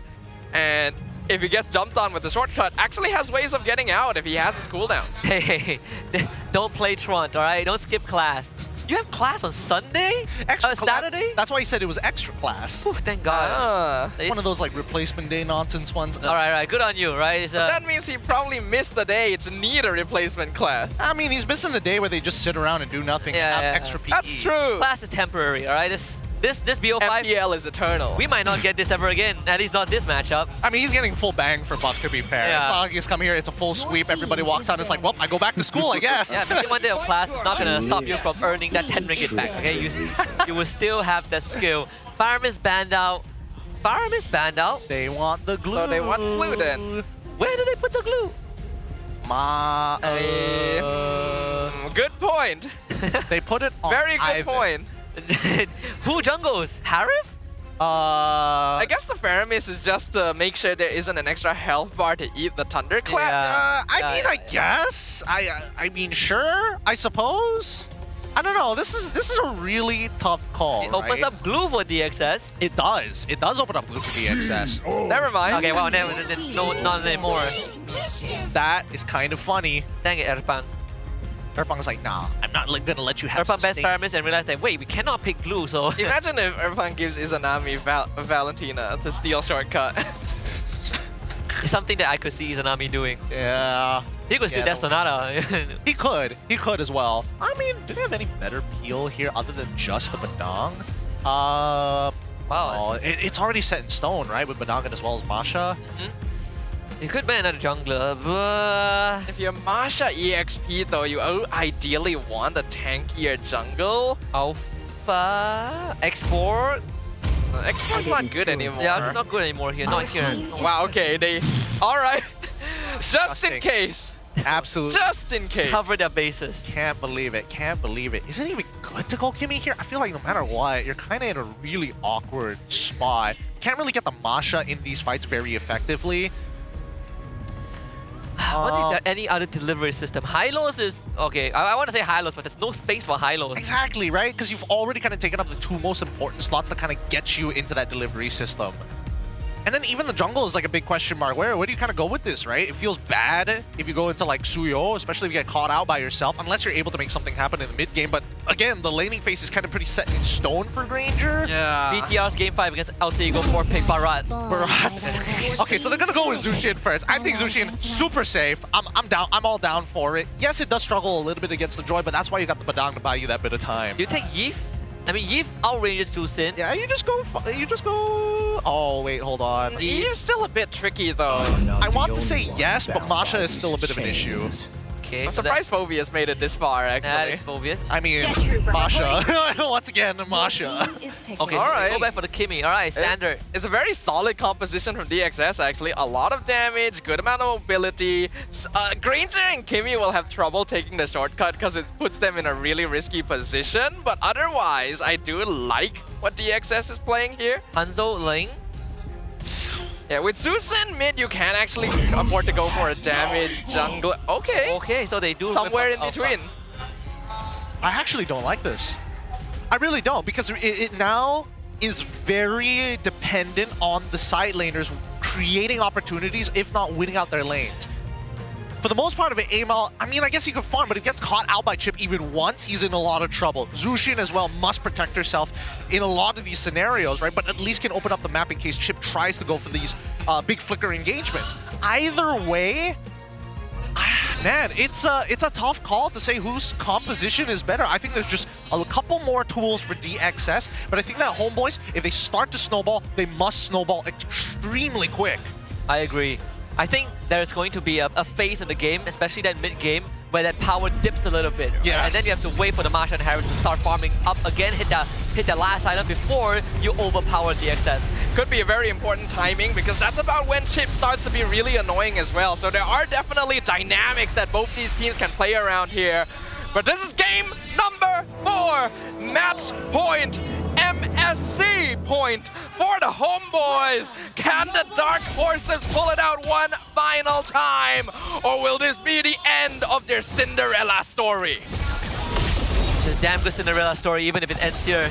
I gotta say, it's gotten more chapters, more sequels than a lot of people expected. Both junglers, again, starting on the bottom side of the map, will end up in the gold part, the gold lane part. Oh, good freeze by Izanami. Yes! Ooh. Lock him in here. Lock him in here for as long as you can. As we see, let's do a quick check on the emblems, right? Okay, Festival of Blood, Wilderness Blessing, Mystery Shop, okay, Beast Slayer, alright, whatever. Everything's pretty much normal from both sides. I think the only thing is Izanami going for double the movement speed here, natural mobility, as well as the Wilderness Blessing to get across the map. He knows that he must keep this sector of the mid lane under wraps. Once more, just freezing Storm out of the lane, but thankfully the wave is pushed towards DXO, at least in the mid lane, so Storm shouldn't be too worried about it. Siska will also just have to play back, and even with Rasi helping it out, if AMOUT is around, it is still dangerous. I can't figure out what HomeBois is trying. Who are they playing for exactly? I guess they're playing for MelQT, I guess, in this particular case.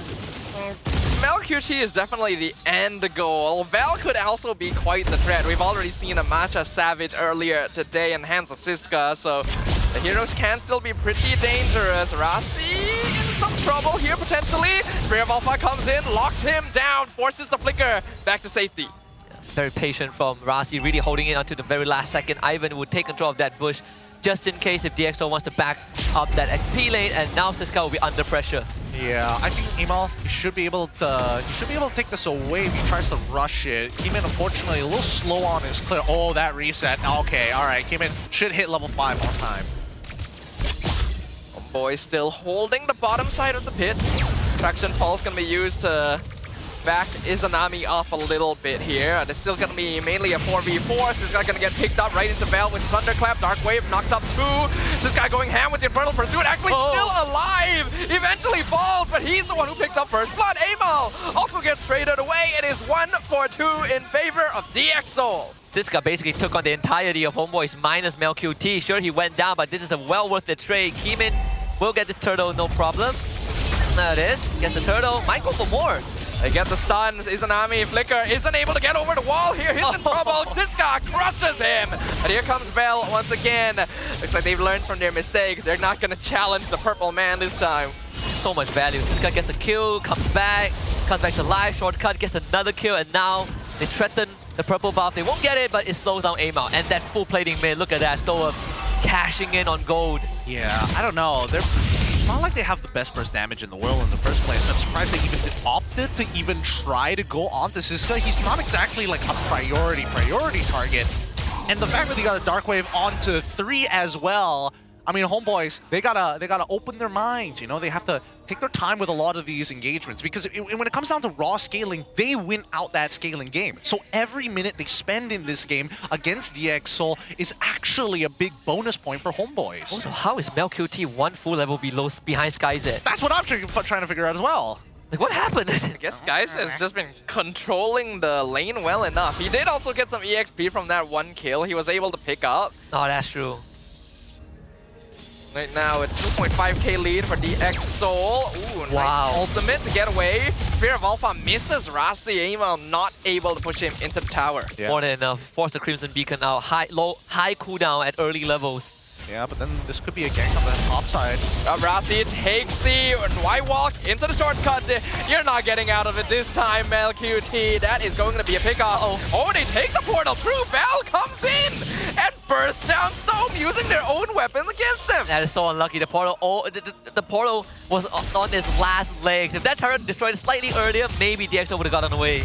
got to be a little frustrating, but hey, whatever. They still have a 2.7k lead, now turning into a near 3k lead against the HomeBois.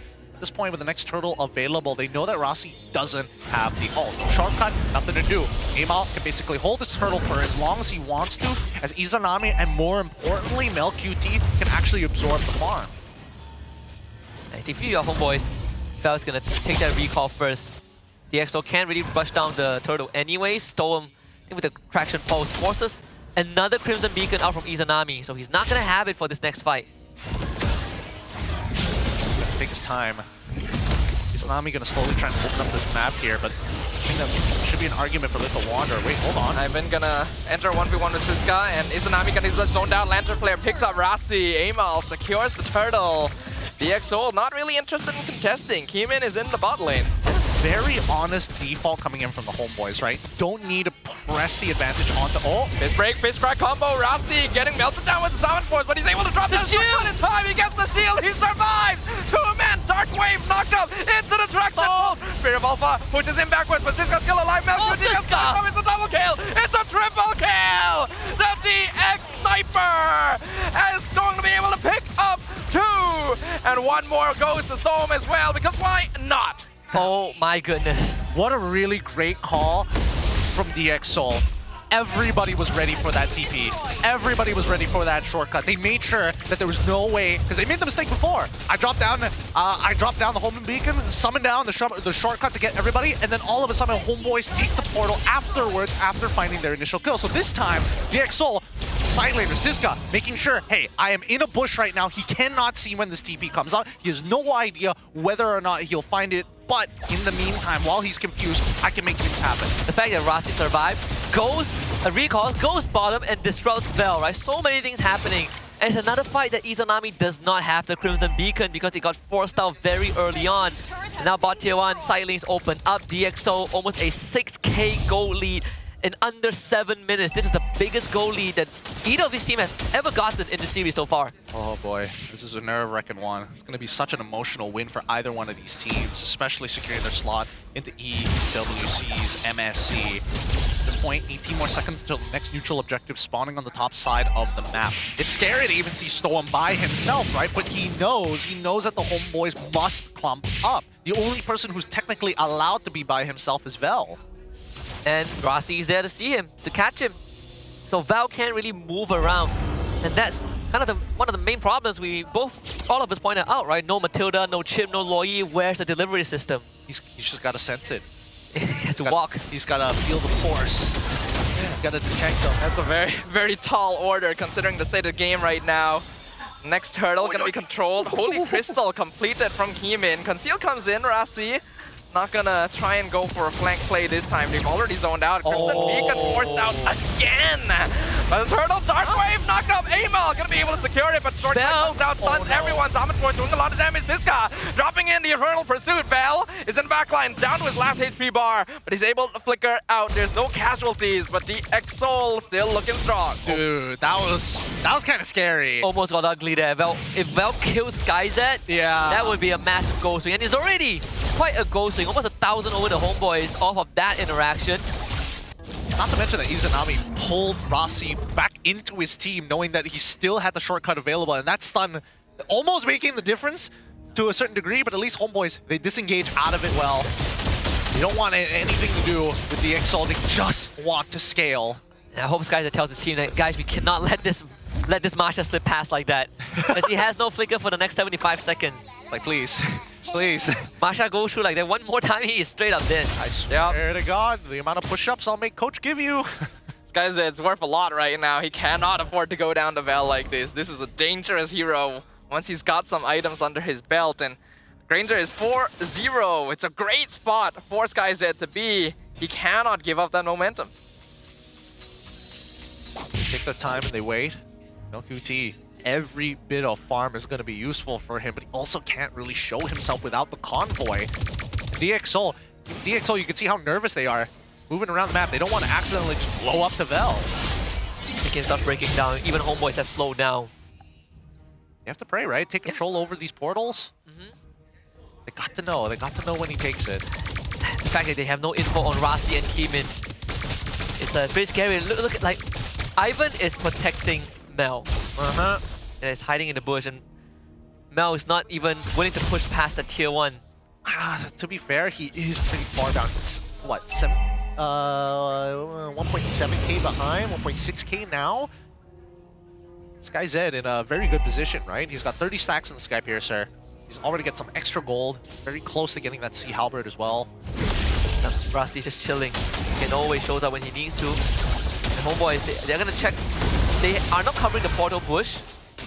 Rossi, here he comes. Here comes Rossi once again. Gonna drop the shortcut on top of Izanami. Actually doesn't commit to it just yet. He uses it on Amal instead. Rest of the EXO come true. Keeman gonna use the electrifying beats. Goes for Bell. Make sure he's not able to jump on top of Sky Zed.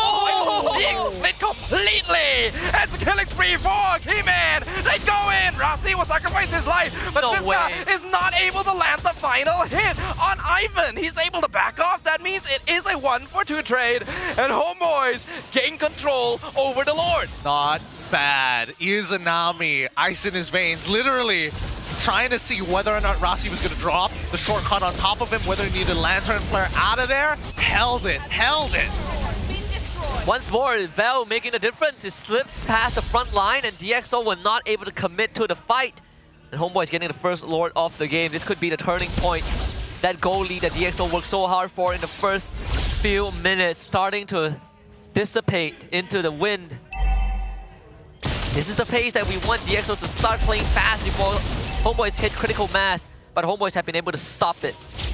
Oh, this is... I mean, how can they even speed this up, though? I mean, every single attempt is really just how many resources, how many reactions can you get out of the HomeBois as soon as you engage? Oh, they found Bell! I guess they used the shortcut. No, Rossi still has it. They just ganked him in the bot lane, 1v2.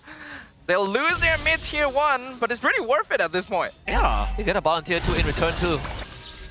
Now with Vel off the board, that means they can kind of walk up for free now. Every time they see a member for the side of the HomeBois, it's almost guaranteed that they're going to be in that convoy. The DxO, they get a free push off of this. All right, sure. This Lord, especially with Lord Empowered minions, not going to get much value here. And DxO's bottom wave is still going to push back in. Because HomeBois didn't deal with it enough. I think there's a... Hold on, is that a full wave? I could have sworn DxO had a bigger wave. Either way, so it's another minute and a half before the next Lord spawns on the top quadrant of the map. DxO just needs to play on the bot side, and that's where Rossi is. Sure, taking their time with this. These opportunities don't present themselves. And right now, I think the only person who can make that difference is Ivan if he tries to go for a big flicker play.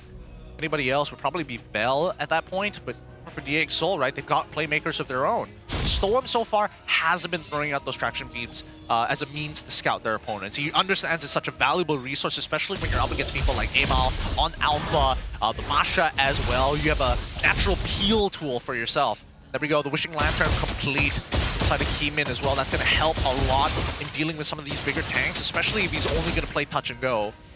Yeah, the game has boiled down to just, we wait for objectives, we get the objectives, and we get a lead from that point onwards. And that means HomeBois find a lot more comfort in it. Getting the farm off from MelQT and Vel. We see that BOD for this Masha. So even Keeman might think twice about going on him 1v1, right? You can get killed by Thunderclap. Oh, traction falls, but Izanami holds on to his Crimson Beacon this time.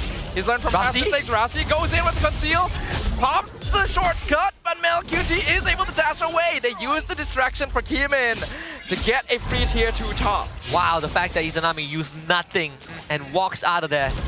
Yep, he's trying to be very, very conservative with his resources. Can't afford to be using them at the wrong time. Can't afford to be giving that information away to DxO. We've seen how these teams punished each other. And now it's just about raw reactions, right? Slow fights for position. More so, they got a bot wave actually in their favor. They could get Storm to solo push him. They've got no info on the map. Yeah, but Rossi has no shortcut, so HomeBois are less scared about an ambush. They're gonna be whittling down Ivan a fair bit. Vel waiting for a chance to maybe go on the flank. Traction Pulse won't find anyone this time. Vel gonna be spotted out. Keeman already melting down that first HP bar. They're full committing onto it. Zaman Force comes down. MelQT gets blasted backwards. Izanami on top of Sky Zed. He picks him up. Sky Zed is so low, but he's able to survive. The Lord has been reset. There are no deaths yet.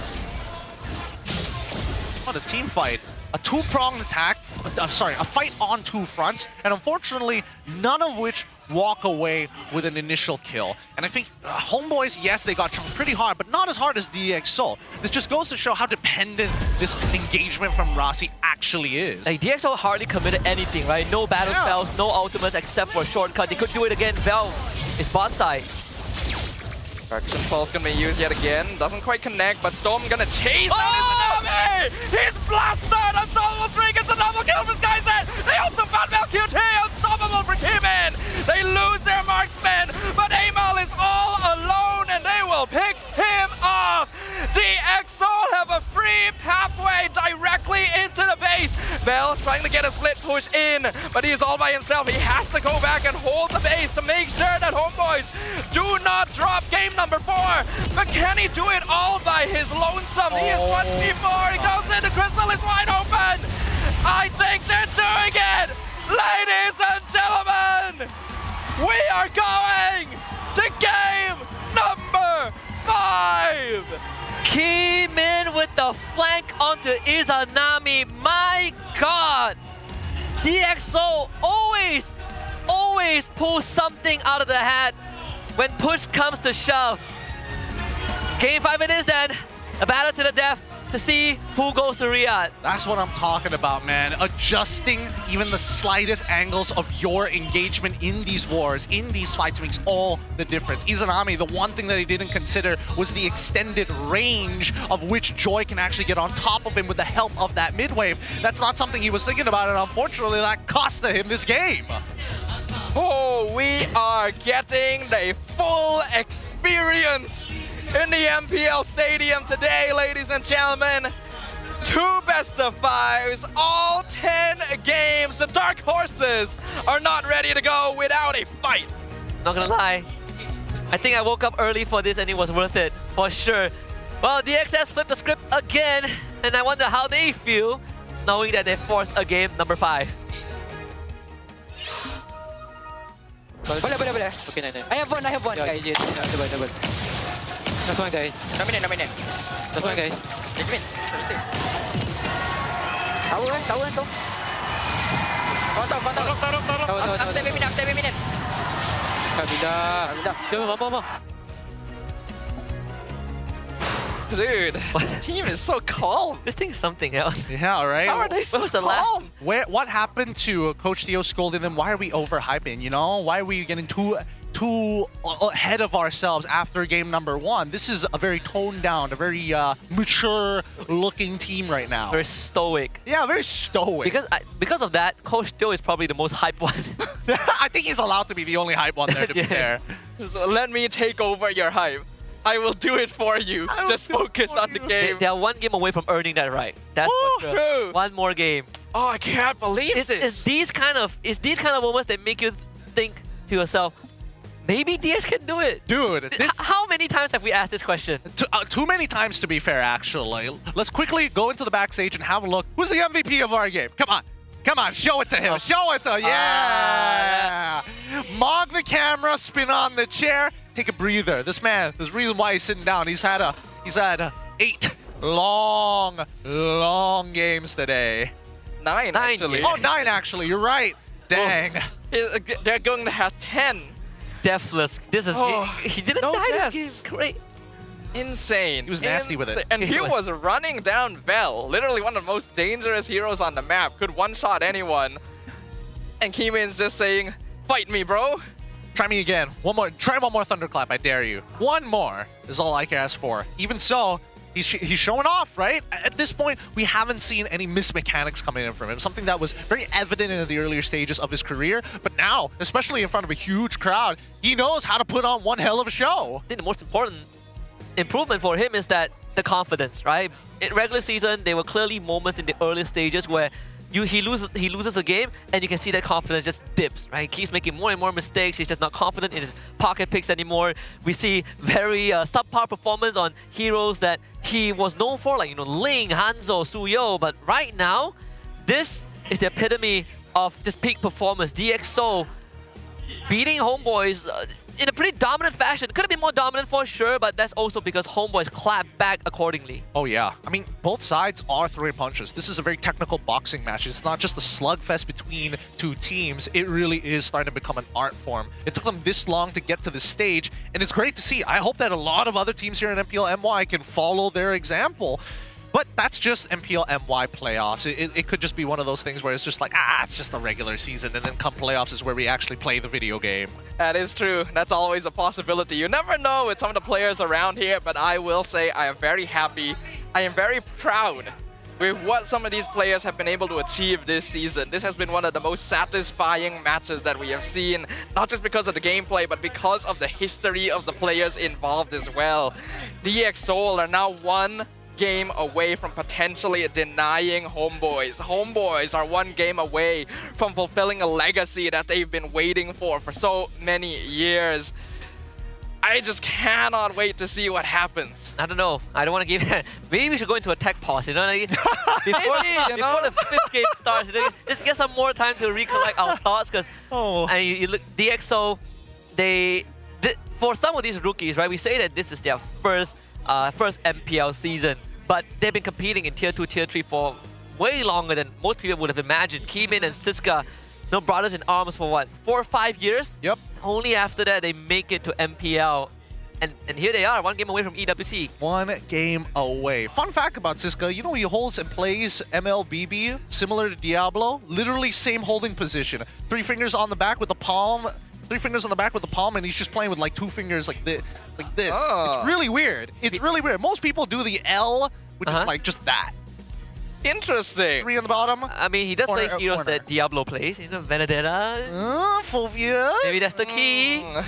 Is this the actual EXP laner meta? Is this a phone hold I need to learn? That's what I asked Diablo last EWC and even during the M series. And he's just like, no, it's just something he does. I don't know. Maybe he's got like longer fingers. Now it makes me wonder, how many people out there actually has DxOs in the final? Oh, just ruining their pick'ems. Yeah, like you look at MPLPH, right? Remember the stats, like the teams have with the highest chance to win. Yeah. Who has 2%? Was Falcons, right? Yeah. Falcons were the one with 2%. They almost defied that one. But DxO and EWC, not in a million years I would have imagined this to be a possible result. It just feels like too fresh, you know? Yeah, it's like it happens too fast, you know. Like if a relationship progresses too fast, you will back off. You're like, no, this is, I'm not ready to get married yet. Gotta get calmed down for a moment, you know, collect ourselves. This could be anybody's game. And I think the HomeBois, the pressure is on. If you could lose a game off of that one initial pick, what more could happen in game number 5? And HomeBois, I think they're going to be harsher on themselves. And remember what we talked about at the very beginning.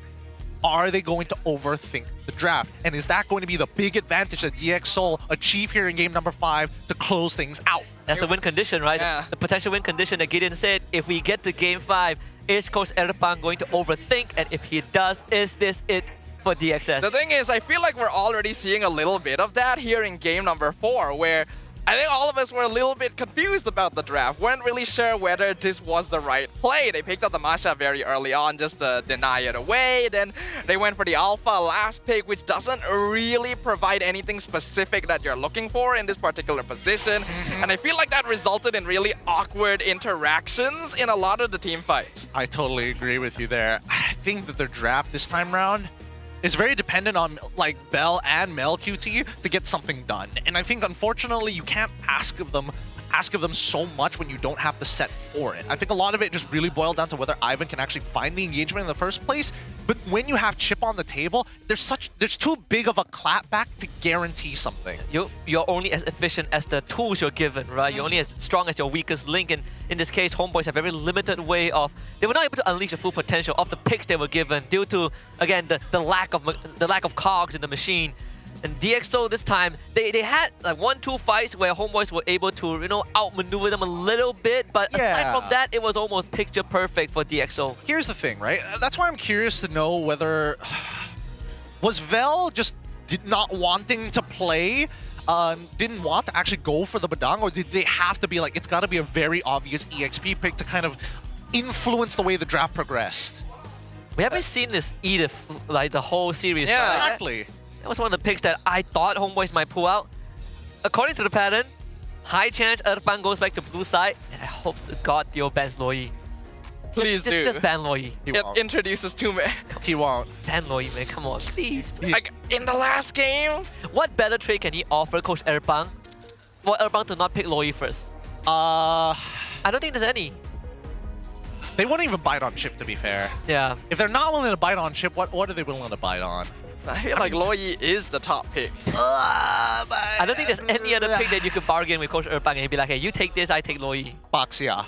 You think it's a gambling chip? Thoughts? I don't think so. I actually don't think so. So you think that Baxia is not an innate problem at all? Because No, it's just about difficult the to handle, but compared to Loi, what Loi gives you compared to Baxia? Well, I mean, there is one here that's been consistently banned out in all of these games, and that has always been the Baxia. Oh, I thought you want to say Fanny. I mean, Fanny as well, but we all know why nobody gets Fanny here. Nobody wants to throw games. I mean, we'll see. For me, I want Loi to get banned also. We get a normal game. Games DXS have won have no Loi, alright? Normal games. I want to hear what Poji has to say. He's with Melky's family on the side. Poji, take it away. Betul, saya akan call seseorang. Dan sekarang saya Poji akan call keluarga daripada Sandakan Sabah. Keluarga Mel QT. Jadi kat sini kita ada adik bongsu dia dan juga ayahnya, Papa Mel dan juga Sis Mel. Apa khabar, Uncle, adik, sihat? Alhamdulillah sihat. Alhamdulillah sihat. Baik semua. Jadi, saya ada soalan sikit lah kan. Macam mana perjalanan daripada Sandakan ke sini? Semuanya okey? Okey juga, cuma agak panjang sikit lah. Agak panjang. Tapi seronok tak datang dekat pentas MPL? Seronok, agak nervous sikit. Agak nervous, okey. Jadi, soalan lah kalau boleh saya nak tanyalah kan. Apa perasaan masa dululah mula-mula Mel nak masuk main dekat dalam MPL, nak jadi seorang pro player, ada tak macam support ke ataupun macam mana? Weh, janganlah kau main nak, pilih kau kerja lain, ada ke begitu? Ataupun main kau sampai jadi ya? Bagi saya memang dah ampak asal. Abang saya memang main ML lama sudah, jadi macam dia tiba pergi KL, memang ada intention. Bagus. Positif supportnya. Jadi, lepas bertahun-tahun dia cuba untuk masuk dekat dalam MPL ni kan. Sekarang ni dia dah boleh digelar sebagai marksman terbaik ataupun pemain marksman terbaik di Malaysia dan juga dia digelar marksman biasa-biasa. Ada tak apa-apa respon ataupun perasaan nak luahkan selepas dia digelar macam tu? Memang hebat lah. Sangat hebat. Hebat sangat. Puaslah. Mungkin kita nak kongsi daripada Pakcik lah kan. So, ini game yang terakhir, penentu. Kalau kata dia menang, dia bakal ke Riyadh, main pasir, mewakili Malaysia di pentas antarabangsa. Apa perasaan kalau dia menang? Alhamdulillah, syukur. Tapi itu semua ketentuan Allah. Kan? Kita ni cuma mampu berusaha. Tuhan yang menentukan. Betul. InsyaAllah. Baik. Tapi kalau bolehlah Pakcik, satu kata untuk diberikan kepada Mel yang tengah ada dekat atas itu. Apa yang nak dicakap? Boleh bah kalau kau? Boleh, tapi kalau boleh bukan lagi satu. Banyak. Sebab hutang dia banyak. Tapi hari ini tak apalah, satu pun cukup lah. Mel ataupun Adam lah, kan? Kuatkan mental. Relax. Sabar. Ucapkan bismillah. Alhamdulillah. See you in Riyadh. See you in Riyadh.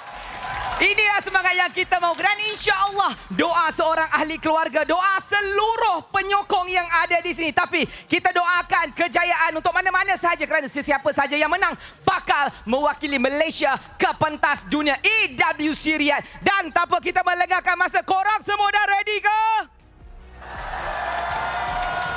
Penonton dah bersedia. Woo! Stay true. DXO. Tanpa kita melengahkan masa, let's go. Penentu perwakilan untuk ke Riyadh. Let's go.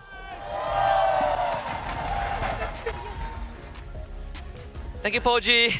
Last 45 minutes to an hour before we decide our second grand finalist to face off against SRG OG Esports tomorrow. and the second team that locks in the tickets to Riyadh for MSC. As expected, Coach Erpang and HomeBois back on blue side for game number 5 with DXS on red. Back on blue one more time. God, the interview was so funny. Blue side has won every single game in the series thus far. 100% win rate this series. The trend has continued, right? HomeBois wins the odd games, DX wins the even games. Can they break that trend? The odd game. It's the odd game. Just saying. If we're getting superstitious here at this point, HomeBois has got it in the bag, right? Ban the lawyer, please. Please just ban the lawyer, you know? Ban the lawyer. You gotta ban the lawyer. No, let it through one more time. This time will be different. This time will be different. Do you really want to bet your... Yeah, you want to bet your EWC ticket on that? Oh, yeah, he's willing to roll the dice, man. They've gotten this far. Come on, why not? Look at this HomeBois fans talking. We gotta see how this plays out because again, the strategies haven't changed, haven't diverged too far. I think only for the red side, for the HomeBois, have we really see something different from these openers. But now we're going into the final drafting phase of today. Let's see what these bands are gonna do. All right. Looks like it's gonna be pretty standard bands. All right. Yes. But that means chip is open. It has been picked by DXS basically every time it was left. Oh, do you think Harif? Nah, Joy's pretty juicy too. You know, HomeBois, Erpang, what do you want?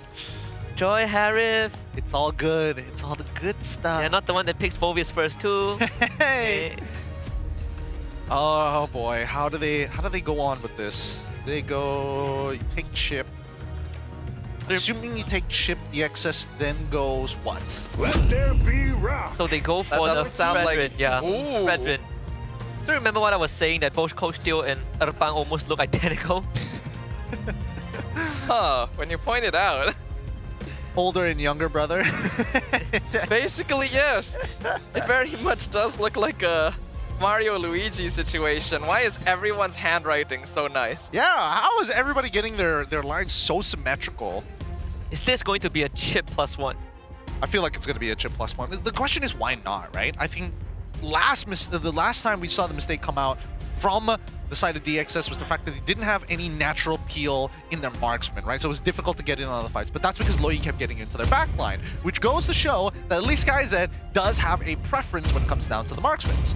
Chip the only one bound by these chains. Okay, both Joy, so they let the chip go.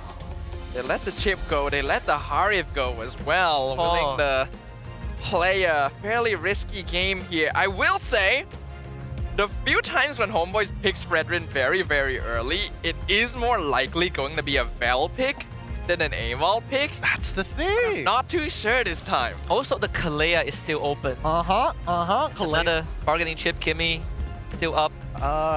Is there any other better solutions here? Probably. I mean, you either go Granger or Harif here, right? For HomeBois. I think you go Harith. I want to say Harith, but at the same time, Velko T has like done well and also not done well as well. Kalea?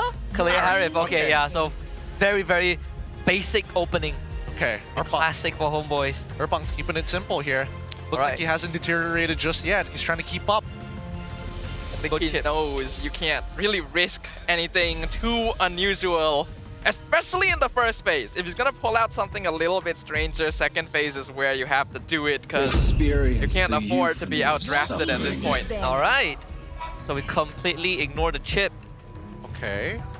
One way to deal with the Kalea or the Fredrin is you go for the Franco, right? At least that's what HomeBois have demonstrated to us. Go for the Franco and get a Winter Crown. There's also another hero that Rasi plays that we haven't really seen the entire day. The Gatot Kacha. Yeah.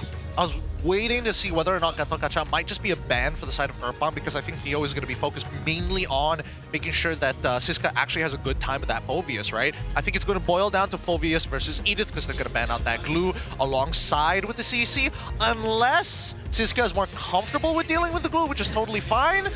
Even so, we jump back over to Erpang's side. He still needs to make the choice. Where are the bans going to be dedicated to? Yeah, Siska, Kimin, and SkyZ, the important pieces have already gotten their comfort picks, and now the only thing that he can punch down on is in Stoem and Rasi, and they choose Stoem. Okay, okay. No, that's fine. Yeah, there is a Valentina option for Stoem too. Still, right? There's a player that he can clear out that he can steal, and I think no matter what mid laners go over the HomeBois, except for Selena, is good for Valentina. Where do they go with this? Where do they go with this? Getting rid of the Kimmy is it's a little awkward, but at the same time, Kalia, here's the thing.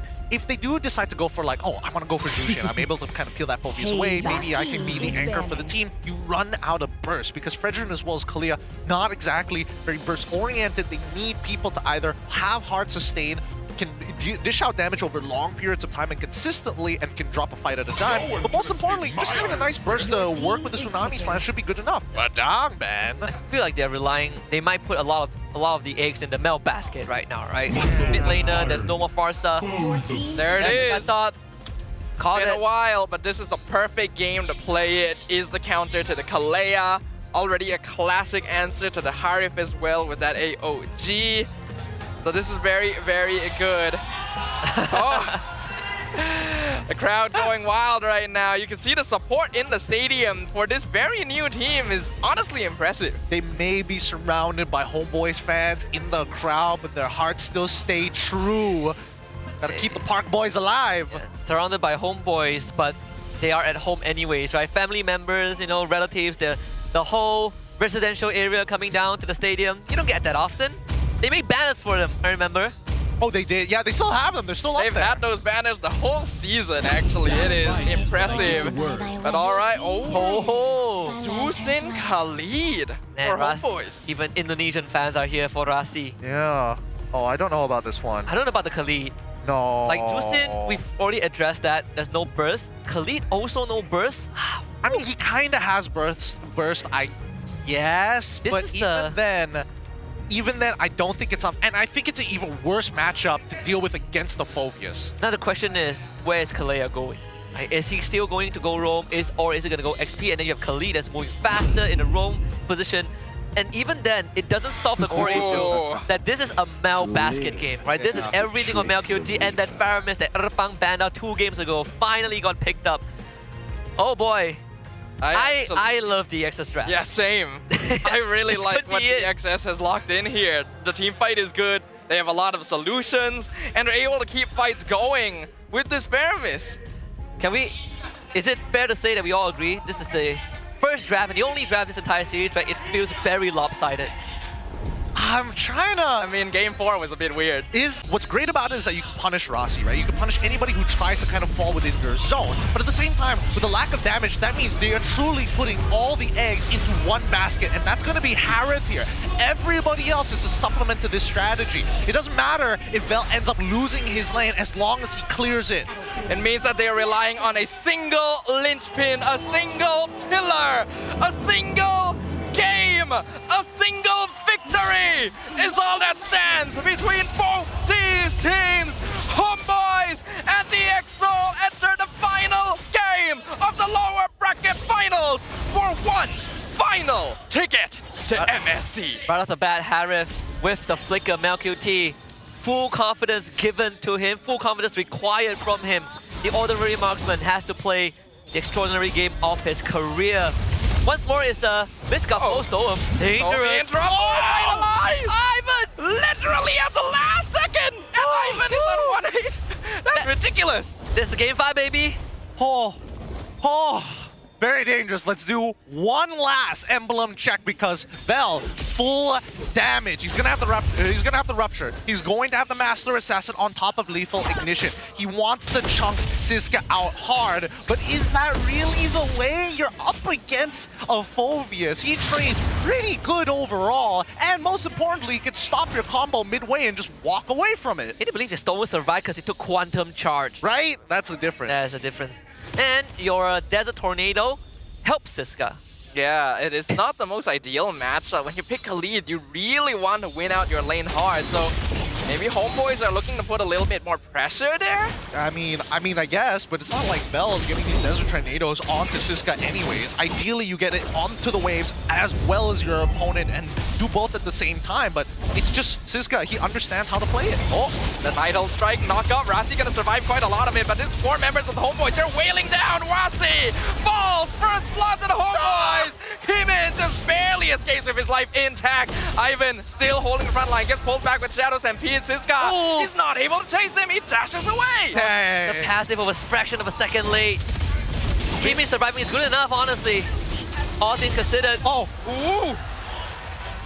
Hey, speaking of Malik QT in full confidence, he's winning out this lane, and I think he's winning it out decently hard. He's destroying the lane. This is exactly what we want to see. Tsunami slam. Siska didn't realize there were 3 people waiting for him in that bush. All right, DxO, I think you slow down a little bit. Slow down a little bit. Get your levels up and fight. Get him! Have the tools. Oh, Purify. Dang it, dang it. Izanami had a kill angle there for sure. Good, fast Purify coming up from Storm's side. Either way, we're seeing that MelQT going to take full advantage of not only winning the lane, but slowly pushing it out, freezing it against SkyZeb whenever he has the opportunity. Oh, whoa, whoa, whoa, whoa! Whoa, that's close. All right, every single player in this game has a vendetta. Locked in. Nobody can make a mistake. They've entered the flow state. Yeah, this is... Ooh. MelQT still keeps his flicker. That's the silver lining. And now Stone gets control of the wave. And we'll say there's a possibility HomeBois is just trying to go back to their core base gameplay style, which is hard aggression early with strong rotations. While Khalid doesn't directly win lane, he clears fast and he's able to move around the map.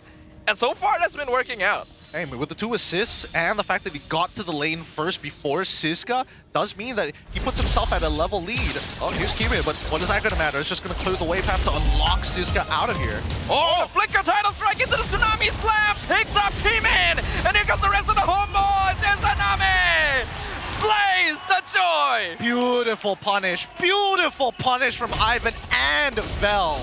So I'm trying to challenge the 1v3. This could be a mistake. He comes out with another round, trying to buy time. This guy gets a good damage. AOG! The AOG gets the knockdown, but it's not quite enough. And Storm has already fallen to revitalize. Was a bit too late to back him up, and makes that HomeBois walk away with no casualties. And MelQT cashes in on a double wave mid.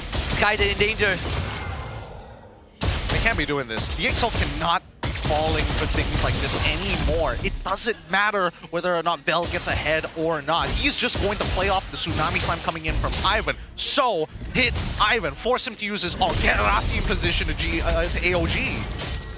And they do a nether run to fight this too. Controlling the turtle. MelQT is inside the pit. He's going for SkyZed. Amal secures the turtle away, but the Salmon Force is cutting the fight completely in half. Kimian trying to escape, just barely escapes, but no, Crimson Beacon. Oh! No! He's out! No, Izanami chases him down with Crimson Beacon, actually solidifies the kill. And a 2-man title strike knockout forces SkyZed back. Siska trying to buy as much space as possible, but the HomeBois are too powerful. Coach Erpang is in the crowd as well with Jespen and DxO. That is the final strike. No more mistakes like that from this point onwards. They have to understand they cannot fight like that. Kimin needs Ivan off his back. Ivan is constantly grabbing him with the Tsunami Slam, and DxO, they are not ready to fight HomeBois head to head just yet. Yes, they need to stop. DxO, they really need to stop. They are an ult-dependent composition. You cannot deal with these prolonged fights against Izanami when he's got a full team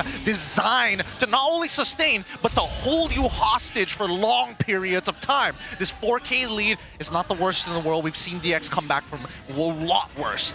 55 seconds left on the clock. Their main focus right now is to play for their win condition, right? Their win condition is going to be SkyZed and as well as Siska. Siska, the stronger he is, the longer he can actually buy time in these fights. HomeBois with a quick lane swap as well, able to get that tier 1. It feels like they're on top of the world. Yeah, they need to create space for Kimin too. You gotta pick your poison. Kimin has been grabbed by Ivan every single time. Doesn't make it any better when HomeBois has a team comp that can stick onto you like glue, and a layering of crowd control. They don't give enough respect to the Raging Sandstorm from Vel. That is really making Kimin's life impossibly hard. DxO needs to change the approach. Yeah, they need to slow down the snowball. The way that you do that is to play stagnation, right? Don't give them a lot of space to play. Focus on the wave clearing, making sure that you're clearing and rotating alongside with your jungler, ensuring that priority is met throughout the map. Even if you have to give up an objective, that's totally fine, because look at this. I'm going to protect my buff. We're making sure that our jungler can keep up in levels. Difficult though, HomeBois are so far ahead. It's a 4K lead. Vel is nearly double the damage. Raging Sandstorm misses, but Tidal Strike gets the knock-up, and Storm is melted away. He can't even pop the Nether Realm. Right. Press your Purify, sir. You cannot be... Did it matter? No, yeah, he died before the Raging Sandstorm even hit, actually. He was trying to channel that ult, but died midway. And that's another 1,000 injection for HomeBois. 5k, almost 5k now. There's nothing you can really do here at this point. You have to just give up these objectives. You protect mid-tier 1. If you have to give up a buff, sure. Give the side waves over to Keymin and as well as SkyZ, wherever you can get those stacks. Because now that they're losing presence over the battlefield, that's when HomeBois get more comfortable to start wrapping around. Hold on, this is a damage Khalid. Yes, full damage. That I explains. think he's going BOD. He's going BOD second item, yeah. They're going to keep on pushing. T2 on both sides. They want to split DX Soul up. Somebody has to respond to this. Red team turret has been Game destroyed. already. Oh, that's the BOD complete by Val. That is scary. We're 8 minutes in. HomeBois with a 6k lead. This is exactly the win condition this team is known for. The worst possible spot that DXO can be in. And the most one-sided game we've had the entire series. They're not messing around anymore, man. They're not messing around.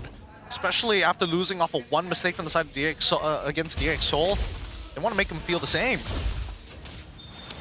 And DXO come down to a 7k goal lead. HomeBois continue to balloon that advantage.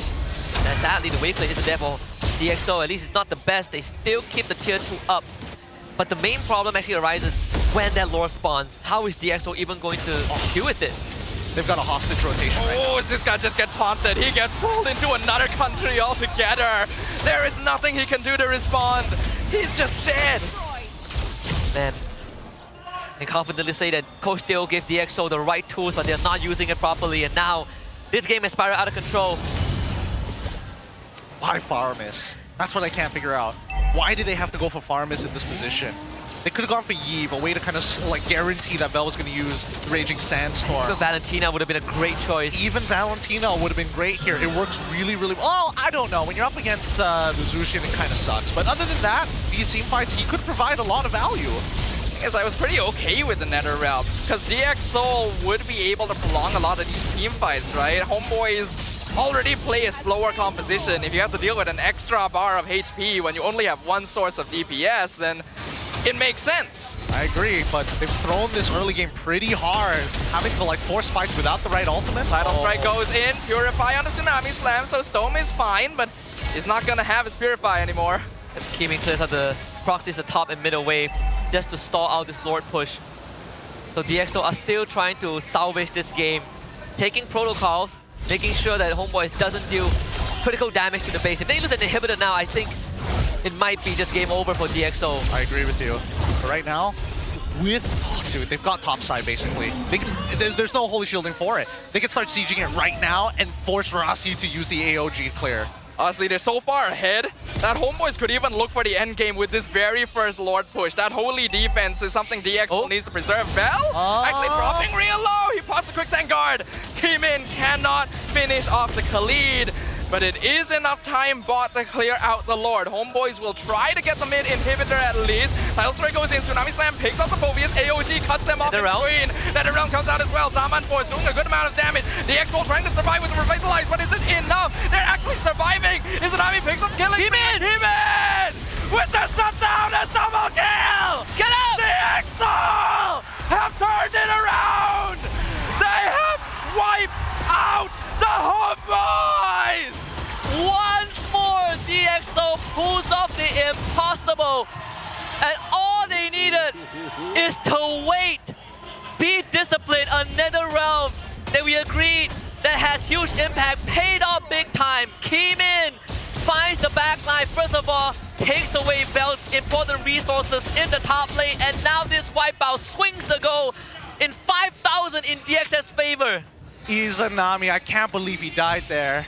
I can't believe he died there. I thought that maybe Ivan was going to be able to get that another reset to try to get the sustain down, but unfortunately, it was just a little too much, right? As much as the front line was getting attacked, SkyZ was pumping out damage. He made sure that whoever Keymin is on SkyZ was at least able to just get a smidge in, but losing that mid inhibitor, not the biggest deal in the world. That's something that DXS can actually actually handle. But with such a huge swing from 9K all the way down to 3.4, this 6K gold swing allows DXO to achieve their second item, and we're even seeing Winter Crowns being purchased early for Siska as a cost-efficient way to start fights and still hold on. I believe that's 3 consecutive Sky Piercer stacks for SkyZ. Yep. It could not have come at a better time. Keeman also popping off. Blood Wings online. Siska, Winter Crown, Stolen, full damage. Ivan getting found out as well. Forced away from the bush. Lord spawning top.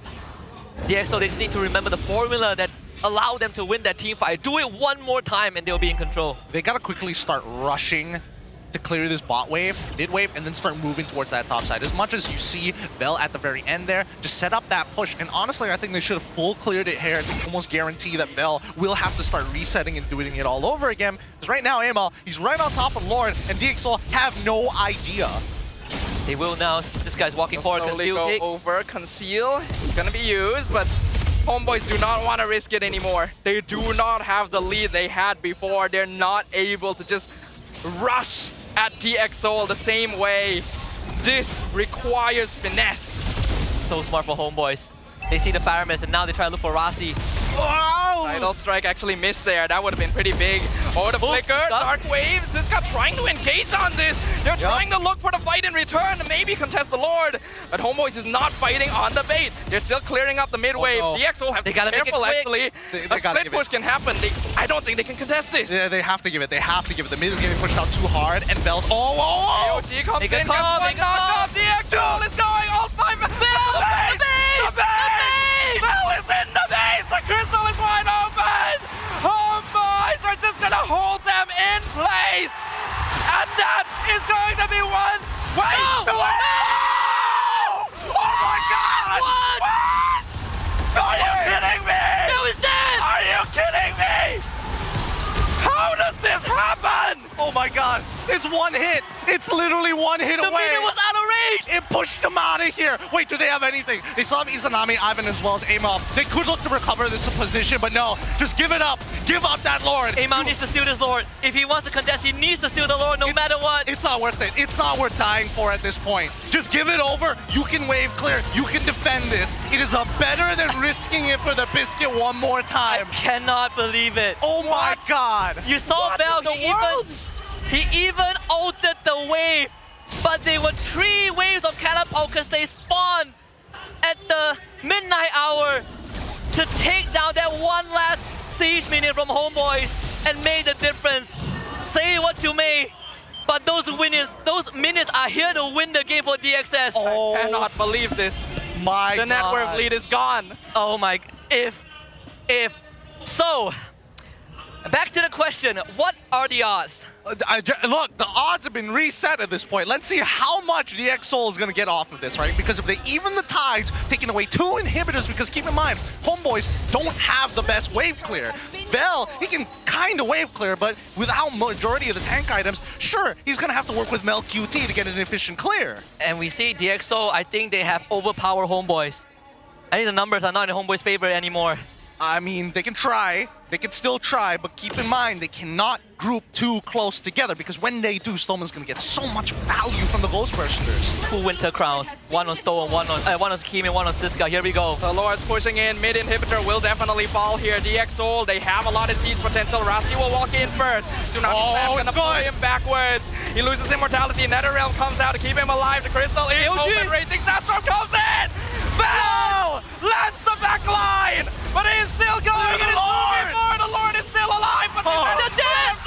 HomeBois hold the line. You gotta be kidding me. Oh, that's fine. Bell almost ended the game, and now he truly has ended the game. 20 seconds for Rasi. No, he can do it. Only Storm is around. Storm can do it. He can clear that wave. You gotta trust, he can clear this wave. He just needs to buy 8 seconds. Wait, Rasi still doesn't have his ult. If he comes back, does he have his ult? 4. They will have SkyZ. Storm needs to buy time. No! No, he gets caught. It's a killing spree from Val. It's a wipeout. Oh! HomeBois! They have done it. They have taken the series. They will move on to the grand finals. They will represent Malaysia in MSC. A series of inches between the new legacies and the newcomers. Val won the game for the team when he almost did it the first time. DXS, the Cinderella story, finally ends here at the foothill of HomeBois. But there's nothing to be disappointed. DXS have made it further than anyone in any part of the world would have imagined, would have expected. They shattered expectations, they've broken barriers, they've broken glass ceilings. And for it to end this way, they should be proud of what they've achieved. DX Seoul, no one is gonna forget you. No one's gonna forget that game. Erpang even going over to the boy telling him, one hell of a game this was. Oh, what an emotional bout. A best of 5 here for an EWC spot. Well done to the HomeBois. GG, well played over to DX Seoul, the next generation of MLBB. There is no better way that could have ended. It could not have been any closer. Save your tears, be proud of yourself, young warrior. You have done everyone proud. You set the bar high. Rose, take it away.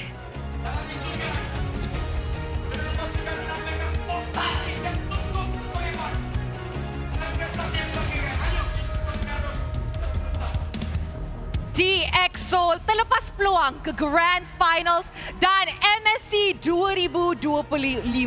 Namun dalam rookie season mereka di MPL MY musim ini, mereka telah menewaskan segala jangkaan dan menematkan di tempat ketiga. Satu pencapaian sangat-sangat membanggakan bagi sebuah pasukan rookie. Stadium juara, ini adalah one hell of a lower bracket Grand Finals. Once again, give it up for DX Seoul. Emotions are overflowing on the stage. But at the end of the day, mereka semua kawan. They were all hugging each other. Untuk kali terakhir season ini, I akan bagi peluang kepada DX Seoul untuk kata-kata terakhir di atas pentas. For the MPL MY, thank you. I don't know what to say anymore, but yeah, we're here already, like rookie team, new team, but we reached top 3.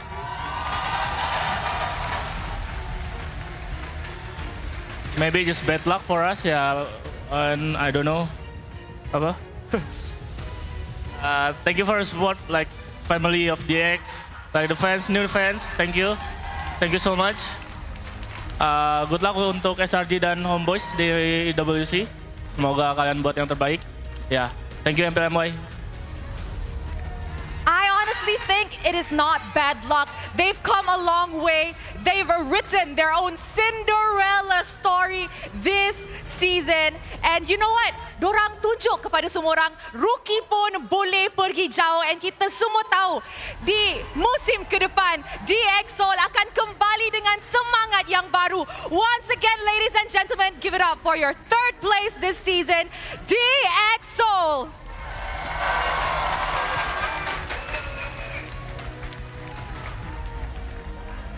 And of course, bila ada perlawanan, mesti ada pasukan yang menang. Our last Grand Finalist, and of course, pasukan yang akan mewakil Malaysia di MSC 2025. Stadium juara, give it up for HomeBois! Mel, I rasa Mel dululah. Mel, how are you? Game tu I rasa terpaling intense yang I pernah nampak. Hampir kena comeback lagi tau dekat base. Tak tahu lah, tak tahu. Tak tahu. Okay, tak apa. I tolong you sikit. Tadi, Poji interview your father. Dia cakap, you kena menang sebab you banyak hutang. Betul kan? I tak tipu. So, sekarang dah boleh pergi Riyadh. Dah boleh bayar hutang lah tu. Aib. Happy tak menang. Boleh. I rasa sebab you ada buff sikit. Kan? Family fly kan dari Sabah? Jauh. Oh, is there anything you nak cakap kepada your family? Untuk abah, umi, kakak, adik. terima kasih sebab datang dari jauh. And Alhamdulillah menang. Yes, ini adalah satu kemenangan yang sangat-sangat manis bagi mereka. Mel QT, sekarang you are the marksman biasa-biasa yang akan mewakil Malaysia ke MSC. Macam mana prestasi, you rasa prestasi HomeBois akan keluarkan di MSC? Untuk prestasi dekat HomeBois, kami boleh janjikan yang kami akan buat yang terbaik lah. And akan bagi result yang okay, insyaAllah. Itu dia, the entire Malaysia is with you guys. Betul tak? Betul. Alright, Val. Of course, Daddy. Val. Hello. Hello. Setiap kali I jumpa Val, dia memang happy je. So, Apa? setiap kali I jumpa Val memang happy je. Happy ya? Happy. So Val, kita semua tahu Val mulakan karier Val di MDL ID musim ke-7. And of course, Ivan pula debut di MPL Indo musim ke-5. And perjalanan korang in your career mestilah ada up and down lah kan? Ya. Finally, layak ke antarabangsa punya stage. Apa perasaan Val? Perasaannya sih senang, tujuan pertama udah tercapai, cuma besok masih ada match, target kita tetap masih mau champion sih. Wow, masih lagi untuk champion.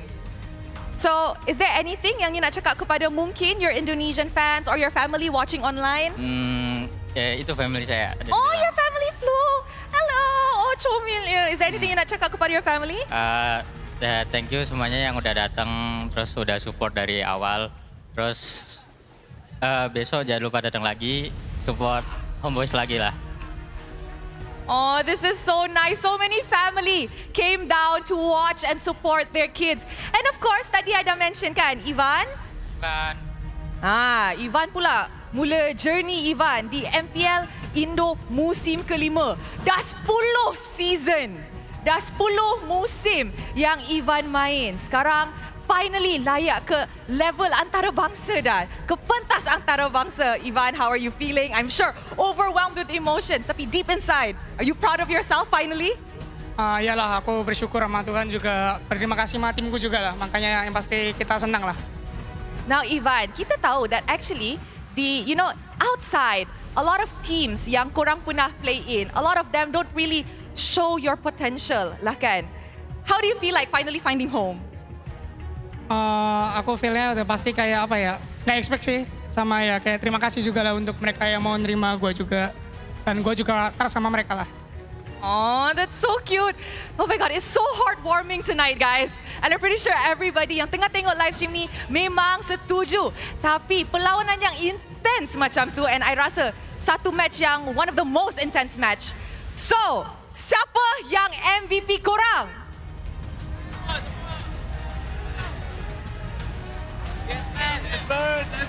So, apa kata kita tengok MVP perlawanan ini? In 3, 2, 1. MVP jatuh kepada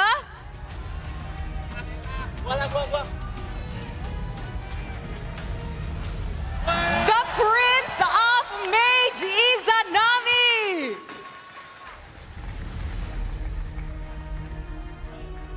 Izanami, your last international tournament was in MSC pada tahun 2021.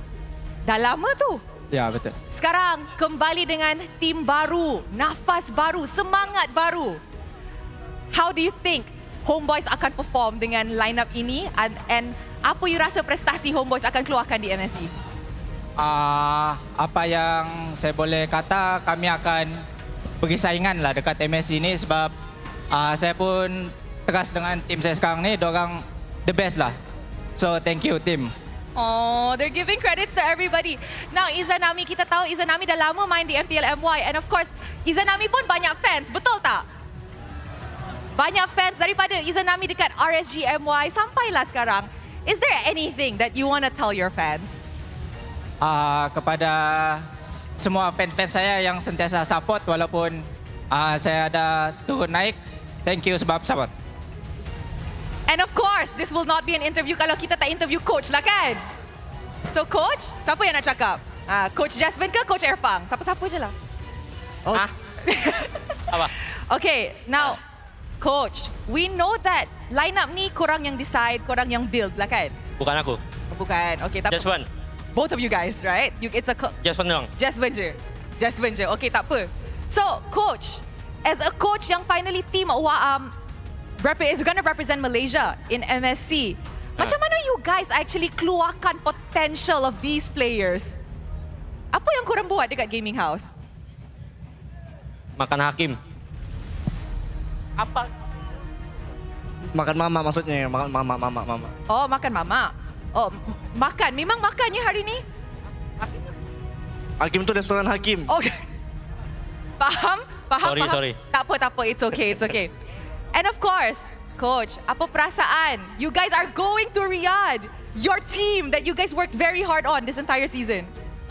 Happy banget lah pasti. Soalnya sesuai target kita, tapi sekarang target kita adalah rebut piala dari SRG. Wow, now that is a statement. That is a very big statement yang kita akan saksikan pada hari esok. Emal? Thank you very much, coach. Aku mau tambah satu lagi. Mau tambah? Go, tambah lagi. Pertama, thank you BTR udah ngasih meta. Kedua, semoga Geek Fam juga lolos MSC. Bias. Emal, sebagai seorang Malaysian, apa promise Emal kepada semua Malaysian dekat sini for your upcoming tournament in MSC 2025? Captain. Apa? Emal, awak yang Malaysian. Promise ke nak buat yang terbaik, nak champion? Dia kata champion. Okay guys, itu promise dia, mantap. And of course, Daddy? Yo, what's up? Assalamualaikum. Woo! Okay, let's go. Actually, I tak ada soalan untuk Daddy sebab I tahu Daddy ada speech sendiri. Oh ya ke? Okay, first and foremost, terima kasih Allah SWT bagi rezeki yang tak terhingga, rezeki atas usaha anak-anak buangan saya, kan? Kita orang semua dalam kondisi terbuang. The new era of HomeBois, thank you. Pak Yet ada, Reza ada, Sotong, Afiq, Wais, Kopa Group, my lovely Flame Boys. Thank you. Terima kasih semua partner, semua kawan-kawan baru, kawan-kawan lama, sponsor-sponsor yang nak masuk season depan pun boleh. Kita orang dah pergi Riyadh. Kita orang tak main kat Malaysia, kita nak kena main kat luar. Unta saya kat sana saya beli tadi. Tak sempat jaga lagi. So nanti saya nak jumpa. Tahu tak nama unta saya siapa? Nama apa? Angah. So saya nak pergi jumpa Angah. Unta saya bagi nama Angah dekat Riyadh sana. So kita akan main pasir dulu. Dan terima kasih. Sebenarnya doa ni banyak doa daripada anak saya nombor 3. Dia banyak doa nak pergi Mekah. Hari-hari dia doa nak pergi Mekah.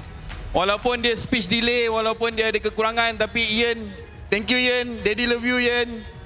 Ian, I love you. Okay, alright. Thank you. Terima kasih semua. InsyaAllah doakan kami macam mana korang doakan kita orang since day one. InsyaAllah Allah Maha Baik. Allah bagi kita semua. InsyaAllah mudah-mudahan. Amin. Thank you very much, Daddy. And of course, kepada HomeBois, you guys may now claim your EWC key. Sekali lagi tahniah diucapkan kepada HomeBois. Dan sekarang tibalah masa untuk mereka naik ke pentas utama untuk menerima EWC key, simbol kepada laluan rasmi ke MSC 2025. Lower bracket final kini melabuhkan tirainya dan 2 wakil rasmi Malaysia ke MSC juga sudah pun disahkan. Kami ucapkan semoga berjaya kepada kedua-dua pasukan yang akan mewakili Malaysia. And HomeBois, you guys may now lift your EWC key.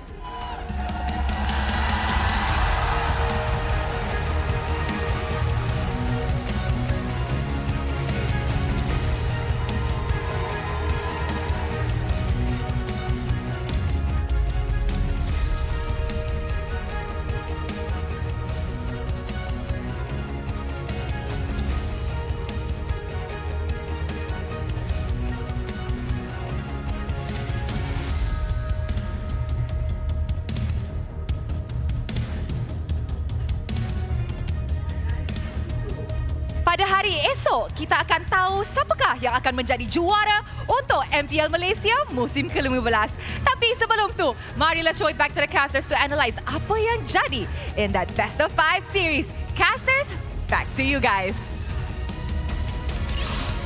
Thank you very much, Rose. Commiserations to DXO. Every Cinderella story has an ending, and this one is bittersweet. But once more, young Padawans, be proud of yourselves. And I hope they stay together for another season, because this is a hell of a good roster. But now let's shine the spotlight on our MVP of the match. From HomeBois, it's the mid laner, Izanami. All the games he won on blue side, but most importantly, it's utility mages, Tusin and Loyi. Fingers crossed, odd number wins only, man, in this best of 5. Izanami has been an integral part of their squad. Not only is he looking to just be the support to the leaders in Ivan, who is kind of calling the shots across the map, but he's even calling shots of his own, with the Loyi able to catch out great timings when he is playing something like Zhu Xin, positions perfectly. I'd say majority of the time, except for that one death, because he was dominating this game. This man has such a good macro awareness, such good game knowledge. You can see the experience seeping through every cell in his body, the decision making so clean every single time. And even in the games where HomeBois wasn't able to win out, Izanami was always a solid foundation, a player that was trying to keep things tight for as long as possible. And I think this is a well-deserved position for him to finally return to the international stage. Yeah, but this endgame score does not justify what everyone had to go through for HomeBois to win the game. It's 17-9, but 5 of those kills came from an almost comeback, from a base defense of DXO. I think overall it's just, I don't know, you could chalk it up to inexperience, you could chalk it up to desperation, but also came from the brilliance of HomeBois, right? DXO, they adjusted, they adapted, better late than never. They managed to pull it back. But it's always crossing the finishing line that is the hardest, and they could not do it. They really tripped over their own foot right at the finish line there. They had an endgame angle that they tried, and even if they didn't get that endgame angle, they could have just walked back away, right? Their composition is well designed to actually take on the HomeBois from multiple different fronts, because HomeBois, again, as much as they want to persist in the fight, DXO can just walk away, literally disengage from the fight entirely, and then play this Lord dance consistently against them. As much as we have praised DXO's skill and how much they've looked like a veteran, experienced team throughout the season of MPL, I think this is one of those examples where inexperience really reared its ugly head. Like you mentioned, Gideon, there was a chance for them to slow it down. They had already regained control of the game. They had evened up a massive gold lane disadvantage and finally got a Lord push into the base. There was no need to throw bodies. That's literally how HomeBois gave up their lead earlier, but they saw the prize in front of them. They desperately wanted that ticket to the grand finals, and that is what ultimately cost it. You know what they say, sometimes when it's not your time, it's not your time. Yep. This season is not DXO's time, but I hope they stick around for another one, because they've set the bar high. I think the rest of the MPL team should look at DXO as an example going into season 16 and beyond. The numbers, despite HomeBois' overwhelming lead in the early game, the numbers in terms of damage are almost identical across the board. I'd say, actually, DXO dealt a lot more damage than HomeBois in total. To be fair, they were tanking a lot of the damage. Like, Amal specifically was just eating shots after shots after shots. Same goal for Ivan as well. And coming back to your point, yeah, God told Vel, not this time. You're not going to go for the back door. You're not going to save the day. But I will give you a 5-man raging sandstorm right by your crystal to turn this game around. That really would have been the worst way to lose if it actually happened. One hit. I'm telling you, DXO has to be careful of this. We literally were watching the minions slowly creep up into the base, and honestly, not a big deal. It's just one. What can you do? And then the whole bot wave was also collapsing alongside with it. Yeah, even the minions of DXO were saving the game for them. Right? I think the minions did their best. Again, the video game wanted them to win. The video game tried. The video game really tried. That could have been the first and only red side win for this series. God. It does break my heart. I was rooting for them a little bit. I wanted these dark horses, these young players, to get a taste of the international scene, to make this Cinderella story even brighter. But at the same time, HomeBois have definitely deserved this position. Val actually ended up being the rich guy on the EXP damage Khalid. But MelQT still the carry, Siska as the sandbag, and Amal as the West wingman. Yeah, I like even Siska. I would assume that he also made some active calls on his own because there were certain moves that Siska was the one that went in and then called the rest of the team to follow up. Overall, we still saw the eventual growth and evolution of a team that even though they bowed out here, that's the nature of competition. We are bound to lose a good storyline one way or the other. But on the flip side, we have a bunch of players who were labeled maybe rejects, maybe failures from other regions locally, now finally making it to the main stage. I think it's bittersweet either way, but at least we know we are in good hands regardless. Oh yeah, I mean the level of performance that they put out here today definitely gives a lot of inspiring hope to a lot of the younger MLBB fans and even players, aspiring players from the Tier 2 scene. Maybe I could be me one day at the footstep of EWC.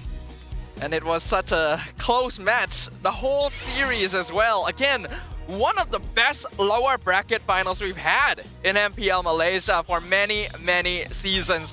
And to think that was a 9,000 goal lead at one point. Almost 10,000, right? Almost bridging into 10,000. Look at this. It was like it capped at 9.9, and then the biggest turnaround of the century. That is crazy. It's just a coincidence of things happening. Skyze getting the right amount of damage with the Death Sonata, the Ghost Bursters on top of the Shadow Stampede, not only clumping them up for the Death Sonata, but getting maximum damage. This is before even like the Lightning Truncheon. Even Vel flickered, he committed, and then the minions wanted to win. Look at this. It was just a one minion. Wait, was the Raging Sandstorm why he lost? He missed out an auto attack because he Raging Sandstorm the way. Maybe. It might have been, actually. And then he redeems himself. Look at this one. Bow. But this is something God! Oh! Look at all the health bars! Of all the people he caught Skyz who had Flicker. Skyz still had Flicker and he died. Unreal. So many things could have gone differently. So many things could have gone right or wrong here. But what a story day one of Phase 2 has been. God damn it, man. Wow. With the conclusion of the lower bracket finals, this is the final form. SRG OG Esports earns a rematch against HomeBois tomorrow in a best-of-7 to see whether SRG can make that three-peat happen, or will HomeBois reignite their legacy with a new squad. DXS, they fall short in third place, but for a new team, for a rookie team, for players who have played 4 or 5 years to get to this point, once more, this is the best that they could have achieved. Yep. DXS passed the torch over to HomeBois to give them one final chance in a best-of-7 against SRG. They pushed them all 5 games in a best-of-5, but maybe that's because there weren't enough odd numbers, my guy. Whoever gets Bullseye first tomorrow wins the best-of-7. Hey, who knows? I mean, considering how the rest of the MPLs across the world have gone the full distance, MPL MY following suit. Yeah, we haven't had a full 7 games in... actually, pretty while. Right? It was like when was the last time? Oh, actually no. Last time was season 12. HomeBois against SMG. We went yes. And it was 4-2 SRG HomeBois, 4-2 SRG Vamos, and here we are. Tomorrow's schedule, ladies and gentlemen, the grand finals. But before the grand finals, we actually have the MPL and Astro Kepentas Kebangsaan starting at 12 p.m., followed by the award ceremony at 12:30. And at 1:35 p.m., we have a send-off ceremony, and then the opening ceremony will begin at 2:30 p.m. And afterwards, I believe it would be our grand finals, 2:30 p.m. SRG OG Esports, 2-time defending champions against HomeBois. Yeah, it's gonna be a long day tomorrow. But considering how today has went, how are you not excited for an SRG versus HomeBois matchup? Again, teams who have faced each other 2 times not only go the distance every single time, but have shown to grow and learn from the experience. And SRG OG Esports, they're down for the challenge. Innocent did say he didn't really like this format because there's no momentum. HomeBois, they have hell of a lot of momentum going into tomorrow. They really, really do. What a hard-fought victory this has been. And again, so much praise to both of these teams. So much praise to every single team that has walked through these doors in Season 15 of MPL Malaysia. But now it all comes down to one single series, a best-of-7 grand finals between our 2 MSC representatives. And at least for the 2nd season in a row for our grand finalists, There's nothing at stake except for the trophy, some extra prize money, and a bit of pride on the line. They are going to MSC regardless, but they have one last chance to give us the best show possible before that. Yeah, I sure hope that they become like really close scrim partners at this point, because we're going to need all the efforts going into EWC. That's some life-changing money down for MSC this time round. So hopefully they're going to be ready. Any last words, Sadafa, from you? We'll start with you. Man, I am so tired. I want to be excited for tomorrow, and I literally don't have the energy for it. These teams have not just pushed each other to the limit, they've pushed us to the limit. But what a great day it's been. It has been a great day. I mean, glad to see the next generation is here, and glad to see HomeBois as winners.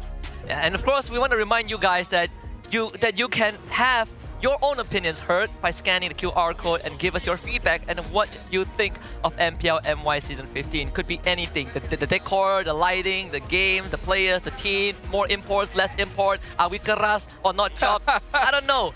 But we are here to hear your thoughts. Thank you very much for tuning in to the penultimate day of playoffs. My name is Husky, this is Sadafa and Gideon signing off. We'll see you guys tomorrow for the grand finals between SRG, OG Esports and HomeBois. Until then, goodbye.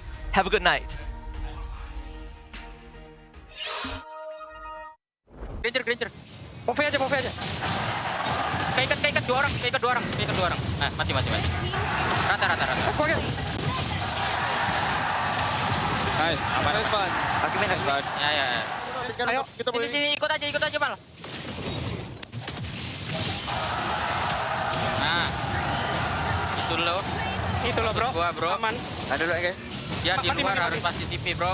Nice. Woi, beli apa tuh? Jangan. Aduh, kena gitu. Nice, lo. Gua masih ten. Aman, santai. Aman, guys. Reset lagi ya.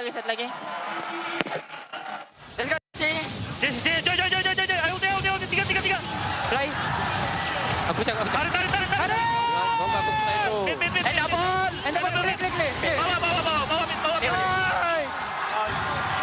Bawa. HomeBois saya play back. So, pakai sum. Jangan. Wait. Yes. This one. Is it? Kamu ke depan. Ayo, gua ke depan nih. Plat gua nih, kiri tau. Kiri tau nggak? Ayo. Mati ya, cuma ikut. Sprint. Ada dia bandit ngadu belakang. Aman. Aku aman. Coach aja. Bawa sih. Boleh enemy. Boleh. Aman ya, Phil. Pastabel. Kelihatan. Nice one. Kejar. Nenan. Kelihatan. Let's go, santai lagi. Santai lagi ya.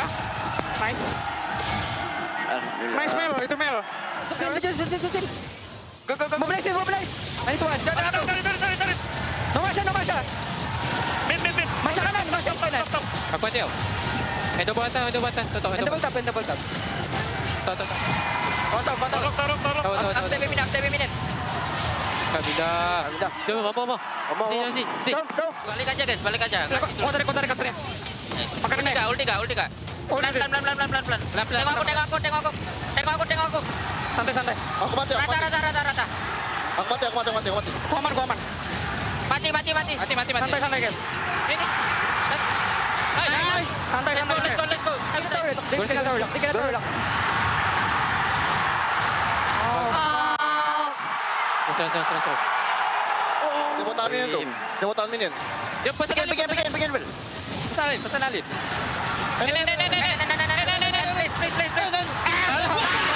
Aman, bro. Ronaldo yang komik.